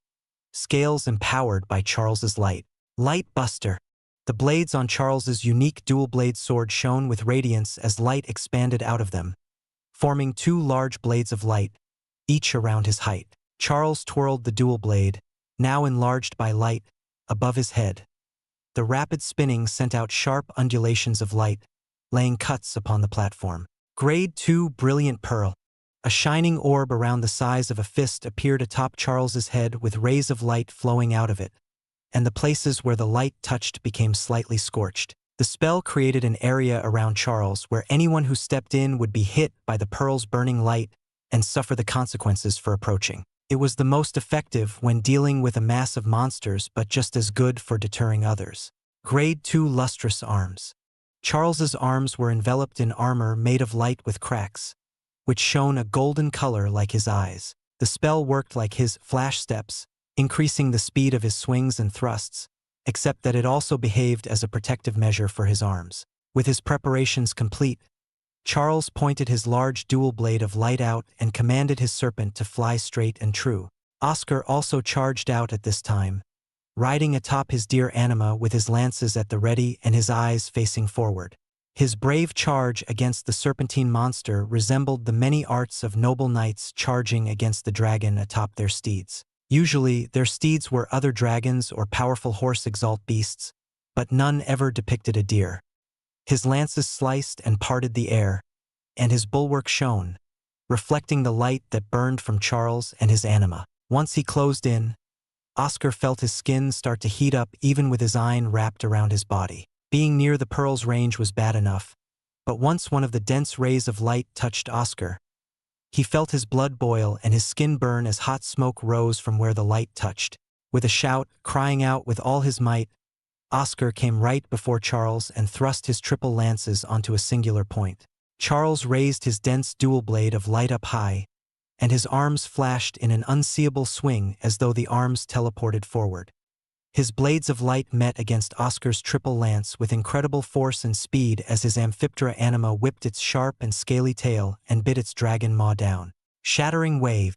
In a brutal confrontation, Oscar's triple lances, antlers, bulwark, and adamus rays met against Charles's blades, fangs, tail, and burning light. The platform broke under them as tremors of iron spilled out in waves, disturbing the other platforms, which had to be protected by the other proctors. The proctor for their match narrowed his eyes and put up a barrier of his own powerful iron to stop them from disrupting the other matches. Silver sheen. A coat of silver enveloped Oscar and his dear anima, diminishing the burning light's effect and helping him withstand the collision's force. It almost seemed as though the air distorted around them, centering around where their attacks met. Cracks appeared on Oscar's lances and Charles's blades of light. In the end, they were engulfed in a catastrophic shockwave of iron, worrying the trio watching from outside. They had their defensive spells out to protect themselves from the rampaging iron. The platform had large cracks and split apart into some parts, but it still managed to hold on from the effects of Oscar and Charles's clash. However, the clouds of dust and flames of iron had yet to die down, obscuring outsiders from looking inside. Frederick leaped onto the platform, followed by Emily and Serena. The battle was over, so they didn't need to worry. The proctor clapped his hands and forcibly cleared up the platform. Oscar watched from within as his view cleared up. His body was in tatters as his uniform had torn in several places, with burns all over his skin and a large cut across his chest that bled, dripping blood on the rubble. His dear anima crumbled into dust, forcing Oscar to feel the backlash in this core, but he forced himself to remain standing. Oscar sighed as he gazed at Charles across from him. The prince stood tall with his back straight like a spear reaching the heavens, but his eyes were shaky, and blood spilled from his mouth. His arms had multiple bleeding cuts despite the armor's defense, and his Amphiptera animus fangs had broken. So this is how strong you are. It's a shame, but if battles were only straightforward like justs, you would certainly be terrifying to fight. Charles let out a breath of exhaustion. Oscar's power in an exchange of blows had shocked him. My previous victories came from fighting as warriors, not bulls rushing at each other. Are you mad that you got wounded? Oscar coughed and laughed through the blood in his mouth. A little. Charles looked frustrated and crossed his arms. I do have pride as the prince and a grade 8 Exaltia, after all.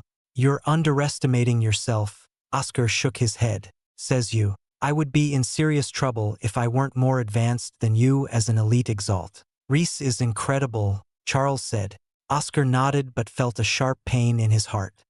His breaths became short as wheezing and gasping came from his lungs. He turned to Frederick, who looked worried and smiled. Take me to the healing station, please. I can't move. That was a good fight. Frederick gave a thumbs up.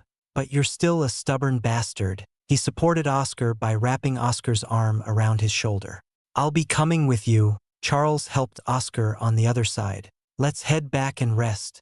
Emily laughed and led the way, dragging Serena, who was near drooling at Oscar's exposed muscles. Oscar felt his eyes dimming as he nodded his head down. He had gained a lot from this grand gathering but had more to do before Ashen Grove. If he could not become a middle elite Exalt, he had to be the strongest of the lower elite Exalts. Oscar rested at the healing station as the healers treated his burns and cuts. The grand gathering concluded with the crowning of the winners. Oscar was just one step away from reaching the minimum placement for rewards, as there was a lot of competition in the lower elite Exalt division. The pavilion's efforts had borne fruit as many became elite Exalts. The winner of the lower elite Exalt division was Charles, as expected. Celestina had rolled over the middle elite Exalt division and was on the verge of breaking into the greater elite Exalt realm. Surprisingly, the winner of the greater elite Exalt division was Gilbert, who had only recently advanced to that realm. Despite his recent advancement, Gilbert fought well against the others who had been in that realm for longer. His triumphant smile annoyed Celestina the most since it was directed at her. Oscar slowly hid behind Philip to avoid Gilbert recognizing him and sighed in relief as it was over. Although it was a grand occasion, no one had the energy to cheer as they had solemn faces. On everyone's minds were the Ashen Grove and the Pavilion Master's words. They could not bring themselves to be excited about the grand gathering with ominous clouds overhead. The next day, Oscar got up early, left a note for Serena that he was out, and strode over to the foundry. It was time to collect on the promise with Aunt Rosette and learn Reese forging. Act 1, Blue Ocean Pavilion, Chapter 228, with Aunt Rosette again. Oscar entered the familiar bleak and stone ramparts of the foundry. It had only been a day after their clash of metal ended, but the fires of activity and pounding of hammers and anvils were abundant from within. Oscar came over to the front desk and grabbed the attention of the sleeping fabricator. "Who is it?" The fabricator yawned, releasing a puff of air from their tubes. He wanted to rub his eyes, but the helmet stopped him. "I need to see the Forge Master." Oscar placed the token, engraved with Aunt Rosette's name, on the counter. The fabricator stared at the token for a long while. Although the fabricator wore the black helmet, Oscar could tell their mouths had gaped open in shock. Oscar coughed to get their attention. "Is everything fine?" But again there was silence. "Excuse me." Oscar slammed on the counter, finally snapping the fabricator out of his trance. Oscar said the next part lowly to avoid garnering attention. "Can I see the Forge Master?" "Hang on." The fabricator took the token and went into the back. His figure fidgeted and looked shaken as he tumbled his way over under Oscar's odd gaze. Oscar tapped his hand on the counter, waiting for a response. After 30 minutes, Oscar began to wonder if the fabricator was doing his job properly and grew irritated. Then he felt a tap on his shoulder and turned to see a fabricator behind him with no badge to show their identity. "It's me." Aunt Rosette's voice came from the figure. "No one can realize it's me without the fabricator badge. I didn't expect you to show up right after the year's end. But it's no matter. Follow me and draw attention to me." Oscar nodded and went along with Aunt Rosette, passing by many corridors and descending many stairs. He had never gone this deep below the foundry before. The depths he went into surpassed the clash of metal which took place in the large chambers of molten lava. "We are heading to my private workshop," Rosette answered Oscar's unspoken question. "The Forge Master has the best place in all of the foundry. You should be glad to step into it." Seeing Aunt Rosette's proud demeanor, Oscar laughed awkwardly. "Thank you for the opportunity. Put on your uniform. We got a long day ahead of us." Rosette chuckled.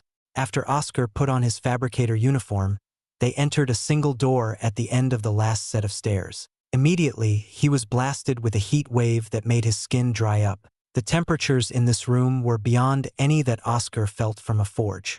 Inside, the furnace had 4 openings with large metal jaws as openings that spewed out flames like a dragon. The anvils lined up with many materials atop them, and the kilns continued to burn with various colors. Aunt Rosette picked up her hammer and waved Oscar to follow her. Each step Oscar took made him feel hotter and sweatier. Oscar panted and groaned, wishing to take a cold bath, but this was all for the sake of learning Reese forging. Taking a seat on a stool, Oscar glanced at Aunt Rosette, who cleared away the clutter on the anvils. "Can I ask you something?" Oscar asked. "Go ahead. I wouldn't be much of an aunt if I neglected you." Rosette tapped her hammer on the anvils, and the resulting vibration shook off the remaining black soot. "Why are you teaching me Reese forging?" Oscar had this question on his mind after learning Aunt Rosette refused to teach Draven. "My master will most likely ask me to teach him." Rosette let out a cold laugh. "We can solve that easily. Promise that you won't teach that madman anything. I won't let him learn when he's so unappreciative of my efforts. And I also explained the other reason to you."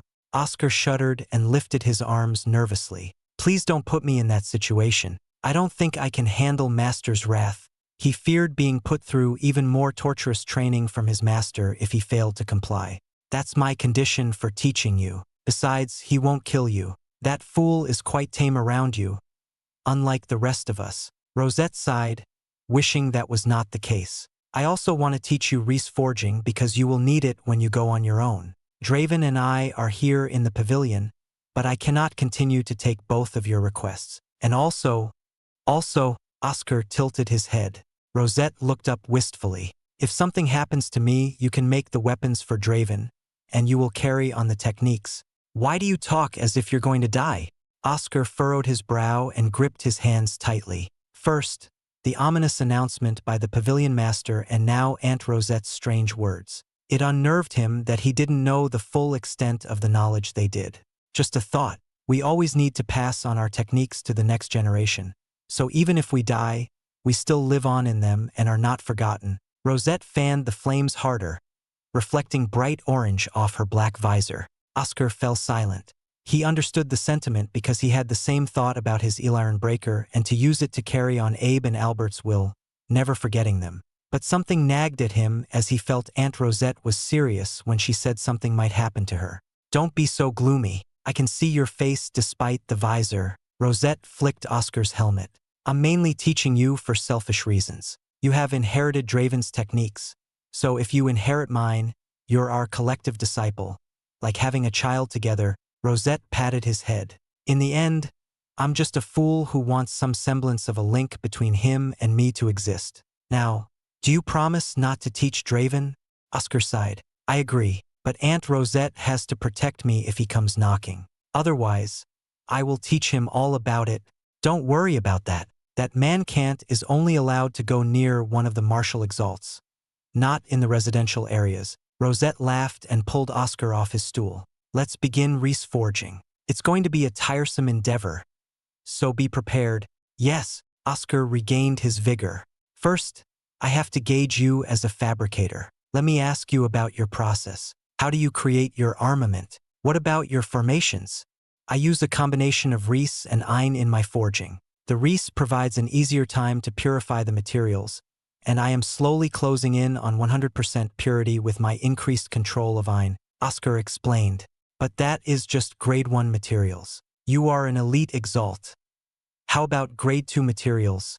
Rosette asked. I'm around 90% on those. It's hard to progress. Oscar gripped his hammer tightly. 90 is amazing, especially for one without a suitable anima. Rosette comforted Oscar. How about your formations?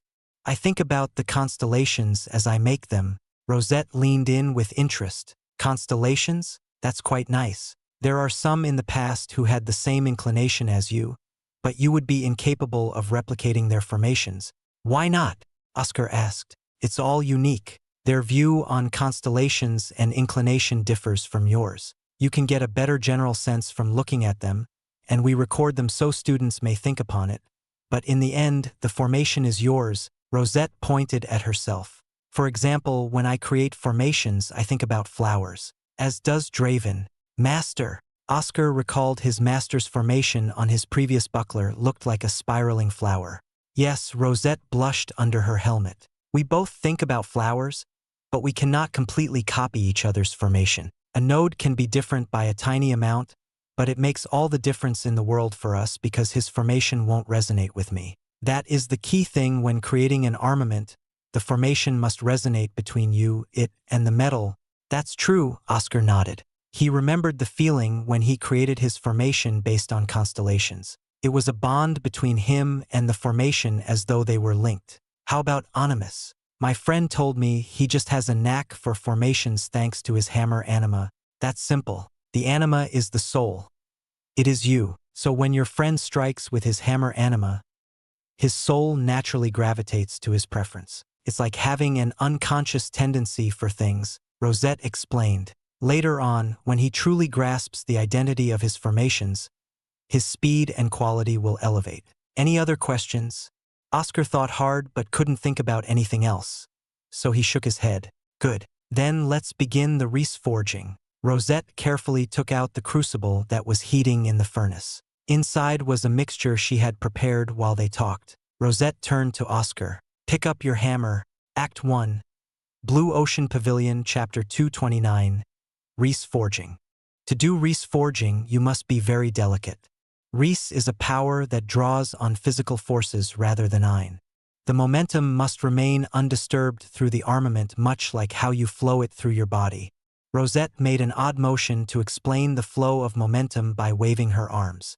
So then, we recreate something like our own body? Oscar asked. The process for when I learned Reese was to feel each muscle through my body and let it go through. How do we replicate that with armaments?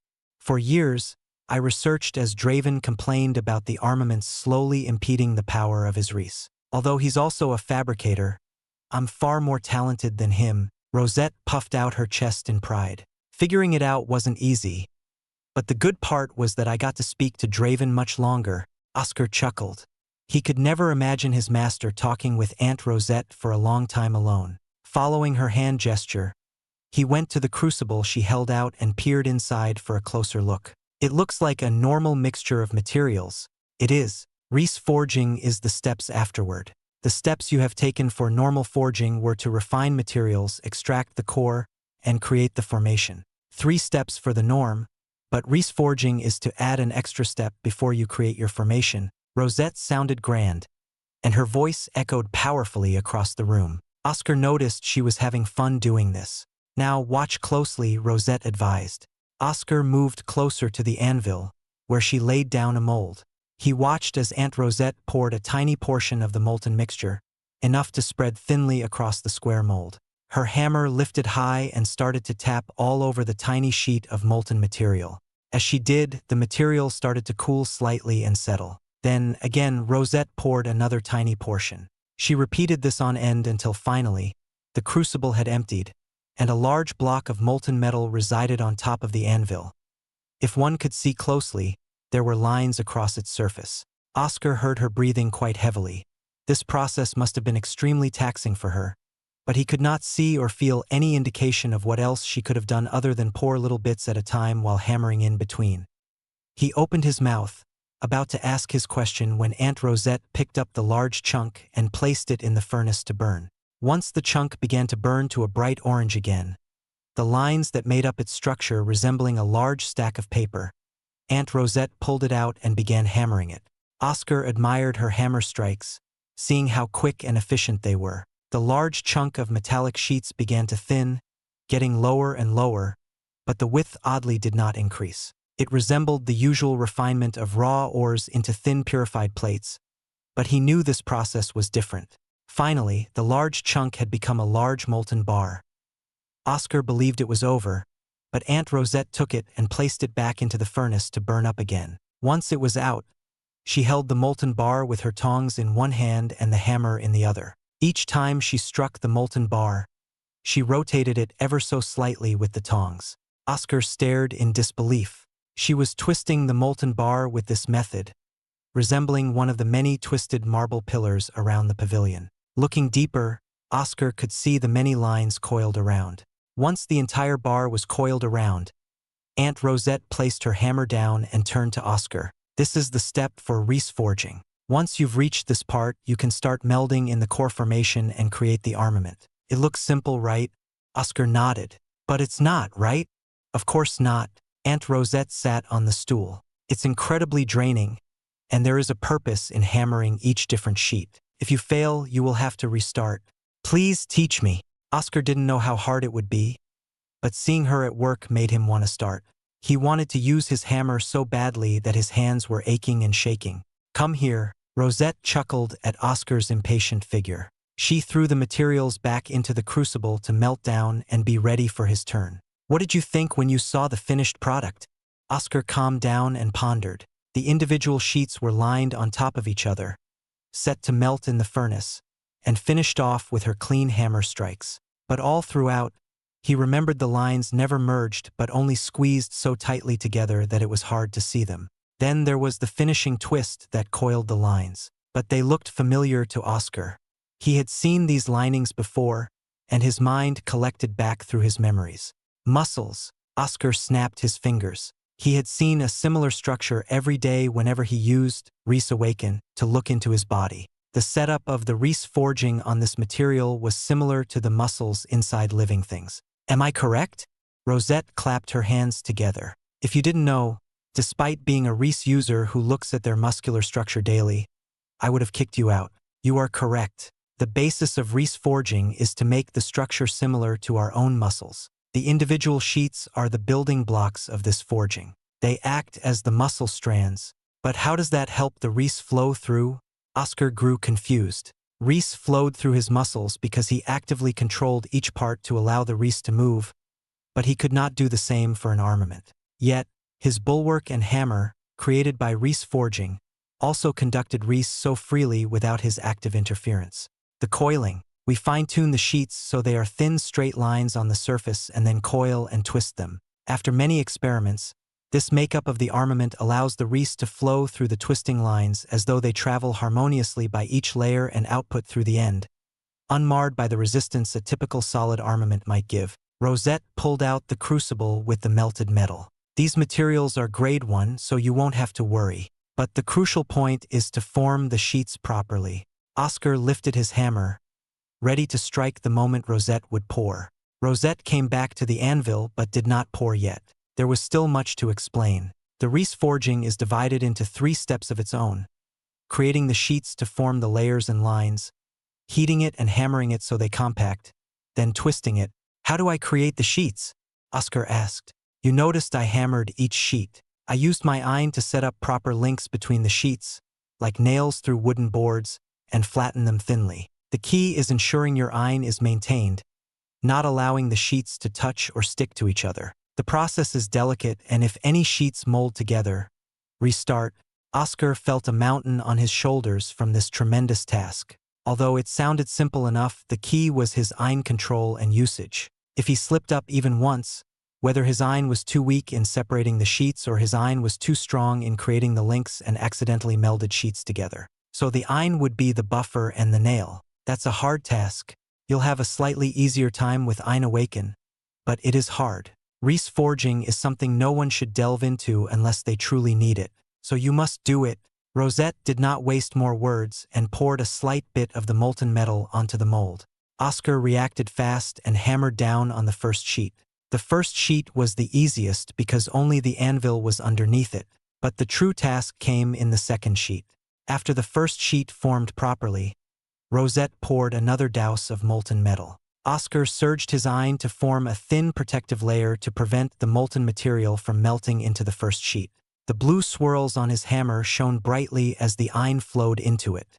The hammer fell onto the corner of the sheet as his iron dug into it, puncturing through the first and second sheets and linking them at those particular spots while his protective layer of iron ensured nothing else linked up. Oscar continued this for the other corners, following what he saw Aunt Rosette does. A nail of iron in each corner, middle of each edge, and the center. The sheets combined at those points. After Oscar hammered his final nail of iron into the center, he sighed in relief and breathed out. Don't lose concentration, Rosette shouted. But it was too late. Oscar opened his eyes and saw that his iron was lax, letting the second sheet meld into the first in several places between them, ruining the delicate balance he had set up. Oscar wanted to curse himself for being so neglectful. It was a good try, but a single moment can ruin everything, Rosette said. She placed the failed sheets back into the crucible. I underestimated it, Oscar groaned. But this was how it always went for fabricators. Oscar nodded to Rosette, who poured a fresh new sheet onto the now empty mold. He struck his hammer down with a clear ringing of metal. Act 1. Blue Ocean Pavilion, Chapter 230. Running into an old acquaintance. The loud crack of metal breaking echoed for a few moments before being drowned by the burning flames of the furnace. In the Forgemaster Rosette Evergold's workshop, Oscar's hand trembled, gripping his hammer. If not for the gloves he wore, his nails would surely pierce his skin. Before his eyes was a cracked piece of metal, a layered metal of 4 sheets that he had worked so hard to maintain, but now he had ruined it. Another failure. Rosette shook her head and placed the failures back into the crucible to melt. Do you know what you did wrong? Oscar let out a restless cry, letting go of the tension that gripped his body like a python on its prey.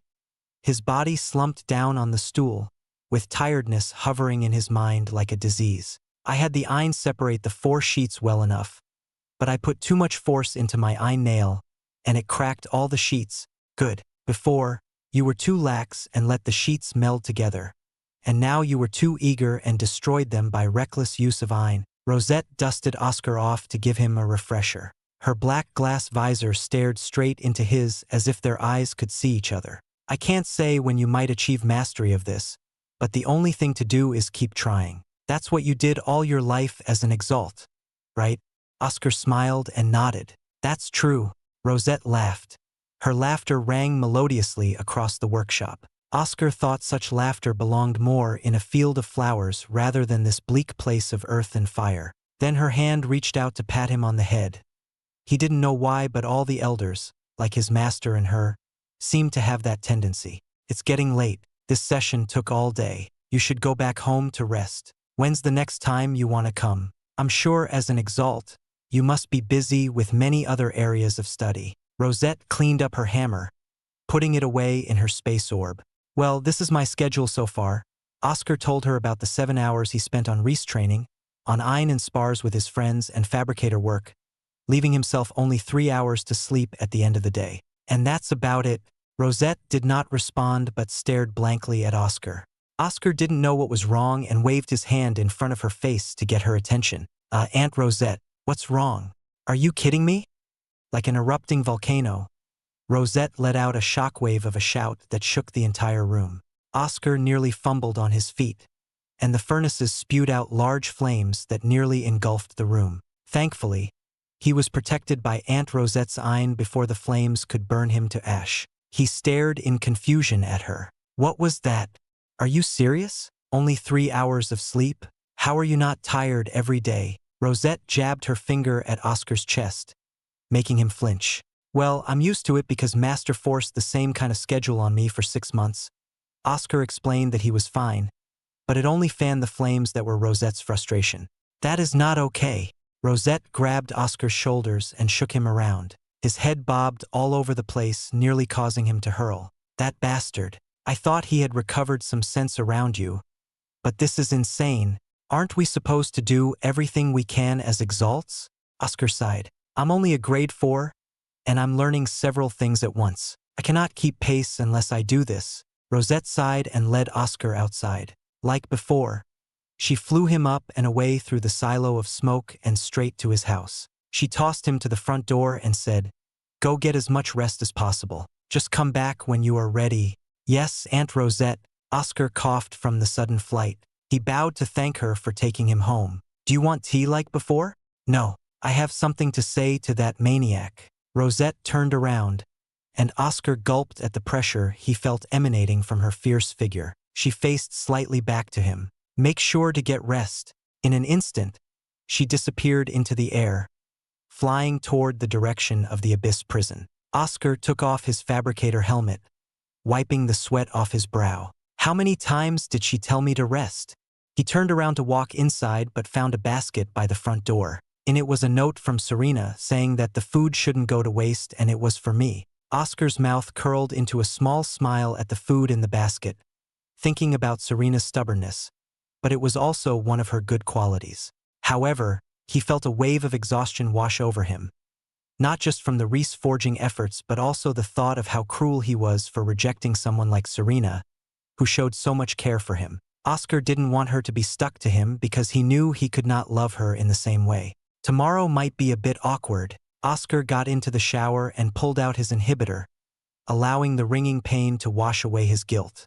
His face turned pale white as a ghost, and he shivered under the cold waters raining down on him. Leaving the inhibitor by his bed, Oscar slept away the rest of the night. The next morning, Oscar opened the door to the familiar sounds of knocking and the smell of hearty food. Serena swayed her hips with her basket hanging from her hands and greeted Oscar before entering his home. They had done this many times to the point it became a routine. How was the foundry yesterday? Serena tucked her red hair behind her ears as she bit into her sandwich. Tiresome. Oscar munched on his food with a tired expression. Then he turned to Serena and bowed his head. I have to tell you something. You'll confess to the princess after Ashen Grove is over. Serena pouted and rested her cheek on her hand. Oscar froze. His mouth slowly parted as his tired tone spilled out. He didn't expect her to know, and for how long? You knew all along? I knew the day you spoke about it with Frederick. Serena got off her seat and sat next to Oscar. Their eyes met. Oscar's eyes, full of apology but a hint of firmness, stared into Serena's, mixed with sadness but a fierce unwillingness. Her face drew closer to Oscar, but he leaned back to maintain a respectable distance, making Serena sigh. That day, Frederick found me before your door and led me away. That guy. Oscar felt the urge to strangle Frederick at this moment, but his main focus was Serena. So, is that why you strangely got closer to Celestina? It's always good to make a connection with royalty, and I wanted to gauge her properly, but I can't find a single clue from her expressions at the times I mentioned you. Serena looked defeated as she thought of the perfect princess who stole Oscar's heart. Also, if I got close to her, perhaps you'd notice me more. It was certainly eye-catching. Oscar made an awkward face as Serena leaned in closer. He looked at the clock and was relieved to see the time. He got up and said, "We should head out. Today is a good day to train." Serena scoffed and clicked her tongue. "Fine, you are so serious." The two came into the training room. Oscar noticed Frederick and grabbed his shoulder. "Fred." Frederick turned with a meek expression, seeing Oscar's chilly pair of eyes that rarely showed themselves. "Yes, Ois. You never mentioned that Serena knew," Oscar said in a low tone. "Let's spar." Frederick cursed but was dragged by Oscar to spar in their corner of the room. Frederick fought his all while Oscar sought to beat him black and blue. In the end, Emily stepped in and smacked the two to settle down. "Get it all out of your system?" Frederick rubbed his arm, which was bruised. "Next time, tell me if something like this happens." Oscar treated the small cuts on his body. Frederick smiled. "Don't worry, that was a judgment call I made at that moment. You can blame me all you want, but I still think it was the right decision. The poor girl was hurting, and I didn't want to bury you in more guilt." Oscar smiled. "Still, we're friends. Just make me feel better afterward. And it's fine." Frederick propped his fist on Oscar's chest. "All right." Emily smiled at the two idiots. "Get back to the training." Months flew by. Oscar spent most of his time in long periods of training. He took slight recesses to go on missions to acquire some contribution points for a new spell and more elixirs, but the key was progressing in Adamus Rays and Reese Forging. Both were incredibly slow. He often failed to complete the first step of Reese Forging, constantly breaking the sheets or accidentally relaxing his eye. Still, the progress finally began to show as he used up half of the crucible mixture without ruining it, to Aunt Rosette's applause. As for Adamus Rays, he consistently used more HYTR elixirs as the skin around his stomach burst out, trickling blood all over, worrying everyone. 5 months have passed since the last grand gathering. Oscar felt more anxious as it was only about a year until Ashen Grove. Today, Oscar was in his room as most others had gone out on their missions. "Oscar." Emily barged into his house. Frederick followed behind. "What?" Oscar patched up the rest of his abdomen, a thick layer of white bandages around it. "I got an invitation from that Elizabeth Raven to visit her in the northern sea regions." Emily held an envelope with a malicious smile. "I've gotten stronger since then. This time, I'll smack her face at least once. Let's go." Frederick rustled Emily's hair with a warning gaze not to take it too far. "Mary is the only one else who's here. We can take her along." Oscar wanted to stay and train more, but he saw the empty bottles of HYTR elixirs scattered on the floor. He had run out. "Let's take a mission there as well. I need more points." "Then it's settled." Emily jumped up in excitement. "Follow me." Along the way, they picked up Mary, who was raring to go. At the mission hall, they settled on a mission with great rewards for all of them, and Frederick reached out to grab it, but someone else grabbed it before them. "Oi!" Frederick shouted. He was about to shout more but soon stopped. The person who took the mission had an eye patch over his right eye, Austin Taylor, the one who fought Frederick a long time ago and lost his eye as a result. "Fancy seeing you here," Austin spoke expressionlessly. He waved the mission details in his hand. "Want this mission?" "Haven't seen you in a long time, Austin." Oscar greeted him. "Where have you been?" Oscar never saw Austin in the inner hall, but he could feel the presence of an elite Exalt from him. Austin was also absent during the grand gatherings. However, Oscar felt Austin had become sharper, like a blade, barely contained in its sheath, ready to strike at any moment's notice. If you're going on this mission, take me with you. Austin ignored Oscar's question and glanced over the mission details. It requires a large group. Fine, Frederick agreed. Emily did not bother offering her opinion because getting to the northern seas mattered to her. Then let's work well together. Austin extended his hand with his expressionless face. Oscar gripped it candidly. Let's. Act 1. Blue Ocean Pavilion, Chapter 231. The Erith Ocean. Past the Raven Duchy and beyond the floating islands of Eden, the land of the brilliant Drake Empire met the rising tides of the Erith Ocean, a vast azure body of water that reached out endlessly into the horizon. Oscar observed the deep blue waves of the Erith Ocean flowing but also sparkling from the sunlight beating down upon the changing shapes. Despite being entranced by the stunning view, Oscar did not let his guard down because the Erith Ocean was one of the largest dangerous regions where countless sea Exalt beasts lurked in its waters. Amazing, isn't it? Mary tiptoed a little to get a better view. She had seen this ocean many times, but Oscar's fixated gaze was interesting. Oscar's smile deepened, and he glanced at Mary. Unfortunately, it's also quite dangerous. We don't know the absolute depths of this place. Although the brilliant Drake Empire laid claim to this part of the Erith Ocean, it had not spread its influence to the farthest horizon and the furthest depths. Many expeditions to explore far out into the oceans only concluded there was more ocean. There was still much they didn't know. Did you know there may be king Exalt beasts in the unknown regions of the Erith Ocean? Oscar laid out an interesting fact. That has been the consensus, but no one has ever confirmed it. Mary pondered. The Erith Ocean is mysterious. Interrupted by the light footsteps behind him, Oscar turned around to find Austin Taylor looking around the view with one eye. He had no special reaction to Austin's presence but noticed Mary was slightly shaken like before at the mission hall when she saw Austin's eye patch. Oscar went up before it got awkward and smiled at Austin. Out for some fresh air? Austin nodded once, but his face remained still without a hint of emotion. A poker face that Oscar believed rivaled Celestina's. I was wondering. Oscar started up a conversation. He was curious about one thing, something that Austin had ignored earlier. Where have you been up to all these years? His eyes shone with interest at Austin. Training, Austin said. I spent several years in the military training of the Grand Commander's army.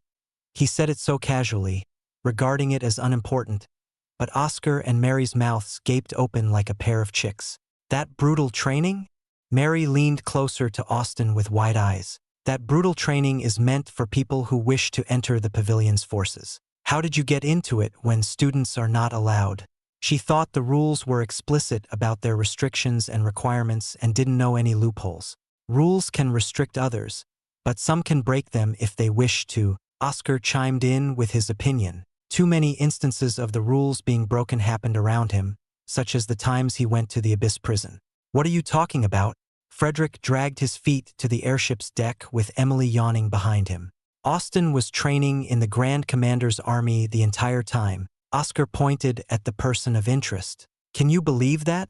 That is surprising. Despite his words, Frederick seemed unimpressed. But you trained in the Abyss prison, so it's not too much of a shock. Emily yawned again and rubbed her eyes. Still, it's shocking he was let in. Mary shouted, That's the problem. How many times are the rules going to be broken? As a member of the Jones family and well-versed in law matters, Mary felt her hallowed image of the pavilion was collapsing. Forget the rules for a moment, Frederick cut Mary off. Have you seen my aunt, Ivanka Klein, there? She should be in the Grand Commander's army as well. It's actually related to you and her, Frederick. Austin glanced at Frederick with a slight chuckle. The first time they saw a fraction of emotion break out on his indifferent face. Me? Frederick grew confused. What did his strict and loving aunt have to do with Austin? After my loss to you at the grand gathering, I felt how idiotic I was being. The loss of this eye, Austin rubbed his eye patch, was my fault and the result of a foolish decision. So I left and wanted to join the Grand Commander's army to learn to beat this idiocy out of me. My father used to be a regular soldier and always said I needed to learn discipline. But I never listened and blamed him for my mother's death, so this was the best option. Oscar and the others waited for Austin to continue as he sighed upon remembering his dark past. So I knelt before the gates to their training grounds every day. I wasn't lax and kept meditating, but people walked past me. I don't know whether they did it to scare me into not wanting to join or if my efforts garnered their respect. But after a while, they allowed me in for a day to train. Austin's one eye winced. It was brutal like you said, but I persevered. Of course, they broke the rules and were punished, but I was allowed to stay for my efforts. Where does my aunt come into the picture? Frederick grew impatient. So impatient. Perhaps a day or two in military training could do you some good. I was just about to get into that.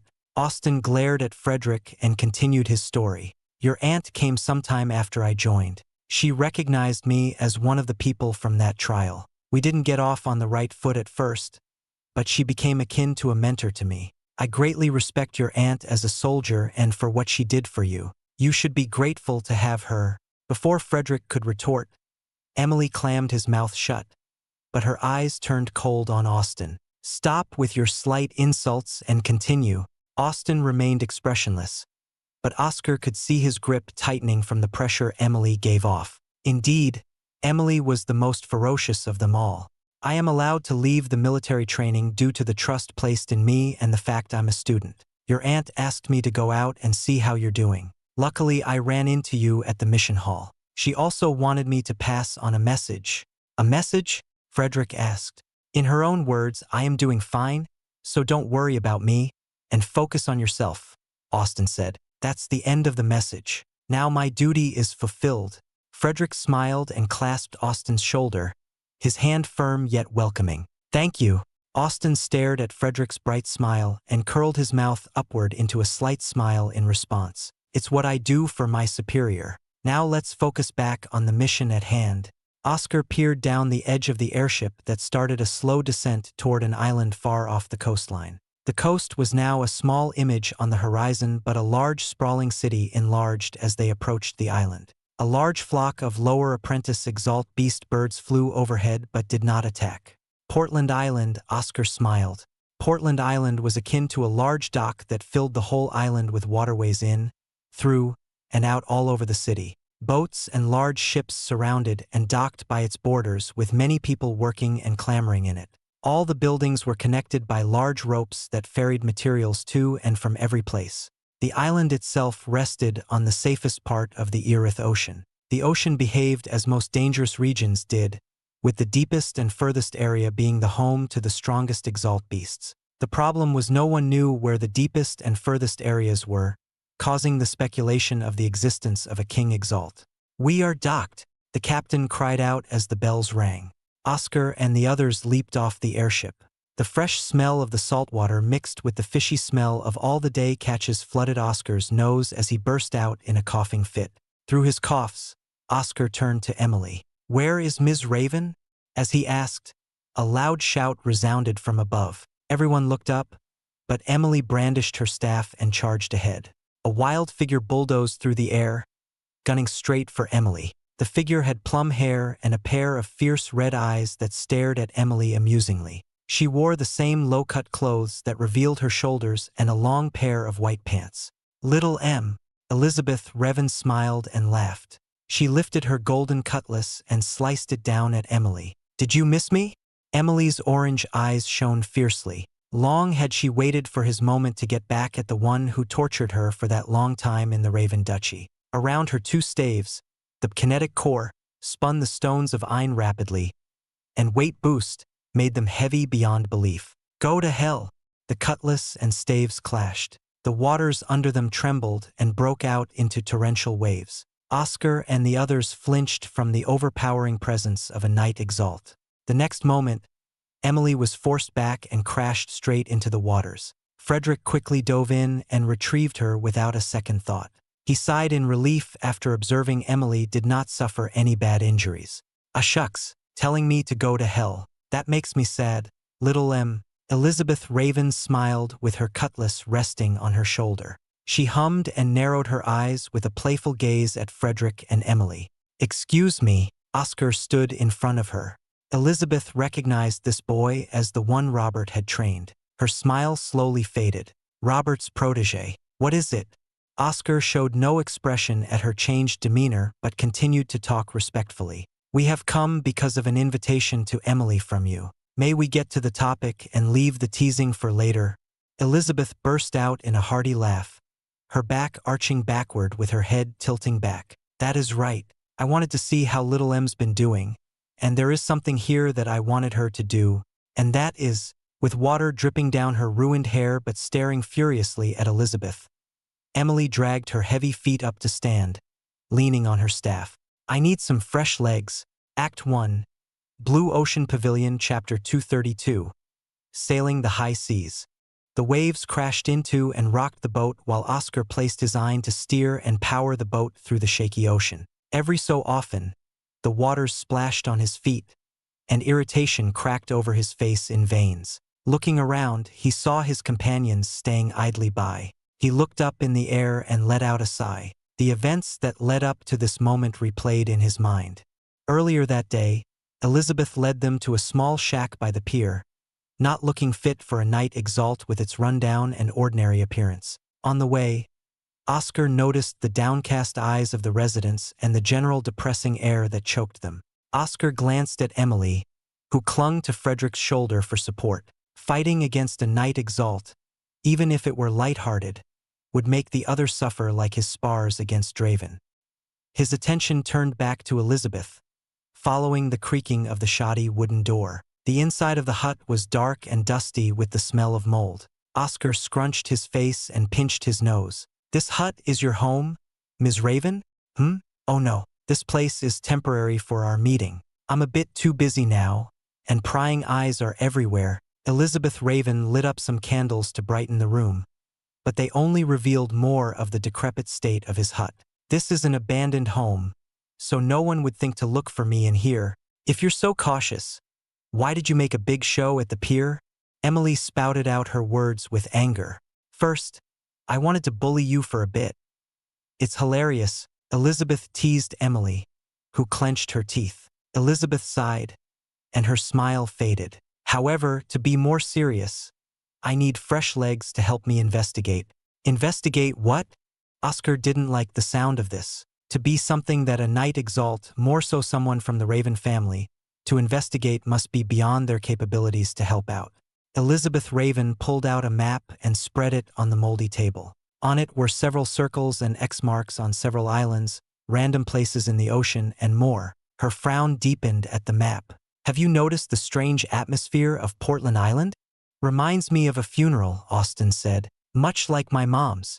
Sorry to hear that, but you're right. It's because the Exalt beasts have become strange. Many ships are docked right now with very few going out.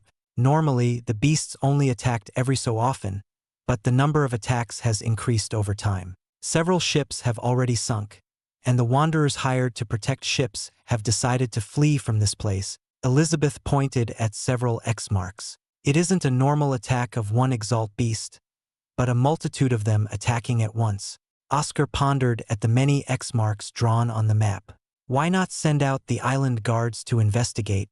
That city lord is too stubborn and wants to lock down instead of sending out people. Every death weighs on his shoulders. Elizabeth crossed her arms.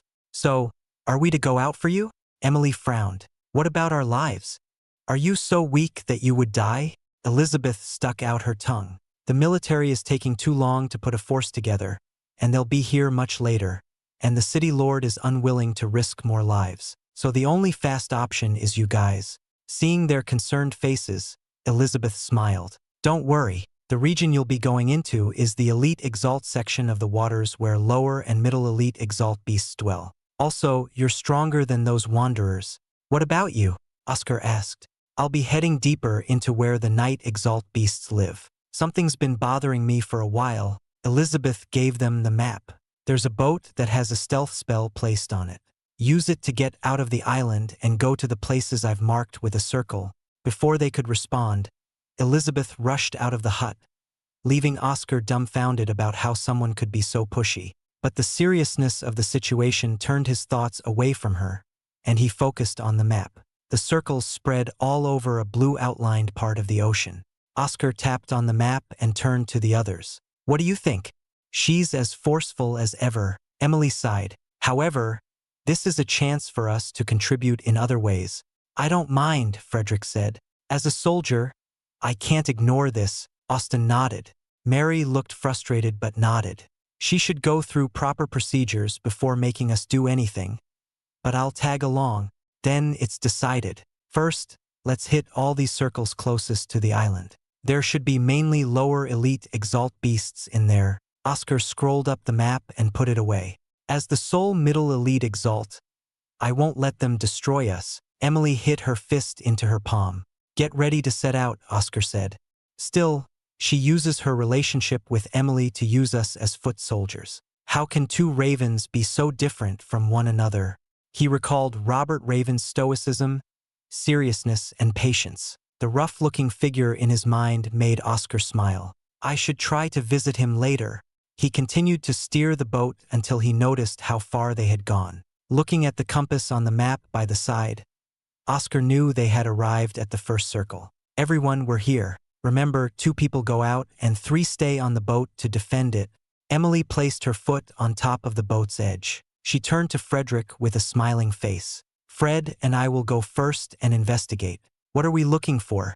Any suspicious or the movement of the Exalt beasts. Just come up in an hour. One of the amazing aspects of becoming an elite Exalt was the Ein's power to form a protective layer with air and allow them to move freely in the water. Oscar watched Emily and Frederick form an Ein shroud and leap into the waters. Oscar sat down to meditate and recover his Ein because he had slowly wasted it away controlling the boat. However, the sound of something plopping into the water made him snap his eyes open. By his side, Austin somehow got a fishing pole and threw a line out into the azure waters. Austin, why are you fishing? Oscar said while dumbfounded.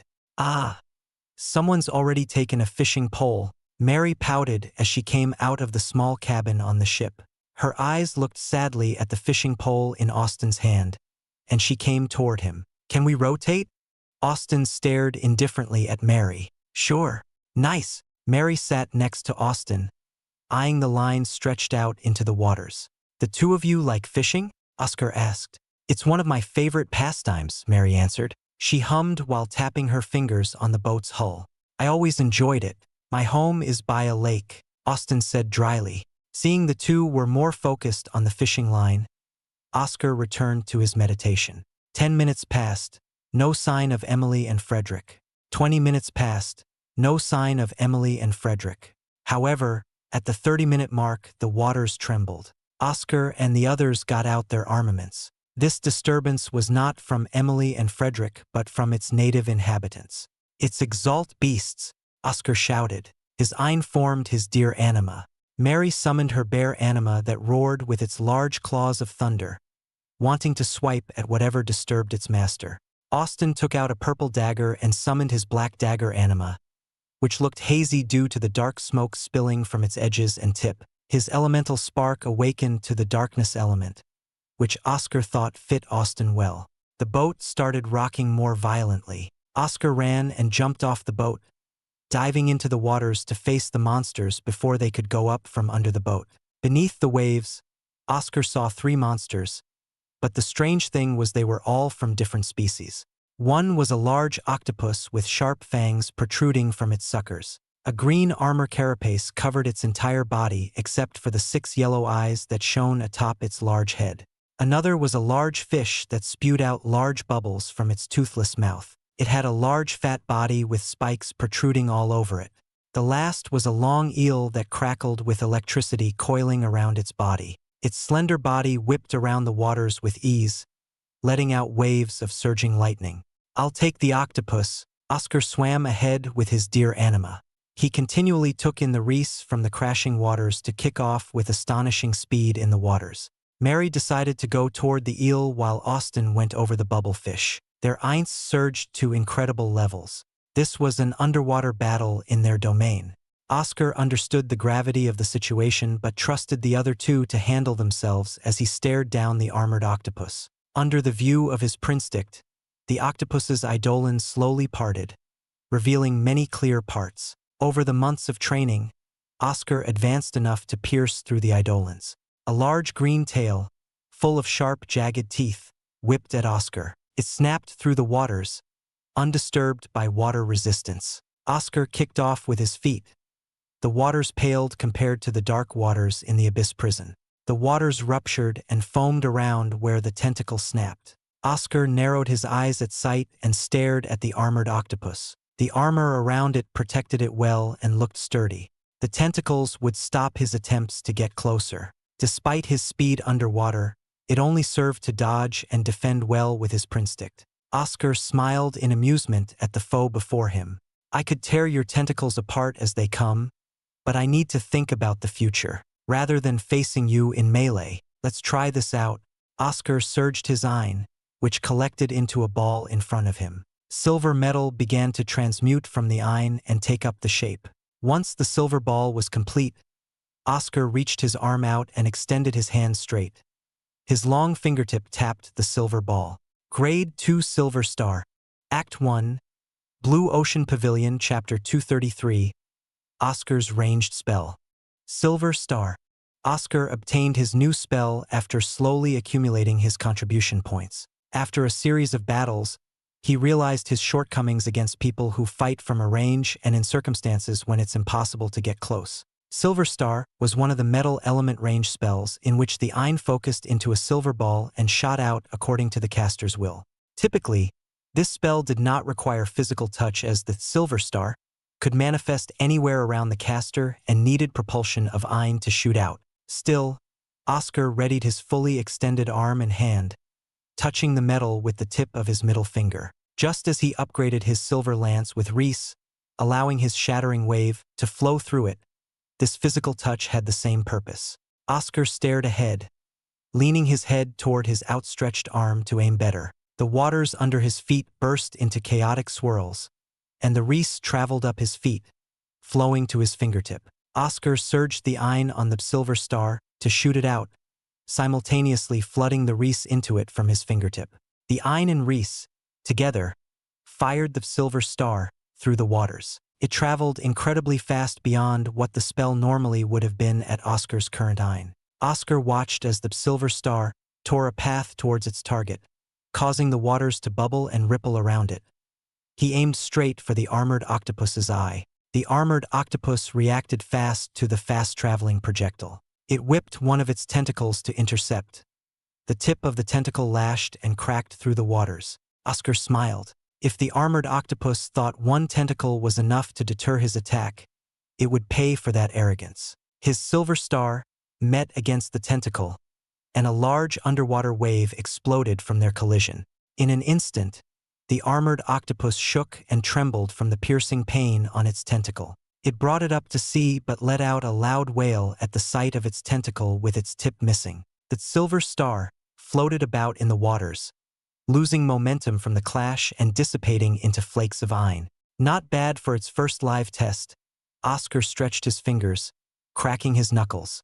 He tested it multiple times against the sparring golems in the inner hall and kept it secret from his friends to surprise them. But now, he knew he was correct in choosing this spell rather than the other ones. In his view, the octopus's torn tentacle tip slowly floated down and disappeared. Oscar formed another Silver Star and readied his aim to shoot. It's a shame that it wasn't powerful enough to keep going past your tentacle, but what if I take it a step further?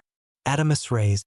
Oscar's arms and legs gained an incredible physical boost from the stored Reese in his muscles. He didn't use Shattering Wave, but just used normal Reese along with his added physical strength. The Silver Star torpedoed faster than before, and the armored octopus could not react in time to defend. The waters shook from the impact. The Silver Star lodged into the thick carapace covering the octopus's head as cracks spread from the epicenter. The smooth green shell now had an unsightly flaw in it. Oscar's face darkened at the sight of the cracks. In the end, it wasn't powerful enough to pierce through the thicker parts of the monster, only the more lightly armored tentacle tip. However, that was as expected, and Oscar formed another Silver Star and fired it, followed by another and another. With cracks spreading and the pain from the Silver Stars increasing, the armored octopus snapped and swung its tentacles wildly to shred Oscar into a red blotch of the Erith Ocean. But it missed Oscar every time because Oscar's Prinstict and Reese movement worked together. Oscar burst, speeding through the waters, going from place to place before the large tentacles could reach him. He stopped momentarily when the tentacles relaxed and shot more silver stars, their silver coats shining like shooting stars through the azure ocean. This exchange carried on for many rounds. The armored octopus was riddled with cracks, and most of its tentacles had missing pieces of flesh, dyeing the waters around it with its green blood. It wailed and tried to escape by swimming away, descending into the depths. Nothing to be done about that, Oscar sighed, and he canceled his silver star from forming fully. I can't be too greedy to give it chase. The priority is to protect the ship. His eyes turned to Austin and Mary. The two Exalt beasts they fought against were wounded like the armored octopus. Oscar moved in to help, and they cinched victory against the beasts in no time and carved out their cores. Back on the boat, Oscar let out a sigh of relief. He turned to Austin and Mary, who had the beasts' cores in their hands. Rest up. We don't know what other beasts may try to attack us. Despite the boat having a stealth spell, they can still feel the disturbance in the water. They weren't that strong due to these waters being a weaker section, but it may be dangerous if we try to travel further in. Austin cleaned his armament of the gunk. But it is strange. 3 Exalt beasts coming together like that. They didn't even seem to mind the damage they took until it reached a certain threshold. Mary pondered, but then her attention shifted to a fishing pole placed in her hands. This is switching places. It's your turn. Austin sat down and stared out into the ocean with the same expressionless eyes. Mary smiled, threw out the line, and sat beside him, whistling while fishing. Sometimes she would catch one and exclaim while boasting about her skills. Meanwhile, Oscar stared at his hands, recalling the many shots he put into the armored octopus. If his Reese and Ein became more powerful, he was sure it would pierce through the octopus. But this spell showed incredible uses, and Oscar was satisfied with his choice. If I went against a person, the spell would shock them with its speed and power. No time was better than now to keep training. Oscar formed the silver star again, smaller than normal. Next, he tried making multiple at once but found his limit at 4 small ones. This place is cursed. Oscar frowned. The waters trembled again. He dove down to find more Exalt beasts heading their way. Austin, Mary, we have our work cut out for us. The trio fought against the beasts and drove them off. They got to the boat with tired expressions. Finally, an exhausted pair of Frederick and Emily got out of the waters and lay down on the deck, breathing heavily. Anything? Oscar asked. Nothing suspicious. Emily shook her head and drank fresh water. We searched all over, and the waters don't run too deep in this area. But nothing after an hour of searching the seafloor. Frederick groaned. What a waste. What about you 3? Waves of Exalt beasts attacked us. Very strange behavior and in line with what Ms. Raven told us. Oscar frowned. He couldn't understand why these Exalt beasts of different species worked together unless a higher, more intelligent Exalt beast commanded them. But Exalt beasts with the capability to command multiple species would have to be at least a martial Exalt. With no leads, Oscar crossed off a circle on the map. This place was a bust. Oscar traced his finger toward the next closest circle and checked his compass. Maybe there is something in the next place. In another hour, they reached the next area, a lone island. Oscar docked the boat by the shore and got off with a bright expression. Since this place was an island, they did not need to separate but travel as one group. Stay together and investigate this place. However, other than a few Exalt beasts inhabiting the island, Oscar and the others found nothing of worth or suspicion on the island. With another crossed-off circle, Oscar got everyone on the boat and departed for the next location, another empty place in the ocean. It's my turn to go with Emily. Oscar left the boat to Frederick, Mary, and Austin. He dove in with Emily, and they slowly descended into shadowy depths, but not as dark as the depths of the Abyss prison. Several Exalt beasts were agitated and tried to get close, but Emily displayed her middle elite Exalt powers to deter them. After reaching the seafloor, Oscar searched around with Emily, finding several shipwrecks from a long past. However, he found nothing but seaweed, shells, and other ocean creatures. There is nothing here. How many times do we have to repeat this? Emily kicked at the sandy floor. What is happening with these Exalt beasts? It's about time. Oscar kept track of the time. He sighed and swam up. We can think more about it after several more places. 2 days passed by in this vast stretch of ocean. Several more places later, Oscar and the crew began to get irritated at the lack of progress in their investigation. Many islands and ocean floors were scraped clean by their scrutinizing hands, and yet nothing to show for it. Oscar stared at the map in frustration as he crossed off another circle.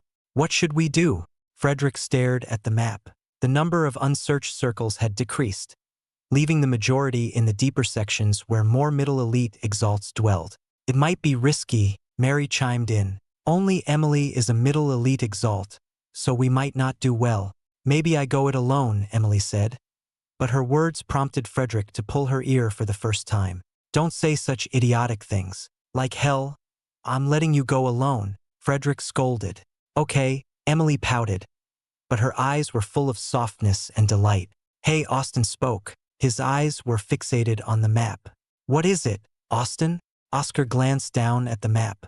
Austin pointed to an island. This place looks suspicious. Give me the pen. Oscar gave him the pen and observed as Austin drew several other circles, enveloping the X marks. The full picture came into view when he finished. Oscar stared agape at the result. The circles drawn by Elizabeth became the centers of Austin's circles, with the X marks filling everything in them. However, this island seemed a bit off. It laid on the border of several circles, but not in one. Suspicious, isn't it? Austin tapped the island. Why is this island so close to circles of incidents yet free? Oscar nodded. We have our next destination. If it fails to bear fruit, we'll return to Portland Island and wait for Ms. Raven. Act 1, Blue Ocean Pavilion, Chapter 234. The stone pillars activate. Far away from Oscar's location, Elizabeth Raven flew across a massive storm.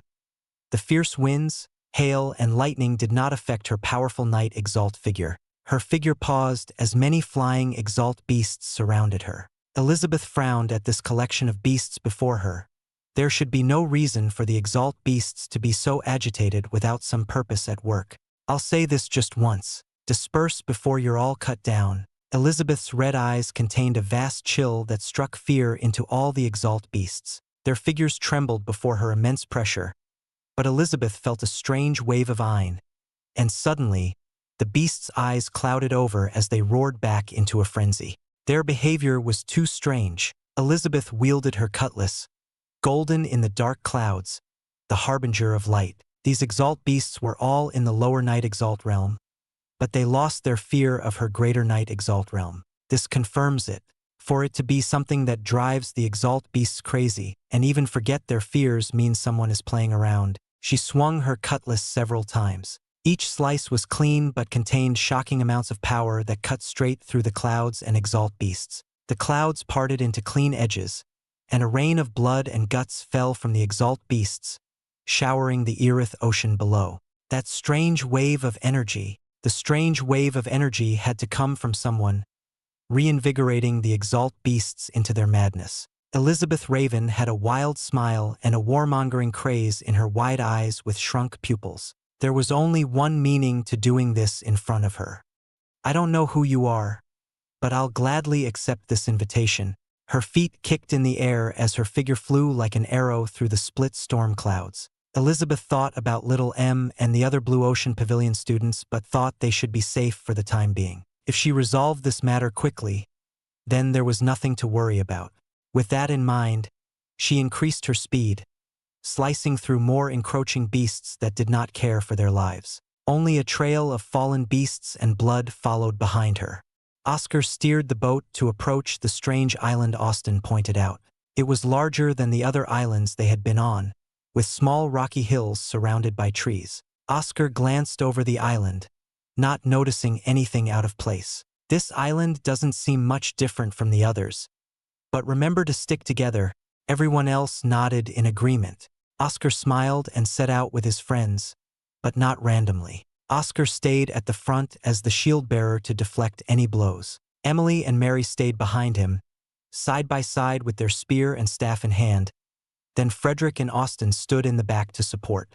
Frederick's hawk anima flew above the trees, gazing around while making sure not to stray too far from them. Oscar looked around at the verdant trees basked in sunlight, fluttering down on the ground below. Besides this serene scene, Oscar found nothing out of place or worth investigating. Oscar and his group went around the island's borders, slowly making their way inland in a spiral path through the island. However, this island was big and required an hour to get from one side to the other. Over time, they began to get tired.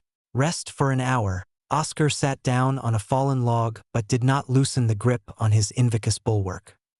He replenished his thirst and gazed around at the others, who recuperated. Although they hadn't used much iron, the tension of exploring each place drained them. It's hard moving around as a large group. If one of us overdoes it, it affects the rest of us. We must stay prudent. Oscar took out his inhibitor to allow the pain through, but it wasn't as bad because he didn't exert himself so harshly. After placing it back in, Oscar noticed something odd. Strange.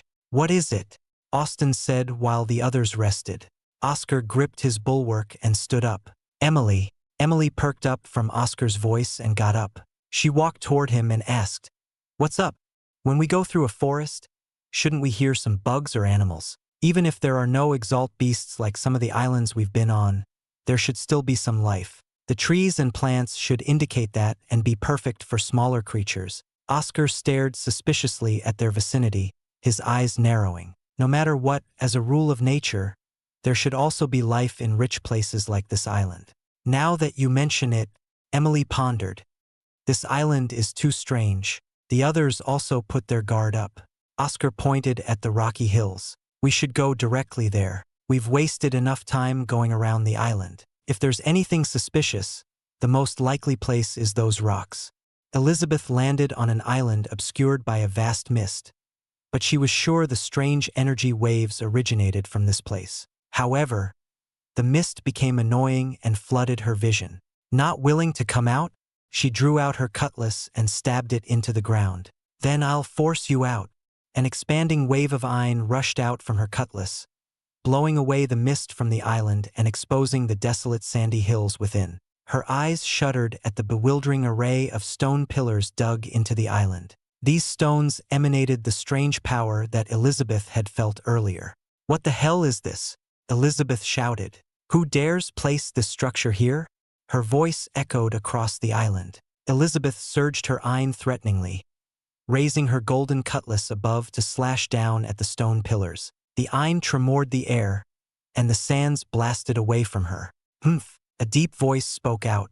A terrifying counterpressure washed over and clashed against Elizabeth. She grunted and narrowed her eyes, swinging her cutlass down, regardless of the opposing party's intimidation. However, a pair of swords blocked her cutlass, and she felt a huge power forcing her back into the air. The enigmatic figure revealed himself, wearing a deep red armor with carvings of salamanders on his shoulders and joints. The helmet was smooth like a ball without any designs except for the thin line, presumably for his eyes. The two swords had no hilt to separate the guard from the blade, and he swung them around with waves of iron in each swing. Elizabeth unleashed several slices at once to combat the strange man's swordsmanship. She couldn't help but be shocked at the mastery this man exhibited. If it were any other day, she would relish the thrill of battle, but her main concern was the stone pillars. "Getting distracted, are we?" The red-armored man's blades burned brightly with white flames. The flames did not burn out of the blades but burned within, swirling about on the surfaces like paintings. "Shit!" Elizabeth's golden cutlass started dripping golden droplets of liquid from its edges. She swung her cutlass. The golden drops of liquid fizzled and steamed from contacting the white flames, while the flames also flickered and diminished from the cool feeling of the golden liquid. Large arcing shockwaves slashed across the air, cutting apart parts of the island and the waters. Elizabeth clenched her teeth, but her cutlass could not move against the red-armored figure's blades. Likewise, she had him at a standstill as well. They were up in the air, above the stone pillars. Amazing swordsmanship and distinct flowery hair color. "You must be one of the ravens," the red-armored figure chuckled. "I have long heard of the raven's skills in swordsmanship and their unique raven sword techniques. May I have the pleasure of measuring myself against them?"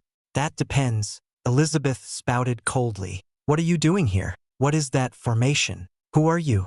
Too many questions. Sparks flew out from their blades, scraping against each other. The red-armored man glanced below. But you can witness it if you want.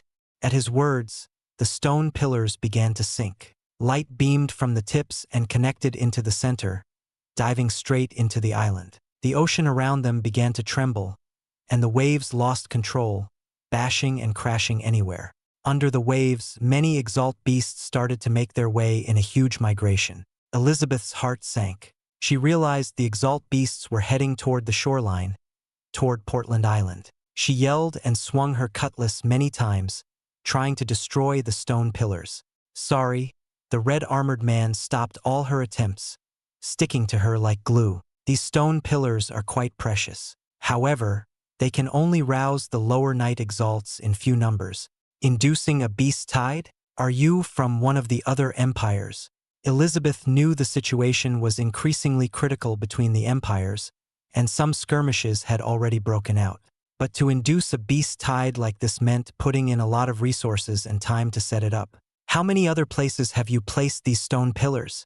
As I said, don't worry. It'll all be over soon. The red-armored man's blades burned hot white and increased the temperature in the air. Face me, swordswoman of the ravens. Elizabeth cursed and thought of little M and the others. This man is a greater knight exalt like me. Just hang on. I'll be right there to help you. Oscar and the others started to make their way to the rocky hills, arriving at the base of the small hill when the island began to shake violently. Then a bright glow from the top of the hill caught their attention. What is going on? Oscar shouted. The quaking stopped, but the glow remained. Oscar heard the roars of many Exalt beasts coming from the oceans. Something had happened. Intruders? A stranger spoke. Oscar and the others immediately held their ground and brandished their weapons. Oh, they're students of the Blue Ocean Pavilion. How should we handle this? A clear, womanly voice asked. Kill them. They could be a nuisance, so it's best to finish them off. 5 figures revealed themselves, staring down at Oscar and his group. Oscar clenched his teeth. Get ready to fight for your lives. Act 1. Blue Ocean Pavilion, Chapter 235. The Unknown Group. Oscar expected to find at least one thing on the island that they could bring back to show Elizabeth or perhaps some information about the island's strangeness. Still, he never expected to find another group of people here who stared down at him with hostility and chill in their eyes. Suddenly, his eyes and prinstick caught a whiff of iron, and he swung his bulwark harshly. A spiky object deflected off his bulwark, falling onto the ground. The spike was a short and thin dagger created from water, but it soon splattered into a small puddle on the ground. Oscar stared at the strange group, eyeing the one who threw the water dagger. Not bad. That student has quite the defense. A tall woman with a mature face smiled. She wore tight leather armor with several daggers lined over her waist. Her short white hair did not reach her shoulders, and her black eyes locked onto Oscar. I'll take on that kid. Oi, you remember our purpose here. A large burly man, wearing only thick white pants, exposing his thick upper body, slammed his large axe on the ground. Work together. Kill the students. The strange glow behind the insidious group caught Oscar's attention. Whatever was back there was surely their goal. Oscar brought up his bulwark and quickly relayed his instructions. Austin and Mary go around left. Frederick and Emily go straight through. I'll go to the right. Get past the enemy and get or destroy whatever is causing that glow. All right, Emily shouted and brought forth her iron, stomping ahead with her staff. The large burly man was also a middle elite exalt like her, so she targeted him. Behind her, Frederick kept up with winds guiding his steps. Austin and Mary sprinted left, and Oscar went right. TCH, the burly man cursed. Split up and get those students. Don't allow them to damage the pillars, or else it's our heads on the chopping block. The 4 others split off to deter the students from approaching the stone pillars. The burly man beat his chest and charged at Emily.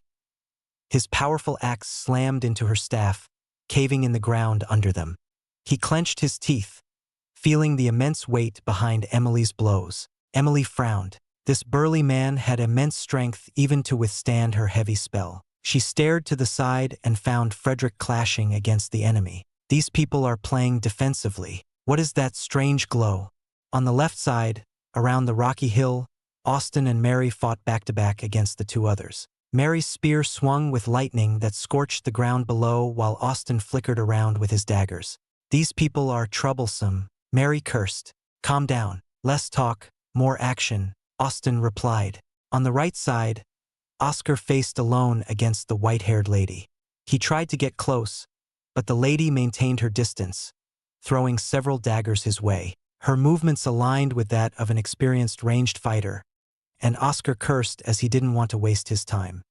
He wanted to ignore the lady and go into the rocky hill, but he drew the short end of the straw and faced toward a very steep cliff that stretched onto the other side.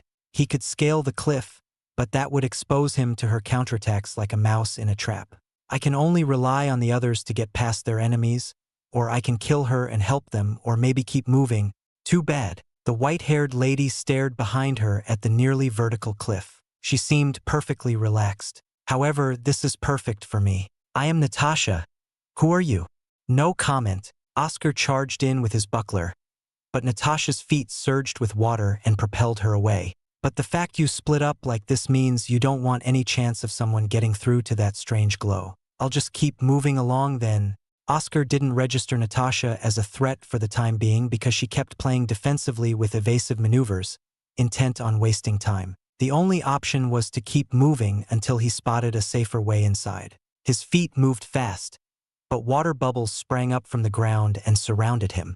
Oscar halted in place because he didn't know the purpose and threat of these bubbles. The bubbles floated around in multitudes, seemingly serene and reflecting the sunlight around Oscar in a symphony of light. There's no escape, Natasha said from a distance.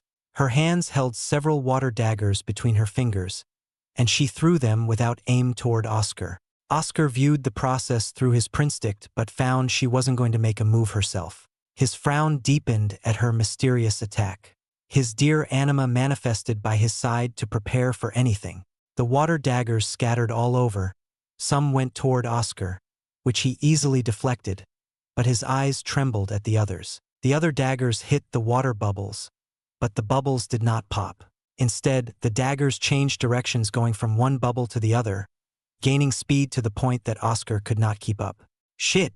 Oscar blocked as much as possible with his dear anima. Some came from off angles and hit his arms and legs, but his eduricegladd deterred those, stopping them halfway. Blood spilled in small amounts from the slight punctures, and Oscar cursed. I hate ranged fighters. Oscar tried to move while blocking as many daggers as possible, but his face twitched at the bubbles following him. This spell had somehow locked onto him, refusing to let him go.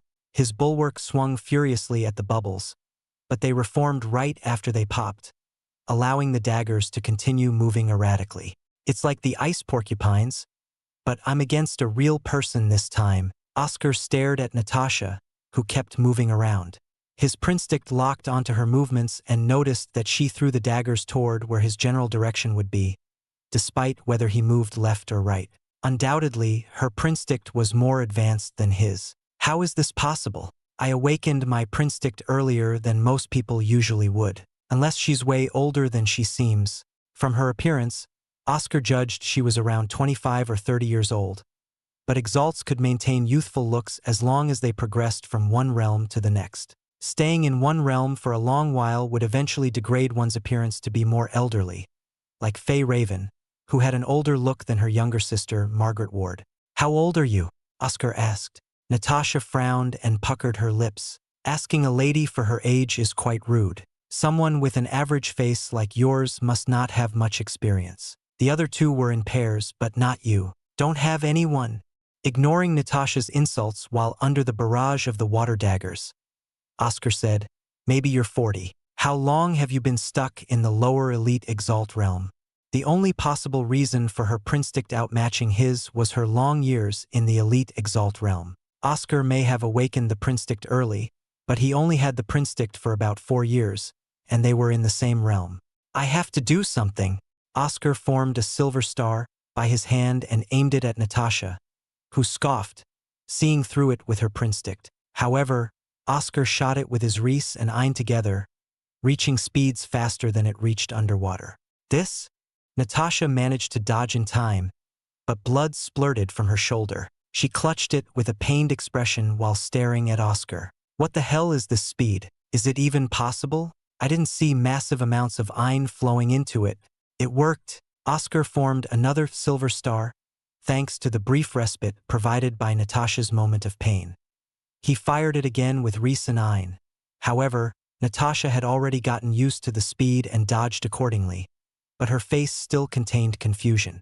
You can see my movements and Ein with the Prinstick, but you can't predict my Reese. His master, Draven, had told him that the key factor in overcoming the enemy's Prinstick was to use spells and anima, or to break their concentration. However, a fourth option existed for Reese users like Oscar. The use of Reese itself never came up in the Prinstick, so enemies had no way of knowing if an attack would be more powerful than it seemed. Oscar wanted to break Natasha's concentration so he could move freely, but he underestimated her mental strength. What a surprise! Natasha threw several more daggers and formed her anima, a crossbow. Her Prinstick focused on Oscar's future movements, and she shot out a sharp bolt with an arrowhead made of torrential waters. However, losing one's calm is death in a battle. Your powers are shocking, but you still haven't changed the situation. Oscar's deer anima swung its antler against the crossbow bolt. The bolt shattered into pieces while his deer anima remained unharmed. Oscar's eyes narrowed at the sight of the shattered fragments. A grade 2 anima, so that verifies her many years as a lower elite Exalt. Oscar wanted to fight back, but his Adamus rays reached its limit. Silver sheen. A thick silver skin covered Oscar, blocking all the daggers from reaching him. Their water tips failed to pierce past the thick metal. All the while, his deer anima managed to hold itself on its own while destroying some of the incoming daggers. Covering yourself in a defensive spell? How unusual!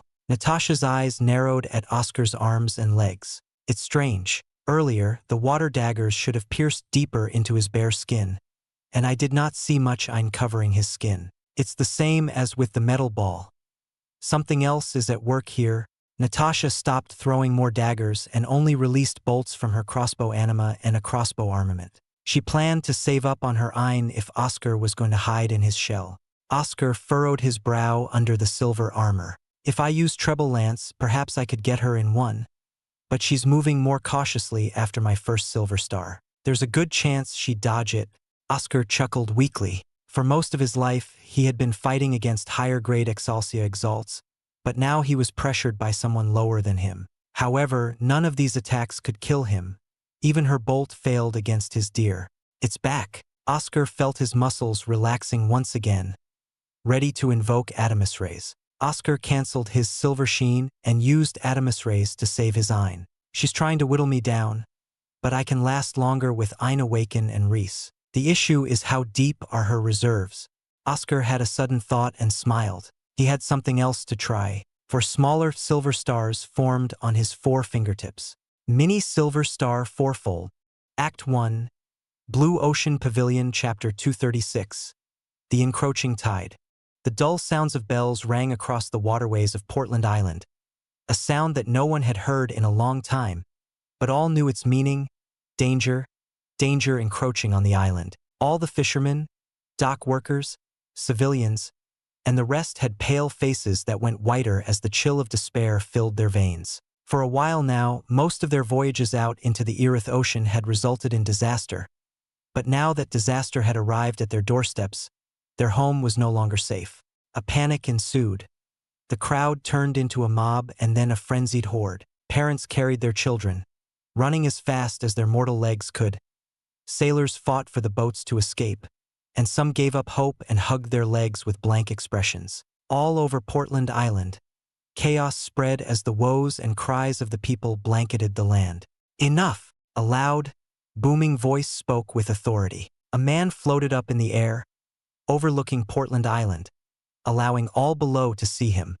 He had the countenance of a sailor with a rough beard and frazzled hair under his captain's hat. His long blue jacket with patches and holes fluttered lazily in the breeze. City Lord! Everyone paused. Their eyes held a glint of hope, clinging to the figure of their leader. Rufus Sharp, the City Lord of Portland Island, gazed over the horizon. His eyes caught glimpses of vast hordes of apprentice, elite, and even Knight Exalt beasts. The Knight Exalt beasts were far behind the rest of the hordes, but they were gaining speed, and the hordes grew bigger by the second. He glanced below with a sign escaping his cracked lips. For the past few months, we've suffered greatly at the constant harassment of the beasts. Now it has come to us. The crowd fell silent. Rufus's words were not the comfort they sought, but rather a slow knife to the heart. Some began to cry, and others clenched their teeth. I understand my decisions have not been for the best, so do not believe in my words but someone else's. Rufus gestured over to the open air. The crowd became confused at the blank space. Suddenly, a small airship flew closer by Rufus, and a beautiful girl stepped onto the deck at the ship's bow. Rufus knelt in the air with his head hung down, and the crowd gaped at her beauty and the kingly presence that caused feelings of respect and awe to well up in their hearts. Silver hair swayed about in the breeze, emerald eyes that glimmered like stars, and a bright open smile upon her face. It was Celestina. I am the first princess, Celestina Lovra Dragner. Hear me, people of Portland. Celestina's clear voice reached everyone, resounding in their heads. The people of Portland slowly knelt. Seeing a member of royalty was an experience none ever thought they'd have in their lives here in Portland. But gladly, they accepted her presence as hope returned to their eyes, and they let out a loud cry. We greet the princess. Celestina's eyes softened at the people below her. Her hands clenched hard, and she vowed to make sure nothing happened to them. In her mind, she scolded the slow bureaucracy that impeded the military and officials from making a fast decision, leading to these people suffering for much longer. She opened her mouth to speak to her beloved people. Be calm, and please do not cause trouble for each other. I and the others will join the defenders of Portland to protect you all. So do not worry and await our victory. Yes, the crowd responded with cheers. The princess turned into a goddess in their minds, and they became orderly, helping each to hunker down safely in their homes. Celestina placed her hand over her chest, breathing out in relief. She turned to Rufus and said, You must have worked hard, Lord Sharp. I am ashamed to say that I failed in my duties and couldn't take proper action. Letting the situation worsen, Rufus kept his head down and spoke with his gritty voice. I will accept any punishment. Don't worry, you did what you did to safeguard as many lives as possible, and you couldn't leave the city because you had to protect it just in case. Celestina comforted the weary Rufus. Now that it has come to this, fulfill your duty and protect Portland Island. As you wish. Rufus rose to his feet. His eyes burned with a fearsome resolve. We're joining in too. Charles stepped onto the deck, squinting to see the massive hordes of Exalt beasts approaching. He smiled while spinning his dual blade. The prince is quite eager. Are you not as well? Who would have thought we'd run into a beast tide the moment we arrived? Philip and Eleanor came onto the deck. I wonder where Oscar and the others are. Serena came after them with a worried gaze.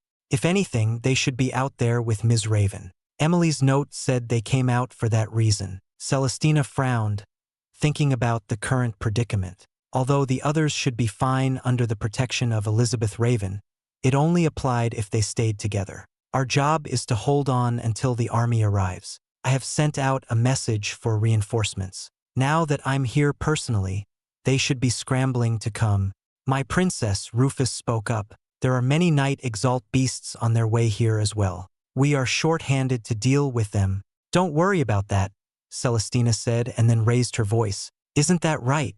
A new figure appeared in the air, wearing golden armor with dragon jaws and heads shaped on its joints. A bright red cape draped over the figure's shoulder remained in the air. The figure bowed and said in a womanly voice, I have to protect you, princess. That is my duty. That is now changed. As a greater Knight Exalt, you shall go forth with Rufus and the others. Fight with your lives on the line to stop the Knight Exalt beasts from approaching. I will take command of forces here and stand against the other hordes, Celestina commanded in a stern voice. Seeing no chance of convincing her, the royal guard thought of kidnapping the princess to leave this place, but she did not want to refuse Celestina's orders. In the end, she bowed her head. I will do as you say. All right, sister. How shall we go about this? Charles saw the Exalt beasts coming in closer to Portland Island. Stay as one. The island forces shall hold the line while we continually move from one front to the next, disturbing the tides as much as possible. The key here is to hold on to buy time, so don't overdo it. Celestina stared across the horizon that was now filled with ravenous beasts. Where is he? Mini silver star fourfold. Oscar focused on the 4 small silver balls near his fingertips. Under the hail of water daggers and ignoring the ones stabbing into his arm, Oscar pointed his hand out at Natasha, who moved about in erratic motions to throw him off. From his index finger down to his pinky finger, the Reese and Ein shot out each silver ball one by one. Natasha expressed shock once again at the makeshift scattering attack from Oscar. With her face contorted in frustration, she turned and twisted her body to dodge the 4 incredibly fast projectiles, but blood splurted out. Groaning in pain, Natasha bled from her hand with a small hole in it and the side of her neck. This bastard! Thankfully, none of them were fatal. Natasha looked in shock at Oscar, who charged at her. Oscar waited for this moment for Natasha to break sight of him and allow him to rush ahead without her prinstick helping her. He could have gone away and made his way toward the strange goal, but would allow Natasha to roam free to attack his friends. Whatever was in the rocky hill was important, but if Natasha knew there was no chance to save it, she'd cause the most damage as revenge. That's what Oscar would do as well. With Natasha in sight, Oscar put more strength into his feet, but suddenly a dense white fog filled his vision. This fog was everywhere. Everything, the bubbles, daggers, and Natasha, became shrouded in its white haze. Don't think this will stop me. Oscar's eyes held a purple ring in them, the Eliran breaker, and the fog dissipated under his sight, an illusion. How fortunate as this was Oscar's guess, because the fog had a chance of being real. Several daggers moved around the bubbles and shot toward him. Natasha looked strangely at Oscar's good defense. He's supposed to be under my fog illusion, but he's moving like it's not there. How in the world? With nothing else, Natasha canceled her fog illusion to save Ein and threw more water daggers while shooting her crossbow. The illusion already served to deter Oscar for a moment, allowing her to gain some distance. She observed Oscar with more seriousness. There's something wrong. Despite all this, I haven't injured him for real. Those slight wounds are nothing. Usually, my enemy would end up like a porcupine. On the other hand, Oscar continued to block her attacks, allowing a few through to hit his arms and legs, empowered by Eduricegladd. He continued to shoot out his silver star in variations, but Natasha remained elusive. The time limit for his Adamus rays was approaching. Before his silver sheen could form, Oscar felt a piercing pain in his right arm. A water dagger pierced straight through to the other side, spewing out blood. Before any more could come, Oscar's silver armor protected him. This moment did not escape Natasha's watchful gaze. Her eyes enlarged as her pupils shrank. Staring at Oscar's arm, she formed a smile. How intriguing. So there is an opening. Oscar felt the dagger turn into water and spill out from his silver armor. The waters became red, mixed with his blood. Damn. Act 1, Blue Ocean Pavilion, Chapter 237. Lives on the Line. Silver Lance. Oscar thrust his lance to burst as many bubbles as possible, but a new one formed immediately to take the destroyed one's place. He jumped up and moved around to outrun the daggers and bubbles, but they somehow stayed fixated on him. More daggers stuck onto his arm before washing away into puddles, muddying the dirt. His feet splattered on the slippery mud, and some flew out to stain his cheek. His eyes atop his muddy face remained clear, staring straight at Natasha's moving figure. Water soaked his body and dripped down the ends of his hair, a minor inconvenience compared to the downpour of daggers. Time's up. Canceling his Adamus rays, Oscar invoked his silver sheen, a familiar coat of silver covering his body. Natasha's eyes glinted, and her lips curled up as she marked down Oscar's timing. A full minute. A minute was the limit for his strange defense that solidified his arms and legs, and Natasha started a new countdown for Oscar's recovery when he would return to that state. Her hands moved fast with more daggers, but her rushed breathing betrayed the tiredness creeping up on her. I have to end this with the next cycle. Natasha realized Oscar had not wasted as much iron as she thought since his breathing was even and calm. Letting this continue would spell her defeat, and she did not want that. I'll have to give it to you. In a battle of endurance you would have won, but let's end it with this. Oscar lifted his spell and used Adamus Rays, continuing to defend. The time ticked as a minute passed, and Oscar released his Adamus Rays. Now! Natasha clenched her fist, and the bubbles shot toward Oscar. Oscar threw his bulwark with all his might toward Natasha. He finally used his bulwark special throw for the first time in this battle. The red menace spun so fast it could slice through an unsuspecting person. But Natasha was not one such person. Natasha tried to dodge, but her body trembled, and her fingers quaked. Her body refused to move despite the urgings of her mind. She saw a link formed between her eye and Oscar. Stone gaze. Oscar used his grade 1 spell just this moment to stop Natasha in her tracks, and his Prinstick watched for the moment she would break free and dodge. As expected, Natasha broke free of his spell, and he predicted her movement to the right. Oscar knocked his arm at the ready and shot a single silver star in her direction. All this happened right before the bubbles bombarded him. Natasha sidestepped the silver star and watched as the bubbles came together and ruptured into a large explosion with Oscar in the middle. This move was the final weapon in her arsenal. The bubbles rapidly heated up and became steam explosions of large heat and force. "You should be dead or wounded," Natasha shouted. She aimed perfectly for the slight opening between the end of Oscar's strange power and the start of the silver armor. She breathed in relief, but her eyes suddenly shot wide open as blood trickled down her mouth. What? A slight sting in her chest became a heavy, agonizing torment that spread across her body. Losing all strength, Natasha dropped to her knees and peered down to find a gaping hole in her chest. She clutched her chest to stop blood from pouring, but it only ended in her hands dyed red, and her face became visibly pale, matching the whiteness of her hair. In disbelief, Natasha turned her head to look behind. Whatever attacked her came from the back because she felt it there first. Her hazy eyes focused on the red bulwark placed by the steep cliff. He reflected the silver ball off the bulwark. "That's right," Oscar's voice resounded from the steam. He stepped out into the clear under Natasha's surprised gaze. Silver fragments fell off his body and his dear anima. His uniform was ragged, and his skin was torn and burned in some areas, but his body virtually remained unharmed. Oscar coughed from the steam vapors filling his lungs, but his obsidian eyes remained on Natasha as his feet carried him toward her. His hand formed another silver star to finish her off. "It took some setup after you realized my timings, but I got you to be by the cliff. Once you moved to dodge my bulwark, I pulled it in the same direction and let the silver star hit it to rebound toward you." Oscar brushed off the dirt that covered him. Oscar pointed the silver star at Natasha's head. Her iron depleted quickly as her life faded, so she could not defend herself. "Ha-ha!" Natasha laughed weakly through a mouthful of blood. "In the end, I was the one in the trap. How did you survive the explosion so unscathed?" Trade secret.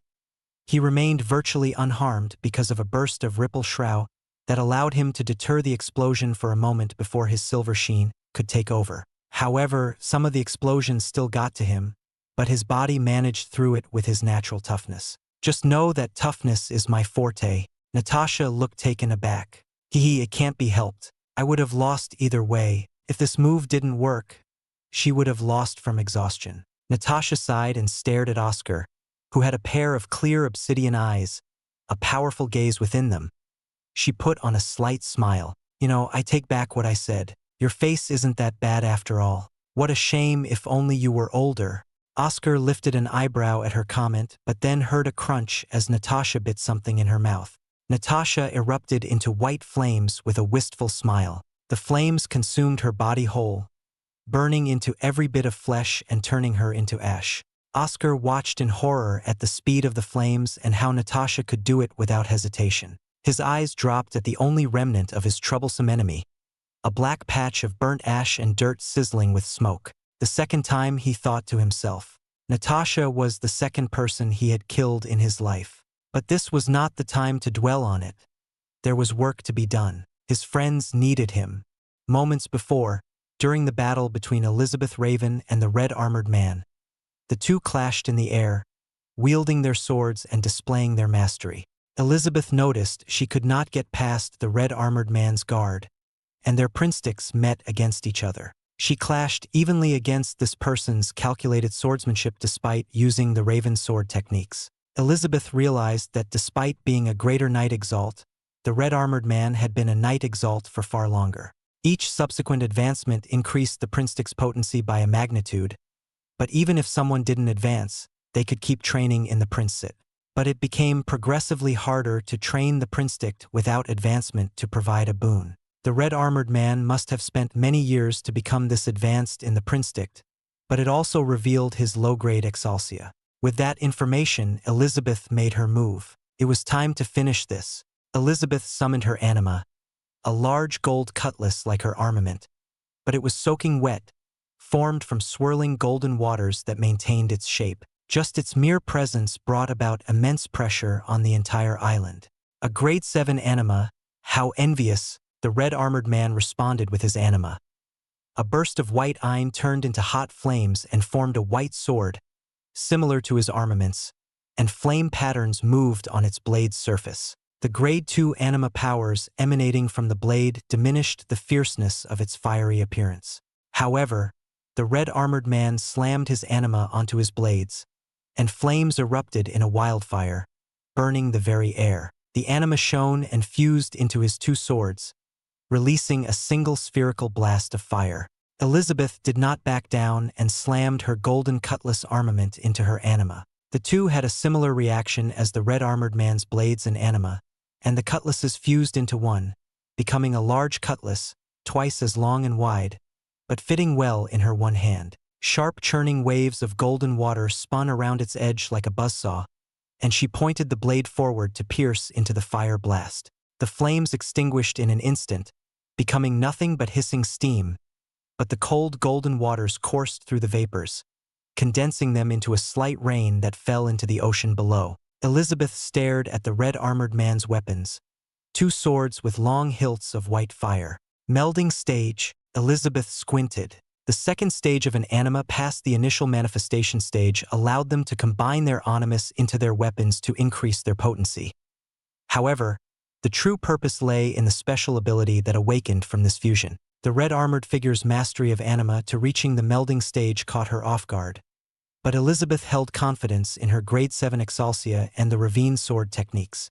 Her large cutlass let out a shrill sound from the high speed of the golden waters on its edge. The hilts on the Red Armored Man's blades erupted with white flames so powerful they straightened out and seemed quite dense, releasing a low roaring. Their eyes gazed into each other. Their blades clashed once again in the next instant as fire and water continued their eternal struggle. White flames, gold waters, the elements coursed around their battle. Act 1, Blue Ocean Pavilion, Chapter 238. The Battle for Portland. The oceans around Portland Island were dyed red in the blood of man and beast alike. Waves came ashore to paint the shorelines with blood, guts, and flesh. All around, the guardians of Portland Island fought valiantly with desperation to protect their home, encouraged by the silvery figure in the distance that went from one battlefield to the next to keep on fighting. With mighty shouts, they held the line. One by one, the defenders fell, but they held nonetheless, making sure the beast tide suffered its own losses. Celestina raged across the battlefield, fighting a powerful greater elite Exalt beast, skewering it straight through the head with her radiant lance. Her emerald eyes shone while her body, covered in blood, shuddered at the sight of others dying. She bit her lip, drawing blood down her chin as rage filled her blood-covered face, praying for their lives and vowing to avenge them. Sister! Charles rode atop his Amphiptera anima and slithered through the battlefield, blowing away some lower elite exalts to help out the guardians. His words rang out to rouse Celestina out of her state of grief and anger. His silver hair was uneven, and his gold eyes flickered with tiredness. I know it's hard, but we must not waste their sacrifices.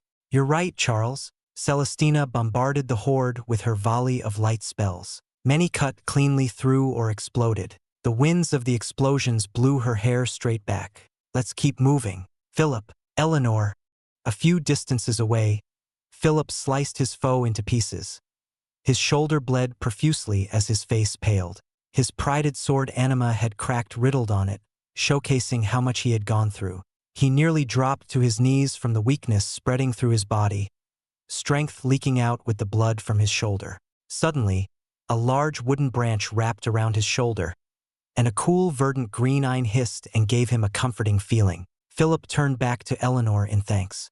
"Don't make me waste too much iron to heal you." Eleanor also had the paleness of exhaustion across her face. Many more beasts charged at them, and Eleanor cursed while slamming her hands on the waters. Roots sprang up from her hand and rushed towards several of the beasts, entangling them in brambles. "I need to focus on restricting them." "I'm sorry for that, Lady Shaw." Philip rushed ahead, holding his sword backward, fire surrounding the blade. Raven's sword technique, 5th step. Philip made a long arc, longer than a half moon, upwards with his fiery blade, creating a large slash of fire that split an Exalt beast in half. The two halves burst into flames until extinguished by the deep waters of the ocean. "But I'll make sure to protect you." Eleanor scoffed and focused her spell on landing several spikes of wood into an Exalt beast that crept up behind Philip. "Are you sure about that? I could have handled that." "No need for your concern." Philip continued to fight. Serena was to the side and fought with him. She said nothing because she wholly focused on the beasts. "Stubborn bastard." Eleanor wrapped more in brambles. Her main specialties were to restrict her enemies and heal her allies. She continuously healed Philip's wounds and bound as many beasts as possible to save him and the guardians.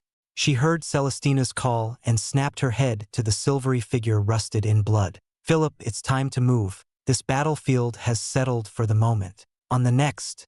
"Okay." They joined up with Celestina and leaped onto their small airship. Celestina drank some heal elixirs and focused on recovering her iron as fast as possible. They rotated to every battlefield, taking a short break between each. The strategy worked to keep a balance on the battlefield, saving as many guardians as possible and reserving their strength, allowing the lines to hold. But the beast tide seemed endless as more continued to swim toward Portland Island. On to the next. Celestina stood up, and they moved to the next battlefield. The apprentice Exalts fought against each while the elite Exalts fought each other. But the most brutal battlefield occurred in the Night Exalt realm. Celestina's Royal Guard and City Lord Rufus Sharp fought to hold back the greater Night Exalt beasts within the beast tide with their lives on the line. However, the other Night Exalts of Portland had trouble holding back the rest of the beasts, outnumbered and desperately clinging on. "If this keeps up, we'll be overwhelmed." "Is the army not here yet?" Rufus shouted as his blue armor shone like the shimmering ocean. His spear tore through the air to strike at the whale-like monstrosity. But the whale bellowed a loud cry, and a large tide arose to stop him. Celestina's Royal Guard fought the other beast, shooting it with arrows from her majestic red bow. "Even if they get here fast, it'll take some time." "What about Portland's defensive barrier?" "It's up to protect the people, but we can't move. The beasts can ignore us and reach the shoreline. We can't allow that." Rufus fought fiercely and was forced back by the great tail of the beast.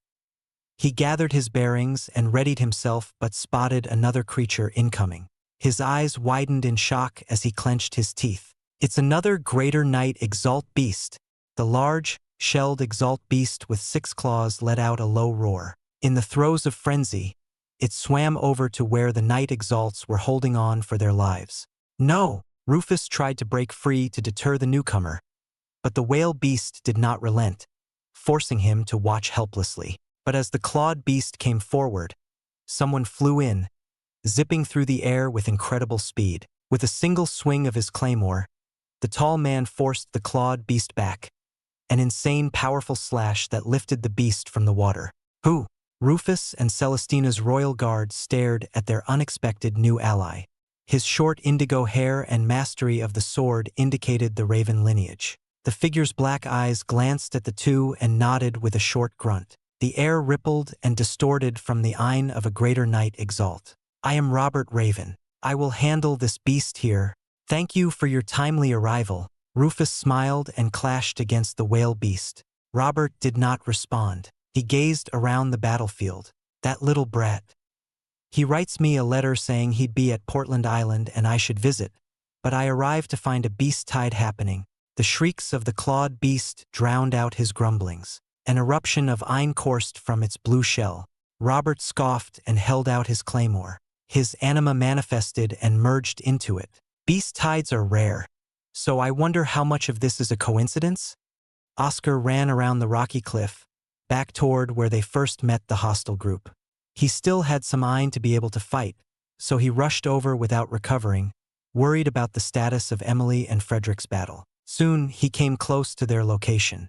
The earth quaked as long columns of rock and rubble blasted up into the air as the fierce and destructive battle was still ongoing with no victor. Oscar hid for a moment, his eyes narrowing at the sight of the large burly man, the leader, and a middle elite Exalt, who had a salamander anima by his side. Frederick and Emily were in front of the leader, breathing heavily with bodies coated in dust and dirt. Emily's orange hair no longer had its usual vibrance, choked out by the dirt, and she breathed erratically, trying to grip her staves tightly. Frederick fared worse, with one of his bloodied arms hung down from his shoulders, lifeless and limp. But in a short distance behind him was his enemy, fallen on the ground in a pool of blood. Oscar looked relieved to find his two best friends alive and still fighting, but he focused on the large burly man, a foe that even Emily and Frederick could not overcome together. Oscar circled around the area as the fierce battle continued, riding atop his deer anima in the trees. With a single command, the deer anima bolted with all its speed. Silver lance, silver star. Leaving his buckler on the deer anima's antlers, Oscar formed a lance on his right and a ball on his left. He shot his speedy silver star toward the large burly man, who looked taken aback at Oscar's sudden appearance. "You?" The large burly man deflected the silver star with his large axe. His salamander anima shrieked. Emily and Frederick smiled at Oscar, thanking the heavens for his safety and timely help. The trio crashed into the large burly man with all their might. After a long battle, their enemy had been weakened, so Oscar and Frederick destroyed the salamander anima with all their might, and its death throes marked the end for the burly man. He crashed onto the ground and saw a fierce girl with dulled orange hair lifting her staff that had fast-spinning rocks around it. In the next instant, the weight of her blow broke all his ribs and caved in his chest. Knowing that death and failure were near, he bit into his tooth and erupted into white flames. "Stay back!" Oscar pulled Emily away before the flames could reach her. They all watched as their foe turned into ash. "He killed himself?" Emily looked shaken. "How horrific!" Frederick winced at the fine ash that remained of their enemy, but then turned to his previous foe, who had not done the same. "It's not automatic. This man is still intact." "Enough talk," Oscar said. "We need to help Mary and Austin." Oscar sprinted to the right toward Mary and Austin, followed by Emily and Frederick. They saw signs of battles across the trees, but no sign of their companions. Right as worry began to well up in Oscar, he heard one voice shouting and crying, "Please put me down. This is so embarrassing." Oscar stopped and looked strangely at Austin, who carried Mary over his shoulder like a sack of potatoes, her face facing behind him. Mary's short legs kept kicking about to free herself from this embarrassing position, but Austin remained cool, as though he did not hear her complaints. "Austin! Mary!" Oscar shouted. "Oh, you're alive!" Austin seemed indifferent to the other three, but Mary shouted even louder. "Put me down!" Her face reddened, and she got more unruly. "Emily? Can you carry me?" Emily laughed and came forward. Austin took Mary gently off his shoulder and into Emily's arms. He sighed and said, "She pushed herself way too much. I decided to carry her like this because she's small." "Small?" Mary trembled and stared at Austin as if she was going to grab his throat.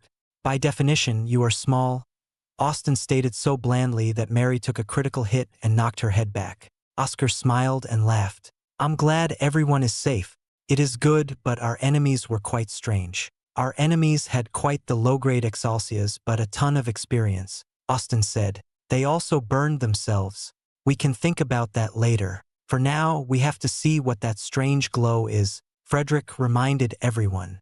They scaled up the rocky cliff to the source of the strange glow. "What is this?" Oscar beheld the strange stone pillars placed in a circle, streams of iron connecting them in a formation. "They must have set this up. Let's destroy it.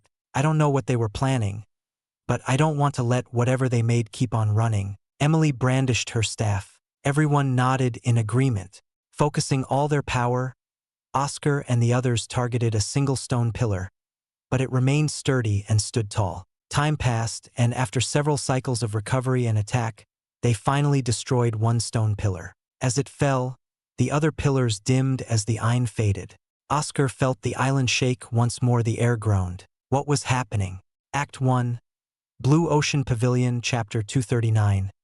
Salvation has come. The large and wide crescent wave of water flowed toward the red-armored man. Elizabeth's vast control of water, thanks to her elemental spark of water and greater night Exalt powers, allowed her to command the ocean itself. As the crescent wave slashed at him, the red-armored man swung his two swords in a crisscross. The flaming white hilt spun around, releasing dense white flames along his slashes. He invoked a spell, and balls of flames flew out from his body to bombard the waters. The crescent wave split apart and became nothing but mere drops, falling like an ordinary spring shower with rainbows forming in the air between him and Elizabeth. However, he looked shocked as the drops that fell upon him sliced at his body, drawing blood for the first time in their battle.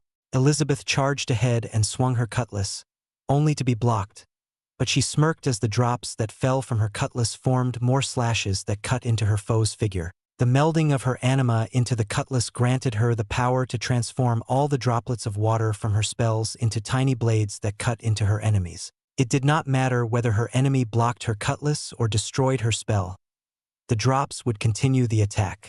Realizing the horrific powers of Elizabeth's meld stage, the red-armored man burst with flames surrounding and forming an armor of fire. The little water slashes evaporated from the heat, and he answered in kind. With their blades locked against each other, heat rose from his two swords, distorting the air and expanding toward Elizabeth. Although the powers of anima could not be seen with the prinstick, Elizabeth's instincts screamed at her to fall back. She stepped back, but some invisible heat waves touched her, and she felt her skin burning as she was cut on her shoulders, but no blood spilled as the wounds burnt instantly. His meld stage makes the heat waves emanating from his swords into a sharp blade of their own. Elizabeth poured water on her wounds to cool them off. Her face remained cool even through the burning pain from her shoulders. Each drop of water becomes a blade. How tricky! The red-armored man narrowed his eyes under his helmet. Flames still burned brightly on his armor. He raised his blades and used a spell to create large blades of flame that stretched out several meters and swung. Elizabeth saw the heat waves from the two large burning blades extending out further. She dodged long before the fires could reach her because the invisible heatwave blades closed in on her. Humph! The red-armored man turned his swords and changed directions toward her. He did not need to move his swords widely, only adjusted them slightly to let the large heatwave blades reach her. Staring coldly at the heat waves that continually chased her and at the red-armored man who leisurely twirled his swords around lightly like a composer of an orchestra playing a soft, mellow song while she moved around like a headless chicken, Elizabeth clenched her teeth with unbridled rage. This man with a lower grade 2 anima dared to behave so arrogantly. She would let him know the true difference between their powers. She clenched her sword with her hands and dashed through the air, cutting through the heat wave. The constant droplets that fell from her blades sprinkled all around her into slashes, parting the heat. She arrived before her foe in mere moments and stabbed her cutlass straight. The heat wave became more intense the closer she got, but her endless droplets rained down on them. Elizabeth clashed against the red-armored man with a vicious smile. Her grade 7 meld powers easily overwhelmed his paltry heat wave and rained down more slashes which failed to get through his flame armor. Heat waves fought against water droplets. Cutlass sparked against two swords. In the end, Elizabeth overwhelmed him and cut off his arm, which became a shredded mess from the droplets. "Coo!" The red-armored man groaned in pain and tried to fight on, but his other arm was cut clean off and met a similar fate to the other. His figure looked weary with no arms. Elizabeth did not let up and slashed ahead, intent on cutting the man's legs off. She had to take this person alive to interrogate and find out everything about their operation and, most importantly, who they worked for. As her cutlass sliced a leg off, Elizabeth heard the defeated laughing of the red-armored man. He suddenly burst into flames in front of her eyes, and his eyes spiked erratically. You've won. Truly a master of swordsmanship. I spent many years honing myself while progressing slowly, but it was all for naught. The red-armored man spoke as his armor melted. Killing yourself? I won't let you. Elizabeth unleashed a large burst of water to wash away the flames. You won, but this is only the start. We have already finished our objective here. This beast tide was nothing more than a distraction. I may have lost, but the victory will belong to us. Ha ha ha. The red-armored man exploded. Elizabeth cut through the explosion and closed in, but it was too late. Elizabeth wiped her sweat from her brow and gazed at the ashes of the red-armored man. Not even his armor was spared from the horrific flames that consumed their master. Her mind filled with worry about his ominous words before being engulfed in flames. A whisper that refused to go away, telling her that this was only the beginning of something more. With a forceful shaking of her head, Elizabeth tossed those words to the back of her mind for later and stared at the pulsing stone pillars, glowing with streams of iron connecting them. Destroy! Elizabeth slashed a full circle of water, and every drop transformed into deadly slices, overwhelming the stone pillars and reducing them into nothing but dust from the innumerable slashes. As the pillars fell, the sandy island and the waters around it trembled as a loud groan reverberated through the ocean. She nodded in satisfaction at the desolation and turned toward the direction of Portland Island. Need to help with the clean-up? Elizabeth burst ahead, flying so fast the waters underneath parted into waves. She could only pray that little M, the others, and Portland Island were still fighting on. Please be alive. The battle at Portland Island raged on as they continued to fight for their homes and lives. Celestina breathed heavily. Despite her use of Inawaken and the short rest in between each battle, the continuous fighting had taken its toll on her. An Exalt beast crept up behind and opened its jaw. Sister! Charles charged in and sliced the beast apart. His face no longer held the same calm he usually had, but exhibited the ordeals they had gone through. How many beasts have they killed? So many, yet they were never ending. Charles, if the situation gets too bad, flee. Celestina clasped her brother's shoulder and stared dead into him. But that is an order. Celestina turned around and fought with her dragon anima. She refused to give up here. Report. Another wave of Exalt beasts is coming. A scout relayed the situation to her. Damn, Celestina panted. Was Portland doomed to fall here? She gripped her rapier to the point of drawing blood, but a glimmer of hope finally showed itself. The Exalt beasts are acting strange. She saw the Exalt beasts before her shake around as though struggling with something until they stared blankly around as though they were lost. Update. The incoming waves have retreated. They've scattered and are going back into the depths. Another scout shouted. How is this possible? Philip looked confused. No time to figure that out, Eleanor shouted. Keep fighting. The situation is still bad. Serena threw her 2 axes. Thank goodness. Celestina looked relieved, with tears streaming from her eyes. She quickly wiped her tears and stared with fierce eyes. She turned to the scouts. Relay this to all battlefields. The beast tide had stopped. These monsters here are the only ones left. Tell them to hold on. The scouts bowed and sprinted off. Celestina laughed and fought with renewed hope. Charles, Philip, Serena, and Eleanor rushed out with her. In the night Exalt battlefield, Robert decimated his foe, leaving only squished remains. He chuckled at the Exalt beasts in the distance that scurried away from Portland Island. Many night Exalts were exhausted, so he held back as many night Exalt beasts as possible. Hold on, Robert shouted. Hope has been rekindled. You will. The others shouted in response. Rufus laughed with tears in his eyes, choking through some blood. The fearsome foe in front of him was riddled with wounds. Portland Island shall not fall. Do not let these beasts pass to our homes and families. The fighting grew more fierce as the humans fought with all their strength, with a vision of victory. The confused Exalt beasts, freed from the pillar's effects, staggered but regained their ferocity and fought back. Despite their newfound hope, the defenders fell one by one as they were still outnumbered. But at the late hour of the day, The sound of a horn reverberated from a distance. In the skies above, 3 massive airships bearing the draconic flag of the Empire appeared from the clouds. "Look!" someone called out. Tears streamed from his eyes. "Reinforcements! Our long suffering is over. Look up at the skies and see our salvation." "Took them a while," Celestina grumbled while being carried by Charles. She had overdone it and could not move.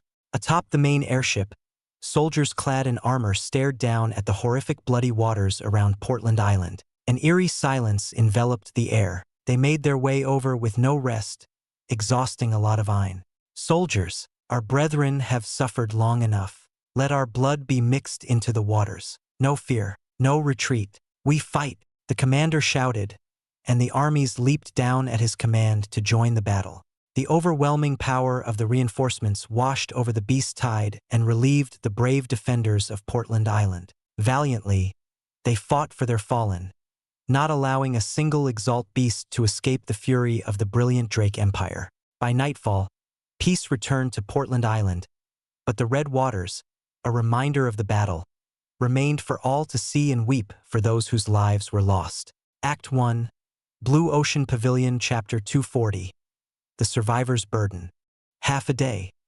It took half a day for Oscar and the others to travel from their island to Portland Island. Without going the roundabout route from earlier to inspect all the odd locations Elizabeth had marked, their boat steered straight to their destination, cutting the time down. But their faces, brushed with relief and delight of returning, turned to horror and disbelief at the dense red ocean around Portland Island.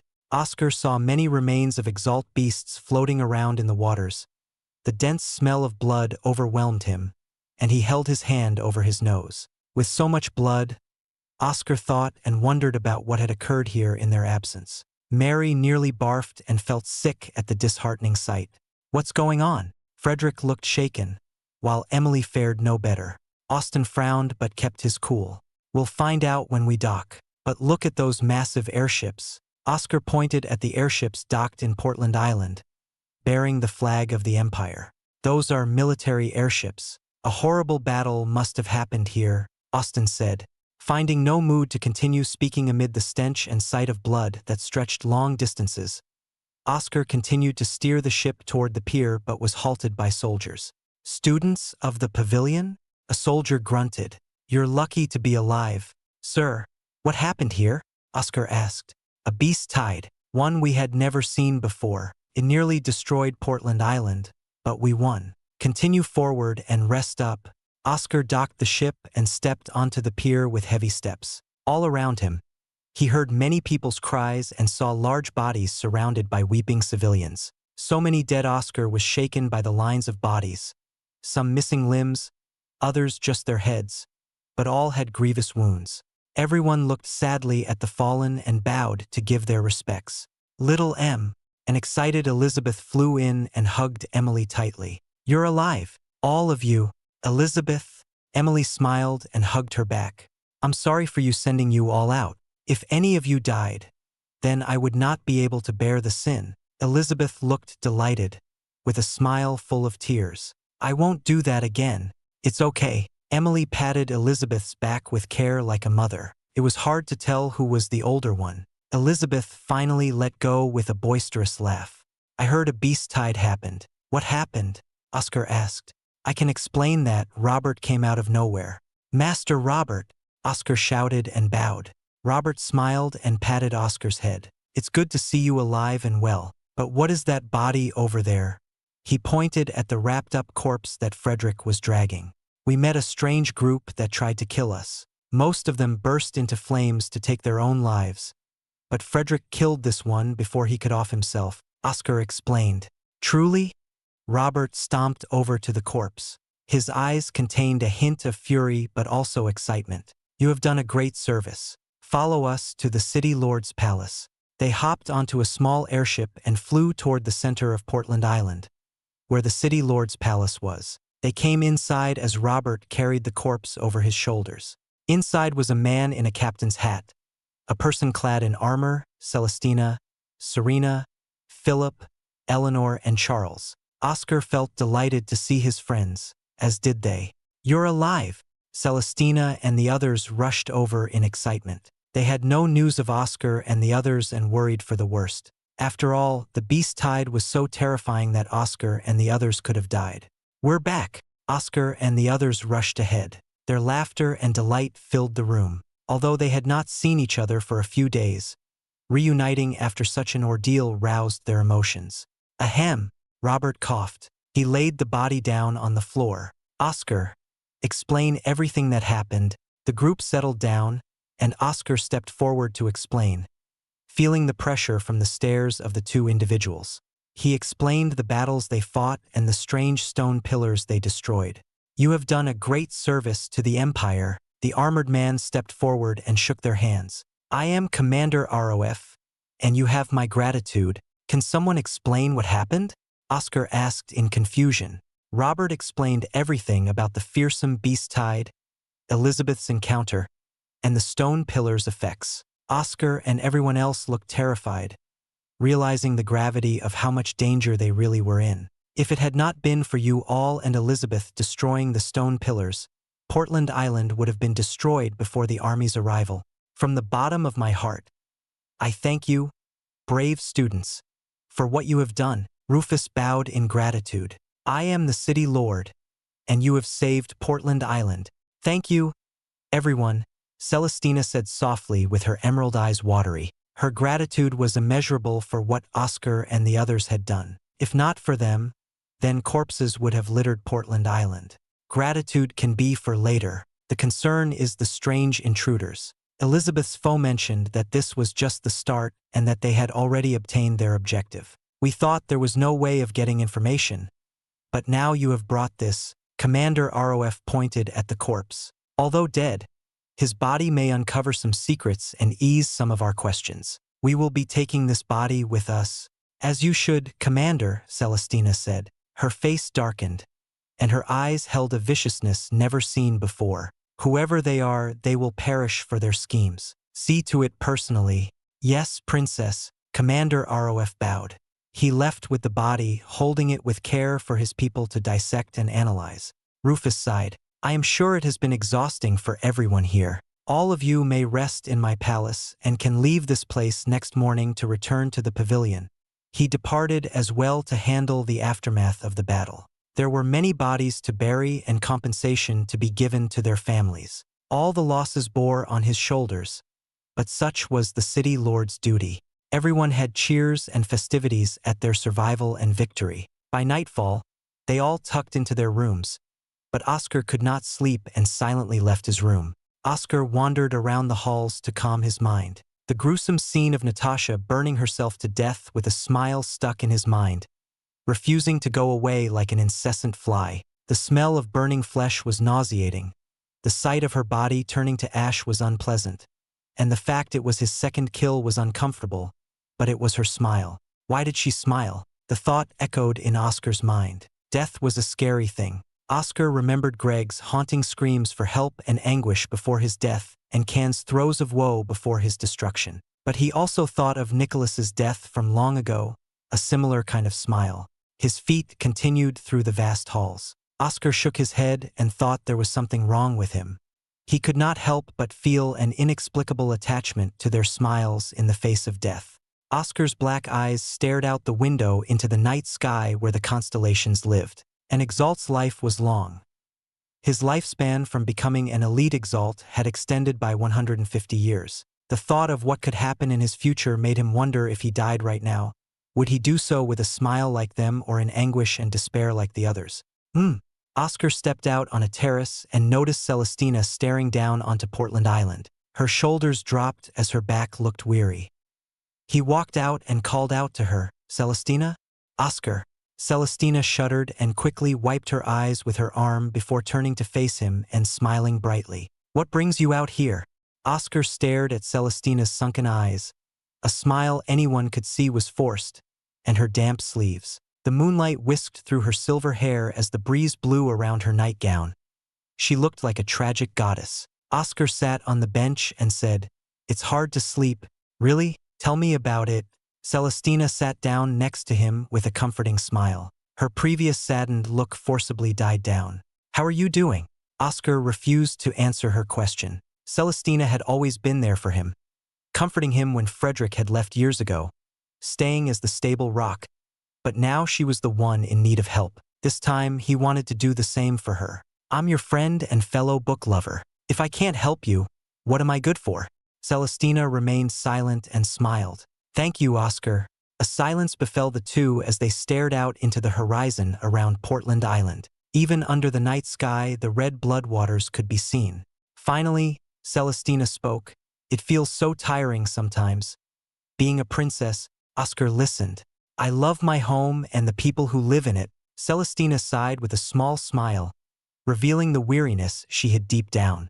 But sometimes the burdens get too big. What sort of burdens? Oscar asked. Celestina didn't answer but stood up and stepped over to the edge. She bowed deeply to Portland Island, its people, and the fallen who defended it with their last breath. Her mouth parted with a small whisper. I'm sorry. Oscar gazed at this scene with a heavy expression. He stepped up and bowed with her. Celestina chuckled and patted Oscar on the shoulder. So, what went on with you? In the end, she never fully told him what bothered her, but Oscar understood what ate at her inside. In the end, it was too much burden for her to order people to fight to the death. Each death must have weighed heavily on her shoulders. He decided to help take her mind off it by answering her question and telling her about Natasha's strange smile before death. Celestina seemed deep in thought after hearing Oscar's words. Do you think the people who fought today were the same? I don't know, Oscar answered as Celestina winced, but I would like to believe that they did. They fought and died with smiles, knowing they fought for you and their home. Celestina perked up and stared at Oscar with her emerald eyes. This time a smile blossomed on her face, a real smile. Thank you. She stood up and walked toward the exit. You should get a good night's sleep as well. Don't overdo it. Oscar smiled, seeing Celestina's mood improving. Don't worry, I'll only be a bit longer. He stared up at the moon, shining dimly in the night. How pretty,